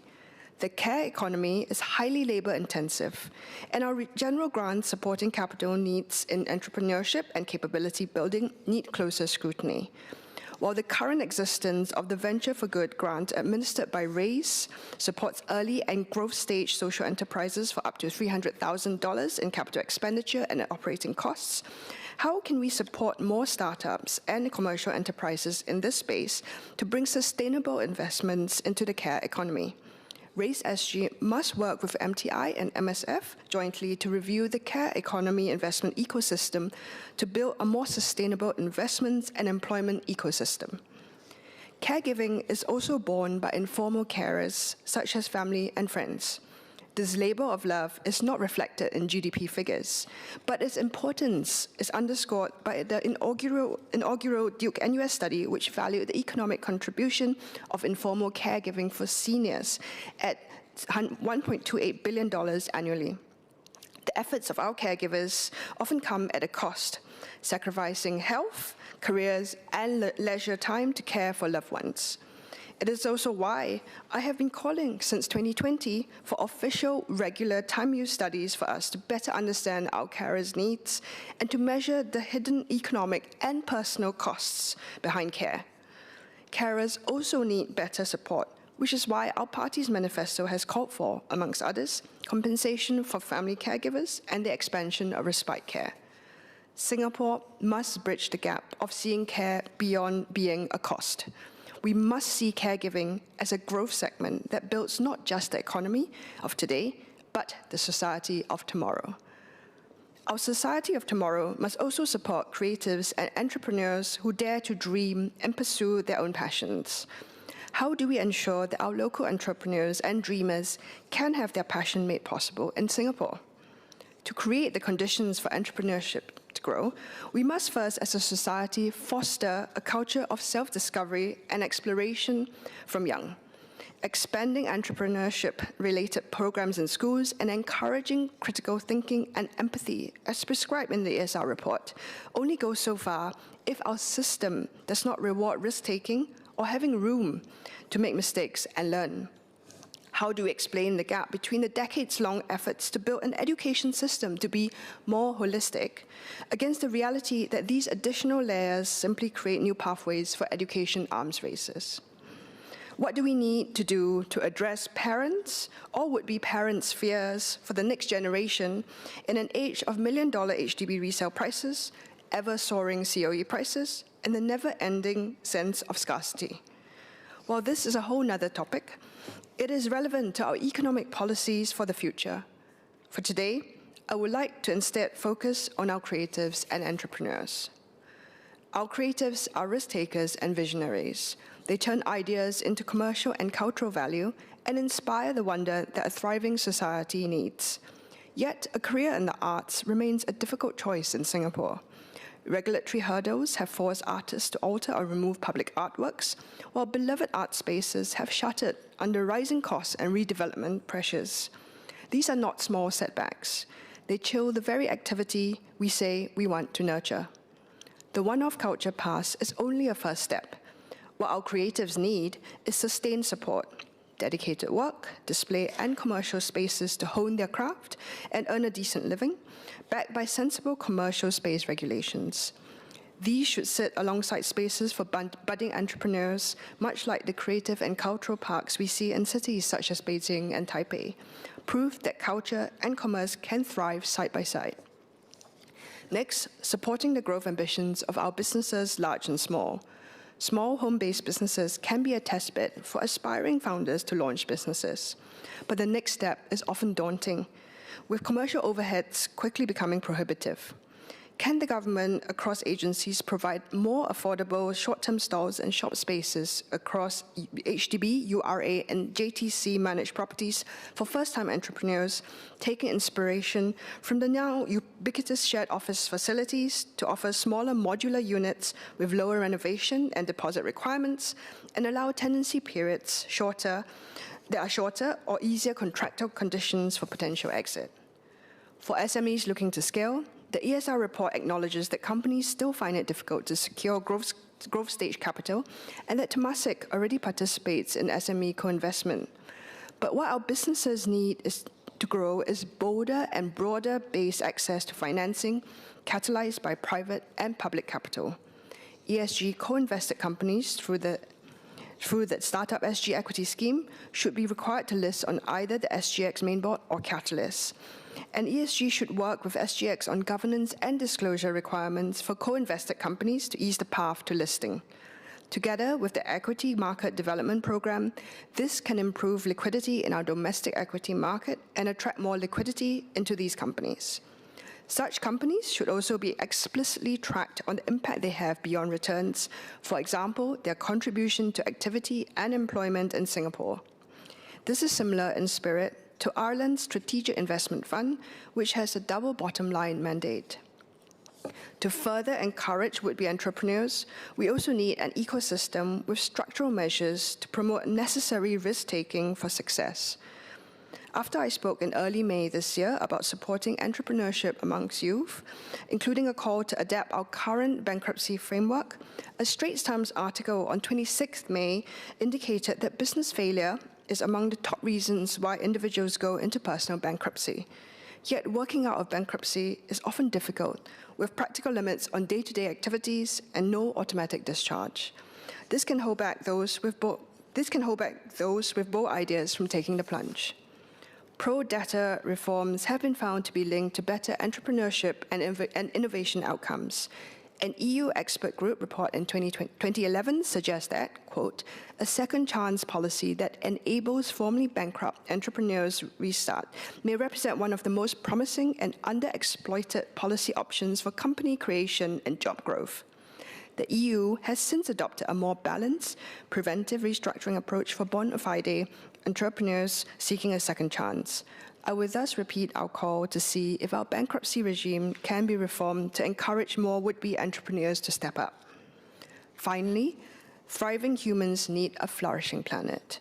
Yet, the relentless pursuit of economic growth on this planet has resulted in the over-extraction of precious natural resources, damage to ecosystems, and disruption to communities. Thrust 8 of the ESR recommended that businesses prepare for a low-carbon and climate-resilient future. Noticeably, a heavy emphasis was placed on preparing businesses to shield themselves from the harmful effects of climate change, while not acknowledging that historically it has been corporations and industrial development that have been the very reason we are now experiencing planetary distress. We need more attention and details on how our policies will make our enterprises and economies to be part of the solution to climate change, particularly in view of thrust 2 of the ESR involves making Singapore a global leader for AI. As I said during the debate on Singapore's use of AI, there's undoubtedly potential to harness the power of AI for greater economic and societal good. Yet we at the same time hear about how low-wage workers in developing nations are forced to view explicit content to train AI, as well as concerns about adverse effect on cognitive development and critical thinking. More expressly, data centers driven by AI-induced demand guzzle up large amounts of energy and water, increasing carbon emissions, driving up utility prices, and disrupting the lives of nearby communities. The earlier 2019 moratorium on new data centers, as well as higher operating costs here, drove operators to set up shop in neighboring Johor and Batam, with Singaporean companies owning the largest proportion of data center capacity in both regions. This has caused disamenities for local communities, even prompting a group of Johor residents to protest against the construction of a nearby data center. Moving data centers further away also does not solve the problem. During my trip to Thailand in June, I noticed that while policymakers were excited about investment and growth opportunities for AI in partnership with countries like Singapore, there were also concerns about the environmental and sustainability impact of such investments. While the planned resumption of data center construction in Singapore requires the use of greener energy sources, how exactly are we balancing the needs for our precious land? Does this result in land that could otherwise be maintained to be for nature and green spaces to be ultimately razed down to meet industrial and housing requirements? Such green spaces are key to bolstering our heat resilience and are rapidly disappearing in the name of growth and economic survival. Concern is mounting over forests being cut down for housing, both at Maju Forest and Gilman Barracks, alongside a patch of forest near Woodlands Checkpoint, which would be cleared for the development of a new commercial hub, while over 52 hectares of forested land will be cut down for the next phase of the Jurong Innovation District. Intensifying business and industrial operations ultimately affects our energy consumption. The EMA noted that electricity consumption increased by 4% year-on-year in 2024, with commerce and service-related businesses consuming the highest proportion that year at 40.2% of our total electricity use. The situation is worse for water, particularly with data centers being huge consumers. Already, non-domestic water consumption takes up 55% of our total water use, and PUB estimates that this is expected to increase to 60% by 2065. What are we doing to mitigate this impact?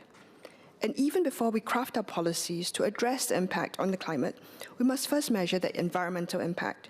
As I first mentioned during my budget speech in 2022, a critical first step will be to track and monitor our policies' environmental outcomes via an environmental dashboard.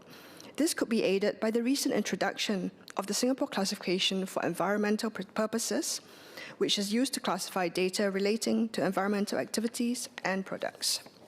We would do well to remember that Mother Earth is not humankind's personal ATM.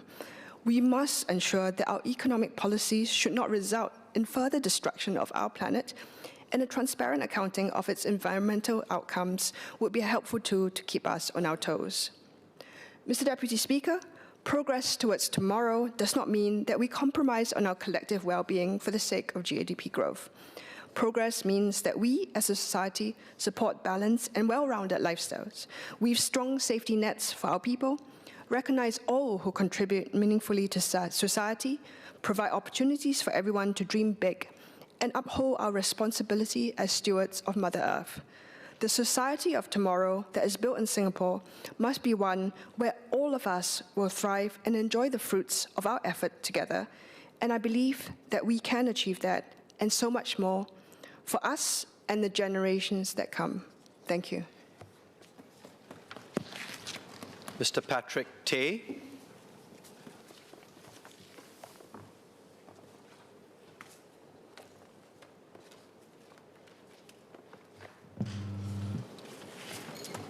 Mr. Deputy Speaker, sir, I rise to speak on the motion before this House, and I support the amendments proposed by Honourable Member Edward Chia. The aspirations expressed in this motion to support local businesses, help workers succeed, build a Singaporean footprint overseas, and ensure shared prosperity are aspirations that all of us in this chamber can support. Indeed, these have been central to the work of NTUC in the labour movement, our unions and our tripartite partners for many decades. They are also aligned with the spirit and direction of the Economic Strategy Review, or ESR. For many Singaporean workers and business owners, the future economy is already being felt in very real ways in uncertain demand, rising costs, sharper competition, new technologies, and industries that are changing faster than ever before. I'm now in my 25th year in NTUC and currently serve as the Executive Secretary of the United Workers of Electronics and Electrical Industries.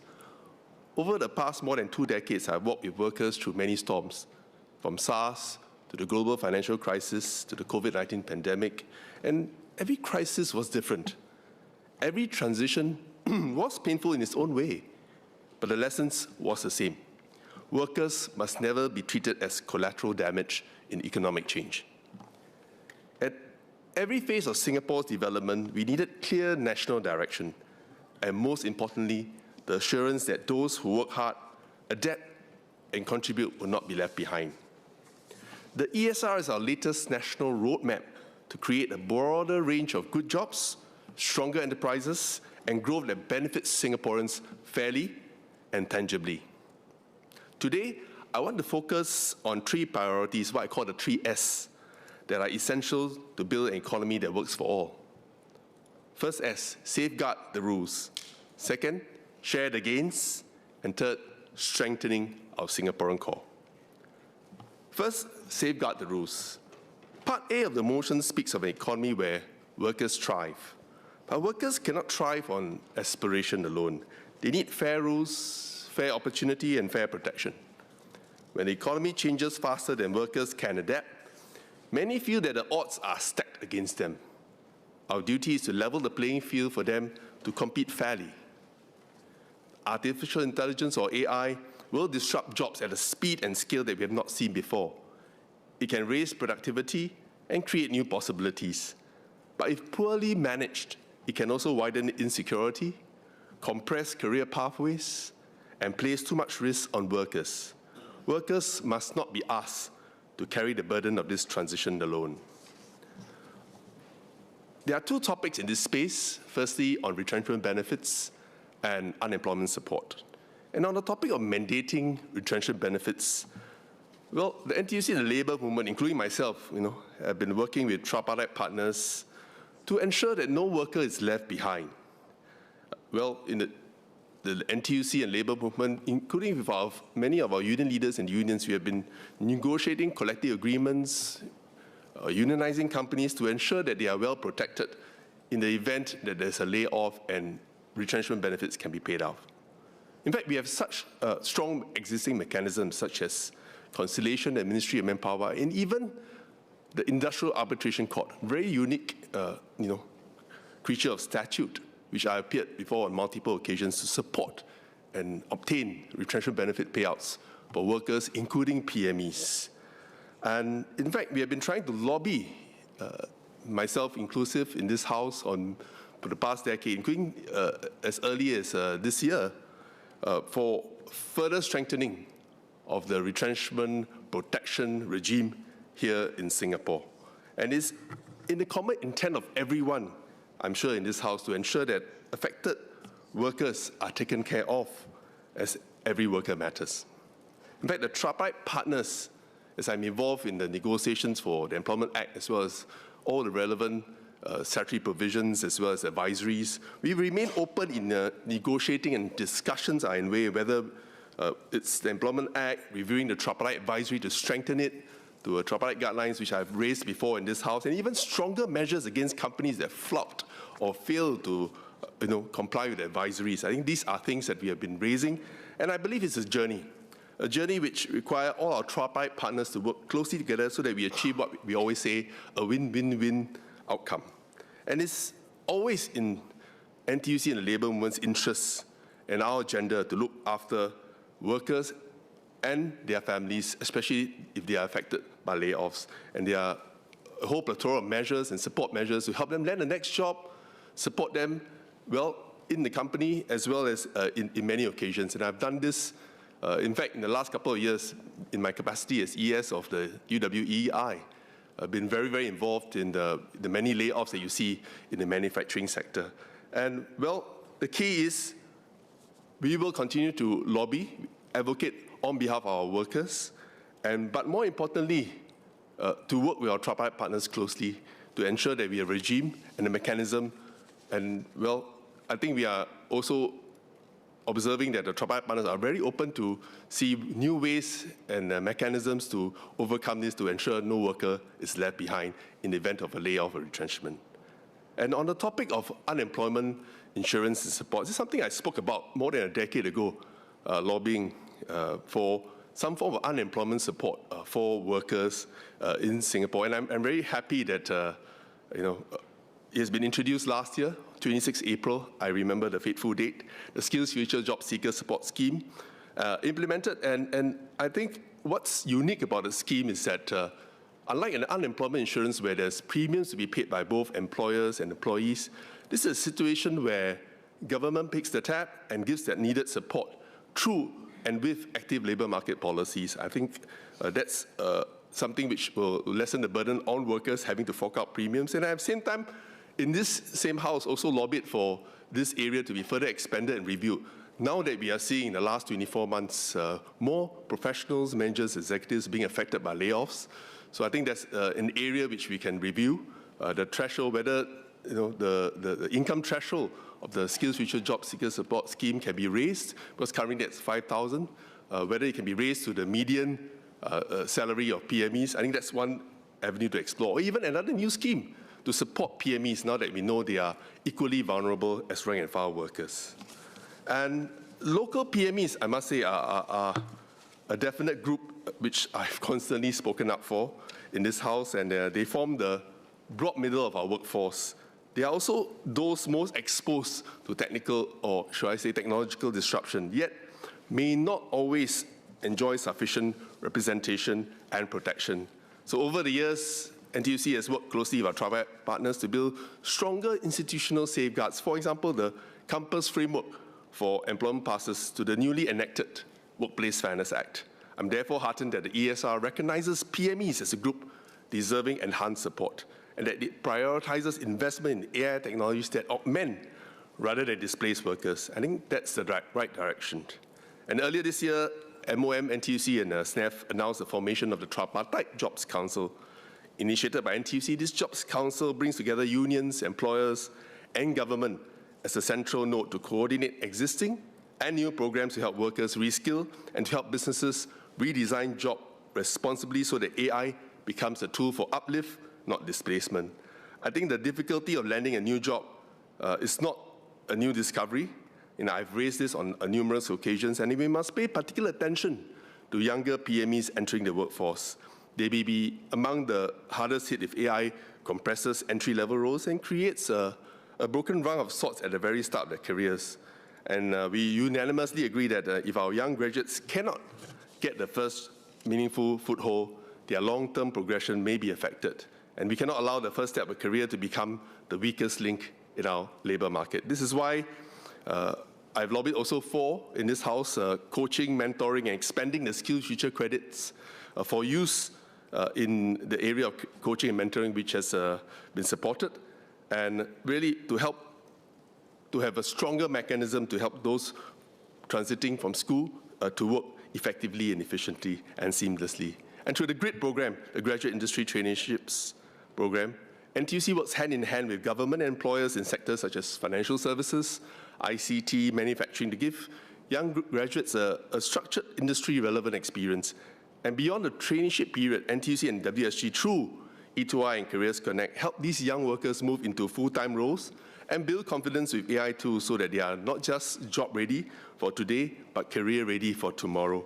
And I've suggested for this scheme before in this House to be further expanded to cover more areas, more sectors, and maybe a review of whether it should be made permanent to really help if this challenge of young and new job entrants entering the job market remains an issue and challenge. Second, as share the gains. Part B rightly highlights the importance of healthy domestic demand, but for a small and open economy like Singapore, external demand is equally critical. According to the Singapore Business Federation, overseas revenue accounts for more than 40% of the total revenue for half of our businesses.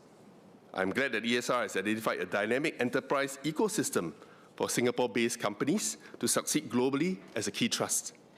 Domestic demand and external demand are not competing choices. We need both engines working together.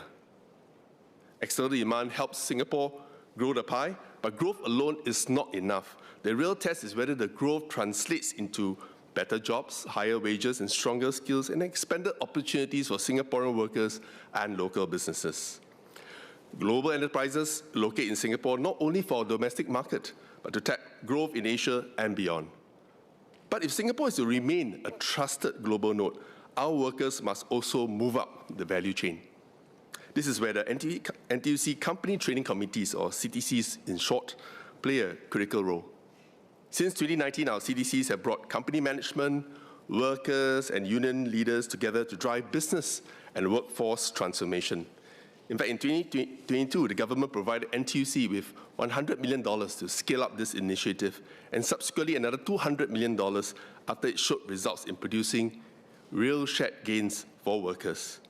When companies modernize or adopt new technologies, our unions sit down with management to ensure workers are trained for higher value roles and that productivity gains are reflected not only in company results, but also in workers' pay packets and career progression. Let me give a practical example from our NTUC Electronics, Marine and Engineering cluster. Through a CDC grant project, a company introduced automation to its production process so that it could take on more orders. But automation did not mean displacement. The union and management worked together on a structured training roadmap. 24 workers were reskilled, production capacity improved by 12%, but more importantly, these workers received a 5% wage increase over and above their annual increment, in addition to career development support. To date, more than 15,000 workers have benefited from NTUC's CTC grant projects, with workers in these projects receiving an average wage increase of 5% above their increment through its scheme. Wage increases in tandem with productivity increase. This is what real sharing of gains look like. Not theoretical redistribution, but negotiated, sustainable outcomes where better productivity leads to better pay. This works in tandem with the National Wages Council, a tripartite body which responds to the uneven and sometimes unpredictable outlook for different sectors and different companies. The last S, strengthening our Singaporean core. As our economy globalizes, we must ensure that Singaporeans are not bystanders to our own success. We need both global enterprises with substantial operations here and dynamic local companies with the ambition to venture abroad. But wherever Singaporean capital flows, Singaporean talent must flow too, to lead, not just to support. Singaporeans must have a fair shot at leadership, regional exposure, and global careers. Local SMEs cannot grow well and grow fast on the domestic market alone. In high-tech manufacturing and commercial services, many local firms have scaled by first becoming trusted partners to global MNCs based in Singapore. Then, using that credibility to venture into overseas markets, including high-tech and industrial parks in Southeast Asia, China, and India. They build operational strength at home so that they can seize opportunities abroad. Government schemes are important enablers. The Market Readiness Assistance Grant helps SMEs co-fund up to 50% of eligible overseas market entry costs, capped at $100,000 per new market. And the Enterprise Development Grant supports SMEs in building core capabilities to compete internationally. These schemes help our local enterprises take the first step ahead with greater confidence. But as Singaporean capital expands overseas, we must be intentional about building Singaporean corporate leaders. Our workers and PMEs must not only support regionalization from the back office, they must be given a chance to lead, to manage, to build networks, and to represent Singapore confidently in overseas markets. I'm glad the ESR has recommended expanding the Overseas Markets Immersion Program to give young professionals overseas and leadership exposure and support their progression into international postings. I encourage the government to monitor and strengthen the proportion of Singaporeans in management positions so that local PMEs have fair opportunities alongside their foreign counterparts. Mr. Speaker, sir, building an economy sometimes for the future that works for all is not just a slogan, it's a hard and continuous collective work. It is work that NTUC and our unions have carried out for decades, sometimes visibly, sometimes quietly, but always with one purpose, and which is to safeguard the rights, wages, welfare, and work prospects of our workers. In fact, I want to use this opportunity to thank my fellow union leaders who stand in line to lend a hand, watch their backs, give a shoulder to cry on sometimes in events of ups and downs in the economy. But make no mistake, tripartism is not easy. Balancing the needs of workers, businesses, and the nation is not easy. But precisely because it's hard, it forces us to find practical solutions that endure. The ESR gives Singapore a comprehensive roadmap to stay globally competitive. Our task is to make sure that this roadmap is also worker-centric, inclusive, and fair. So let us continue to strengthen this practical tripartite partnership. Let us safeguard the rules, share the gains, and strengthen our Singaporean core, anchored by a strong and lasting tripartite relationship. I support amendments by Honourable Member MP Edward Chia to the motion. Thank you, Mr. Deputy Speaker. Ms. Eileen Chong.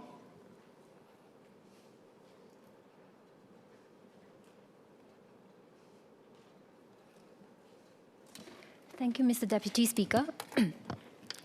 Last July, the Prime Minister noted that ASEAN's per capita GDP today is around $6,000, and that if it reaches $10,000 or more, it is, in his words, a complete game changer. A young region, a rising middle class on our doorstep. His observation is not new. The latest Economic Strategy Review report identifies Southeast Asia as an engine of growth. The Emerging Stronger Task Force in 2021, under its Stronger Together pillar, had called for the deepening of partnerships, especially with Southeast Asia. So did a committee on the future economy in 2017, in the first of 7 strategies. Every major economic blueprint of the past decade has named the region as key to Singapore's future. So the question is not whether Southeast Asia matters. We have consensus that it does. But what have we actually done about it? This motion believes that an economy of the future that works for all includes an economic engine driven by Singaporeans and Singaporean capital venturing abroad. Now, the ESR is explicit about the latter, and several members of the House has echoed this. The report asks that more of our own companies start, scale, and succeed globally. It seeks deeper trade and supply chain links across the region, and it envisions a Singapore where capital is raised, structured, deployed, and recycled across the region and the world. Around each sits a familiar architecture of support, grants and market entry support for our companies, while our public institutions co-invest, de-risk, and finance their expansion, which draws private Singaporean capital out alongside them. The Workers' Party supports all of this. But capital does not manage itself in a market it does not know. Someone has to be there to turn capital that has been deployed into capital that is productive. The more successful we are at sending capital and our companies into the region, the more pressing the question the ESR does not answer. Who are we sending with it? 2 weekends ago, the government unveiled the new SG Youth Plan, a separate blueprint for young Singaporeans, just a month after the ESR report, guided by the same conviction that our future lies in the region. It picks up on this thread that the ESR left hanging. It puts young Singaporeans and regional exposure at its center and comes with some numbers. It commits to expanding overseas exposure for young Singaporeans, 17,000 short-term exposure places a year by 2030, up from the current 9,000, 3,000 overseas internships in ASEAN, China, and India, double from today's 1,500.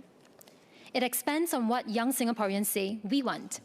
63% agree that regional work experience would help us advance faster, and half of us are willing to take up internships or jobs elsewhere in Southeast Asia. Mr. Deputy Speaker, this is encouraging. The appetite is there. If half of us are already willing to go, then what we should be looking at is whether the state invests in building us something worth going to and something worth coming back to. And on this note, I want to highlight 3 gaps. The first is offtake. The SG Youth Plan outlines a game plan focused on supply. More trips, more internships, earlier access. Every one of its regional commitments is about sending young Singaporeans out. But what happens when we come home is the most decisive. Because if we return to a job market and promotion board that treats 6 months in Jakarta as a detour rather than an asset, then only one obvious conclusion will be drawn, that such experiences are a penalty rather than a premium. Do enough employers in Singapore value and reward regional experience? While I cannot speak for all employers, I would like to share a perspective from our largest employer, the government. In April, I filed a parliamentary question asking where government scholars have studied in the past decade. The answer I received was, and I quote, "Taking into account all government scholarships, including PSC, over the last 3 years, from 2023 to 2025, on an annual average basis, 49% of the recipients studied at local autonomous universities, 30% in the UK, 15% in the US, and 6% in other countries. 6% for the entire rest of the world, the whole of ASEAN included. I also asked if there were minimum targets for scholars to study in non-English speaking countries and/or regions. The answer was no. Now, I'm not doubting the quality of an Oxford, Cambridge, or an Ivy League education. But these numbers mean that when we select and invest in young Singaporeans who will return to serve in the public service, a small group of whom might even take public office in the future, 10 out of 20 of them stay home, while another 9 go west. If the government is not prioritizing and encouraging region readiness in the public service, how can we ask young Singaporeans to believe that there is market demand for this? The second gap is depth. Exposure does not equal fluency or capability. 17,000 young Singaporeans spending some time in the region is not 17,000 region-ready Singaporeans. The SG Youth Plan included the story of an ITE student who came home after being sent to Hanoi.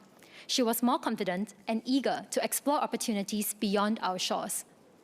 But inspiration is only a beginning. It is not an outcome. Real region readiness is built over years, not weeks.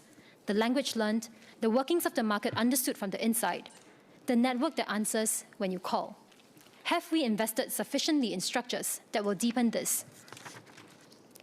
Key third languages offered to our students remain French, German, Japanese, and Spanish, when blueprint after blueprint emphasize that our future lies with neighbors whose languages we do not teach. If we are serious, is it not time to ask whether Thai and Vietnamese also belong on that list? A short trip creates a memory. Language and cultural understanding are often the difference between a visitor and a partner. The third, and perhaps most important gap, is whether and how any of this will be measured. Because we heard this aspiration before, especially in 2018 during our term as ASEAN chair. It was, appropriately, a year of speeches about how the region was our future and how the government will help Singaporeans seize it. In September 2018, in a written reply to a question on our progress in going regional, then Minister for Trade and Industry, Chan Chun Sing, set out what we were doing for talent. We had the Youth Talent Program, which targeted sending 1,000 students each year for work opportunities in overseas markets. We had a professional conversion program for Southeast Asia ready talent to reskill professionals for roles in the region. We also had an ASEAN leadership program to help senior business leaders understand and grow into Southeast Asian markets. And what became of them? It appears that the first two, in one form or another, are still with us. The Youth Talent Program was folded into the Global Ready Talent Program, which we were told supported 29,470 students between 2020 and 2024. The Professional Conversion Program was renamed and runs today as the Career Conversion Program for Internationalization Professionals. But what is less clear is what outcomes they have achieved 8 years on. The 29,470 figure for the Global Ready Talent Program includes both domestic and overseas placements. It is only starting this April that local internship support has been discontinued. So how many actually went abroad? And of those who did, where did they go? How many of them went on to work in the region or in a region-facing role? For the Career Conversion Program, how many professionals converted? From what sectors and into what roles? Has it helped their career trajectory? What about the ASEAN Leadership Program? How many leaders went through it? What became of their company's regional ambitions? Mr. Deputy Speaker, I have looked and struggled to find answers to the above questions from the public record. We have been generous in announcing schemes to build region-ready Singaporeans, but seemingly less willing to measure whether they worked. If yes, what worked well? If not, what fell short of expectations? Some figures that I do have are from the ESR report. While 50% of Singaporeans express interest in working abroad, only 3% have actually done a stint of 6 months or more. So with the new SG Youth Plan aspiring to 17,000 regional immersion opportunities for young Singaporeans, I would like to ask, what has changed this time so that in 2030 we will be able to say whether it worked? How will the government track not just how many places were filled, but how many young people go on to work in region-facing roles or to build a career or business in the region? Because if not, we are simply announcing a larger number to not measure. And as we chair ASEAN again in 2027, I hope we will not only articulate our ambition to plug into the region, but actively track and report on our investments in resourcing this ambition. Mr. Deputy Speaker, I want to now highlight a scheme, the Overseas Market Immersion Program, the OMIP, that best captures how our ambition and strategy diverge. The OMIP aims to give young Singaporeans real regional work experience, not just a taste of it. It works by helping employers send younger Singaporeans on structured postings abroad. It was launched in 2024 with the goal of 250 places over 2 years, significantly lower than the 2018 target of 1,000 a year. To date, it has supported more than 180 professionals. Now, the SG Youth Plan will expand the OMIP, not by scaling it so there are more places, but by widening the eligibility by dropping the 2-year rule so that younger professionals may qualify. This means more will be eligible without a commitment to send more people. Widening the gate is not the same as sending more people through it. Eligibility without capacity is an invitation without a seat. On behalf of fellow young Singaporeans, I have 2 asks. 1, complement the eligibility widening by scaling the number of available places. And 2, delink it from employers. An employer-led scheme means a young Singaporean can only go if a company chooses to send them. It is dependent on the company having the HR capacity to manage an overseas posting. Rather than run a people scheme through companies, let us focus it on the people instead. Fund the OMIP directly as a fixed-term stint, at fair wages, open to all graduates from our tertiary institutions. Let's select based on our graduates' drive, curiosity, and seriousness, rather than our company's ability to shoulder the administrative burden of overseas postings. We would not be the first to do this. France's Volontariat International Entreprise, the International Corporate Volunteer Program, also known as the VIE, proves that it is possible to do more, and even shows us how. The VIE places more than 11,500 young people abroad every year. They can directly search and apply for open positions that range from 6 to 24 months on the VIE platform. When selected, these young people sign a contract with Business France, a state agency, instead of the host company. Business France looks after payroll, health coverage, and social protection. The host company picks the candidate, supervises their work, and pays the allowance to Business France. The state sits in the middle and absorbs the friction that neither an individual nor a small company can carry alone. It works, and the French government has the numbers to prove it, because they measured it. 9 in 10 young persons on a VIE assignment find a job within 6 months of completing their stint. More than 7 in 10 come back fluent in the language where they've been posted. It is a scheme that produces more than inspiration. It kickstarts careers and builds capabilities. And tellingly, Singapore is among its top 10 destinations. We are on the receiving end of another country's talent pipeline, but are struggling to build our own. Now, I am not saying that we copy the French VIE program wholesale, but we should draw inspiration from its design. Explore how the state can offer support for what individuals and small companies cannot do on their own. And we should measure the outcomes of our programs, like France does for the VIE. Publish not just how many places were filled, but how many are in a role with explicit regional mandate or impact 2 and 5 years after completing the OMIP stint. Let us fund the appetite that young Singaporeans have and measure outcomes rather than output. And finally, we should go beyond the scheme and consider how we can tear down the wall that young Singaporeans find ourselves up against. The SG Youth Plan will see the launch of a new program called Adulting 101. It will teach us about CPF, public housing policy, marriage and parenthood.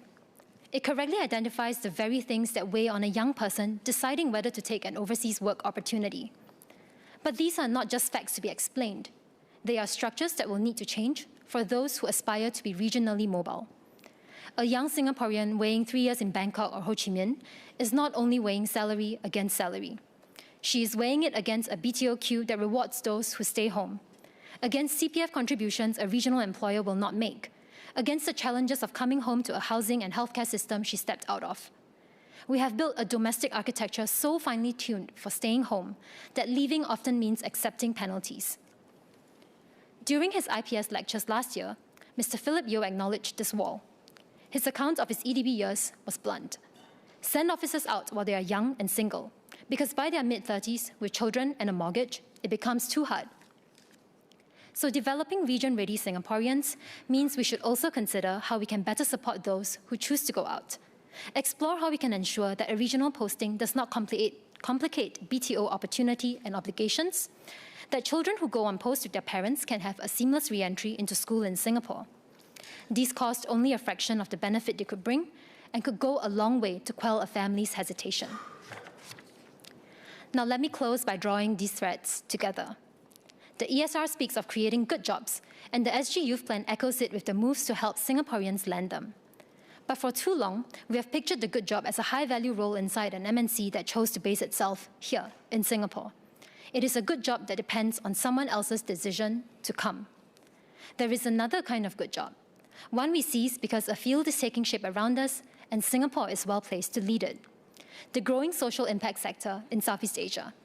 And here I declare my interest as a professional in the social impact space. As the public and private sectors in the region turn towards impact to close gaps in issues ranging from health and education to financial inclusion and climate resilience, someone has to convene players, develop benchmarks, innovate for solutions. These are building blocks of a new pool of good jobs that a small country like Singapore can punch above our weight in. but it is also the kind of ambition that goes unrealized if we do not build a pipeline to seize it. For years, our answer to the regional talent gap has been to draw in the region's brightest, educate them here, and hope they stay. That worked well when we were the obvious best choice. But our region is catching up, and this advantage shrinks each year as our neighbours close the gap. As my fellow member Edward Chia said earlier, we must attract the best from the world while developing the best in Singaporeans. The talent we import appreciates for a while, then goes home. The Singaporean we equip to work in the region appreciates for a lifetime. A region-ready Singaporean holds capability that is hers, portable, not contingent on a company's decision to base itself here. We have been slow to build the bridge that carries our people out and quicker to build a wall that keeps them home. So next year, when we assume the chairmanship of ASEAN, it will, once again, and appropriately so, be a year of speeches about how the region is our future and how the government will help Singaporeans seize it. I hope that this time around, we will not only name the potential of the region, as we did in 2018, but also help more Singaporeans seize it. I rise in support of the original motion tabled by my colleagues Kenneth Tiong and Associate Professor James Lim. Dr. Wan Rizal.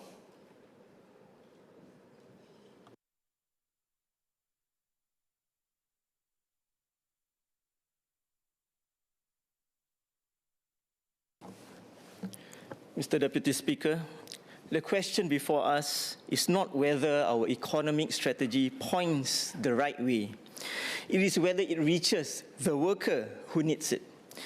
Now, that is the work of NTUC and NTUC's E2I, connecting workers to jobs. Our youth who are taking their first step, our lower wage workers, our mature PMEs, and those who start further back than most. Every worker matters. That has been my conviction since I first stepped into the House.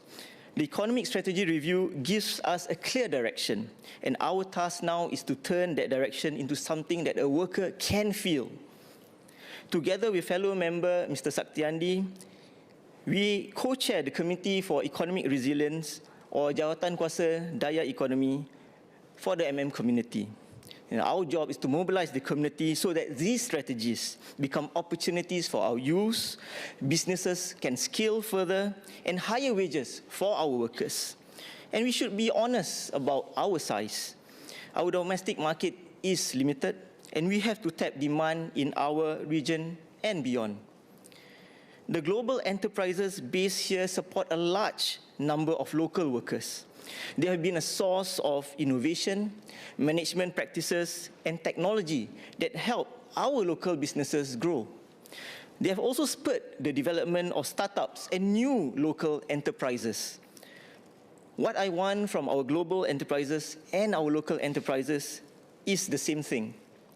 Stand by our workers.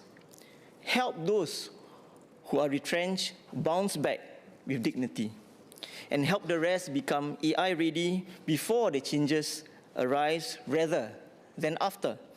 Today, I'll speak on three things. First, supporting our lower wage workers and mature workers. Second, on building career clarity and safeguarding the mental well-being as AI transforms our workplace. And third, strengthening pathways for underserved communities and our youth. First, on supporting our low-wage and mature workers. When we talk about lifting the bottom, the conversation usually turns to where the floor should sit. Now, that is a fair question, and I understand why it is being asked. But a floor on its own only tells the worker where the first rung pays.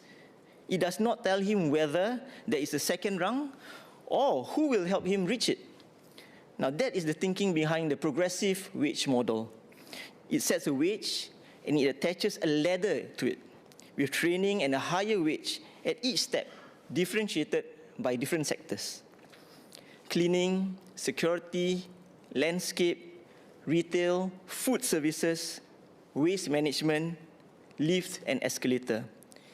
Each of those sectors took years of negotiation because wage floors do not rise on their own. And the work is still live. Just last month, as chairman of the tripartite cluster, I was part of the announcement extending the progressive wage model to our pest management workers. Alongside it, we have the local qualifying salary that sets a floor for local workers in firms that hire foreign workers. And workfare tops up the income and CPF for our low-wage Singaporeans.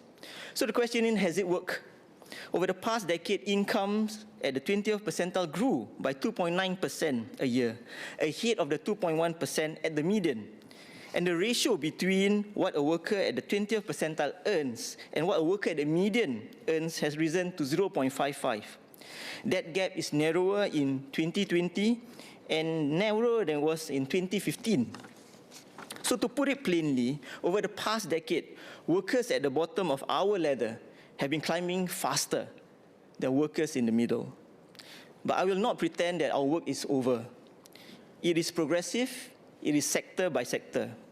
And a segment of our lower-wage workers still sits outside these layers, many of them in platform and freelance work. And we have made real progress there. The Platform Workers Act now gives our delivery riders and private hire drivers CPF contributions, work injury compensations, and formal representations. But as that segment continues to grow, I would ask the government to study how our wage and protection floors can follow the worker rather than the job title. Sir, behind every retrenchment statistic is a person, often someone who has given decades of their lives of loyal service and who is now unsure whether he or she still has a place in that workforce.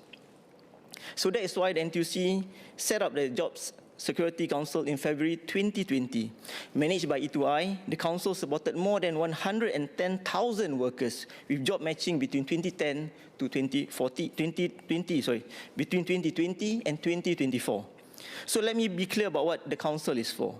Retrenchments edged up in the first quarter of this year, though the incidence remains within the non-recessionary norms. In an economy that keeps restructuring, some displacement will happen, and we should be honest about that. But the majority of these retrenchments came from businesses reorganizing themselves and restructuring. So firms are reshaping themselves, and they will keep doing so. So the test is not whether the retrenchments happens. The test is what happens to the worker afterwards. And on that test, unemployment has been held steady even as retrenchments rose. So the share of retrenched residents back in work within 6 months has also improved for a second consecutive quarter to 60.7% in the first quarter of this year. And that does not happen on its own. We also watch closely whether the help actually works. The Task Force for Responsible Retrenchment and Employment Facilitation brings together MOM, NTUC, E2I, Enterprise Singapore, and SWDA, and has tracked our outcomes carefully. Between 2022 and 2024, about 7 in 10 retrenched workers who received career coaching from our agencies and E2I were placed within 6 months. The median time to placement over that period was around 3 months. Close to half of those placed came in at similar or higher wages than before. And more recently, among workers who took up the task force help before their last day of employment, about 2/3 were back at work within 6 months, better than the median for retrenched residents. That is the case for reaching our workers earlier and not later. And numbers like this matter. But let me tell you about one person. Mary Ho is a senior worker at Mandai Rainforest Resort. Through an agreement between the resort, E2I, and the Food, Drinks and Allied Workers Union, she was offered a redesigned role suited to her needs. What stayed with me was what Mary said herself. She was struck by how we had been involved at every step, making sure she was placed in a role that suited her. That is what personalized support looks like. Someone walking beside a worker until they land a job. And to reach more workers, E2I now runs 28 national career centers across Singapore, expanded since 2024. That brings career, training, employment support closer to where our workers already live and work. So second, on career clarity and mental well-being at the age of AI. In my budget speech this year, I shared the story of a mid-career worker who had completed several courses over 3 years. She showed me her certificates with pride. Then she asked me a simple question. Has she upgraded in the right direction? I could not tell her the answer. Effort without direction creates frustration. Effort with direction builds confidence. And clearly, it gives lots of clarity. And that is why I welcome the formation of the Tripartite Jobs Council. It brings our partners together to help workers reskill and to help business redesign responsibly as AI reshapes our workplaces. For this council to succeed, its work must reach workers where they already are. And that means the trusted touch points I mentioned earlier, on the ground, the very career centers and coaches that workers like Mary could turn to. And the labor movement is not waiting. Through AI Ready SG, we are already helping our workers and continue to do so, especially our PMEs, our youth, to gain practical confidence with AI, while supporting businesses to redesign jobs responsibly. Our company training committees, or CTCs, are where the real work happens. More than 3,800 CTCs have been formed, benefiting over 300,000 workers. And AI is now the center of gravity. About 31% of the CTC grant projects supported this year are AI-related, up from about 17% for the whole of last year. That is what turning technology into practical help looks like. Training that a worker can use that same Monday morning. Because the anxiety is real. The fear of being replaced is real. The fear of falling behind is scary. The fear of being too old to start again causes confusion. That anxiety does not stay in the workplace. It follows a person home and it wears down on their health. I've long advocated in this House for a whole of society approach to mental well-being, including a motion I co-filed with fellow members on this very subject. At a recent economic resilience dialogue with businesses and youth, many have actually came forth and mentioned how important mental well-being is in a stage like this. Their ability to have support matters to them. And that's why the CER will work very closely with community leaders and businesses to ensure that we give support for our community. Now, as we equip our workers for an AI-enabled economy, our support must address not just their skills, but their peace of mind. Only then can they face the future with confidence, with clarity. Sir, my third point on strengthening pathways for our underserved communities and our young people. The ESR focuses on strengthening lifelong learning and on linking training more closely to employment outcomes. I welcome that, but I would like to add this. Some workers start further back than others, whether because of their age, their background, or simply because they lack the network to open doors for them. Part of my role at E2I is to sharpen our focus on reaching these groups. Our lower wage and mature workers, the aim is for our career services and programs to be designed around their needs, like what we did with Mary, rather than around conveniences. For our young people, clarity has to begin before they graduate, and we will come forward to them at an earlier stage than before, ensuring that they have the right clarity and a pathway to go into areas and sectors that have been assigned in the ESR. A student who has stood inside a real workplace and who has a mentor she can call makes a very different first decision from one who is guessing. And that is why early career exposure and structured mentorships and internships matter so much. And we will have many of those in the pipeline. Sir, please allow me to continue in Malay.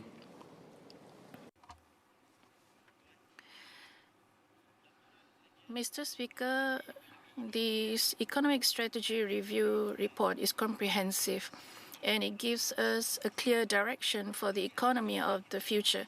For our young people, the first step into the working world is most often the most daunting. Through NTUC Youth, our younger members receive career guidance and industrial exposure. There is also a structured career mentorship program with more than 400 volunteer mentors from over 20 industries offering our members a 4-month mentorship. The purpose is fairly simple, so that a young person does not have to figure out their first step alone. This complements the work of the tripartite employment council that I mentioned earlier, as well as the industry internship for graduates program, so that our young people are supported throughout that first transition. That is also why NTUC signed a memorandum of understanding with Mendaki. The aim is to strengthen the skills of our Malay Muslim workers and to help more of them secure employment in growing sectors. In the fourth focus area of M3, NTUC, E2I, NTUC Learning Hub, the Workforce Singapore, and the Institute for Adult Learning have collaborated with Mendaki. Together, we have supported more than 6,000 Malay Muslim workers through career fairs and skills carnivals. Almost 20% of them went on to receive more in-depth mentorship. Now, as AI begins to transform the way we work, the same worry is also felt in our homes. So, allow me to offer this assurance. NTUC and E2I are ready to move forward together with our Malay Muslim workers, especially our young people.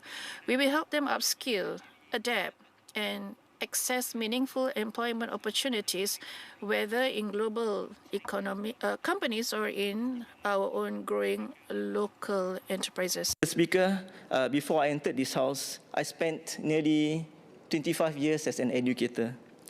I learned that no one should be written off just because of a label that has been placed on them. Not the academic stream that will put at them in schools, and not the sector that they happen to work in.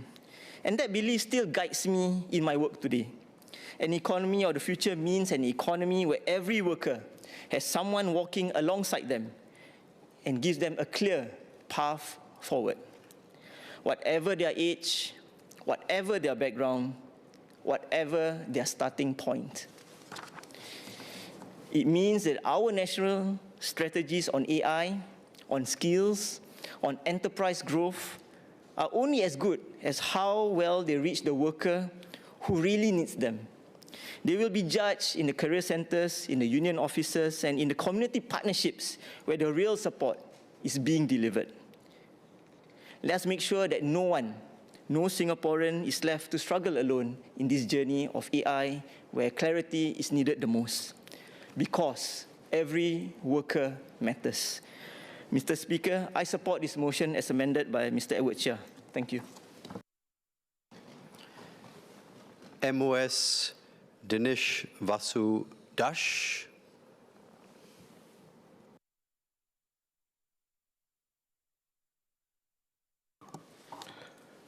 Mr. Deputy Speaker, I thank the members for bringing forward this motion and support the amendments as proposed by Mr. Edward Chia. At the heart of this motion is an important aspiration, that Singapore remains an economy where our people have opportunities to succeed and our workers can look to the future with confidence. I believe every member of this House shares this aspiration. The government certainly does. It has always been at the heart of our economic strategy. Our objective is not simply to grow the economy, but to improve the lives of all Singaporeans. We do this by creating better opportunities, better jobs, and raising incomes, by ensuring that the benefits of growth are widely shared. Let me make 3 points. First, Singaporeans have been and will always be at the center of our manpower policies. Second, we must transform enterprises and uplift a broader range of jobs together. Third, our tripartite model is a fundamental source of strength, turning these aspirations expressed in this House into practical outcomes. Our approach has delivered good outcomes for Singaporeans across the workforce. Our resident unemployment rate remained low at 2.9% in March 2026. Real incomes have risen across the board. From 2021 to 2025, real income at the median grew cumulatively by 7.4%. Lower income workers have seen faster income growth than the median worker. Over the same period, real income at the 20th percentile rose by 10.1%. Income inequality has also fallen. Few advanced economies have been able to achieve all these outcomes at the same time. Some members have contrasted Singapore with other industrialized economies, arguing that their greater reliance on local champions had produced better productivity models and better outcomes for our workers. But on comparable measures, Singapore's wage outcomes are higher than these economies, not only at the median, but also at the lower levels of income. In recent years, real wage growth has also kept pace with, and indeed exceeded, productivity growth. From 2021 to 2025, real value added per worker increased by about 0.7% a year. Over the same period, real median income of full-time employed residents rose by about 1.8% a year, while real income of the 20th percentile grew much faster.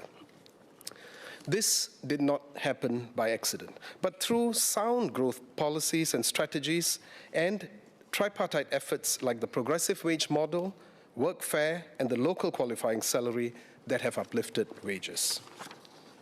More recently, despite a challenging external environment, Singapore's labour market has remained resilient. While retrenchments in some companies may have dominated the headlines, employment expanded for the 19th consecutive quarter in the first quarter of 2026. Resident employment continued to grow, unemployment remained low, and firms continued to hire. These outcomes are the result of deliberate policy choices. We have kept our economy competitive while ensuring that Singaporeans have access to opportunities, better jobs, and clear pathways to progress.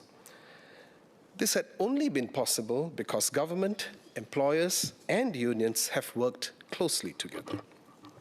Thus, the evidence does not support the conclusion that Singapore's economic model is failing. We are navigating a structural transition, however difficult and uneven, from a position of strength.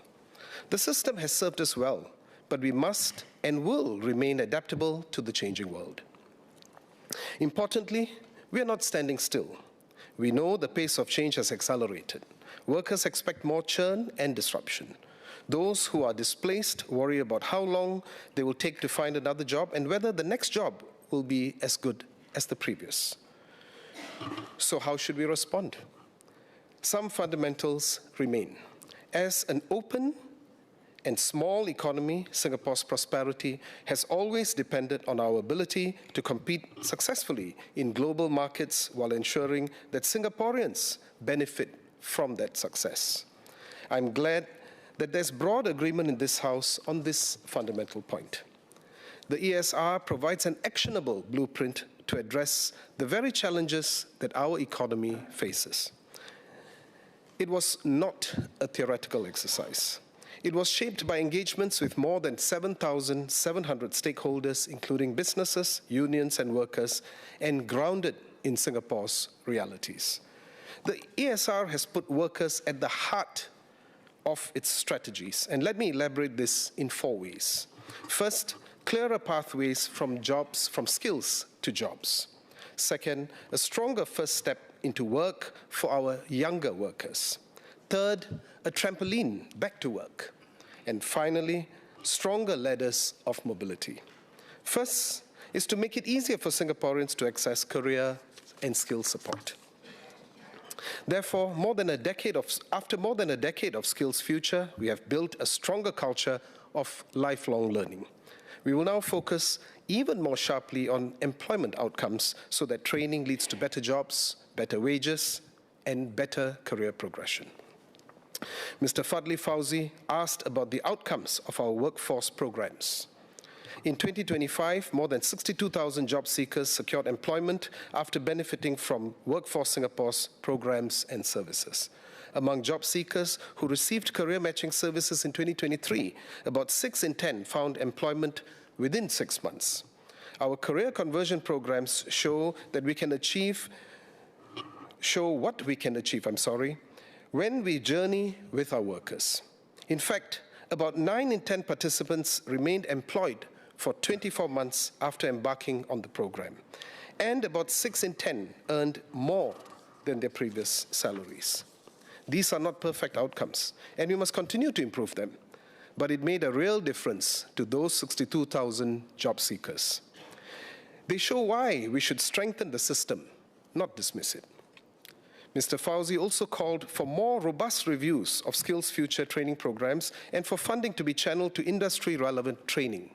We agree.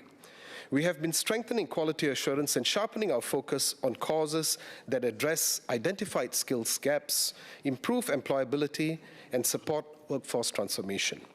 We are also looking at how to strengthen signals of industry demand so that training remains relevant and delivers value. At the same time, we recognize that we can do more to tighten the nexus between training and jobs. This is why we merged Skills Future Singapore with Workforce Singapore into the new Skills and Workforce Development Agency, or SWDA. The SWDA will enable us to align future skills more closely with future jobs, identify at-risk workers earlier, and provide more seamless support from training to placement. This will help us close the gap between learning and earning. We will share more at the Skills Future Festival launch event in September. Second, a stronger first step into work, giving young Singaporeans a stronger start. In today's uncertain economic environment with AI reshaping entry-level tasks, many fresh graduates and their parents are understandably anxious about entry into the workforce. We recognize these concerns. The WP argues that entry pathways for young people are broken, but the current picture is more resilient than suggested. In 2025, vacancies continue to outnumber job seekers. In the first quarter of 2026, there are about 32,800 entry-level PMET vacancies, exceeding the number of graduates looking for jobs. Against this background, around 9 in 10 university graduates from the 2025 cohort found employment within a year of graduation, comparable to previous cohorts. I believe my learned colleague from the WP has also highlighted a similar point. The system has served us well, but must continue to evolve with new generation of workers and a changing work environment. As part of the ESR, we saw the need to bring learning and work closer together, including formally recognizing on-the-job training as part of qualifications. We do this precisely because we want our young to have a good head start in their jobs. In this regard, we agree with Mr. Andre Loh on the value of expanding work-based pathways like apprenticeships. This is already a key direction of our efforts. Through initiatives such as Skills Future Work-Study Program, the AI Apprenticeship Program, and sectoral programs such as MAS's Young Talent Program for AI in Finance, we are helping more Singaporeans gain industry-level skills while working and supporting smoother transitions into growth sectors. The task is now to broaden and deepen these pathways to connect education, work experience, skills recognition, and employment. We share the aspiration of giving every young Singaporean a fresh start. Our goal is not just to help young Singaporeans get their first job, but to build strong career health from the start. This means giving them more opportunities to learn through work, gain recognized skills and credentials, and access tools and support, including the Career and Skills Passport, to better navigate their careers. We will continue to strengthen these pathways so that more young Singaporeans can build skills, gain experience, and make a confident start in a changing economy. Third, we are helping workers bounce back better. In line with the ESR's recommendations, we are studying ways to better support displaced workers and help them bounce back, including enhancements to the Skills Future Job Seeker Support Scheme, or JSS. We did this because we understand what a challenging operating environment we are in, and we believe that Singaporeans who fall on hard times should receive support to enable them to return to work. That is why we designed the JSS to support re-employment, not unemployment. Mr. Fauzi suggested the introduction of an unemployment insurance scheme that is funded through premiums and conditional on job search and retraining, time limited and capped at a certain percentage of their last drawn pay. It is not clear how this differs from the job support scheme, except that the job support scheme places more emphasis on re-employment. But I suspect both schemes are similar to one another. Instead of coming up with a new mechanism, the ESR has recommended that we strengthen schemes like the JSS, especially for PMEs navigating a more difficult career transitions. We are also studying how to do so, including whether the JSS should be enhanced to cover more PMEs and give them greater confidence and assurance in their search for their next job. Mr. Fauzi and Mr. Pritham Singh called for mandatory retrenchment benefits. In fact, NTUC had long advocated that workers affected by retrenchments should be fairly compensated. I believe Mr. Patrick Tay had also mentioned this in his speech earlier. We will study this further under the tripartite work group on the Employment Act review. Mr. Deputy Speaker, Singapore's success has never come from choosing between protecting workers and keeping our economy, or to keep our economy competitive. We have to get it right by creating job opportunities, helping Singaporean workers access them, and when they face the effects of economic disruption, ensuring that they will never have to navigate difficult and uncertain times alone. Fourthly, we are putting in place strong ladders of mobility to ensure inclusive growth. We have consistently put inclusive growth at the heart of our strategies to make sure that no worker is left behind. The ESR follows that tradition. It is not about creating a fast lane for a few and a slow lane for the rest. It's about broadening our shared lanes to give every Singaporean the space to move forward and to get to their destination. We are building on good foundations. Over 2014 to 2024, the ratio of income at the 20th percentile to the median improved from 0.52 to 0.55. Our efforts, like the progressive wage model and workfare, have been critical to this outcome. Beyond uplifting the bottom, we are also building more pathways for good jobs. This includes jobs in domestic and essential services where many workers are currently employed. To this, let me briefly address Mr. Gerald Giam's suggestion on uplifting the skills trades. We share the aspiration for the skills trades to offer better wages, stronger professional standing, and clearer career progression for Singaporeans. We express that aspiration in the Forward SG exercise. The ESR similarly recommended broadening the range of good jobs, including by uplifting skills trades and making work-based learning a more recognized route to mastery. We are already working to realize this aspiration. As MOM announced in the Committee of Supply this year, we have formed a partnership with the Specialist Trade Alliance of Singapore, or STARS, to develop more structured pathways into good jobs in the skills trades, starting with the electrical trades. This initiative seeks to address many of the issues that Mr. Giam had raised. But more broadly, the sustainable route to better jobs is higher productivity, better job design, stronger certification, modern tools and processes, and employers who are willing to share productivity gains with their workers, all of which government will double down on to strengthen. This leads me to my next point. Enterprise transformation and workforce transformation must work together. We support enterprises because their success creates opportunities for Singaporeans. This is especially important for SMEs, as they employ about 2/3 of our workforce. When firms invest, innovate, and raise productivity, they create better jobs, build deeper capabilities, and sustain wage growth. We also want Singaporeans to have different pathways to contribute and succeed. For some, that will mean building a career in an established enterprise. For others, it may mean starting a venture of their own, with AI and new technologies lowering the cost of developing products, reaching customers and scaling across markets. Entrepreneurship is an increasingly viable pathway. Not every venture will succeed. That is the nature of enterprise and risk-taking. But we are expanding support for promising startups to build, grow, and reach global markets. Singapore now has more than 4,500 tech startups, and the ESR recommendations will strengthen access to growth capital, technology, networks, and overseas markets. Successful ventures do more than reward their founders. They create job opportunities for other Singaporeans. Some members may call for stronger Singaporean representation in our economy.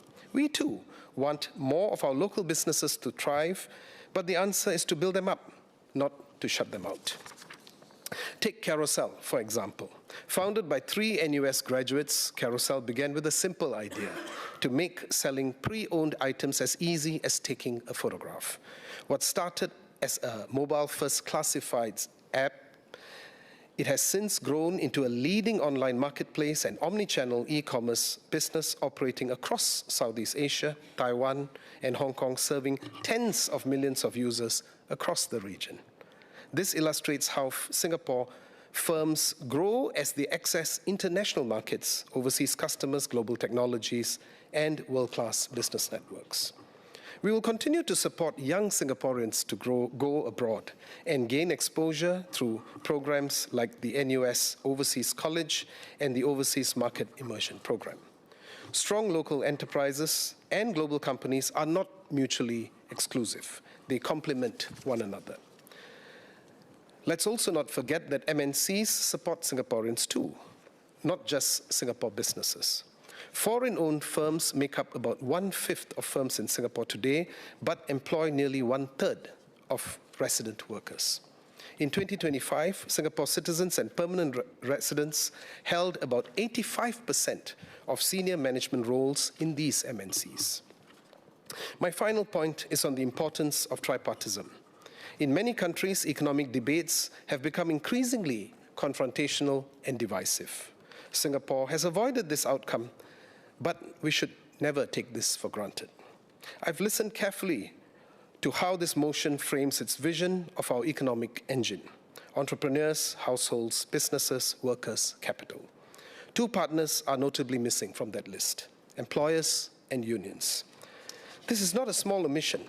It is precisely the space in which wages are negotiated, jobs are redesigned, and disputes are resolved without a single strike in decades. Any vision of our economic future that is silent on how it will work with these partners is an incomplete one. Our tripartite partnership brings government, businesses, and workers to work together to expand the economic pie and ensure that gains are fairly shared.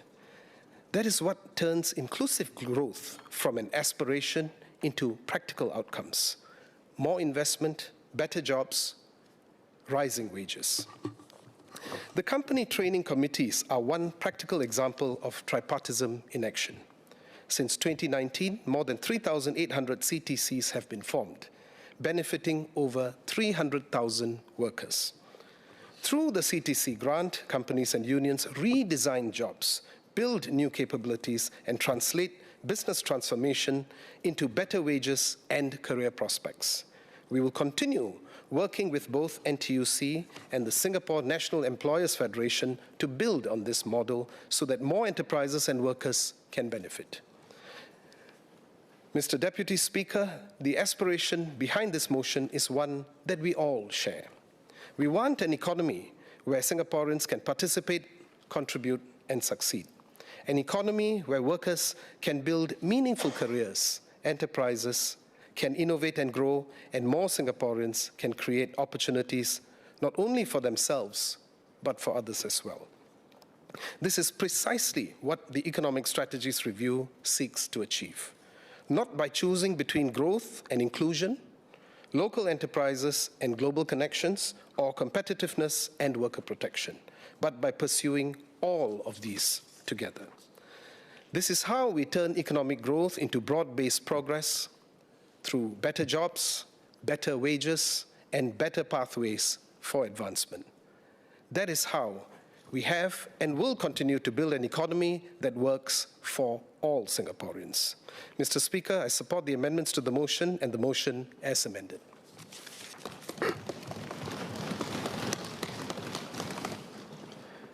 Mr. Fadli Fauzi, you have a clarification of which member, please? Yes, please proceed.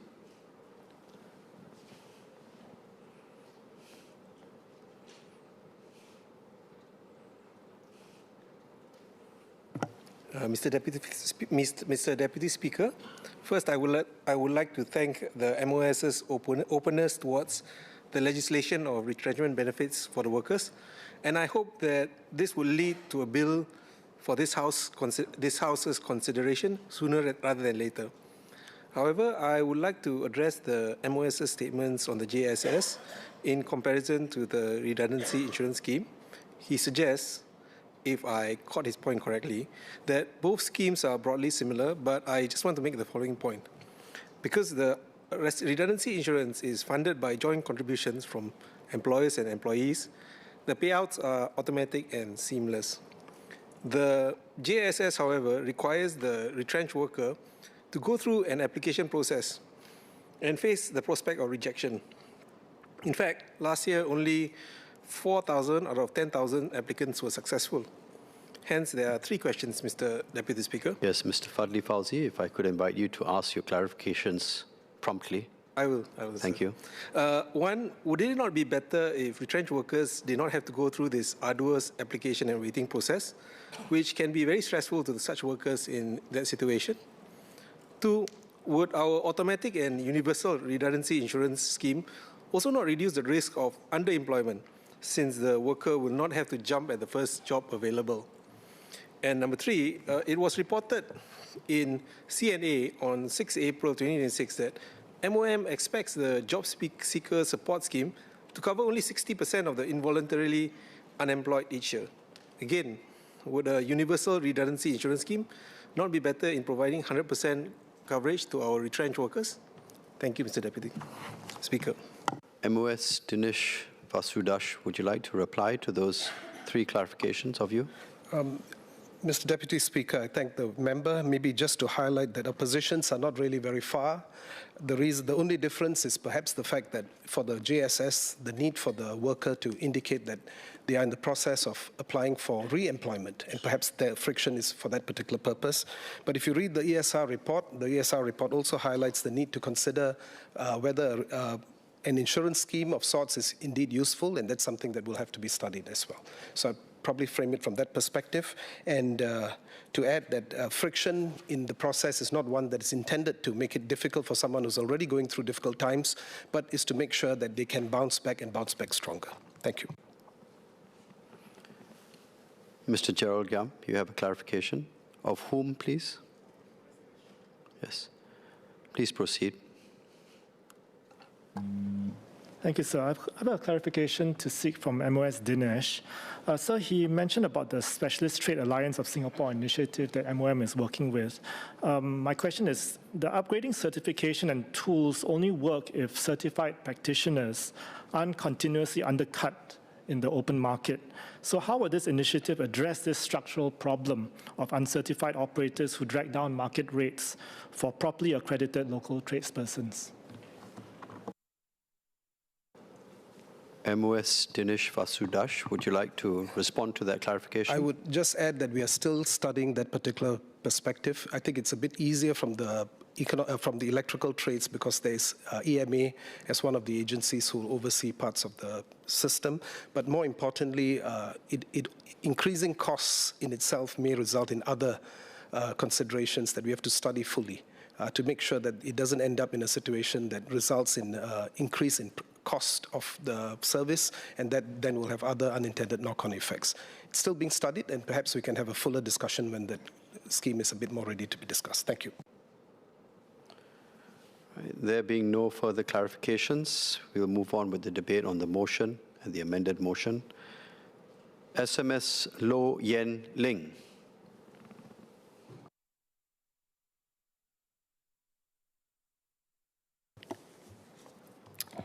Mr. Deputy Speaker, I thank Mr. Kenneth Tiong as well as Associate Professor James Lim for bringing this motion before the House, as well as Mr. Edward Chia for the amendments that he made to propose to the motion, as well as all the members who spoke before us for contributing to what have been a very rigorous as well as substantive debate. And at the heart of this debate is a fundamental question. How do we ensure that Singapore enterprises can continue to thrive in a rapidly changing world? The answer matters because our enterprises are central to Singapore's success. SMEs make up 99% of all enterprises and employ more than 70% of our workforce. SME create good jobs, strengthen our communities, and bolster Singapore's economic competitiveness. But all the members who spoke before us also shared that the environment that the SME operate in is becoming more challenging. Technology is reshaping industries, competition is intensifying, and global disruptions has become a recurring nature and feature in the global economy. The recent Middle East crisis is the latest reminder of how quickly external events can affect our businesses. Our response is not just to help the enterprises weather the new storm. It is to help our enterprises become stronger, more competitive, and more resilient over the long term. Our economic strategy has always been centered on improving the lives of Singaporeans, because strong local enterprises are indispensable to that goal. And that is why we will continue to stand alongside our businesses, help them build stronger capabilities, expand with confidence, and innovate and grow beyond Singapore. Let me share more about how we do so. Let me start with capability building. Businesses today compete not just on costs. Many of the members said that. They don't just compete on cost, but on innovation, on quality, productivity, as well as speed. Yesterday's strengths are no guarantee of tomorrow's success. Enterprises that continue to build new capabilities will be better placed to stay ahead. Those that don't do so risk falling behind. During the economic strategy review, we engaged widely with trade associations and chambers TAC representing SMEs and various businesses. Most SMEs recognize that transformation is no longer optional. The question is not whether to transform, but really how to do so in a practical, in an accessible, as well as sustainable manner. There is no one-size-fits-all approach. Every enterprise starts from a different position, serves different markets, customers, and face different opportunities. And that is why we tailor our approach to support the company's needs, whether is it in adopting AI, improving productivity, developing new product services, expanding into new market. Through Enterprise SG, businesses can access a wide range of government support to build capabilities and transform their operations. For example, Century Minimart started as a wet market seafood stall by Mr. Goh Tiam Chui in Bukit Gombak in 1990. Faced with changing consumer preferences, the second-generation owner, Mr. Jimmy Goh, his son, made the decision to reinvent the business. And he launched Thankfully Fresh, transforming what had been a traditional wet market seafood stall into an omni-channel retailer. And with the government support, the company accelerated its transformation by implementing an integrated inventory management system to support its growing omni-channel business. The system enabled a 50% improvement in manpower efficiency. So what used to be a wet market small minimart grew into a new retail, B2B, and online sales channel through contract manufacturing. Today, within a few years today, 60% of the business revenue comes from the online sales. So if anything, this example reminds us that every successful transformation begins with a decision by the business itself.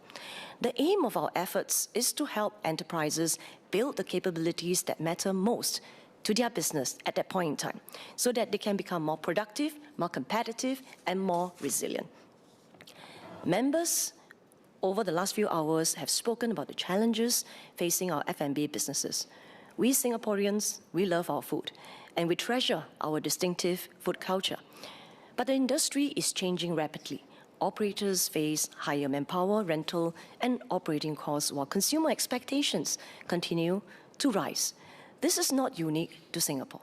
Around the world, diners are demanding greater convenience, better value, and more differentiated experiences.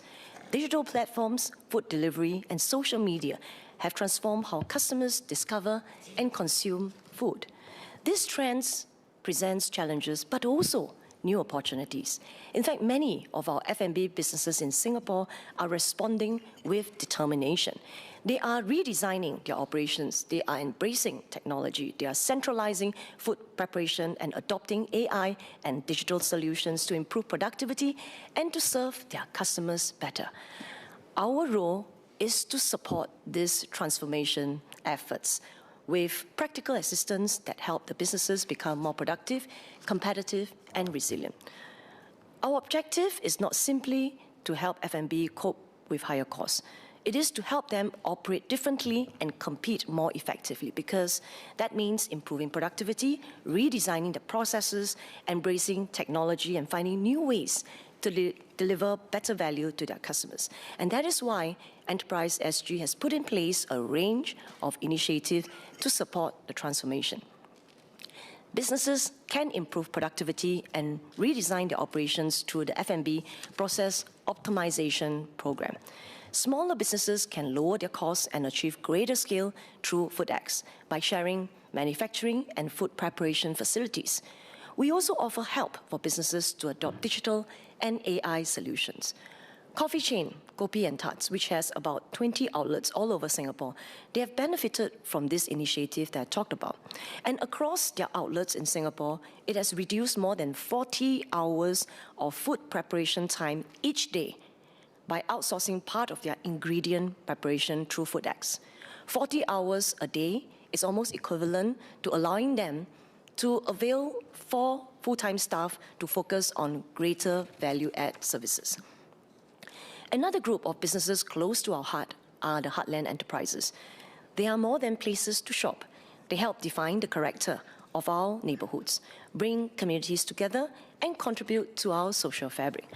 But like all businesses, they must adapt to changing consumer preferences and new technologies.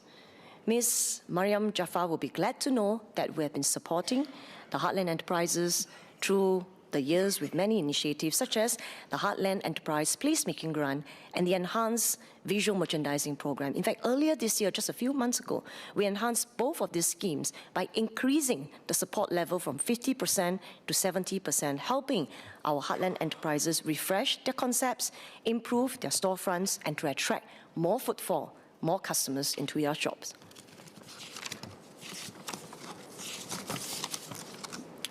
So whether young or established, traditional or modern, every enterprise must continue building new capabilities to remain competitive.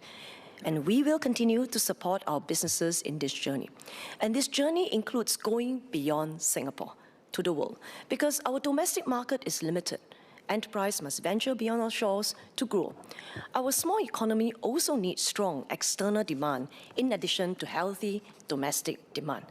And to help enterprises go global, we have established support for enterprises across different stages of internationalization, from grants like the recently enhanced MRA, Market Readiness Assistance Grant, which help businesses springboard overseas, to programs like the Scale Up. Let me elaborate. Enterprise SG Scale Up program helps high-potential Singapore companies build the capabilities they need to scale effectively and compete internationally. To date, Scale Up has supported more than 100 companies from diverse sectors. 80 of these companies have generated a combined 2.5 billion Sing dollars in additional revenue within 3 years of joining the Scale Up program. International expansion accounted for 1 billion Sing dollar of this growth. One of this company is Merlion Corporation. This is a steel foundation solutions company specializing in waterfront and underground construction. It sharpened its market entry strategies through Scale Up just about 4 years ago. Since then, the company was able to, in the last 4 years, secure large-scale infrastructure projects in Southeast Asia markets and Middle East and Africa. And as a result, Merlion saw a 4-fold increase in their revenue in 2024. Another example is Space Metrics, a workplace design and build firm. The company accelerated its international growth by sharpening its strategy and strengthening its supply chain and procurement capabilities. Within 2 years, it has expanded into India, Philippines, and Dubai, and moved into life sciences and data center sectors. The company's revenue have grown more than 25% and their profitability more than 200%. So as enterprises venture overseas, we know they will navigate unfamiliar regulations, higher operating costs, new competitors, and geopolitical forces. We have a network of over 35 overseas centers around the world providing market intelligence, introduction to in-market partners, and on-the-ground support for Singapore companies that want to capture growth opportunities overseas. While the decision to internationalize is one that the enterprises must make for themselves, our goal is to create the conditions and provide the support that will spur them to compete and to succeed on the global stage. We will continue to monitor the global economic landscape and refine our globalization schemes and support for Singapore enterprises to become global champions. Every successful enterprise operates within a wider ecosystem of partners, networks, and institutions. Over the years, the government has invested in building a strong and vibrant enterprise ecosystem.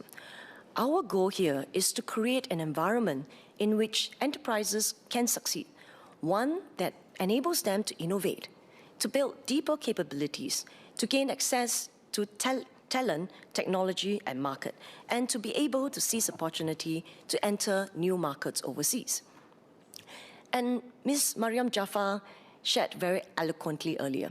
A key element of this vibrant enterprise ecosystem is really that mutually beneficial, mutually reinforcing partnership between our SMEs and our larger companies, including MNC. As Mr. Edward Chia and Ms.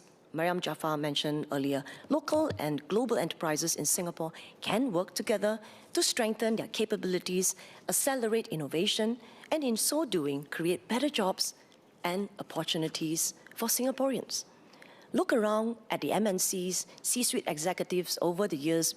You know, the positions are also taken up by Singaporeans. That's an important proof point.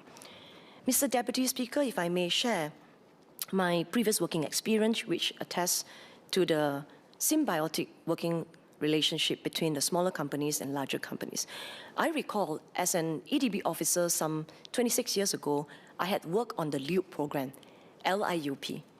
It is called the Local Industry Upgrading Program that matched the SMEs with the MNCs, company by company, sector by sector, matching them based on their work plan, their vision, their ambition, and their values, but in a win-win partnership.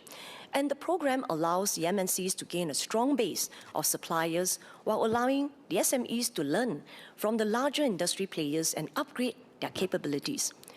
Today, the program has evolved to become what we call the PACT program, PACT, Partnership for Capabilities Transformation. While LIUP focused primarily on strengthening supplier relationship between MNCs and SMEs, PACT bring the companies together to scale up, to innovate, and in fact to capture new opportunities together. And since 2010, PACT has supported 137 partnerships and benefited more than 2,500 Singapore-based companies. PACT has progressively expanded to support a broader range of partnership. Members will remember that last year in this House, we announced expansion of the PACT program to include internationalization, corporate ventures, and capability training. This has enabled SMEs to gain entry into regional as well as global value chains. In addition, SMEs get access to new customers and valuable chance to build stronger capabilities. They also co-create solutions and grow with the larger partners in their overseas operations. Take the partnership between Forefront AM, which is a local additive manufacturing firm, and Global Foundries MNC. Now, due to their collaboration, Forefront AM was able to enhance their capabilities in additive manufacturing to create critical, highly customized parts for Global Foundries' high-value semiconductor manufacturing tools. And on the part of GlobalFoundries, the company qualified 9 local SMEs to produce more than 200 critical tool parts as a result of the 2-pack program. We also partner industry leaders to help companies. Take AI adoption, for example. Mr. Louis Chua called for greater support for AI adoption and acknowledged that the ECI Enterprise Compute Initiative was announced last year. This is a scheme where we work with leading cloud service providers like Google and Amazon, as well as consultant partners to give enterprises access to cutting-edge AI tools, cloud credits, training, and certification. The ECI is meant to kickstart adoption and to build momentum. So we will continue to monitor the take-up closely and refine the support where needed. Partnerships like this has enabled our local companies to capture fresh opportunities, build stronger and deeper capabilities, and compete in higher value segments of the economy. As shared by Mr. Satyandi Supat, attracting MNC investments and the support we provide to local enterprises are complementary strategies. A robust economy needs the contributions of both the MNCs and SMEs.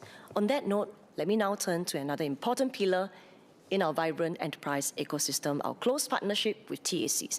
As Mr. Mark Lee noted earlier, TACs play an important role as trusted intermediaries because the TACs not only represent enterprises and their respective sector, they also help the businesses cope with shifts like moving towards sustainability, digitalization, and workforce transformation. They are also instrumental in developing shared solutions as well as aggregating industry needs. So we will continue to work closely with all our TACs in Singapore as they lead initiatives that bring businesses together to address common challenges and to seize new opportunities. And furthermore, the TACs have contributed their insights and industry perspectives on the needs of their sectors as part of our ESR process. The ESR recommendations and the directions we are taking reflect our TACs' input and feedback. We value our close partnerships and dialogue with our TACs because we do not work in silos. The door is always open for discussion. And as Mr. Mark Lee pointed out, 24 of the 27 recommendations by the Alliance for Action on Business Competitiveness have been accepted. In fact, in April 2024, we set up the Inter-Ministerial Committee, IMC, for Pro-Enterprise Rules Review, chaired by DPM Gan Kim Yong, as well as the various ministers to oversee the agency's efforts to improve regulatory efficiency and to reduce compliance burden, especially for SMEs. And the IMC has achieved progress in these few areas within 2 years. For example, 93% of all business regulatory applications have published service standards, with 80% of them committing to processing the applications within 30 working days. Agencies have also reviewed their license validity period. Today, 45% of the licenses have validity period of at least 3 years. This will increase to 80% of licenses by year 2029. In parallel, we also started the SME Pro-Enterprise Office last year to cut red tape and to help our businesses address regulatory challenges, especially when it involves multiple agencies or emerging nascent sector. This approach keeps our enterprise ecosystem vibrant as government and regulations stay responsive to the needs of our businesses, to the needs of our SMEs. And recently, just 3 months ago in May this year, JTC streamlined lease transfer for smaller industrial sites with remaining tenure, reducing the processing time from 2 months to 1 month to help our businesses acquire space and respond more quickly to changing needs. So, Mr. Speaker, Mr. Deputy Speaker, sir, the close consultation and support provided to our SMEs can also be found in the network of 10 SME centres across Singapore. We recognize that many SMEs do not have dedicated team for strategy, technology, or business development. As mentioned by Mr. Azhar bin Othman very passionately earlier, SME centers help our SMEs identify opportunities, navigate available government support, and chart practical next steps for their growth. Just last year, our 10 SME center with 75 business advisors supported close to 30,000 companies in 1 year. That's about 2,500 SME in a month. Associate Professor James Lim earlier in his speech has called for simpler grant application processes, and we have continuously been reviewing ways to improve. For example, under the PSG, Enterprise SG has streamlined the processes and reduced processing time significantly to 2 weeks. Together, these efforts strengthen Singapore's enterprise ecosystem, which in turn underpin the success of our enterprises. They ensure that the businesses are supported not only through government programs, but also through strong partnerships, responsive institutions, and a business environment that enables growth. Mr. Speaker, sir, please, Mr. Deputy Speaker, please allow me to say a few words in Mandarin. Please proceed. 副议长先生，各位国会同僚。 For the whole of 2025, the economic growth reached 5%. This year, although we are affected by adverse factors such as the unstable situation in the Middle East, energy prices and tariffs, we still forecast economic growth of around 2 to 4%. This achievement is a result of the collective efforts of the businesses, workers and the government, that is our tripartite partners. Maintaining long-term sustainable economic growth ensure that Singaporeans have good jobs and can live and work in peace and stability has always been our goal. Strong local enterprises, especially SMEs, are crucial to achieving this goal. Across Singapore's economy, SME make up 99% of all enterprises and employ more than 70% of the workforce. They are a very important part of our overall economic ecosystem. SME create many job opportunities for Singaporeans, strengthen community cohesion, and enhance Singapore's economic competitiveness. Over the years, the Ministry of Trade and Industry, together with other government agencies, have continued to roll out many measures and programs to help local SMEs grow and thrive. We focus mainly on 3 areas. First, creating a pro-business environment and encouraging Singaporeans to start businesses. Second, work closely with local trade and associations and chambers to raise capabilities and strengthen resilience to specific sectors. And third, encouraging and helping local SMEs venture into overseas market. In my English speech earlier, I also mentioned many successful examples of enterprises that receive practical assistance. When facing exceptional challenges, such as the COVID-19 pandemic and the recent conflict situation in the Middle East, the government will also adapt to circumstances and introduce timely support measures to help enterprises tide over immediate difficulties.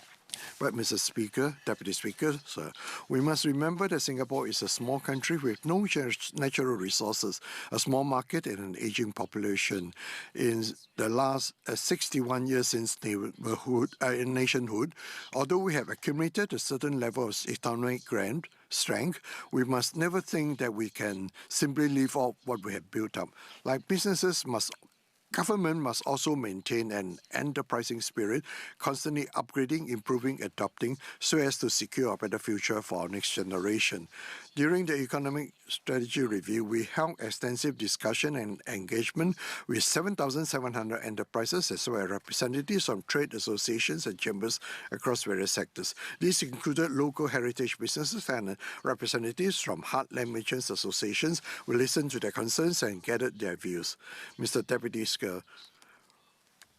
every enterprise is unique. Every company has also at a different stage of development with a different starting point, different customer segments, and different challenges and opportunities.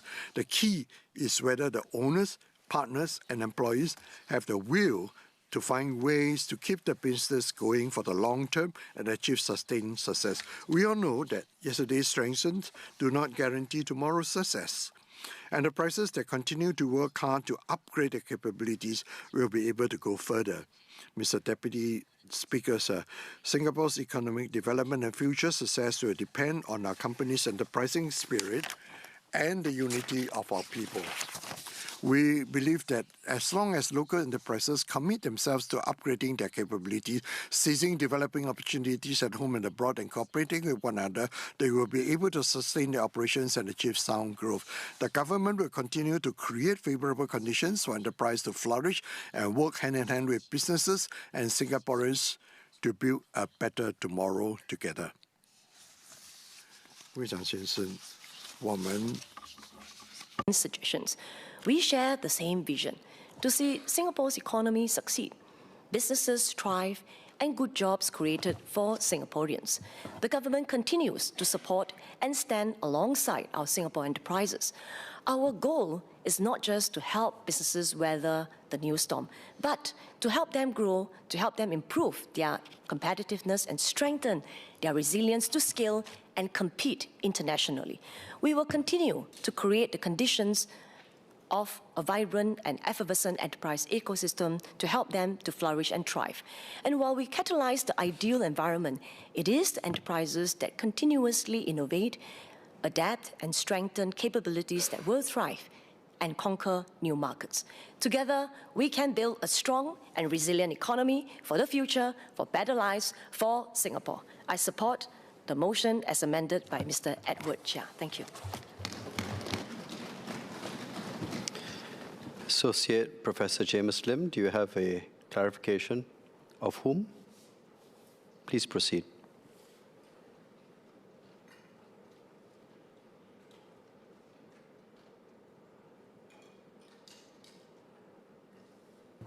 Thank you, Mr. Deputy Speaker. I have two supplementary questions for the SMS. The first concerns her point about internationalization through Enterprise SG. During her speech, she offered more than a few examples of local SMEs that have successfully internationalized, and this is, without dispute, something that both sides of the House, I think, can agree on. The relevant question, however, is that this is a selection on what we have seen, successful cases. I wonder if she'll be able to share how many Enterprise SG-supported SMEs out of those that have applied have actually succeeded in their internationalization plans.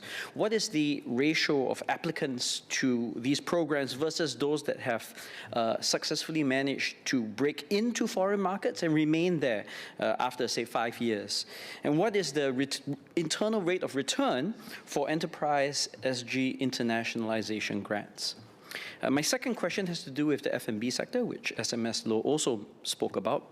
I think one notable difference between this sector and other SMEs is that the vast majority of our hawkers, coffee shop operators, restaurateurs deal with essentially a non-tradable product.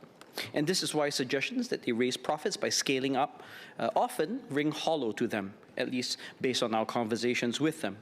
Rather, what they seek is some form of relief from business costs, principally rent and manpower.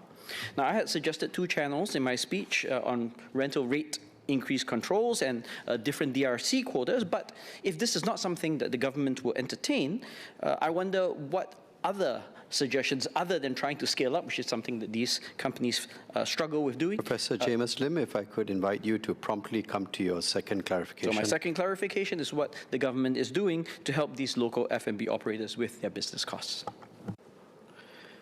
SMS Lo Yen Ling, would you like to respond to those clarifications? Mr. Deputy Speaker, I want to thank Associate Professor James Lim for the question. And earlier on, when I talked about the range of support that we gave to SMEs, I have also taken a focus for the F&B. I talked about how we have within the last, in fact, 12 months, rolled out, for example, and these programs are not rolled out in isolation. For example, Enterprise SG rolled out what we call the F&B Process Optimization Program. And allow me just 1 minute to explain what this is, because like you have mentioned, these are domestic companies. They can't really quite go overseas unless through franchise. And they're very much looking at how they can overcome, say, manpower constraints. So based on our focus group discussion with them, we understand their pain points. And that is why we came up with the process optimization program. And the Kopi and Tarts example is a simple example, but it's quite powerful. If you Google them and do support them, they serve really wonderful ayam merah. It's really good, and the protein bowls. So they outsource the ingredient preparation for this two dish. So we are starting with, for example, we share with the F&B, you don't have to outsource everything, just try a few things. And they themselves were pleasantly surprised because by outsourcing the ingredient preparation for this two dish, they can save 40 hours a day, and that's 1,200 hours a month, right? And this allows them to then redeploy their 4 full-time staff who have to come in early into the kitchen, etc., into other positions. So we are tackling step by step based on the pain points. And we've also done productivity studies together with ISPC, Singapore Productivity Center, and identified that the process optimization really helps the top 10% of F&B really achieve 3-4 times higher revenue than the bottom group. So that's one. And the second one is the Food X that I talked about, sharing of resources, etc. More recently, at Restaurant Asia 2026, we launched the F&B digital and AI solutions, integration solution. And LC Kitchen is one good example where they've done that, and they plan to use the AI to help them to achieve better kitchen planning, logistic fleet, so they can have route optimization, as well as ensure food safety. So it's a lot of grunt work. I want to assure him that we are really working with the trade association, like what Mr. Mark Lee has mentioned. In this case, it is RAS to address the issues and help them to grow their top line as well as bottom line. The first question is on the internationalization. He asked about some of this big number. If I could request him separately, you file a separate PQ, we will surely look into it and come back to you. But suffice to say this, within the enterprise ecosystem, it's not just Enterprise Singapore that account manage each of these companies. I've talked about the 10 SME centers. Within a year, we supported 30,000 SMEs. And of course, earlier on, I think some of the members talk about the gobusiness.gov.sg. Some of our business owners are very adept at that, and they are gleaning a lot of information from that as well. We will continue, just like how earlier on I responded to the PSG processing time, we'll continue to look at how we can use technology to ensure that we can serve our SMEs better.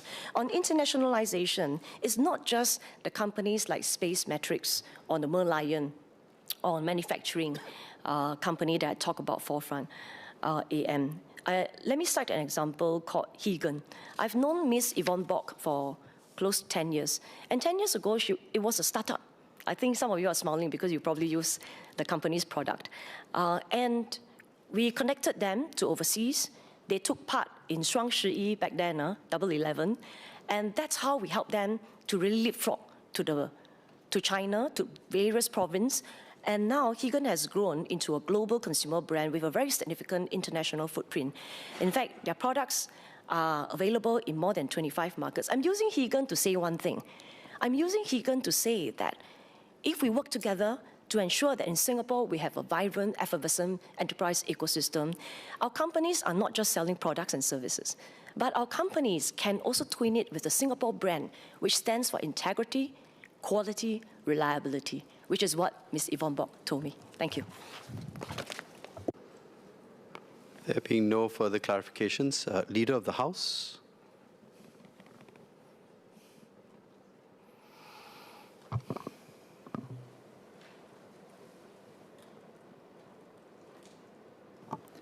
Mr. Deputy Speaker, I move that the proceedings on the business set down on the order paper for today be exempted at this day's sitting from the provisions of Standing Order Number 2.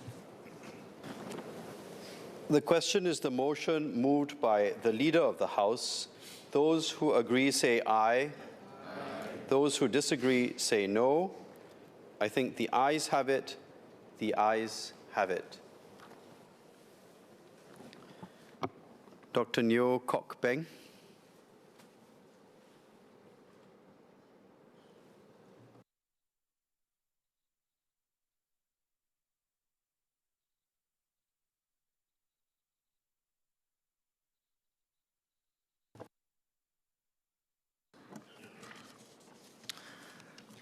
Mr. Deputy Speaker, sir, thank you.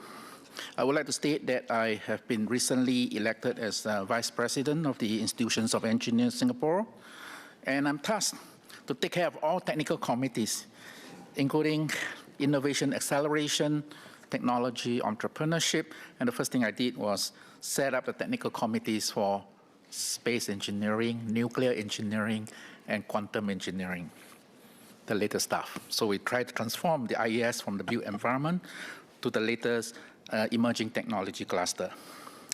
Now, last week, a famous Singaporean son, TikTok CEO, Chiu Shou-zi, addressed the doctoral graduation ceremony at the Nanyang Technological University. He noted that we are standing at a pivotal juncture, and I quote, "Change is not just constant, but exponential and compounding," unquote. We all know that change is inevitable, but exponential and compounding is really another word for disruptive and transformative. So I sent him a message and say, "Can I quote you in my speech?" And he said, "Go ahead." All right, that was on a Sunday evening, so I redraft my speech. So I will be quoting him in his reverse quote, so I will not re-quote again. Now, to thrive in this new landscape, I would like to propose three I's: innovation, investment, and internationalization. Now, innovations, moving from a very fixed blueprints to embracing really the messy unknown. Well, as an engineer and educator, I have been championing the growth of our deep tech ecosystem. However, true innovation requires cultural shift in how we manage risk. At NTU, Mr. Chiu challenged the doctoral students to take that superpower, which is their knowledge and the research knowledge. And of course, it's not necessary that PhD students have the knowledge. Everybody has the knowledge at their mastery. To take that superpower, he said, to take that superpower and apply to the messy, ambiguous problems of the real world, adding that we must embrace uncertainty because this is where meaningful innovations happens. I like to quote a case of BX, which is 5 years ago, maybe 6 years ago, attended my class in NUS on technology entrepreneurship. Now, BX deals with submersible robotics, things that you swim in the water, which you cannot see. And really, at that time, it's about just trying to do video analytics and try to, a very student project, try to touch something so that it's accurate. But the videos are great. I want to try to find some application for this. And within 5 years, we have looked at trials in Singapore, trial overseas. I won't mention the countries, but actually we look at trials in lakes, ponds, seas, including Hawaii. And today, after much trials, they are selected for the US Navy My Countermeasure Modernization Challenge. They are one of the two selected among the world challenge submission, and the only Singapore firm, or only firm that's non-US. The other one is a US firm. But I spoke to them last week, and the journey is really difficult because a US firm can easily raise 30 million, and they just recently raised 7.7 million US dollars. That's public information. Of course, supported by Cap Vista. And then I think Mang Siu is among the investors.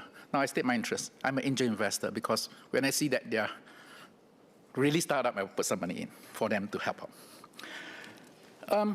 So what we really need is much more aggressive regulatory, or regulatory-like sandboxes. It's not just domestic, because in this kind of deep tech environment, domestic sometimes is not applicable. So we should then look at sandboxes that are domestic, regional, and even global. In this case, they have tested craft in Hawaii.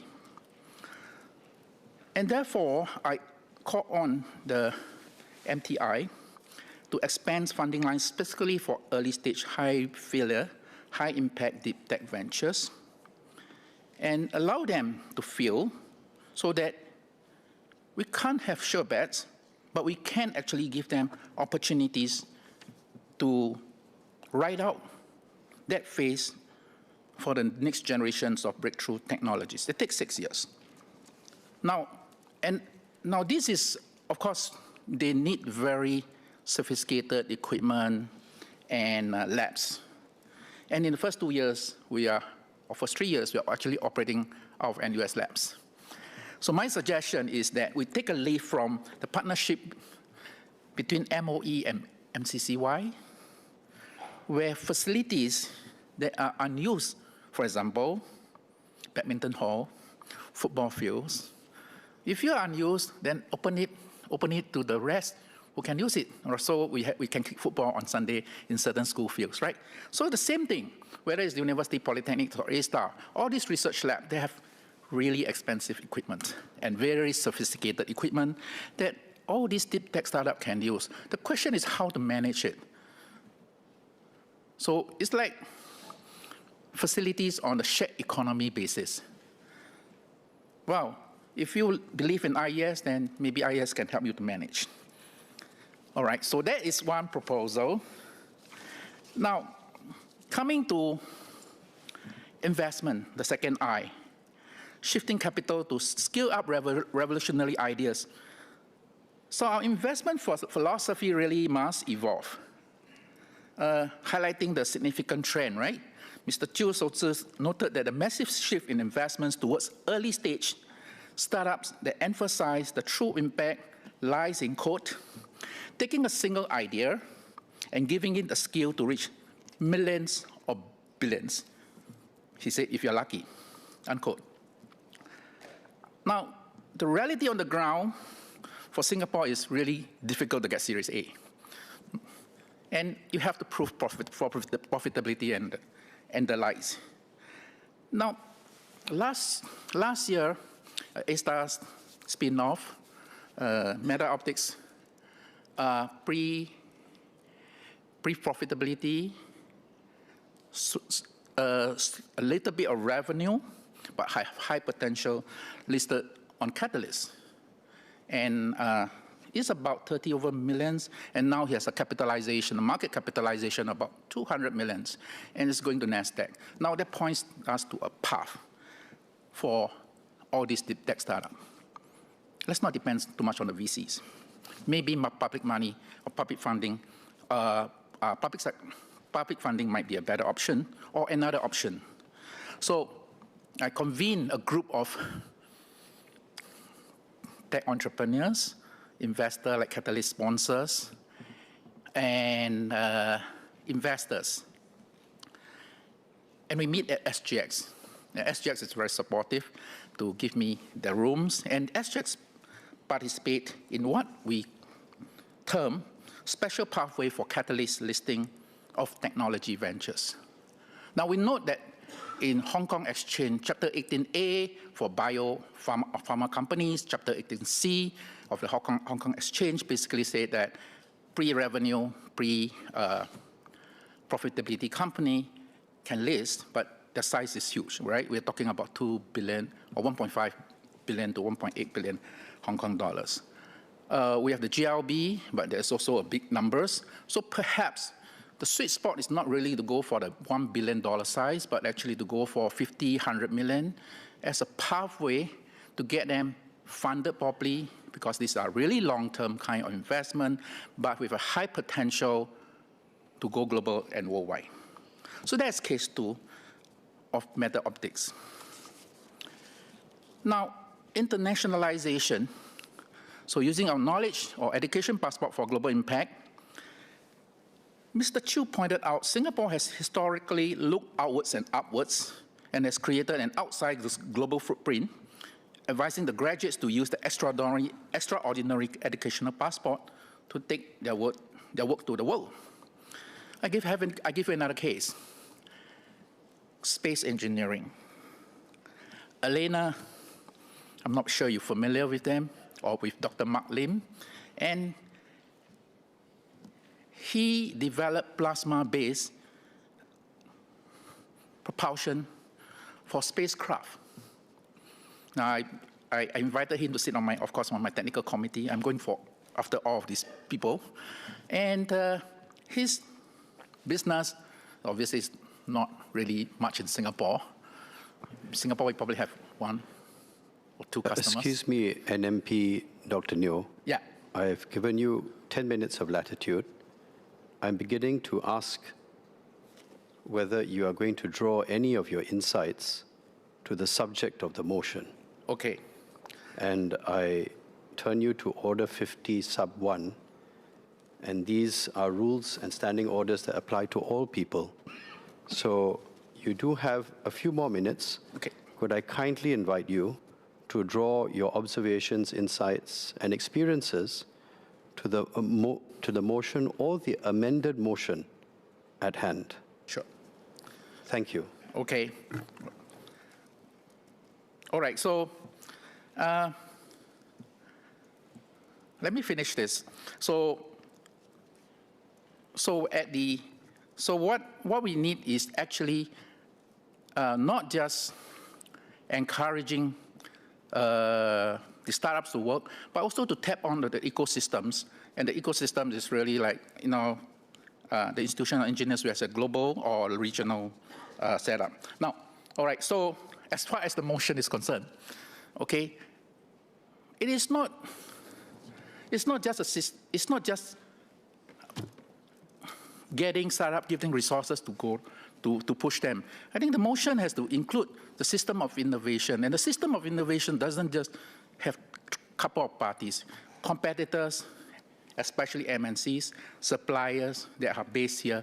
It's very important to create this ecosystem to have a much more vibrant ecosystem, not just what you call,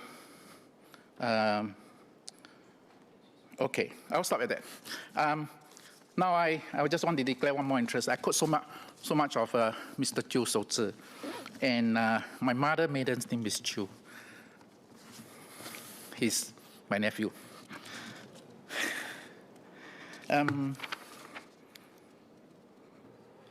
I think that's all I have. Thank you very much. Dr. Neo, you've got another few minutes. Feel free to carry on if you can make your points relevant to the motion. All right.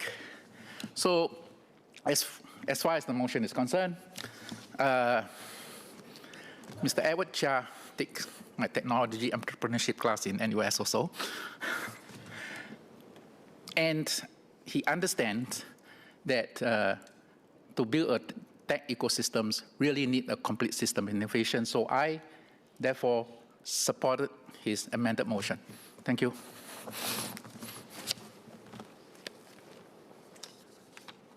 We carry on with the debate on the motion and the amended motion. The next speaker is Mr. Ng Shi Xuan.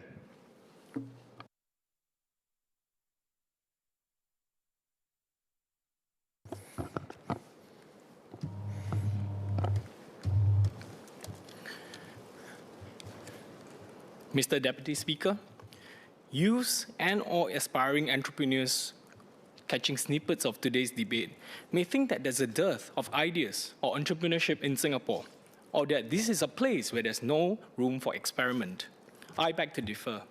In fact, just end June, I met 8 startups at NUS Homecoming, the very same program that Mosh Dinesh mentioned, NUS Overseas Colleges.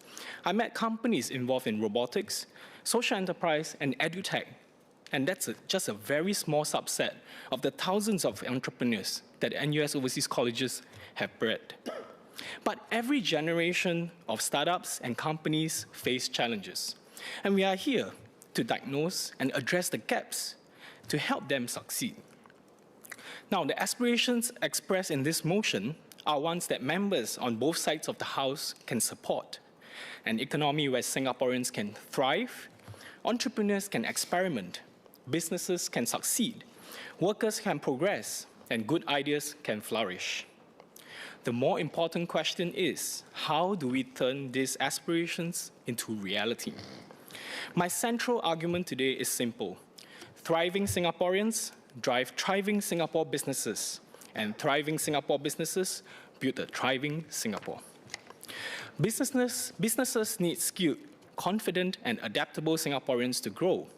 Singaporeans, in turn, need strong businesses that can create good jobs, invest in their capabilities, and give them opportunities to lead. We should therefore avoid viewing workers and businesses as being on opposing sides. When businesses do well, workers should share in the gains. When businesses face genuine transformation pressures, our policies should help both companies and workers make the transition together. I have seen our enterprise landscapes from several perspectives, having worked in the successful startup, supporting Singapore companies in the public service, and now running a small-medium enterprise. These experiences have convinced me that good ideas need 5 C's to grow: customers, capital, connections, capabilities, and confidence. I will trace the journey of a company through our enterprise ecosystem, from turning an idea into a viable product, to winning its first customers, scaling through capital and global connections, and eventually reaching an exit that recycles capital, experience, and confidence into the next generations of our enterprises. Our enterprise policies should help promising companies to make each of these transitions. In the world of startups, it is no longer merely a contest of ideas. Increasingly, it is a contest of adoption. A good idea that nobody buys remains an idea. For Singapore startups, the domestic market is where they can prove themselves, but the region and the world are where they must scale. That requires more than grants, competitions, and technical development. It requires someone willing to become the first serious customers. Yet, every founder encounters the same dreaded question: who else has already used it? This creates a familiar paradox. A company cannot establish a track record without a major customer, but it cannot secure a major customer without an established track record. I recently met this company, Motai Inai Food Tech, and Motai means too good to waste in Japanese. It's a local startup that turns food manufacturing byproducts, including soybean pulp, into nutritious food products. Its technology supports food security and circularity, and it has developed a commercial product. But like many young companies, it still needs sizable orders to prove that it can produce and deliver at scale. This challenge is not unique to food technology. Singapore companies in sustainability, advanced manufacturing, healthcare, and enterprise technology encounter similar barriers. I therefore welcome the Economic Strategy Review's recommendation to mobilize lead demand from large companies and the public sector. This does not mean buying an inferior product simply because it is local, nor should government agencies become the permanent customers of every startup. It means giving credible companies a fair opportunity to test, demonstrate, and improve their solutions. It means helping them to cross the difficult gap between having a technically viable product and building a commercially proven business. A reference customer in Singapore can provide more than just revenue. If a young company can show that its product meets the standards of an established corporation or government agency, it becomes easier to approach customers abroad. Our domestic market may be small, but Singapore's reputation for quality, standards, and reliability is significant. A first customer in Singapore is often a passport to the region. I experienced the value of such an opportunity early in my career at Brandtology. It is a Singapore technology startup developing natural language processing and social media analytics before these capabilities became mainstream. A major Singapore government contract gave the company both a credible reference customer and evidence that its team could deliver at scale. The Singapore's concentration of multinational and regional headquarters then amplified the value of that first reference customer. Once we had demonstrated our capabilities here, many of their regional decision makers were already based here and would ask us a very different question from before. Do you want to follow us into our other markets? A successful project in Singapore, therefore, became more than a domestic reference. it became a platform for regional growth. The lesson remains relevant today. If every major buyer insists on an extensive track record, new companies will never have the opportunity to build one. Yet buyers also have legitimate reasons to be cautious, especially when procuring critical or untested solutions. They must be confident that technology is reliable and that the company can deliver. The challenge, therefore, is to manage these risks without allowing past track records to become the only measure of credibility. For suitable purchases involving new solutions, agencies and major buyers could give greater weight to independently verified technical performance, relevant certification, pilot results, and delivery capacity. And when the risks are manageable, smaller initial contracts or phased procurement can allow credible new entrants to establish a track record without requiring the buyer to assume the full risk from the outset. This is not lowering the bar. It's ensuring that the bar measures what truly matters, whether the solution works, whether it meets the required standards, and whether the company can deliver. Mr. Speaker, Singapore companies do not grow in isolation. Leading global companies contribute more than investment and direct employment. Their regional management, technical and procurement functions can connect local enterprises to sophisticated demand, new technologies, international standards, and global supply chains. However, these connections do not arise automatically. Smaller companies may lack the information, networks, or resources needed to identify suitable partners, understand overseas requirements, or anticipate where an industry is heading. This is where industry associations and consortiums can play a much larger role. As the Special Advisor to Battery Consortium Singapore, I see how an effective industry platform can bring together startups, establish local enterprises, multinational companies, and research institutes across the value chain. They come with different strengths and interests. A startup may have a promising technology but lack the production experience. An established enterprise may understand customers and operations but need new technologies. A multinational company may be looking for qualified partners that can meet its standards. A research institute may have valuable IP that has yet to find a commercial application. The role of an industry platform is to then make these connections useful. It should identify actual market needs, bring suitable partners together, and help promising solutions move from research and pilot projects to paying customers.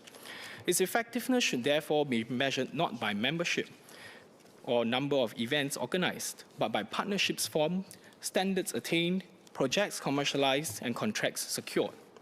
Foreign investment and local enterprise development are not competing strategies. At their best, they reinforce each other. The deeper question is not simply how many global companies we attract or how many local SMEs we support. It is whether they interact in ways that build lasting capabilities for Singapore and Singaporeans. The objective should never be to shelter our companies from competition. It is to ensure that they are sufficiently connected, informed, and capable to compete. Securing a major customer is an important breakthrough, but it often creates the next challenge, cash flow. A company may have to purchase materials, expand production, hire workers, and provide bank guarantees before receiving payments.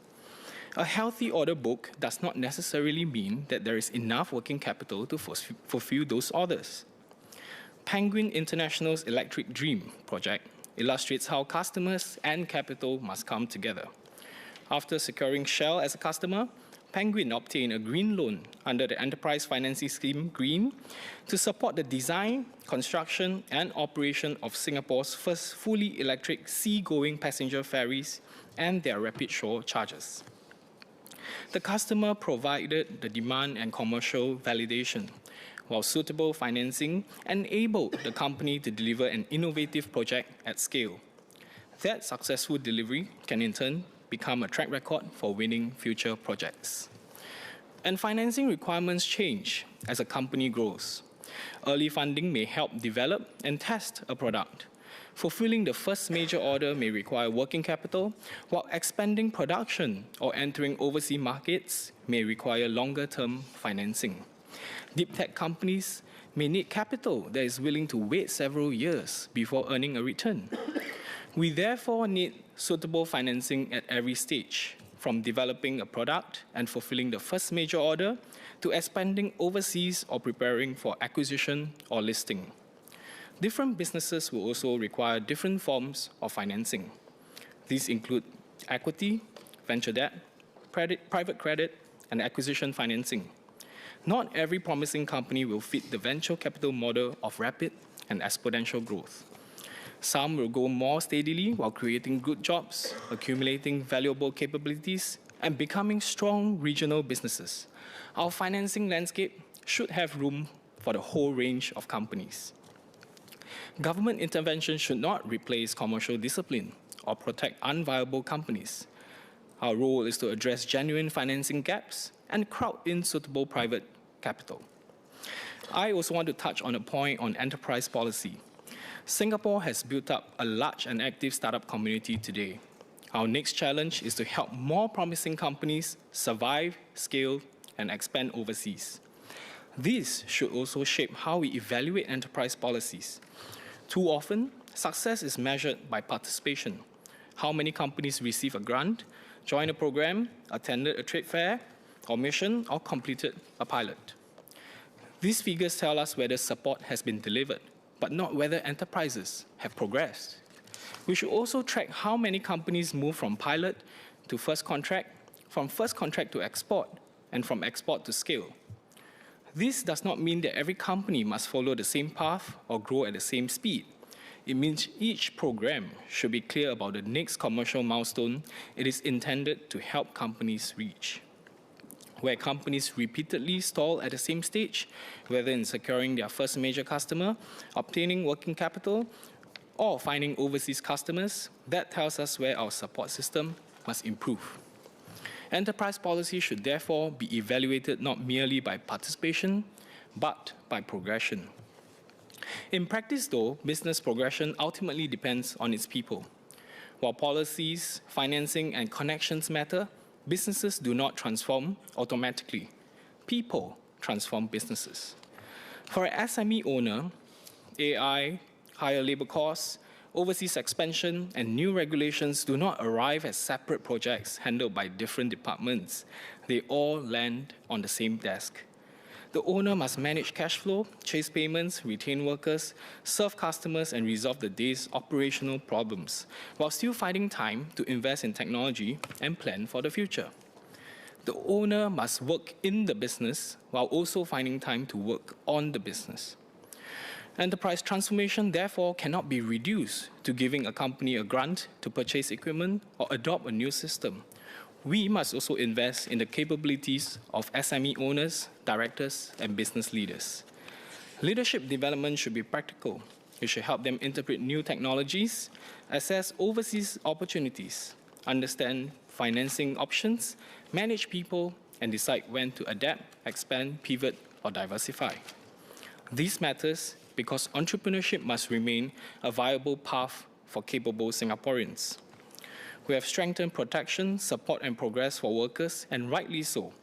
At the same time, we should recognize that business owners carry risk that are less visible and often less cushioned. An owner may invest personal savings, guarantee a loan, and forego a salary during difficult months, while remaining responsible for paying employees, suppliers, and creditors on time. We should not romanticize business ownership, because being your own boss often means that every customer, creditor, and employee becomes your boss. Responsible entrepreneurship needs mentorship, suitable financing, strong networks, and a reasonable second chance after honest commercial failure. Risk-taking, however, does not mean irresponsibility. An economy that wants entrepreneurs to experiment must distinguish genuine commercial failure from misconduct. Not every startup will become a multinational company. Many will find a suitable place in the SME landscape as employers and capability builders. But Singaporeans must continue to see starting and growing a business as a worthwhile path. This is also where confidence matters.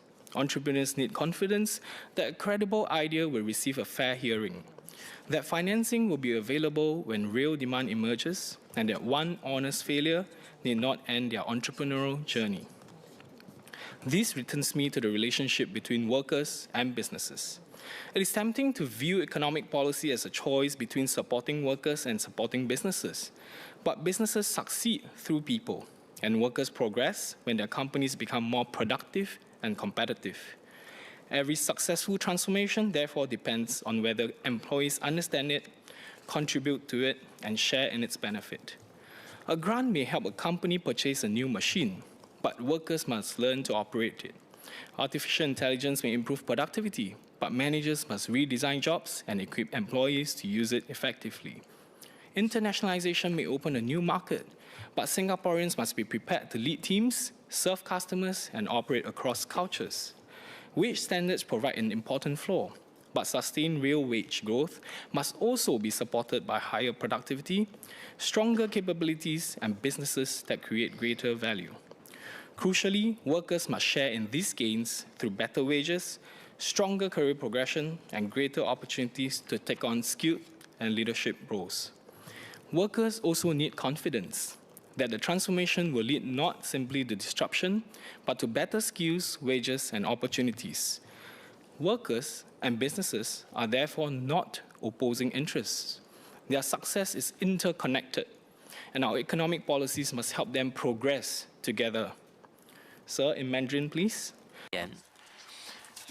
As the savings go, the lips and the teeth are interdependent. Businesses and employees rely on each other.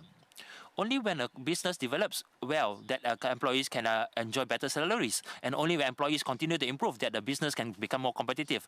So both must grow together and benefit together.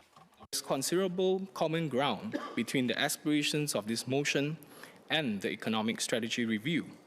The direction is sound, the next task is execution. We should focus on 4 practical priorities. First, help credible young companies secure their first major customers while maintaining rigorous standards and managing the buyer's risks.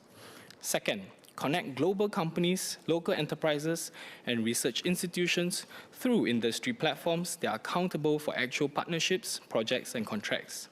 Third, ensure that companies can access suitable financing as they move from product development to order fulfillment, expansion, and internationalization. Fourth, invest in the business leaders and workers responsible for carrying out transformation, and ensure that both share in its gains. Across these areas, Mr. Ng, you have about a minute left. We should evaluate enterprise policy by progression, not merely participation, where the companies move from pilot to first contract, from first contract to export, and from export to scale. Ultimately, an economy for the future must be built around its people. Thriving Singaporeans drive thriving businesses. Thriving Singapore businesses build a thriving Singapore.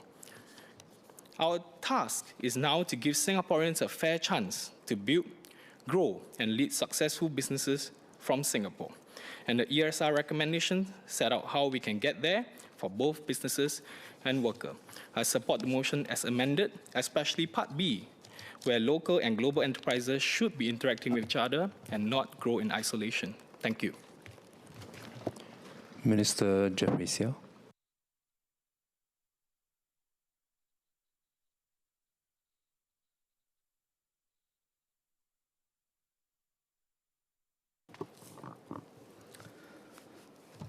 Mr. Speaker, let me begin by first thanking members on both sides of the House for a thoughtful, wide-ranging and constructive debate on our economy. Many have observed that our world has changed. Constraints are tighter, and our economic future could be more uncertain. I'm glad members across the House recognize that Singapore must refresh our economic strategy. And that is precisely why we started the Economic Strategy Review a year ago. The ESR was one of the most extensive reviews in recent years. 5 ESR committees engaged more than 7,700 people over 9 months. These included business leaders of large and small enterprises, trade associations and chambers representing SMEs, unionists supporting and championing workers' interests, and experts with decades of experience, including academics, venture capitalists, senior civil servants, and global CEOs. And many of these people are on the economic front line, making decisions today that will shape the direction of our future economy. The ESR was a collective endeavor by all these Singaporeans, and this is how we were able to produce a comprehensive blueprint grounded in experience and reality. Today, we have heard several speeches from the Workers' Party, sifting through the veritable grab bag of pet issues raised. Nevertheless, I found agreement with quite a few of the Workers' Party's economic ideas. For instance, there were suggestions on how to better support our SMEs and startups and build a stronger base of local companies. These goals are not in dispute, and the ESR report sets out specific recommendations, whether on more broad-based support for overseas expansion or nurturing the next generation of Singapore global enterprises. While we can debate the details, it is clear that the suggestions from the Workers' Party are not so much a different economic playbook, but instead very much in line with the direction of the ESR. So we have considerable common ground. We do want an economy with dynamic local enterprises and good jobs for Singaporeans. There are some differences over the means of achieving these goals, but there is no need to overstate these differences. However, there is one significant difference we need to address, and this is in how we understand Singapore's economic model. From the speeches I've heard, the Workers' Party appears to believe that Singapore's economic model is imbalanced and needs to be fundamentally reoriented. They have portrayed Singapore as a place where MNCs create wealth, and there's some Faustian bargain where SMEs are held down, and Singaporeans receive the benefits through redistribution. I disagree with this characterization. And this is not an academic disagreement, but one that is crucial to the policies that we will pursue. If the original diagnosis or assumption is wrong, the proposed remedy will send us in the wrong direction. The wrong medication may cause us even more harm than good. One example, Mr. Kenneth Tiong referred to the government as having a universal land pricing model. This is simply untrue. Our framework is already differentiated. Land is priced differently at fair market value based on its intended use, which could be residential, commercial, industrial, community, educational, or religious. Now, we can debate whether there's sufficient flexibility in the current framework and whether there could be or should be further differentiation. But that's quite different from suggesting that the current framework is fundamentally flawed. On the contrary, our clear and transparent framework ensures responsible stewardship of our limited land resources. I want to emphasize that the PAP government's economic strategy has always been built around Singaporeans, whether as workers, professionals, investors, entrepreneurs, or business owners. Our people, not companies, are at the center of everything we do. Economic growth has never been an end in itself.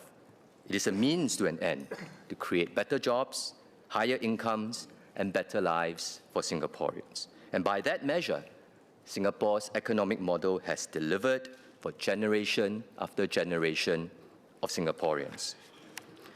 The WP's view appears to be that MNCs and local firms are competing for a fixed pie.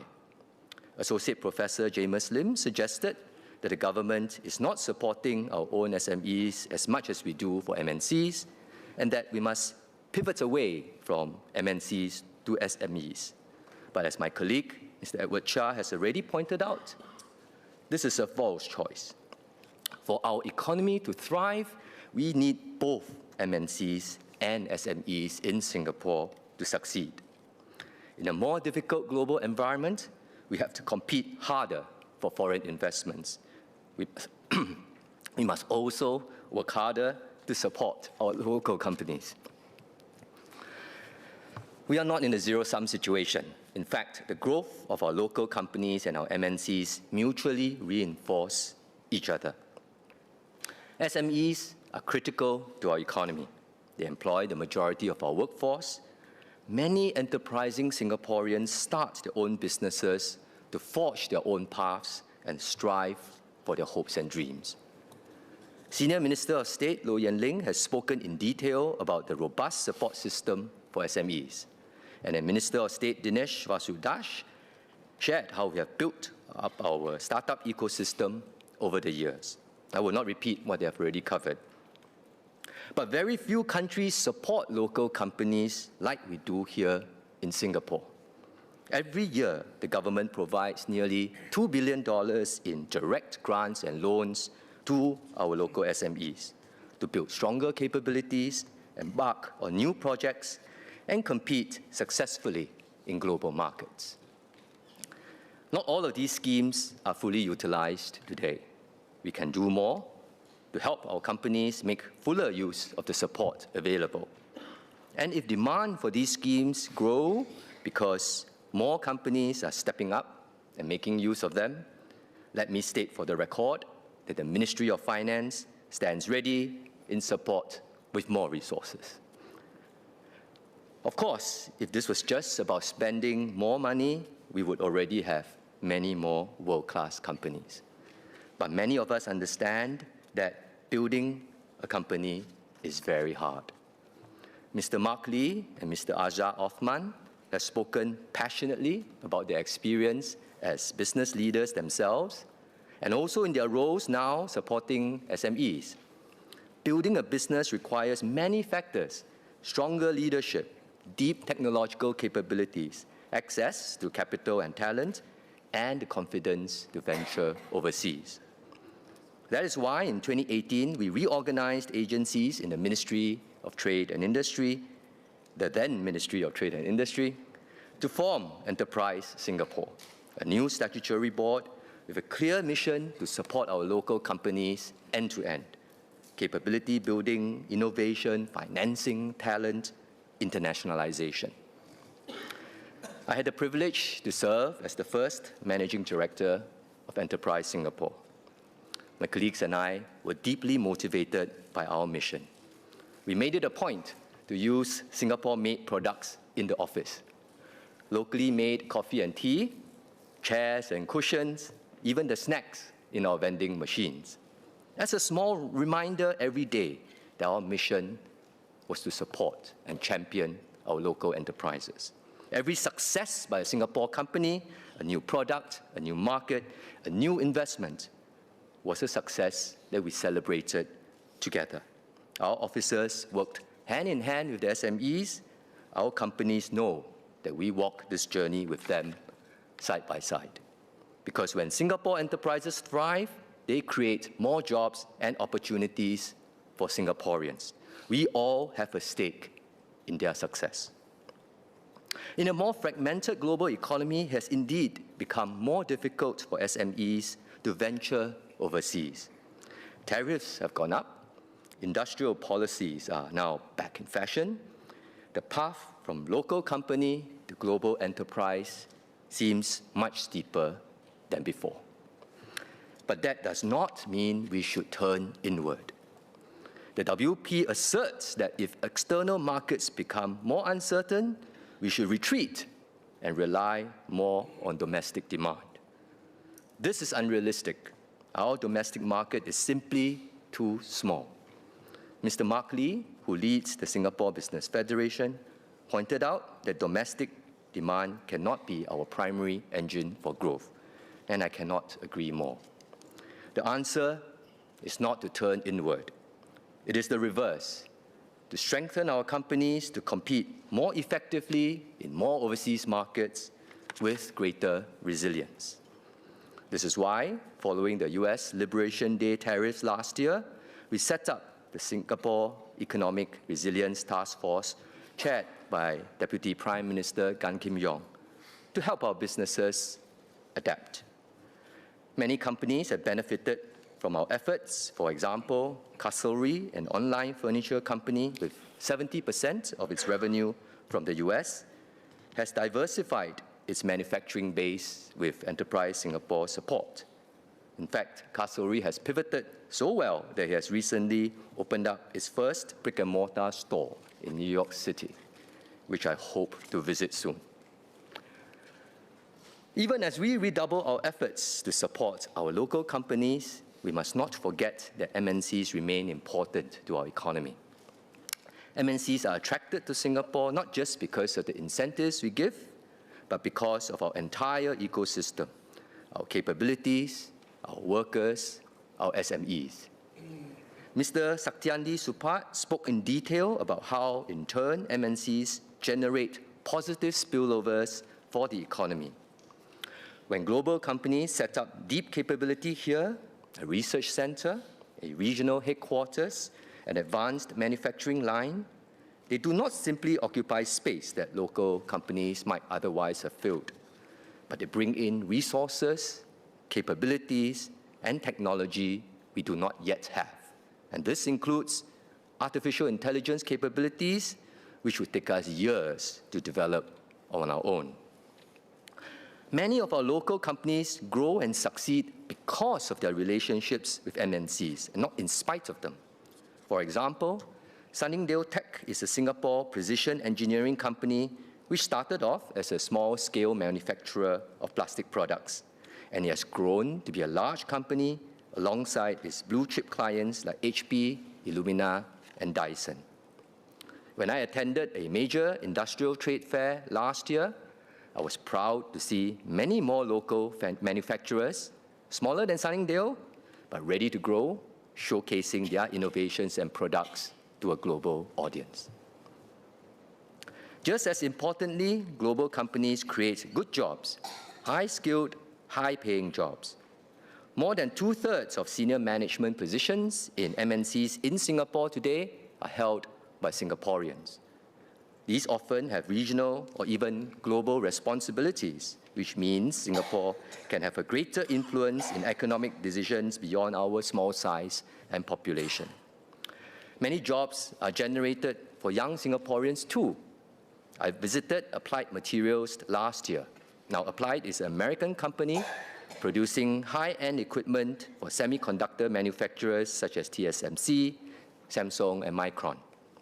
Mr. Saktiandi mentioned that Applied Materials had invested recently in building a second campus in Tampines. They told me about it with great excitement when I visited their first facility in Upper Changi. At Upper Changi, I met Ms. Chua Kai-Xuan. Kai-Xuan had interned at Applied while studying mechanical engineering at NUS. She was very happy to be hired upon her graduation so she could continue with the projects that she started. Her biggest achievement so far, unfortunately, is that she can put on her PPE faster than her colleagues. But I tried competing with her, naturally lost out. But Kai-Xuan's story as a young graduate is not unique. There are many like her, building their budding careers in global companies based in Singapore. And during our house visits, I'm sure many of us would have met parents who proudly tell us their sons and daughters are working in Google or Microsoft, BlackRock or JP Morgan, Micron or Global Foundries, Boeing or Rolls-Royce. It would be much harder for a Singaporean to work in these companies if the companies were not based here in Singapore.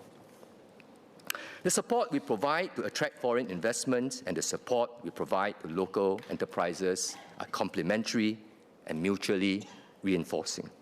The resources we commit to attracting investments do not come at the expense of supporting local enterprises. The converse is also true. If we reduce the resources that we commit to supporting this ecosystem, then not only do we risk MNCs leaving Singapore, even local companies would think about operating in other jurisdictions. So at a time when countries are spending more than ever to attract and reshore strategic investments, our response surely cannot be to do less. Giving up these investments would mean higher quality jobs, Or rather, let me say that again. Giving up these investments would mean fewer higher quality jobs and fewer opportunities for Singaporeans. And this cannot be our approach.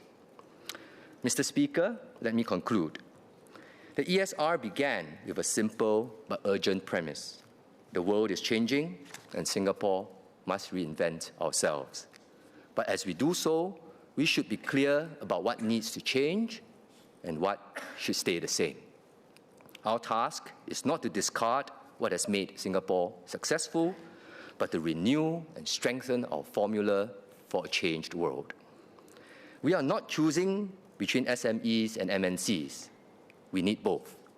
We are not choosing between domestic demand and external markets. We need both. And this is why I fully support the amendments to the motion as proposed by Mr. Edward Chia, which reflects our economic strategy holistically and accurately. Mr. Speaker, our enterprises have ambitions that extend far beyond our shores, further than perhaps what the Workers' Party thinks that they are capable of. Our job is to help our companies realize their ambitions and not hold them back. Ultimately, the ESR is not going to be judged by the number of schemes we create or the amount of money that we spend. It will be judged by its outcomes: better jobs, higher incomes, more social mobility, and greater resilience. And whether Singaporeans have the confidence that they can build better lives for themselves and for their children. And this is why it is so important that the ESR is a whole-of-society effort led by the new generation of business, union, society, and government leaders who will collectively own these outcomes. Mr. Speaker, throughout our history, whenever the world has changed, Singapore has adapted. We have stayed open, we have continued to build our capabilities, and we have always invested in our people. This is how we have earned our place in the world, and this is how we will continue creating opportunities for ourselves. Mr. Speaker, I support the amended motion. Thank you. Mr. Mark Lee, you have a clarification to ask of a member. Thank you, Mr. Speaker. I would like to pose a point of clarification to Mos Dinesh.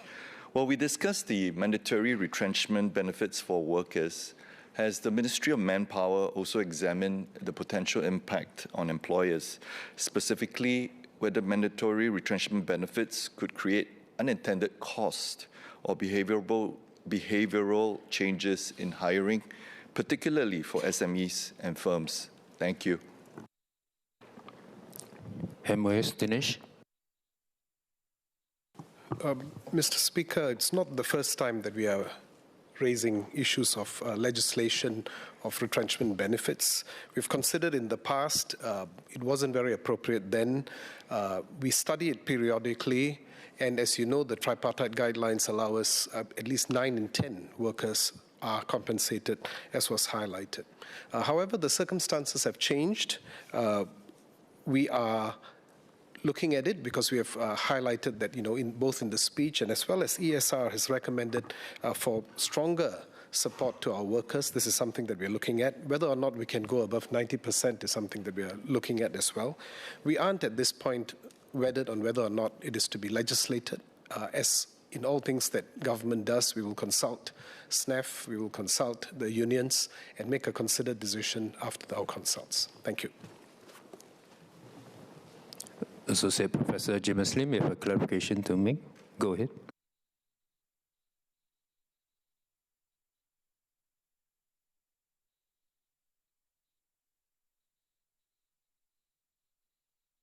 Thank you, Mr. Speaker, and thank you, Minister Xiao, for the opportunity for me to clarify some positions for the Workers' Party. I think when I and my colleagues called for a rebalance, we were neither suggesting the SMEs and MNCs are competing for the same pie, nor are we suggesting that greater support for local SMEs must somehow either come at the expense of existing MNCs or punish these golden geese. Indeed, I believe I was very careful to emphasize in my speech, in the closing of my speech, that we must not sideline our MNCs and GLCs, nor should we shut off foreign capital. What Mr. Xiao attributes to the Workers' Party, I'm afraid, is a false dichotomy that we did not draw. It's a convenient straw man argument, perhaps to win, had we actually made it. Now, similarly, we are not blind to how external demand, or rather domestic demand alone, is insufficient to drive our economic engine.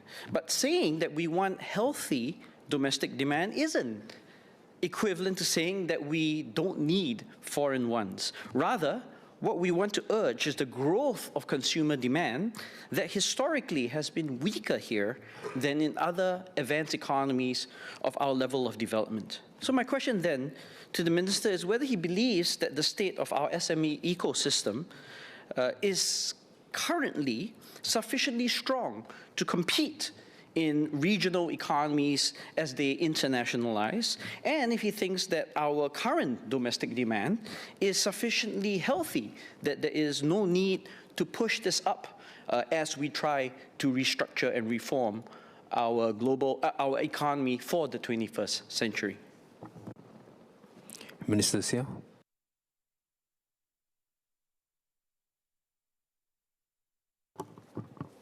I thank the honourable member for his clarification. We had this impression, I have this impression largely because of the language that is used in the motion, where there was no mention of global enterprises and the global economy, and we had to specifically, or rather Mr. Edward Chia had to specifically amend the motion. In Mr. James Lim's speech, he specifically said that we should pivot away from, or rather pivot towards SME. So when we say pivot, I'm assuming there is an impression of a zero-sum arrangement that he had in mind. But if I was mistaken, I'm very happy that he has clarified that the Workers' Party is certainly aligned with our economic strategy, that he sees that both MNCs and SMEs are important, and that we should strive to strengthen our strategies on both sides. Specifically to his question on whether our state of our SME ecosystem is sufficiently strong or whether local demand is sufficient, I don't think there will be a threshold where we say today we are ready and okay.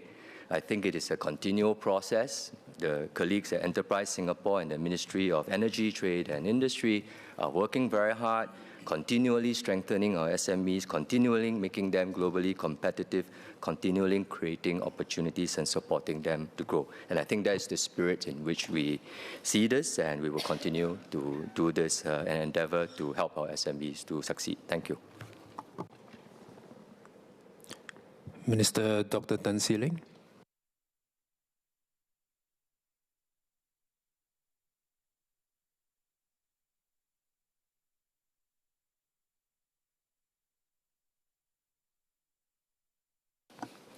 Mr. Speaker, sir, first let me thank Mr. Kenneth Tiong and Associate Professor James Lim for bringing this motion before the House and all members who have contributed to a thoughtful as well as a constructive debate. And with that point that you raised earlier on to Minister Jeff Xiao, perhaps you would consider supporting and voting for the amended motion. Now, we've all heard different views, diagnosis and prescriptions, but also substantial common ground. We all want fulfilling careers. We want good outcomes for our fellow Singaporeans. We all want entrepreneurs who are confident and willing to try, to innovate, and to grow. We all want more Singaporean enterprises that are globally successful. And we want Singaporeans to be able to face the future with confidence, even as technology and global competition reshape our economy. Mr. Kenneth Tiong said that if he could sum up this motion in one question, it would be, how does an ordinary Singaporean get a lasting share of our country's success? It is a fair, it is an important question. Let me offer my answer. A Singaporean gets a lasting share of that success by meaningfully participating in our economy through good jobs, sustained real wages growth, and finding fulfillment through work. By acquiring and building skills and skill sets that remain relevant as technology evolves and changes. And after any setbacks, by taking up the opportunity to learn and the support to recover and build again. Some Singaporeans will be able to do much more, such as by starting or growing a successful business, by turning an idea into a product or a service, or by leading a regional or even global team from Singapore. Our people shape the economy, but they are in turn shaped by the economy itself. Singaporeans are not mere passive beneficiaries of economic growth. They have never been that.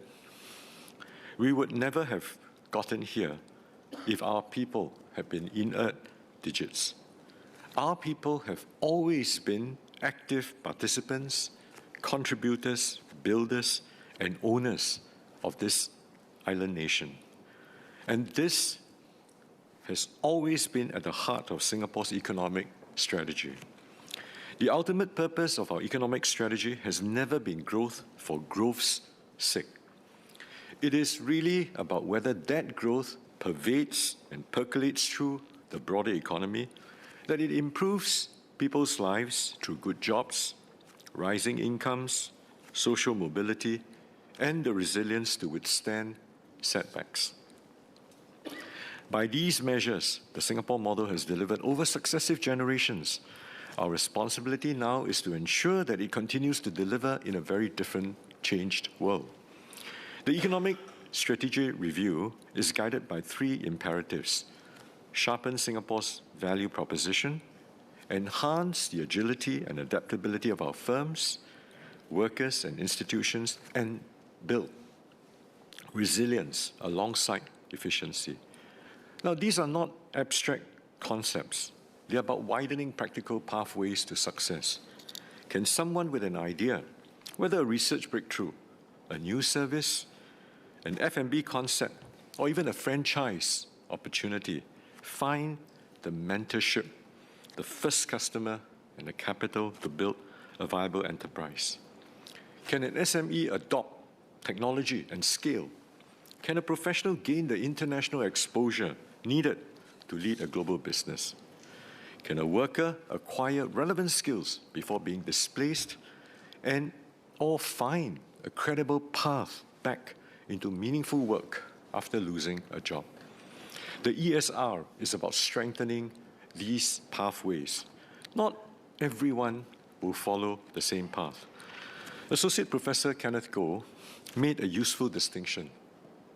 Fairness rather than equality alone should guide policy. It means preventing disadvantage from becoming entrenched while calibrating opportunities and support for different needs and for different circumstances. Mr. Speaker, allow me to speak and share about my own personal journey before I was elected as an MP in 2020. I began my own entrepreneurial journey when I was around 27. Together with a few partners, I started Healthway Medical Group with one clinic in Yishun. Well, I have to declare I don't have any shares in Healthway, so I'm not making a pitch. Now, we were all young. We had limited capital. We had zero experience in starting a business. Nor did we have the wide range of support schemes which startups today can draw on. There was no certainty that our venture would succeed. We were doctors, and I can tell you our medical training did not include courses on how to build a business organization. We had to learn on-the-go operations, finance, people management, and quality control. In time, we also had to learn how to build an institution that could endure beyond ourselves. Some of the earliest companies that gave us a chance were MNCs. like Sony, Aiwa, Shimano, Asahi TV Glass, Hewlett-Packard, and Procter & Gamble. In fact, a few of them no longer exist in Singapore. They were large at that time. They were established global companies. We were a young Singapore startup enterprise who found a relatively wide space in the HDB and industrial heartlands when the concept of a corporate group practice providing healthcare in those areas was still nascent. The trust of these MNCs gave us that foothold. It enabled us to build a track record. We had to constantly measure up. We had to meet their demanding standards. But once we showed that we could deliver, it became easier to win the confidence of the next customer. So therefore, I've never regarded global enterprises and local enterprises as opposites. In my own experience, established global companies help a homegrown Singapore enterprise to start, establish credibility, to grow. They did not crowd us out. They gave us an opportunity to grow and to compete. And I know this is the experience of many other SMEs in Singapore. Opportunity alone was not enough. We still had to deliver. We have to improve our service. We have to look after our people. We have to manage our costs. We have to earn our customers' trust again and again. Over time, the organization grew, it transformed, it diversified, it achieved sustainable scale, and all of us successfully divested. Later, I built, I transformed, and scaled organizations at a much larger and a more international level. Starting a clinic did not equip me automatically to manage a network, let alone lead a healthcare group of tertiary hospitals with global operations with more than 55,000 staff operating across Europe to Asia. I had to keep learning, moving beyond medicine into management, finance, technology, organizational leadership, and working with people, and most importantly, mentors who knew far more than what I knew in so many areas outside my own training. I graduated from business school only after turning 40, and hence I'm a believer in lifelong learning. Even now, I'm still learning from all of you here. Now, I did not do it alone. Healthway was built with a few founders who shared that same vision. Perhaps foolishly, they listened to me, they took risks alongside with me, and staff who committed themselves to the organization, customers who trusted us, and partners who helped us develop. That experience also taught me what government can and what government cannot do. Mr. Mark Lee put it so aptly. Government must build the runway, but entrepreneurs and workers must still run on it and take off. So the government should maintain sound institutions, open markets, clear rules. It must and it should always reduce avoidable friction, reduce volatilities in policies, connect businesses to knowledge and markets, and share selected risks where there is wider economic benefit. And I was taught by a very famous accountant during that period. In Singapore, we have knowledge, know-how, better. So knowledge is good, know-how is better. But when you go overseas, know who is the best. So the government cannot find the customers for us. It cannot build the business team. It cannot make commercial decisions or persevere on the entrepreneur's behalf.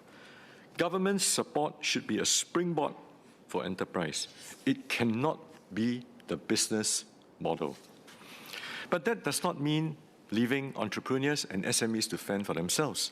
As SMS Low Yen Ling set out, she has set out comprehensively how we help enterprises manage immediate pressures, adopt technology, strengthen operations, and venture overseas. These schemes are aimed at helping viable firms become more productive, more competitive, and more resilient. Now, to be clear, not every idea or startup will bear fruit. However, this does not mean that these assistance schemes are futile or that the entrepreneur has failed. Every closure can instead mean avoiding years years of opportunity costs. The efforts, the capital, the time saved can then be rechanneled to other more promising ideas or opportunities. If you talk to enough successful entrepreneurs, where they eventually arrive, the destination, the final destination often differs from where they intended to go at the start. But then that is the resilience, that is the tenacity, and that is the perseverance of an entrepreneur. Some of you are old enough, alongside with me, to remember the series Rocky. Mr. Pritam Singh is smiling. I presume he would have known who Rocky, that character, is about. Rocky is like, an entrepreneur. An entrepreneur, the exhortation is that, is not someone who can just throw punches, but it is that person who can take the punches, get back up, and keep moving forward. That's how entrepreneurs win. Now, Mr. Speaker, sir, Singapore has built a credible base for entrepreneurship. Singapore ranked 4th in Startup Blink's Global Startup Ecosystem Index 2025. And this has jumped up from 16th position in 2020. Today, we have more than 4,500 tech startups with around 220 incubators, accelerators, and venture builders, and more than 500 venture capital firms. Now, our ambition cannot be measured only by how many companies are formed. It has to be measured by how many good ideas become viable businesses, how many viable businesses can scale, and how many anchor capabilities, intellectual property, and good jobs in Singapore.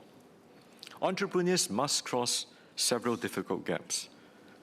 I want to say the list is not exhaustive, but generally the entire journey involves 5 difficult crossings, from aspiration to the first venture, from an idea or research breakthrough to innovation and enterprise, from a product or service to a first customer, from early traction to sustained scale, and from a strong base in Singapore to markets around the world. Government policy can undoubtedly help at each stage, but what it cannot do is it cannot make the journey risk-free. Now, let me explain a bit. The first gap is between aspiration and a first venture. To address this, Startup SG Founder provides startup capital to first-time entrepreneurs alongside mentorship and communities to help founders learn, build the confidence, navigate different stages of growth. Dedicated spaces such as Launchpad at One North give founders a place to collaborate, learn from one another, meet investors, develop the know-who, the networks, and develop their ideas. The aim is not to make everyone an entrepreneur. It is to give serious ideas a fair chance to be tested. The second gap is between research and something that creates value in the market. Many of tomorrow's founders may not begin in a clinic, in a shop, office, but in a lab. And their initial asset may be a scientific discovery, a medical device, a new material, software, or intellectual property developed through years of research. Now, as a medical doctor, I know that a good scientific result is not yet a treatment. A promising prototype is not yet a product, and a good product is not yet a sustainable company. Research creates knowledge. Innovation applies it. Entrepreneurship takes it to market. Scale allows it to create wider economic and social impact. Our long-term investments, therefore, in the RIE space, research, innovation, and enterprise, are producing results. Government spending has catalyzed greater private sector R&D. Industry R&D employment has grown to over 30,000, with locals filling more than 70% of these roles. And over the past 5 years, technologies from A-Star and our universities have spun off more than 300 companies. But creating knowledge is only part of that journey. The harder task is how do we translate research into products, into businesses and economic value. Now we are strengthening this transition or this translation in several ways. Through the Technology for Enterprise Capability Upgrading, or TUP program, A-star research scientists and engineers can be seconded to support local SMEs R&D projects for up to 2 years. We've also established translational platforms that bridge research and commercialization. Through platforms such as MedTech Catapult and our semiconductor innovation facilities, companies can prototype, they can test, they can commercialize new technologies without bearing the full costs themselves. Translation also takes place when our public researchers work with leading global companies and local suppliers. The Smart Manufacturing Joint Lab, which is established by Rolls-Royce and the Singapore Aero Engine Services and A-Star, or we call it CESO in short, is one example. The collaboration has developed new technologies that improve fan blade manufacturing, aircraft engines, maintenance, repair, and overhaul. It has also enabled local SMEs to qualify as suppliers to global aerospace companies. This is how, therefore, we anchor investments deeply in Singapore. We do not simply host production. We connect global companies with our researchers and our local suppliers. That is how knowledge is translated into industrial capability, and local companies gain pathways into global supply chains. And under RIE 2030, we have upped the ambition. We will strengthen these connections even further. We will commit 37 billion Singapore dollars over the next 5 years, supporting both fundamental research and stronger translation in areas such as semiconductors, transport, healthy longevity, and decarbonization. Our objective is to ensure that more research becomes useful technology, more useful technology becomes commercial capability, and more capability becomes enterprises, jobs with value anchored in Singapore. Now, not every program will produce a breakthrough.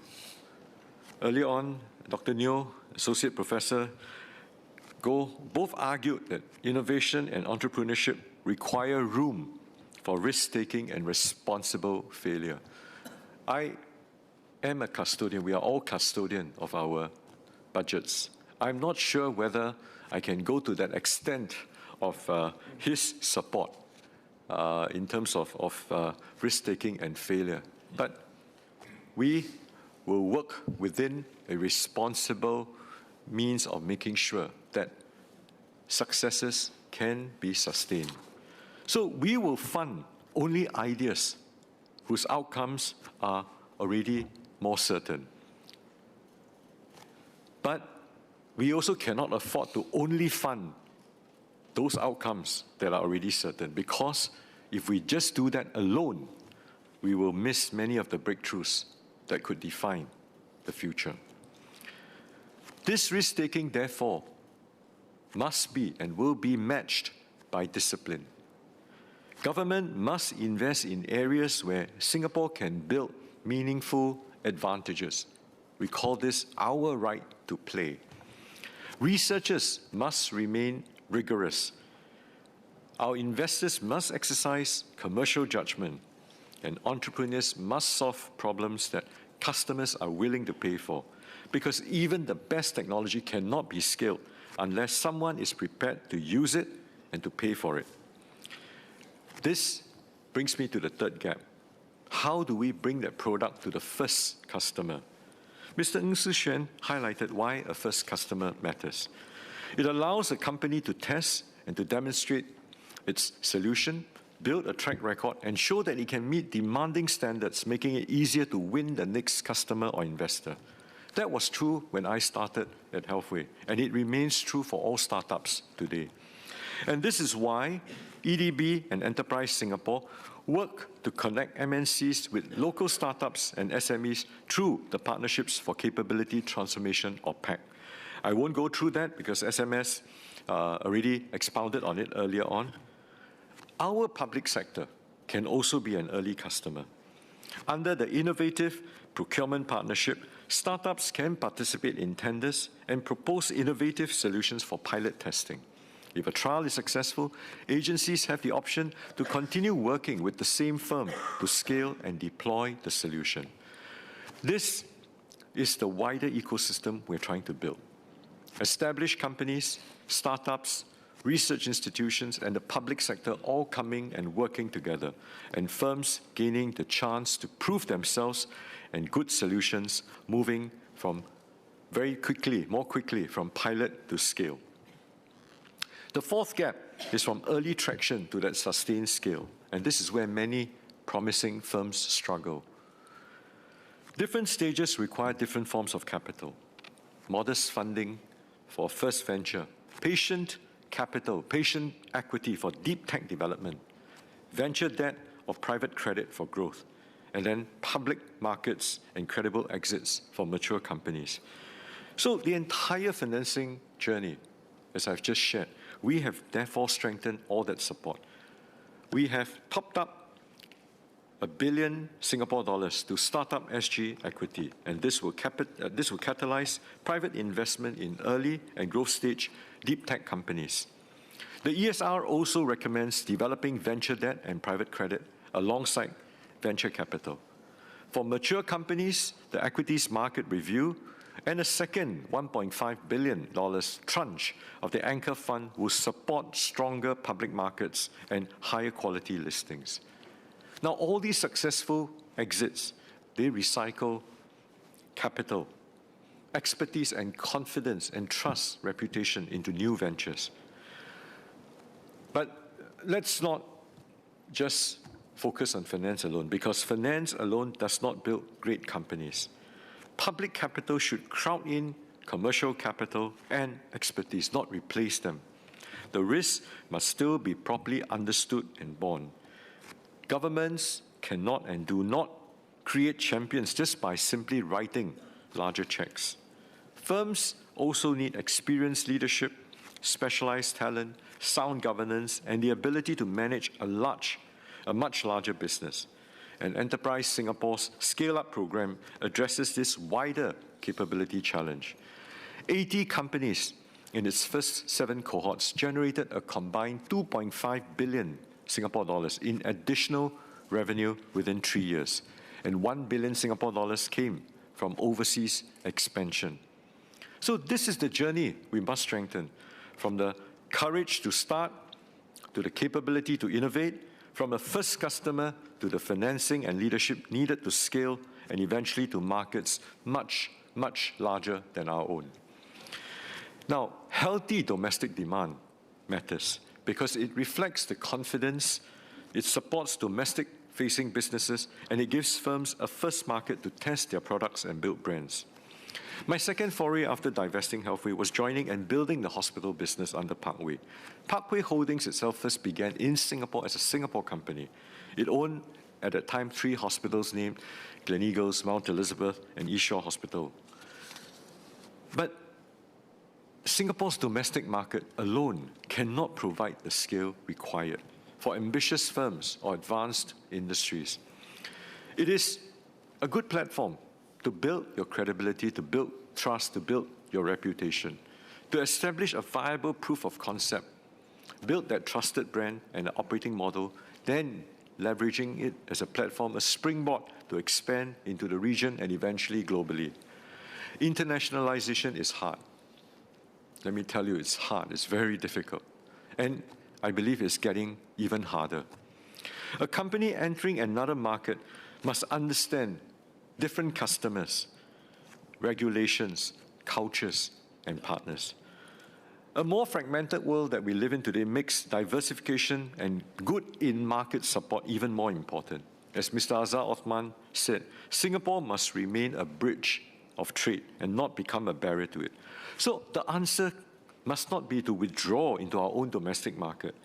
It is to do more to help Singapore firms enter even more markets, find credible partners, and compete more effectively. So we are strengthening these practical pathways. Since its inception, we have put up the Global Innovation Alliance. It's supported close to 1,200 companies to enter new markets and to co-innovate with overseas partners. More than 240 startups have achieved commercial or funding traction abroad. And we will, under GIA 2030, launch programs to help firms test product market fit and find even earlier customers.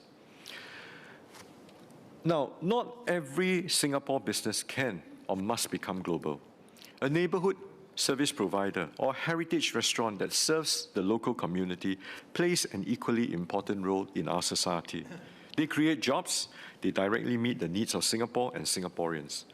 But for those companies that aspire to become global or regional champions, they therefore cannot be confined by the size of our home market. We want to help them grow abroad, but we want the headquarters, the strategic decisions, the R&D, the brains of the company, the intellectual property, the finance, the product management, the regional leadership, the good jobs to be anchored here. And that has always been what we work towards. So to put simply, we help firms to go abroad to grow, but as they grow, the stronger capabilities, the opportunities will continue to be anchored firmly in Singapore. Mr. Speaker, most Singaporeans will experience the economy most directly through work. Not everyone will start a company. That does not make their stake in Singapore success any less direct or lasting. A good job provides income today, but it should also enable a person to build skills, experience, and confidence over time. I've considered this consistently as a doctor, as an entrepreneur, employer, and when I was Manpower Minister. And of course, today I consider even more. As an employer, I learned that an organization can grow sustainably only if its people can grow alongside with it.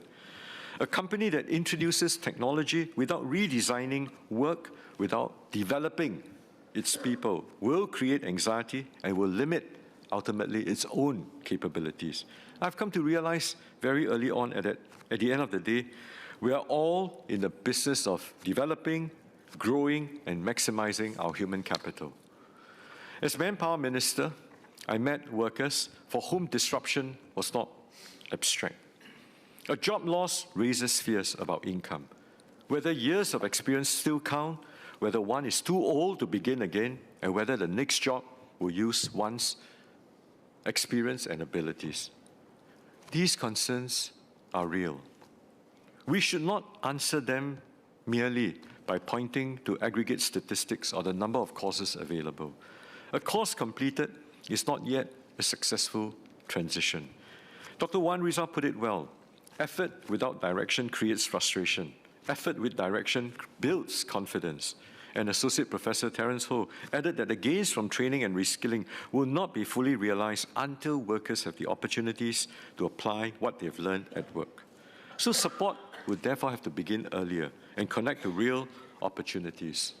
The ESR proposes career bridges, linking workers in at-risk roles to more resilient occupations through training, guidance, and job matching. The new SWDA will integrate these services. Employers must treat workforce transformation, redesigning jobs, training workers, and translating productivity gains into better work and progression. Workers, on the other hand, must take ownership too. The government can make training accessible, employers can create opportunities, and unions, the labor movement brothers and sisters, can support the workers. But no institution can learn on a person's behalf. I had to keep learning as the organizations I led became more and more complex. Singaporeans will increasingly have to do the same, deepening expertise, moving into hybrid roles that combine AI with sector knowledge, making mid-career transitions, or becoming entrepreneurs later in life. Entrepreneurship is not confined to the young. Mr. Maurice Chang founded TSMC, one of the world's most successful semiconductor company, at 55, after 25 years at Texas Instruments. And this shows how accumulated knowledge and judgment can underpin reinvention later in life. Our careers will become less linear, but they need not become less meaningful. Financial support during unemployment or retraining gives individuals and families breathing space. but it must be connected to a pathway forward. Our objective must be to help each person return confidently to sustainable work, not merely to make unemployment more bearable. We will not be able to promise that every job will remain unchanged. I don't think we can, or should we even try to do that? Hold back technology merely to freeze roles in place. But what we will do, what we promise to do, and what we will endeavor and give of our best efforts to do is to help every single worker prepare earlier, acquire relevant capabilities, find credible next steps, navigate change without being left alone, because every worker matters. That is how a worker obtains a lasting share of economic success, not only through compensation after disruption, but through the enduring ability to contribute, to earn, to adapt, and to progress. Mr. Speaker, let me just return to Mr. Tiong's question. How does an ordinary Singaporean get a lasting share of our country's success?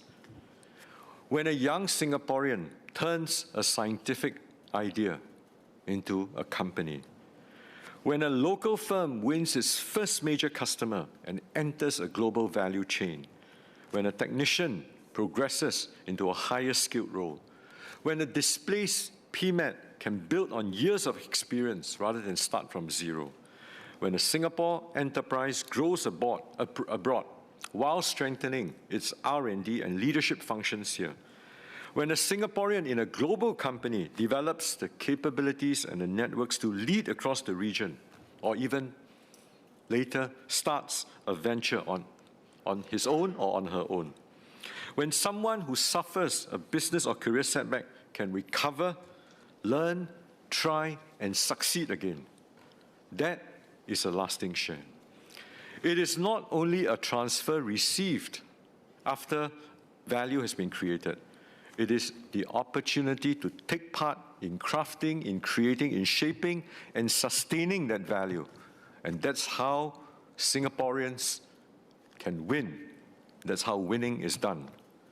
The amended motion, Mr. Speaker, captures the full combination that Singapore needs: an equal and inclusive economy with opportunities for entrepreneurs, households, businesses and workers, and ideas and innovation to flourish, and an economy powered by dynamic local companies and global enterprises, healthy domestic and external demand, and Singaporeans and Singaporean capital venturing abroad.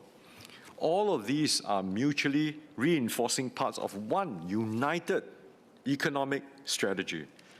There's a famous Chinese saying that says, 天时地利人和, right timing and opportunity, right place, right people.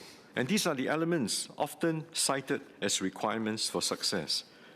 The government will play its part, maintaining a trusted, open economy, investing for the long term, addressing genuine capability, financing and market access gaps, and helping workers prepare for change.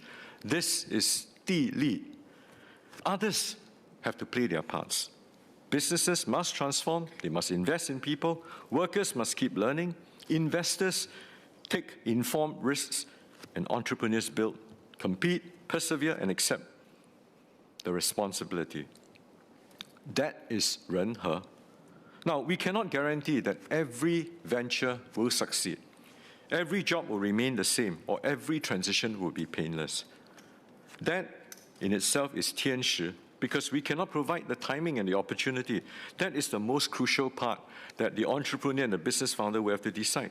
But what we can always do is to ensure that Singapore remains a place where every person has a fair chance to try, a pathway to progress, and the support to recover from setbacks.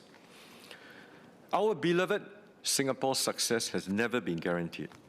Every generation had to build it by staying open, learning faster, taking calculated risks, and pulling together when circumstances become difficult. The next chapter will demand that same spirit. The economy of the future will not be powered by one type of company, one source of demand, or one government program.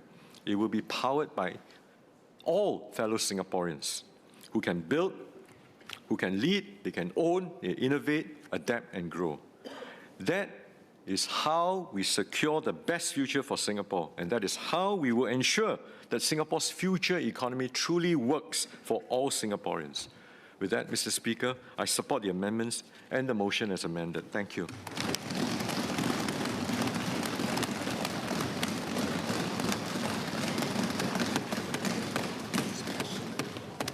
Minister Dr. Tan, you took a road less traveled, and you've certainly come a long way. On a lighter note, we both come from the same era, and like you, I too enjoyed watching Sylvester Stallone, and I must admit, I've watched the movie Rocky quite a few times. I would now like to call on Mr. Tiong to make, oh, sorry, there's a clarification. Mr. Azhar.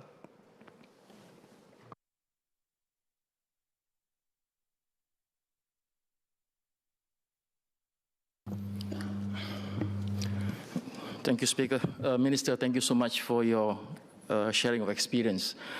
I think in the context of just sharing mine as well, and in doing business, we know it's very difficult, but the reward is very sweet. My point of clarification is this. We compete in a global scale now. What we compete before, purely on, company to company. And now we compete against China, against US, against everybody.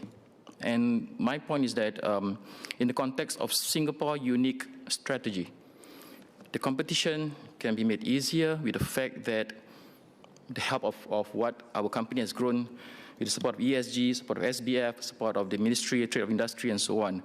And I just want to clarify that I hope this support continues and I hope this support strengthens even further, because this is the unique story of Singapore, how our company grows, not through the competition of what others sees their government as a restriction, but we see our government as a conduit to help fellow entrepreneurs, fellow companies to grow globally, irrespective of any country that we're going to go to. Thank you, sir. Minister Dr. Tan, would you like to respond? We certainly will do our best to support all of our Singapore homegrown enterprise. In fact, if you look at the renaming and the most recent cabinet reshuffling, the Ministry of Trade and Industry will be renamed as Ministry of Energy, Trade and Industry with effect from 1st of October. Our Prime Minister is enlightened. He has seen how potentially all of the disruptions, the expense of that opportunities are available, and therefore, given the size of and the scope of what we all have to do, DPM, in his experience overseeing trade and the macro economic strategy, and I will look at energy and industry, and I will actively engage the TOCs. And we don't have the monopoly of knowledge or information. We will look to as many expert guidance and also imbibe possible openings for us to see how we can better support our Singaporean enterprises and our fellow Singaporeans. But of course, with one main outcome, in that they have to anchor themselves here in our beloved homeland. Thank you. Mr. Tiong.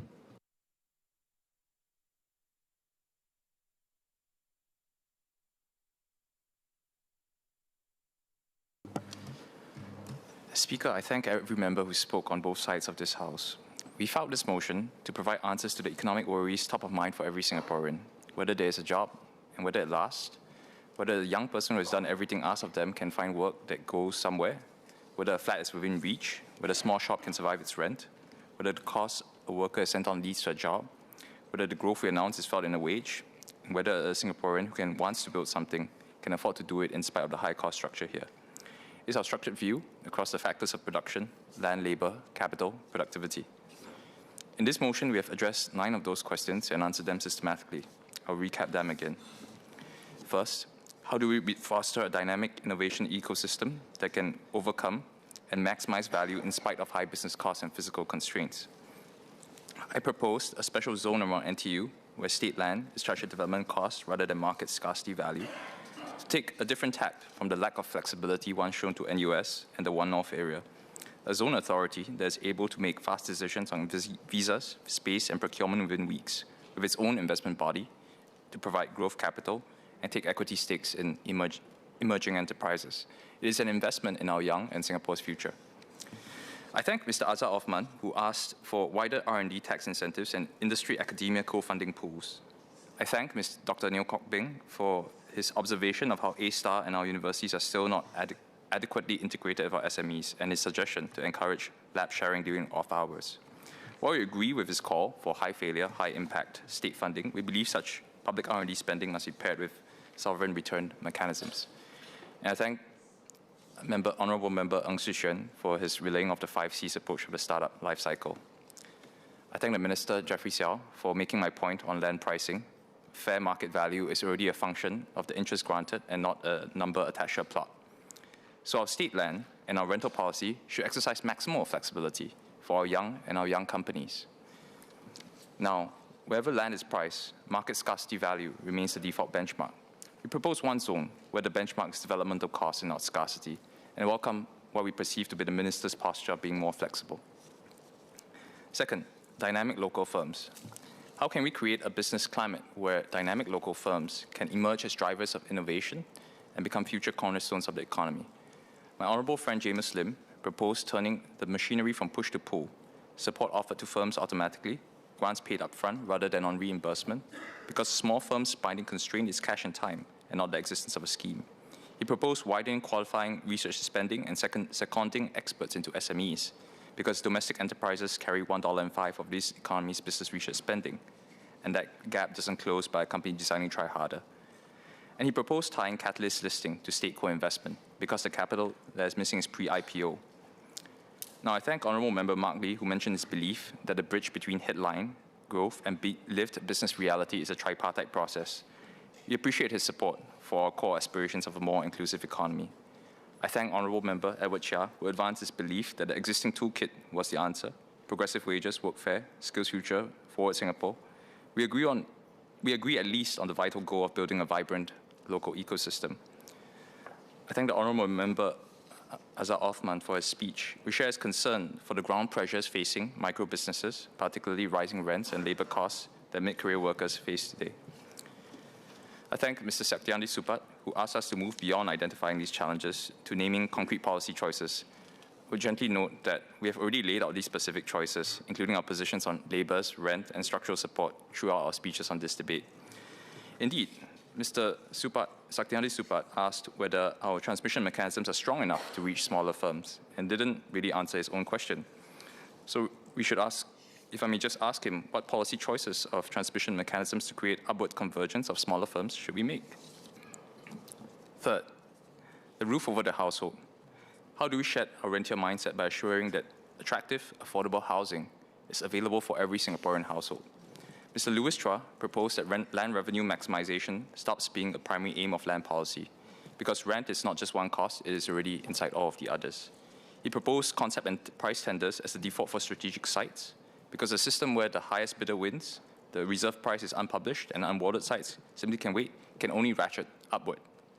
And he proposed the HDB model for compute, because we take some $20 billion a year in land sales and set aside only about $150 million for a one-year compute program. Fourth, the start of a working life. How do we ensure our tertiary students and young workers find meaningful opportunities and good jobs in a challenging economy?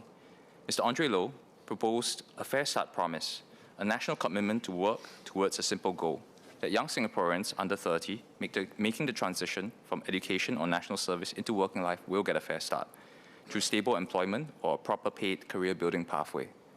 He proposed to make entry-level hiring genuinely skills-based, using verified skills evidence and practical assessments to match capable beginners to existing labour market demand.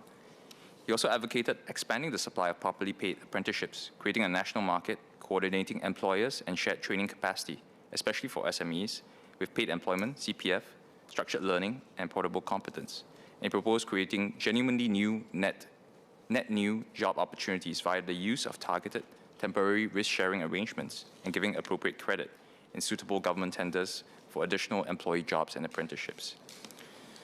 MOS Dinesh broadly agreed with Andre's proposals and acknowledged that he shared our aspiration of giving every young Singaporean a fair start. In particular, he agreed on the importance of expanding and strengthening work, including base pathways. I'll say that again. He agreed on the importance of expanding and strengthening work-based pathways, including apprenticeships. Associate Professor Kenneth Goh suggested a one-time course correction allowance, so a first-year university course transfer does not depend on family means. I'll say that again. He suggested 1 or 2 subsidized semesters could be disregarded. I thank him for championing the very inclusivity our motion seeks to entrench for all Singaporeans. Fifth, pathways to a middle-class livelihood. How can we create accessible pathways for trade persons to earn a decent middle-class livelihood? Mr. Gerald Giam proposed a practitioner-led guild with chambers grown out of the trade societies we already have, because an employer federation cannot impartially certify a worker's competence against his own members' interest in keeping him. He proposed task-specific endorsements on a digital skills ledger verified by practical assessment. And he proposed licensing built into ITE curricula with an independent panel an apprentice can appeal to. We thank the Honourable Member Terence Ho for his valuable insights on the skills passport and the importance of valuing workplace learning, acknowledging the gaps requiring enhancement to truly promote skills-first hiring, as my colleague Andre Loh pointed out. 6, displacement and re-entry. Does our system of continuing education actually work? The journey, the destination, and the proof. Mr. Fadli Fauzi proposed a universal redundancy insurance scheme, employer and employee together combine 1/10% of monthly salary, paying 40% of last round pay, capped at 40% of median up to 6 months, with no application to make, because a worker who must apply and may be refused cannot plan. We thank MOS Dinesh for mentioning that our positions are not very far. We hope this means that we will soon have universal redundancy support for all workers rather than just the job seeker support scheme for the 60%. Mr. Fadli also proposed mandatory retrenchment benefits because they are discretionary today and can lawfully be zero, and a worker that has been given years of service should not depend on goodwill. And he proposed interest-free postgraduate loans, CPF for master's programs, and outcomes published by course and by provider, because deep reskilling is where the money runs out, and we need to know which courses work. Mr. Azhar Othman asked for stronger monthly income support during retraining. We agree with the principle.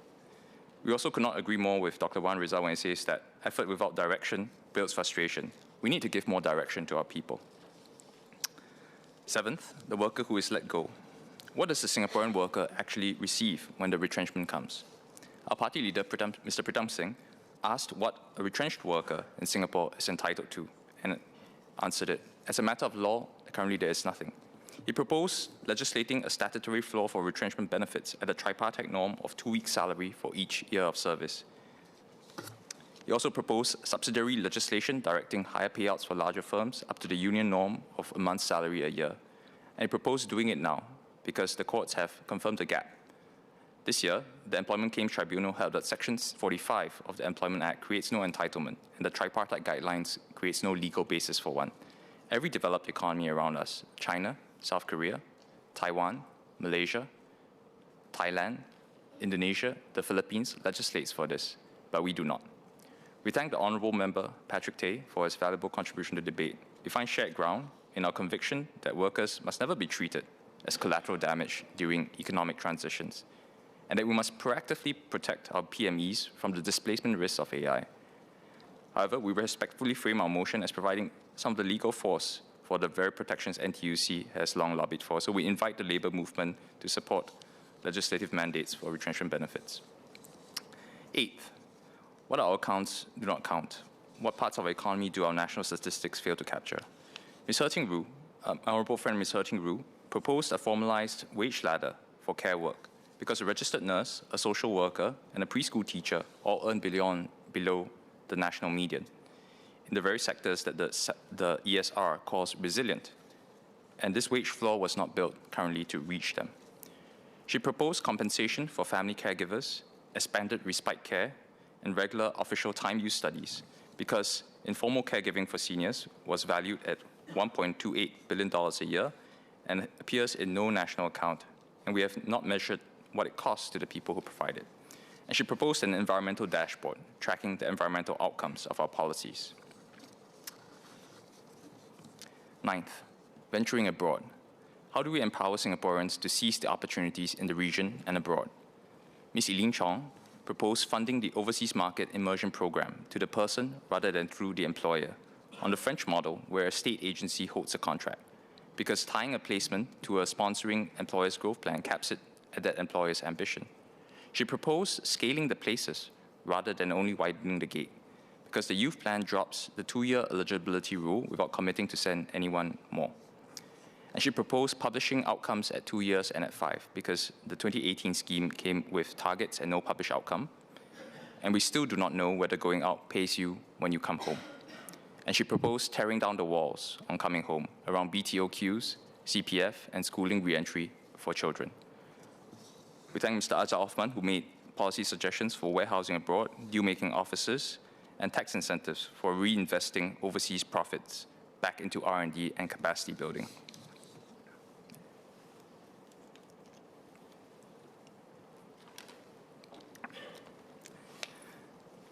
Now, I'd like to address some points raised in relation to WP policies. Ms. Mariam Jaffa said, create before you capture. The sentiment is real, but the diagnosis is wrong. Capability is what makes ownership possible, rather than the other way around. If we make rebalancing the organizing principle of our strategy, we may not end up with more of these companies, but we may end up with fewer. Target ownership without capability and competitiveness, and we don't own more of the pie. We own more of a smaller one. Of course, we have to have capability. We don't disagree. But let's use the PSA example from her speech. PSA didn't acquire terminals because it had a data advantage. It got the data advantage because it owned the terminals. Ownership came first, and capability compounded from it. So ownership without capability is a dead end.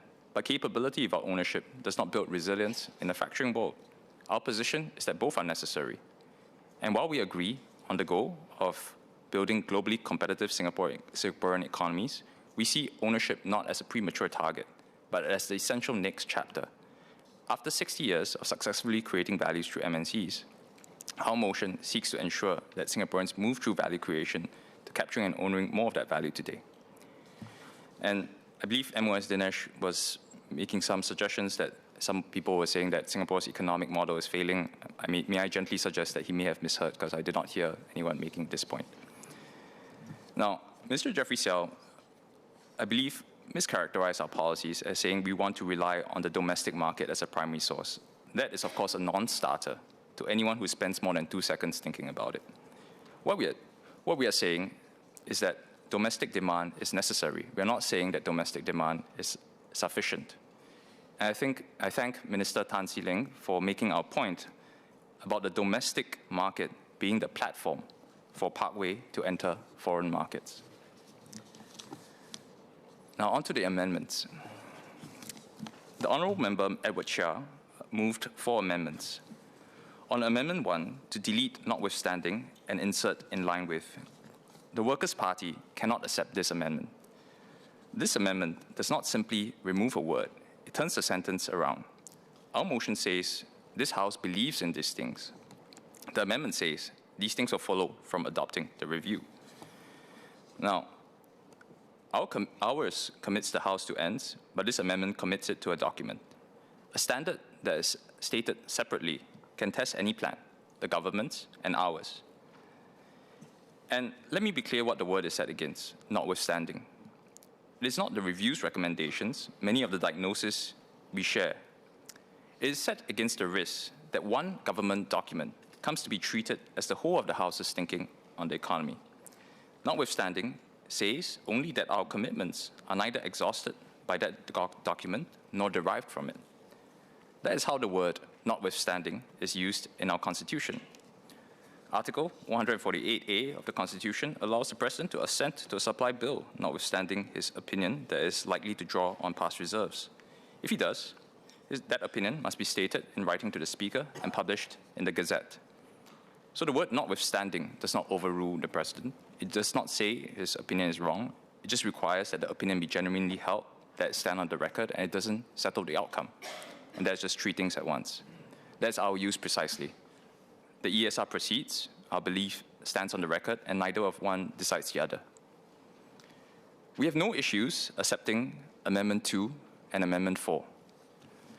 We had some reservations accepting Amendment 3. The reason is because it is not a matter of simply including global enterprises into the text of the motion. Had the amendment been an economy powered by dynamic local enterprises, supported by global enterprises, we would have, sorry, I'll say that again. Had the amendment been an economy powered by dynamic local enterprises, supported by global enterprises, we would have less of an issue with the change. We are not choosing between being global and local. That is a false dichotomy. The Workers' Party believes categorically in an open economy. As my honourable friend James Lim has said, we are, quote, not calling for a wholesale overhaul of our GLC-heavy, MNC-led, and foreign capital-reliant model, end quote. We must acknowledge the long history of how our domestic firms have not felt sufficiently supported by the state in their effort to grow their companies and compete in their home economy and beyond. The proof of the pudding is in the eating. So if this model has succeeded historically in delivering for so many domestic firms, then why and wherefore the history of these concerns? I ask all members, and especially members opposite, to honestly reflect upon these questions. At this point, it is worth underscoring, as my honourable friend James Lim pointed out at the end of this speech, that we're not seeking to undermine the contribution of MNCs to our economy, nor to stem access to foreign capital. Rather, we are calling for an evolution of how dominant MNCs and GLCs have been in our economy, and to reorient it towards the younger local companies and SMEs, as they are more inherently rooted and can be a source of disruptive innovation. To be clear, we're not pitting foreign versus local. Both are necessary. Suggesting otherwise is a false binary and is a convenient straw man, but it's not an argument that we are making. However, we will not nitpick on the semantics of Amendment 3, and hence we'll accept this amendment. Now, back to Amendment 1. Can the ESR carry the standing that is placed on it? There's much to like about the ESR. It is diligently put together, has consulted widely, and it outlines real challenges. But it is incremental, and it sits within a tradition of reports that say the same thing. It is not about the ESR in itself. It is about the whole continuity of reports since 2010. The ESR is the fourth national economic blueprint since 2010. The 2010 Economic Strategies Committee, the 2017 Committee on the Future Economy, the 2021 Emerging Stronger Task Force, and now this 2026 review. With the same ambitions recurring in near identical language across all four: move up the value chain, grow homegrown champions, internationalize, reskill. Now, what is new in this report is AI, but that is a new exogenous factor that all countries must react to. So adding new chapters and footnotes to an existing playbook does not make a new playbook. Now, have we arrived at those past reports' medium to long-term targets or not? It is hard to tell with the decreasing level of tracking with each report. The 2010 Economic Strategies Committee set two targets, one on productivity, to, quote, achieve productivity growth of 2 to 3% per year over the next 10 years. This goal was met, end quote, sorry, over the next 10 years, end quote. This goal was met. One on enterprises. We can, quote, we can raise this number significantly to reach 1,000 such enterprises over the next 10 years, end quote. Local companies with revenues over 100 million. This goal of 1,000 local companies with revenue over 100 million was not tracked after 2017, when the report recorded about 800 such companies, so we do not know whether it was met. The 2017 Committee on the Future Economy set two targets, one on growth, 2 to 3% per year, which was met. Again, a top-line figure, necessary, but insufficient by itself as a goal. One on manufacturing. The CFE, quote, recommends building a globally competitive manufacturing sector at about 20% of GDP over the medium term, end quote. This was not met.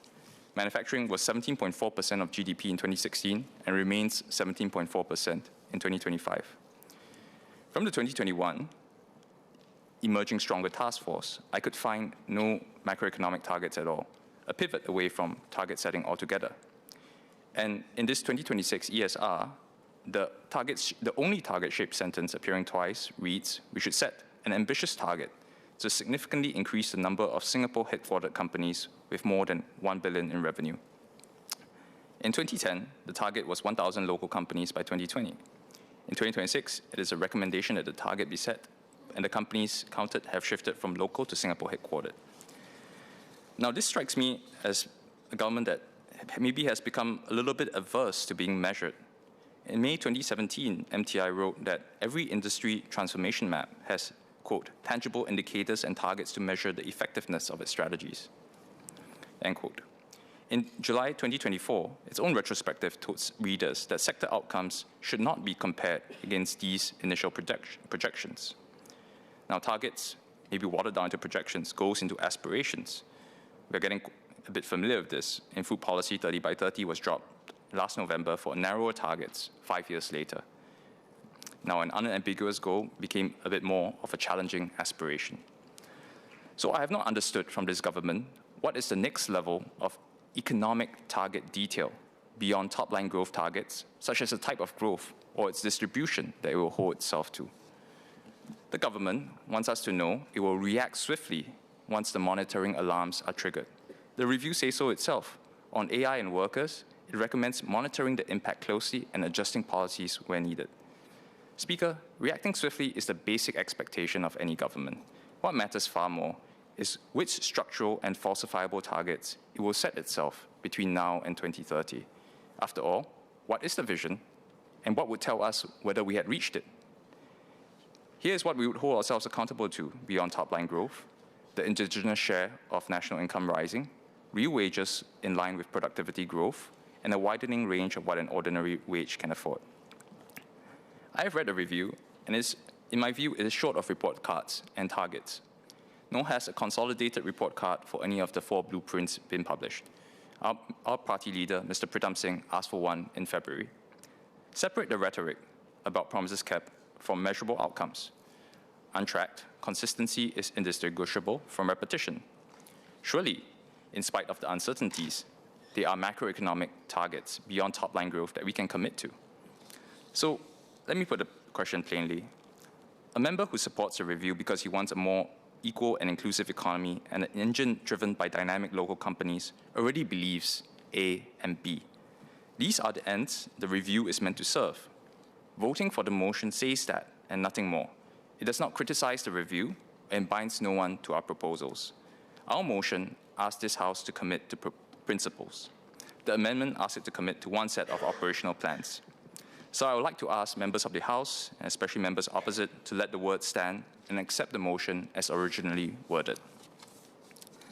Sir, in closing, we want to show Singaporeans a future in which they see themselves thriving in a global environment that is increasingly challenging. Singaporeans deserve a country that is prepared to try what is necessary to give them that strongest shot of success. Our motion is thus written: opportunities for entrepreneurs to experiment, because the ground and the capital to try are priced for incumbents. Households and businesses are to succeed, because high land prices working their way through the economy make it structurally challenging. Workers to thrive, because the ladder above the wage floor must work, and for the wider swath of society. Workers need room to experiment, pathways to succeed, and a financial cushion to recover or pivot if retrenched. Ideas and innovation to flourish, because we need our R&D spending to lead to meaningful commercial outcomes. And an economic engine driven by dynamic local companies, healthy domestic demand, and Singaporeans and Singaporean capital venturing abroad, because Singaporeans need to understand that there is a system that encourages their economic flourishing and their dreams of tomorrow. Singaporeans do not lack drive, ambition, or imagination. What we need is to be further empowered and supported to achieve our next successes in the different global context. We will leave no stone unturned in trying to better secure Singaporeans in uncertain times. Mr. Speaker, I thank this House for debating the future structural direction of our economy, and I commend the motion as originally worded to this House. Thank you. Any clarifications? Minister Seow?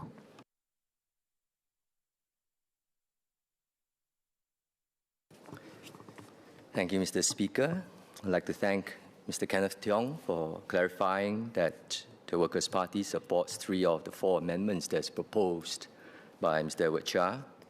I'm very grateful and that he has clarified that he and Associate Professor James Lim supports the idea that we are not in a zero-sum situation, that we are not arguing for a zero-sum pivot. Both SMEs and global companies are important, and that a comprehensive economic strategy must have both. So that accounts for 3 of the 4 amendments. Now, we regret that we are not able to achieve consensus on the amended motion today, on that the agreement has founded on the term notwithstanding, as opposed to what we are proposing, which is in line with the ESR. The ESR, relative to what the Workers' Party has proposed, I see actually a lot of commonality. Although Mr. Tiong has characterized it as incremental, actually in today's speeches, I have also not heard a great big idea that would replace the ESR. And in fact, I see very much as the Workers' Party's either building on what the ESR has recommended. In fact, Mr. Tiong himself, during, I think, a press briefing, said that they were filling the gaps of what the ESR has set out.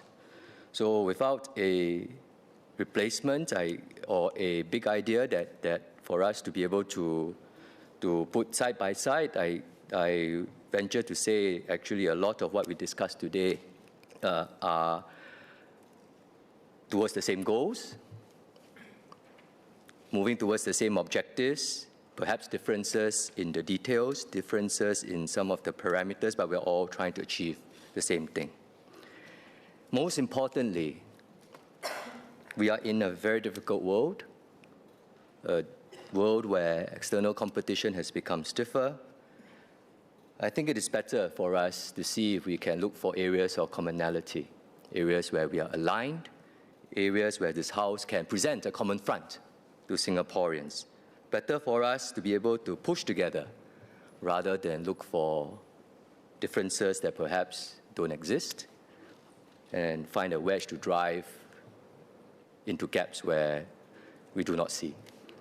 So on this note, I would really lament that it is not possible for us to achieve common ground today.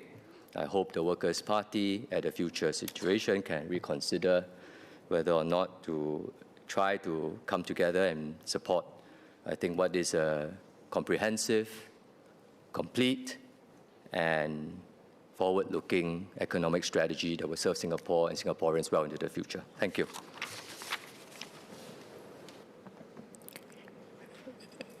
Mr. Tiong, would you like to respond, or is all right? Anyone else have clarifications? MOS Dinesh?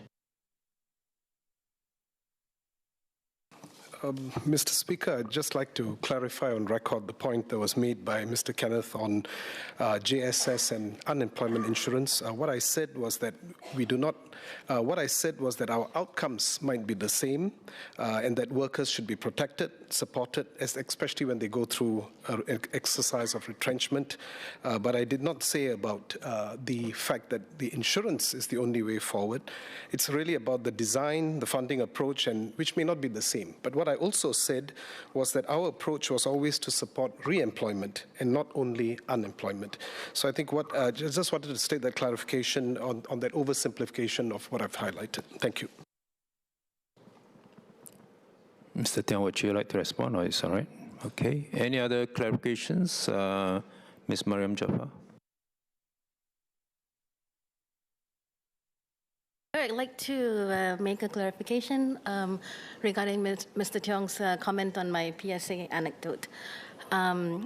Which he says suggests that ownership actually comes before capability. Let us look at the sequence. PSA was for years a domestic operator. It built world-class port operating capabilities, and then it used that capability to go out and acquire other ports. It didn't set out a target from the beginning to say, I want to own ports in 45 countries. It built the capability first, and then it went out. Then he talked about, then he referenced my the data advantage doesn't just come from ownership. The data advantage comes from the capability in digital technology, AI, and automation, without which you don't have competitive advantage. So I stand by my statement that in this case, capability came and ownership followed. But actually, I don't want to belabor the sequence as much as was in my speech. Probably capability and ownership mutually reinforcing. So as we always say, we want both. But if I had to choose any day, what is going to make a company globally successful? It is capability. Thank you. Mr. Tiong, would you like to? No? All right. Any other clarifications? Mr. Mark Lee?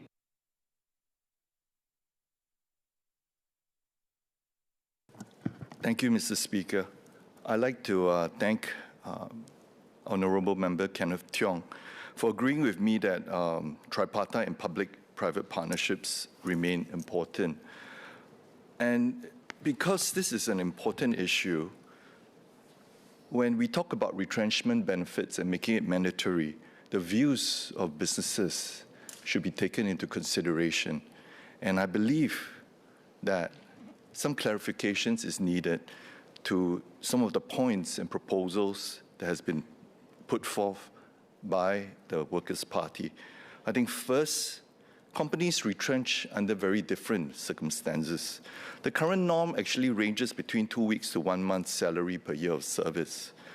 But the member has proposed at least 1 month for larger companies. This is a significant increase. And for those that are facing serious cash flow issues, if such payments are mandatory, would the member not agree that this push might weaken firms into deeper distress and potentially putting remaining jobs at risk?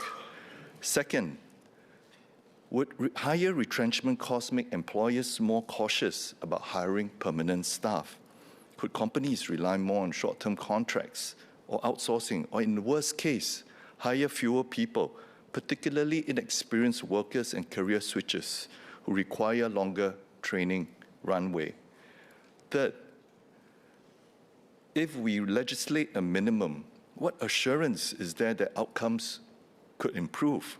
Could the statutory minimum instead become the standard, with firms that are currently paying more choosing to pay only the prescribed amount, leaving less room for negotiation, even in unionized companies?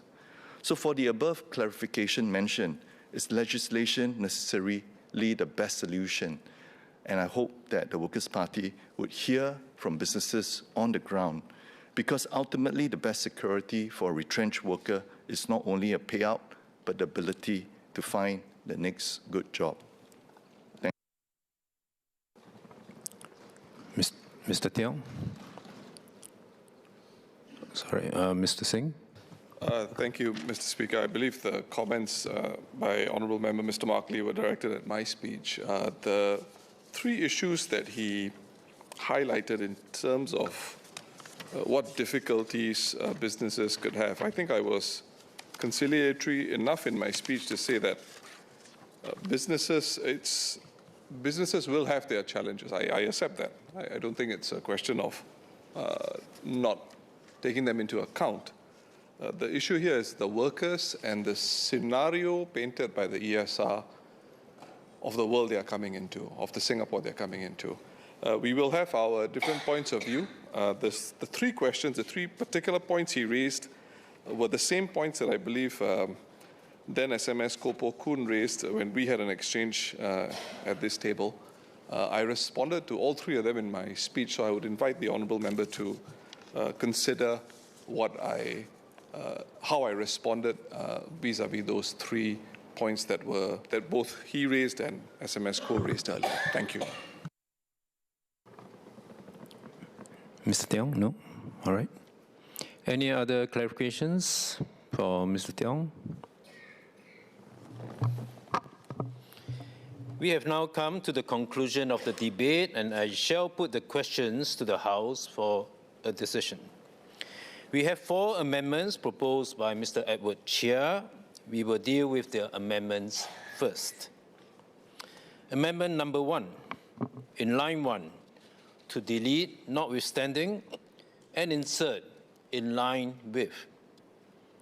The question is that amendment number 1 be made. Those who agree say aye. Aye. Those who disagree say no. No. I think the ayes have it. The ayes have it. Mr. Singh, yes, would you like your dissent to be recorded? Yes, the Workers' Party would like to record if I may, dissent on the First Amendment. Those who would like their dissent to be recorded, could you please rise?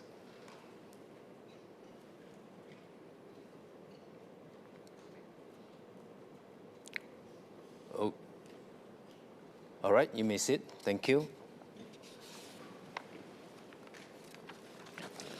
Amendment number 2, in line 5, to delete economic engine driven and insert economy powered. The question is that amendment number 2 be made. Those who agree say aye. Aye. Those who disagree say no. I think the ayes have it. The ayes have it. Amendment number 3, in line 5, after the words local companies, comma, to insert global enterprises, comma. The question is that amendment number 3 be made. Those who agree say aye. Aye. Those who disagree say no. I think the ayes have it. The ayes have it. Amendment number 4, in line 5, after the words healthy domestic, to insert and external. The question is that amendment number 4 be made. Those who agree say aye. Aye. Those who disagree say no. I think the ayes have it. The ayes have it. The amendments have been agreed to. The original motion as amended is now before the House. The question is that this House, in line with the suggestions in the Economic Strategy Review on the future Singapore economy, believes A, in a more equal and inclusive economy with opportunities for entrepreneurs to experiment, households and businesses to succeed, workers to thrive, and ideas and innovation to flourish. And B, in an economy powered by dynamic local companies, global enterprises, healthy domestic and external demand, and Singaporeans and Singaporean capital venturing abroad. Those who agree say aye. Aye. Those who disagree say no. No. I think the ayes have it. Mr. Singh, Speaker, just for the Workers' Party MPs to record our dissent, I would appreciate it if it's recorded. And could I ask those who dissent to please rise again?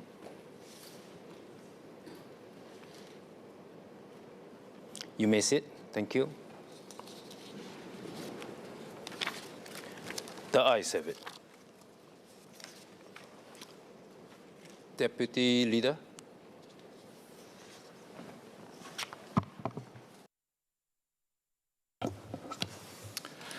Mr. Speaker, I move that it is rising today.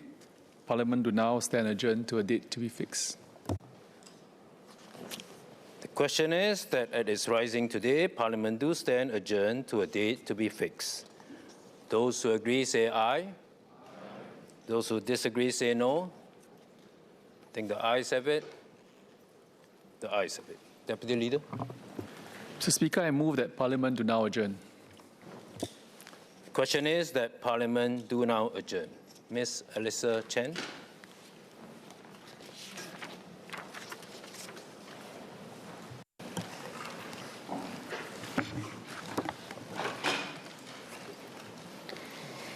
Mr. Speaker, sir, recently I've been going around asking every couple I meet a question. What would encourage you to have one more child? Those who are parents already smile knowingly. Then some reply, Nothing. Nothing will entice me to have one more child. The government has tried many financial incentives, but what we need is something money cannot buy: time. Over the weekend, I visited residents, and one of them had a doormat which read Tired Adults Club. I jokingly said that I'm from the same club. I think many of us here are also from the same club.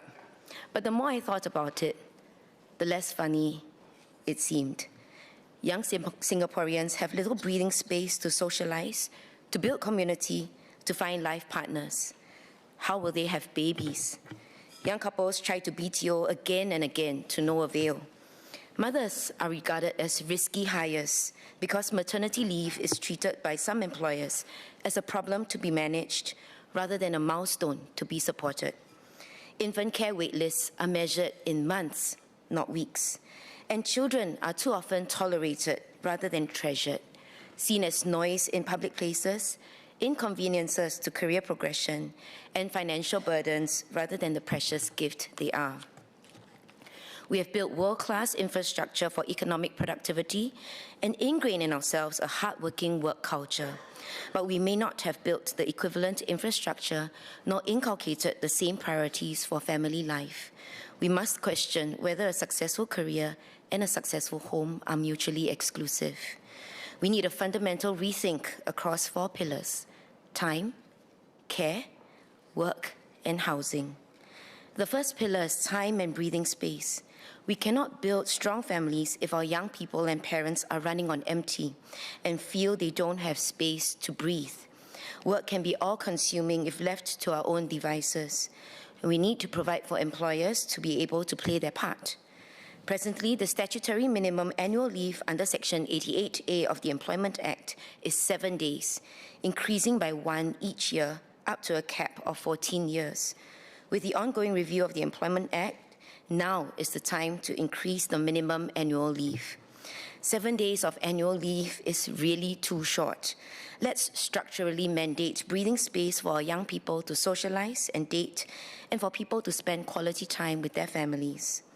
Furthermore, we must recognize the reality of caregiving in our childcare and sick leave policies. I propose that the government consider allowing employees to utilize their own sick leave based on the medical certificates of their dependents, such as young children or elderly parents. Additionally, we should increase government-paid childcare leave. Children frequently require checkups and may experience extended bouts of illness. Childcare leave is currently only 6 days for those aged 0 to 7, and many times these are just sufficient to cover preschool closure days. Childcare leave drops to 2 days for those aged 8 to 12.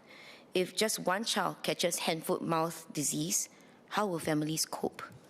On this, I note that my fellow members, David Ho and Charlene Chen, had raised related parliamentary questions last year, and they were told that the government is committed to supporting working parents in caring for their children, and that the ministry will be reviewing the leave provisions. Would the PMO be able to give an update on the review of the leave policies? The second pillar is strengthening the structures of care. To care for children well, childcare must make sense. We therefore need to relook our policies on childcare, childminding, postpartum care, and transport-related friction for care journeys. First, childcare subsidies should be the same for everyone. Currently, the higher tier of basic infant care and childcare subsidies are available only to a working main applicant. That is, a mother or a single father for divorced, separated, or widowed parents who works at least 56 hours per month. Non-working mothers receive significantly less subsidy than working mothers.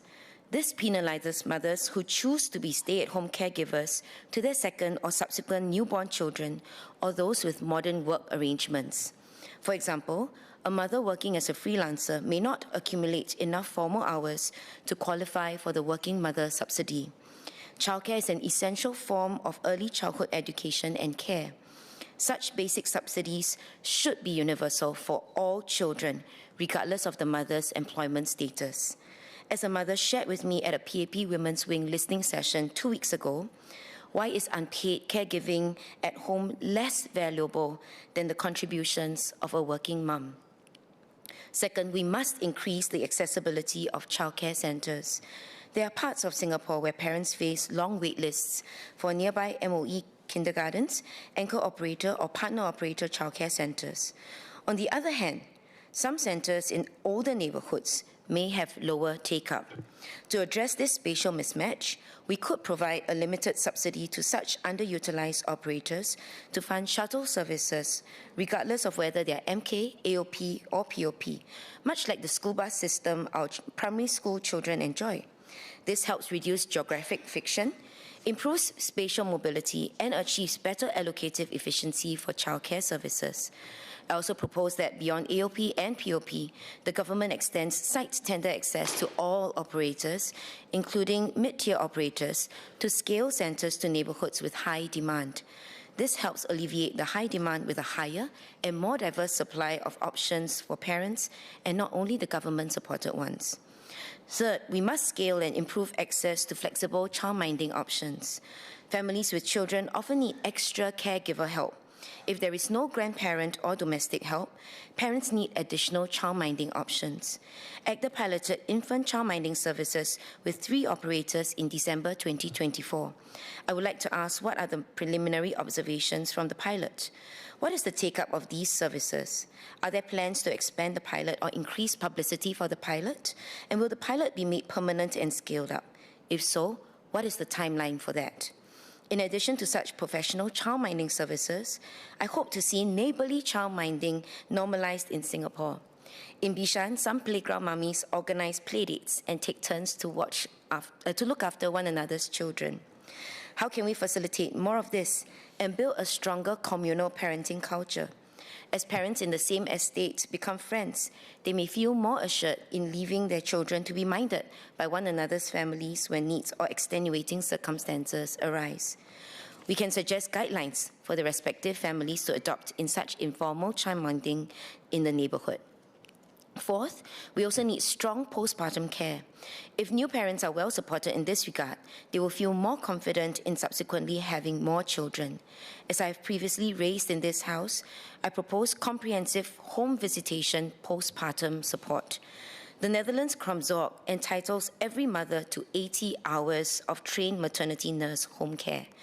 Taiwan launched government-funded postpartum healthcare checkups in May 2025, providing structured checkups, including health and postnatal depression screening. While we currently have follow-up healthcare after delivery, we should enhance this with structured in-home postpartum visits in the first year. Trained maternity nurses could provide guidance on newborn care, breastfeeding, physiotherapy, and mental health screening.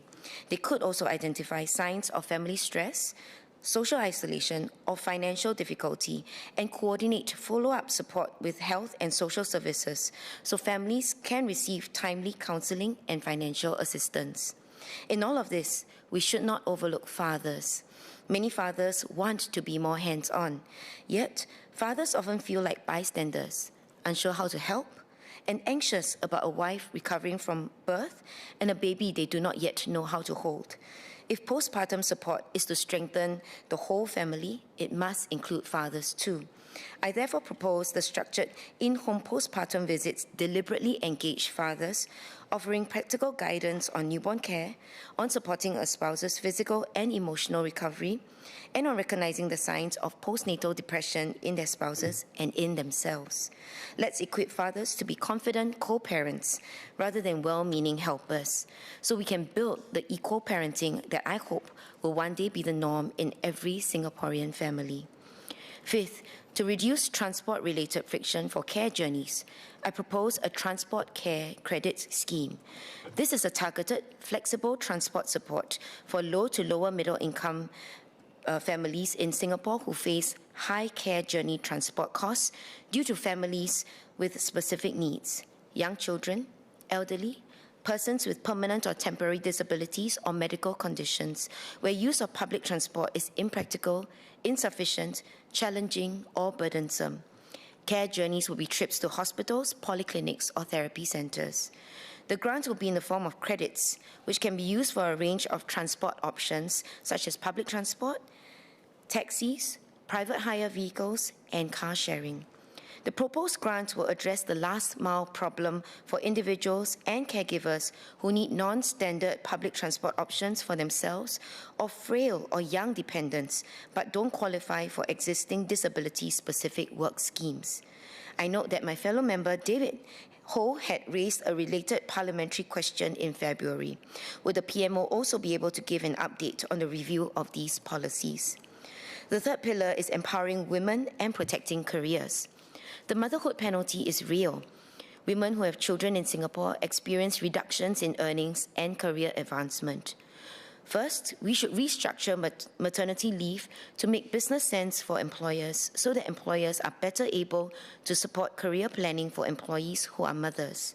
I propose extending maternity leave up to 6 months, fully government paid up to a salary cap, with an optional additional 6 months at half pay, also government funded up to a cap. First, hiring maternity cover for a brief 16 weeks is incredibly difficult for employers. By the time they can find the right person and train them up, time is over. Second, mothers feel pressured to rush back to work at the end of the 16 weeks when they may not be ready in order to keep their jobs.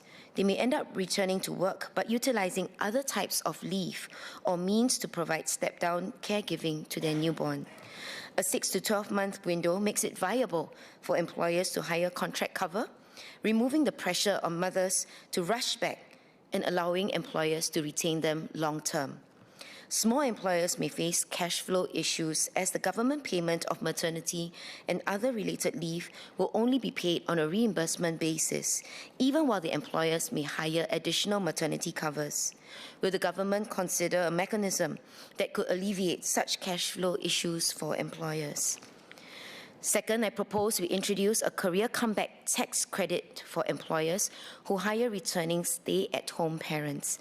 This mitigates the parenthood penalty. In this career comeback scheme, companies that hire stay-at-home parent returnees may qualify for a tax deduction on the employee's salary for up to 12 months. Additionally, we should also encourage employers to redesign certain jobs to offer part-time roles for parents of young children, allowing companies to augment their workforce while keeping parents engaged in the economy, so that it will not be a binary choice only between full-time parenting or full-time employment. Third, we should incentivize and encourage employers to provide flexibility in work schedules and private spaces for mothers to pump breast milk at work. I suggest we introduce a Make It Work grant for building owners to install self-contained, lockable lactation pods to provide a safe and conducive space for working mums to pump breast milk at work, and it could include refrigerator space to store breast milk. Fourth, to help women who are marrying later in life still have a chance at having a child, the government should consider partially subsidizing elective egg freezing or allowing MediSave to be used for it. We should, of course, caution the public against the potential misperception that EEF would work miracles. Live birth success rate remains low.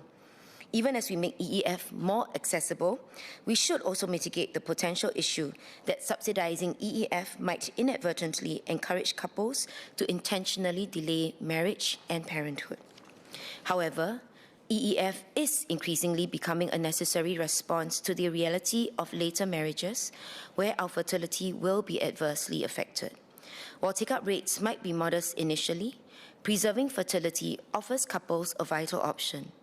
Once the biological clock passes, it is past. We should give couples the chance of still having children. The fourth pillar is housing for family formation.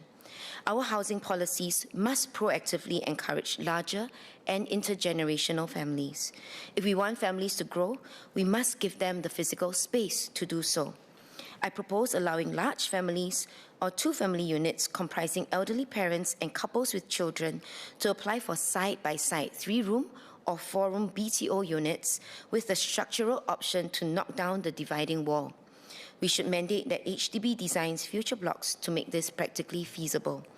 Additionally, families with 2 or more young children should be given priority and expanded options to ballot and receive additional grants for 5-room or larger units across BTO and sale of balance flats.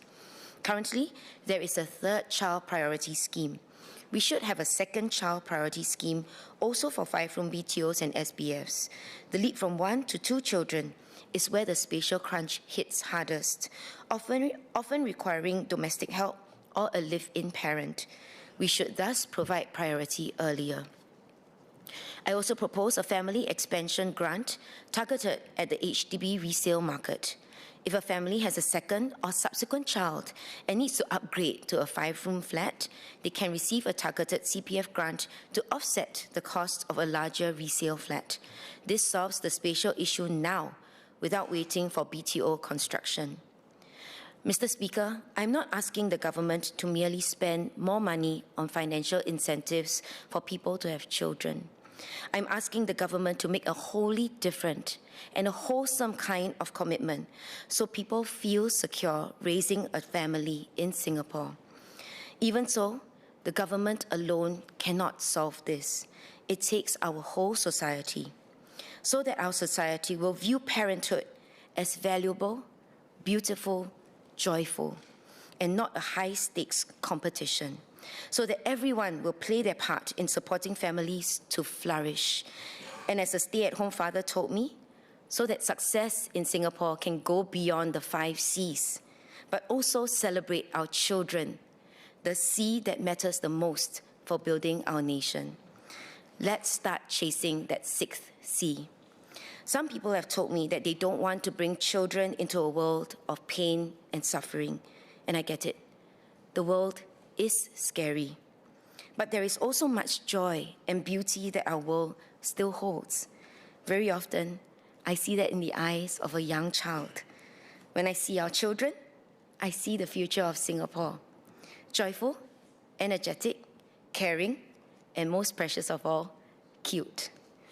Like many others, I was delighted when we saw selfies of babies popping up on the official LTA, MCCY, and gov.sg social media pages. Many others have hopped onto that trend. And many of us felt a spark of that childlike wonder and joy. That is the kind of Singapore I hope we will build. Not a tired adults club, but a country that actually has the time and space to enjoy our children. And in that Singapore, if we were to ask couples if they want to have one more child, the answer would be, why not? Thank you. Minister Indrani.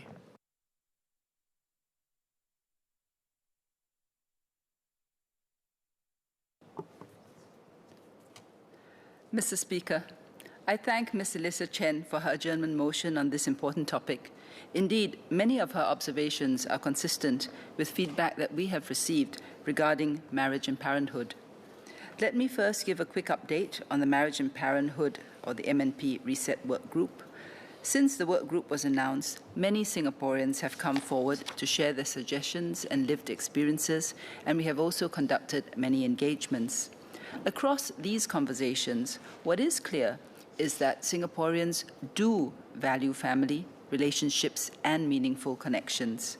However, they also encounter challenges and practical realities in pursuit of their marriage and parenthood aspirations. Recently released statistics on marriage and parenthood have also sharpened our urgency to act. Last year, there were about 24,700 registered marriages, a 6.2% drop from 2024. Singapore recorded about 26,100 citizen births in 2025, a 10.8% decrease from 29,200 in 2024. Hence, the work group's focus is to see how we can better support Singaporeans across the whole marriage and parenthood journey. To that end, we are developing a long-term roadmap to strengthen support for marriage and parenthood, mobilize whole-of-society action, and support a broader societal reset. Ms. Chen has insightfully identified some of the key issues that influence MNP decisions, which are time, care, work, and housing. Let me share how we are approaching these. First, work life. Ms. Chen called for more leave days to address the scarcity of time and the challenges faced by parents in managing work and caregiving commitments. Other members in this House, on both sides of the House, and members of public have also called for more leave days, such as childcare leave for those with more children or older children to cover school closure days and exigencies. We recently enhanced our parental leave provisions such that working parents now have a total of 30 weeks of paid parental leave to care for and bond with their infants. We are actively working on how we can provide more protected time for working parents while managing the impact on business operations. We are engaging tripartite partners on this. However, providing leave alone is not enough. Workplace culture and norms have a strong impact on how well supported parents feel at work and whether they're able to utilize their statutory leave provisions. Line managers and supervisors in particular can make all the difference as they are the ones who approve such leave. How they do so and whether well-managed covering arrangements are in place can make a big difference. Flexible work arrangements, or FWAs, are a key form of support. We implemented the tripartite guidelines on FWA requests in December 2024 and will continue to work with tripartite partners to foster work-life friendly practices and support employers in implementing them well. While many associate FWAs with working from home, it's actually much broader than that. There's also flexi-time and flexi-load. A recent CNA article found that flexi-time and flexi-load may matter much more for parents as it gives them the space to manage their work schedules in ways that best meet their responsibilities at work and at home. We will continue to push for these flexible arrangements to support parents better. To Ms. Chen's point on job redesign and part-time work, employers can tap on the Productivity Solutions Grant to offset the costs of adopting FWAs and the Skills Future Workforce Development Grant, Job Redesign Plus, to engage consultancy services to support enterprise job redesign. They can also benefit from FWA implementation resources and training by tripartite partners and the Institute of Human Resource Professionals, or IHRP, to better implement work-life friendly practices. Ms. Chen also highlighted the challenges parents face in returning to work after parental leave or after taking a temporary career break to focus on caring for their children. We agree that this is an important area that needs to be tackled. We have been enhancing measures to support career transitions, employment facilitation, and reskilling. Examples include Skills and Workforce Development Agency's Her Career Initiative for women job seekers and career advisory and skills training offered by SWDA and NTUC's Employment and Employability Institute, or E2I. Job seekers can also tap on career conversion programs and the Mid-Career Pathways program to improve their employability and be placed in a new role. We are exploring how we can better support returning parents beyond these current initiatives. Employers can also support parents by providing family-friendly infrastructure and amenities. For example, they can support breastfeeding mothers by tapping on NTUC's Better Workplace programs to set up proper lactation spaces, or BCA's Accessibility Fund to retrofit their premises with universal design features, including lactation facilities. On housing, we agree with Ms. Chen that housing is an important determinant in marriage and parenthood. We currently provide larger families a range of housing options to meet their need for more space. For example, multi-generation families may apply for 3-gen flats, which are specifically designed for extended families who wish to live under one roof. Flat owners may also apply to combine 2 adjoining 3-room or smaller flats under the Conversion of Adjoining Flats scheme. We also recently enhanced the Third Child Priority Scheme, which gives priority in BTO and SBF exercises to eligible families with 3 or more children. We are exploring what more we can do, and we will study Ms. Chen's suggestions as part of the work group. Ms. Chen also mentioned elective egg freezing, or EEF. Today, women can already receive government subsidies and tap on MediSave for egg freezing done on medical grounds, for example, to preserve fertility before undergoing cancer treatment. The work group will review the members' suggestion to provide financing support for EEF and consider ways to reduce the cost of fertility tests and treatments. We will also study her suggestions on postpartum support. Ms. Chen also highlighted the importance of enhancing care infrastructure. Over the past decade, the number of full-day infant care places has nearly tripled, while the number of full-day childcare places nearly doubled. At the end of last year, we achieved our commitment of ensuring that 80% of preschoolers can have a place in a government-supported preschool. We have also enhanced preschool affordability for all. The industry median childcare fee before means-tested subsidies has fallen to $680 last year compared to $760 in 2021. Applicants who are not working due to extenuating circumstances and need full-day childcare can apply for special approval to receive subsidy support equivalent to what a working applicant can receive. We will do more to support parents in caregiving and will take Ms. Chen's suggestions into account. On EGDA's infant childminding pilot, feedback from parents and childminders so far has been positive. The pilot concludes next year. We will review the learnings from the pilot in considering additional moves and will bear Ms. Chen's suggestions in mind. Over and above policy moves, support for MNP must be a whole-of-society effort. The work group is looking at how we can bring on board all segments of society to participate in this. And I'm heartened that various groups have put forth their suggestions to the work group, such as the Joint White Paper on Fertility and Human Development by NUS Medicine and the Population Association of Singapore and the PAP Women's Wing. We will study the recommendations closely. In the coming months, we will continue to engage widely across society with Singaporeans, businesses, and community partners. We invite all Singaporeans to be part of this reset, to contribute your ideas, lend your support, and help shape a Singapore where families are not only supported, but can truly flourish. Thank you. Ms. Chen, you have a clarification to make? Go ahead. Yes, Speaker, I misspoke earlier. I said that the statutory minimum annual leave under the Employment Act goes up to a cap of 14 years. I meant to say 14 days. If it was 14 years, it would be mind-boggling. The question is that Parliament do now adjourn. Those who agree, say aye. Those who disagree, say no. I think the ayes have it. The ayes have it. Order, order.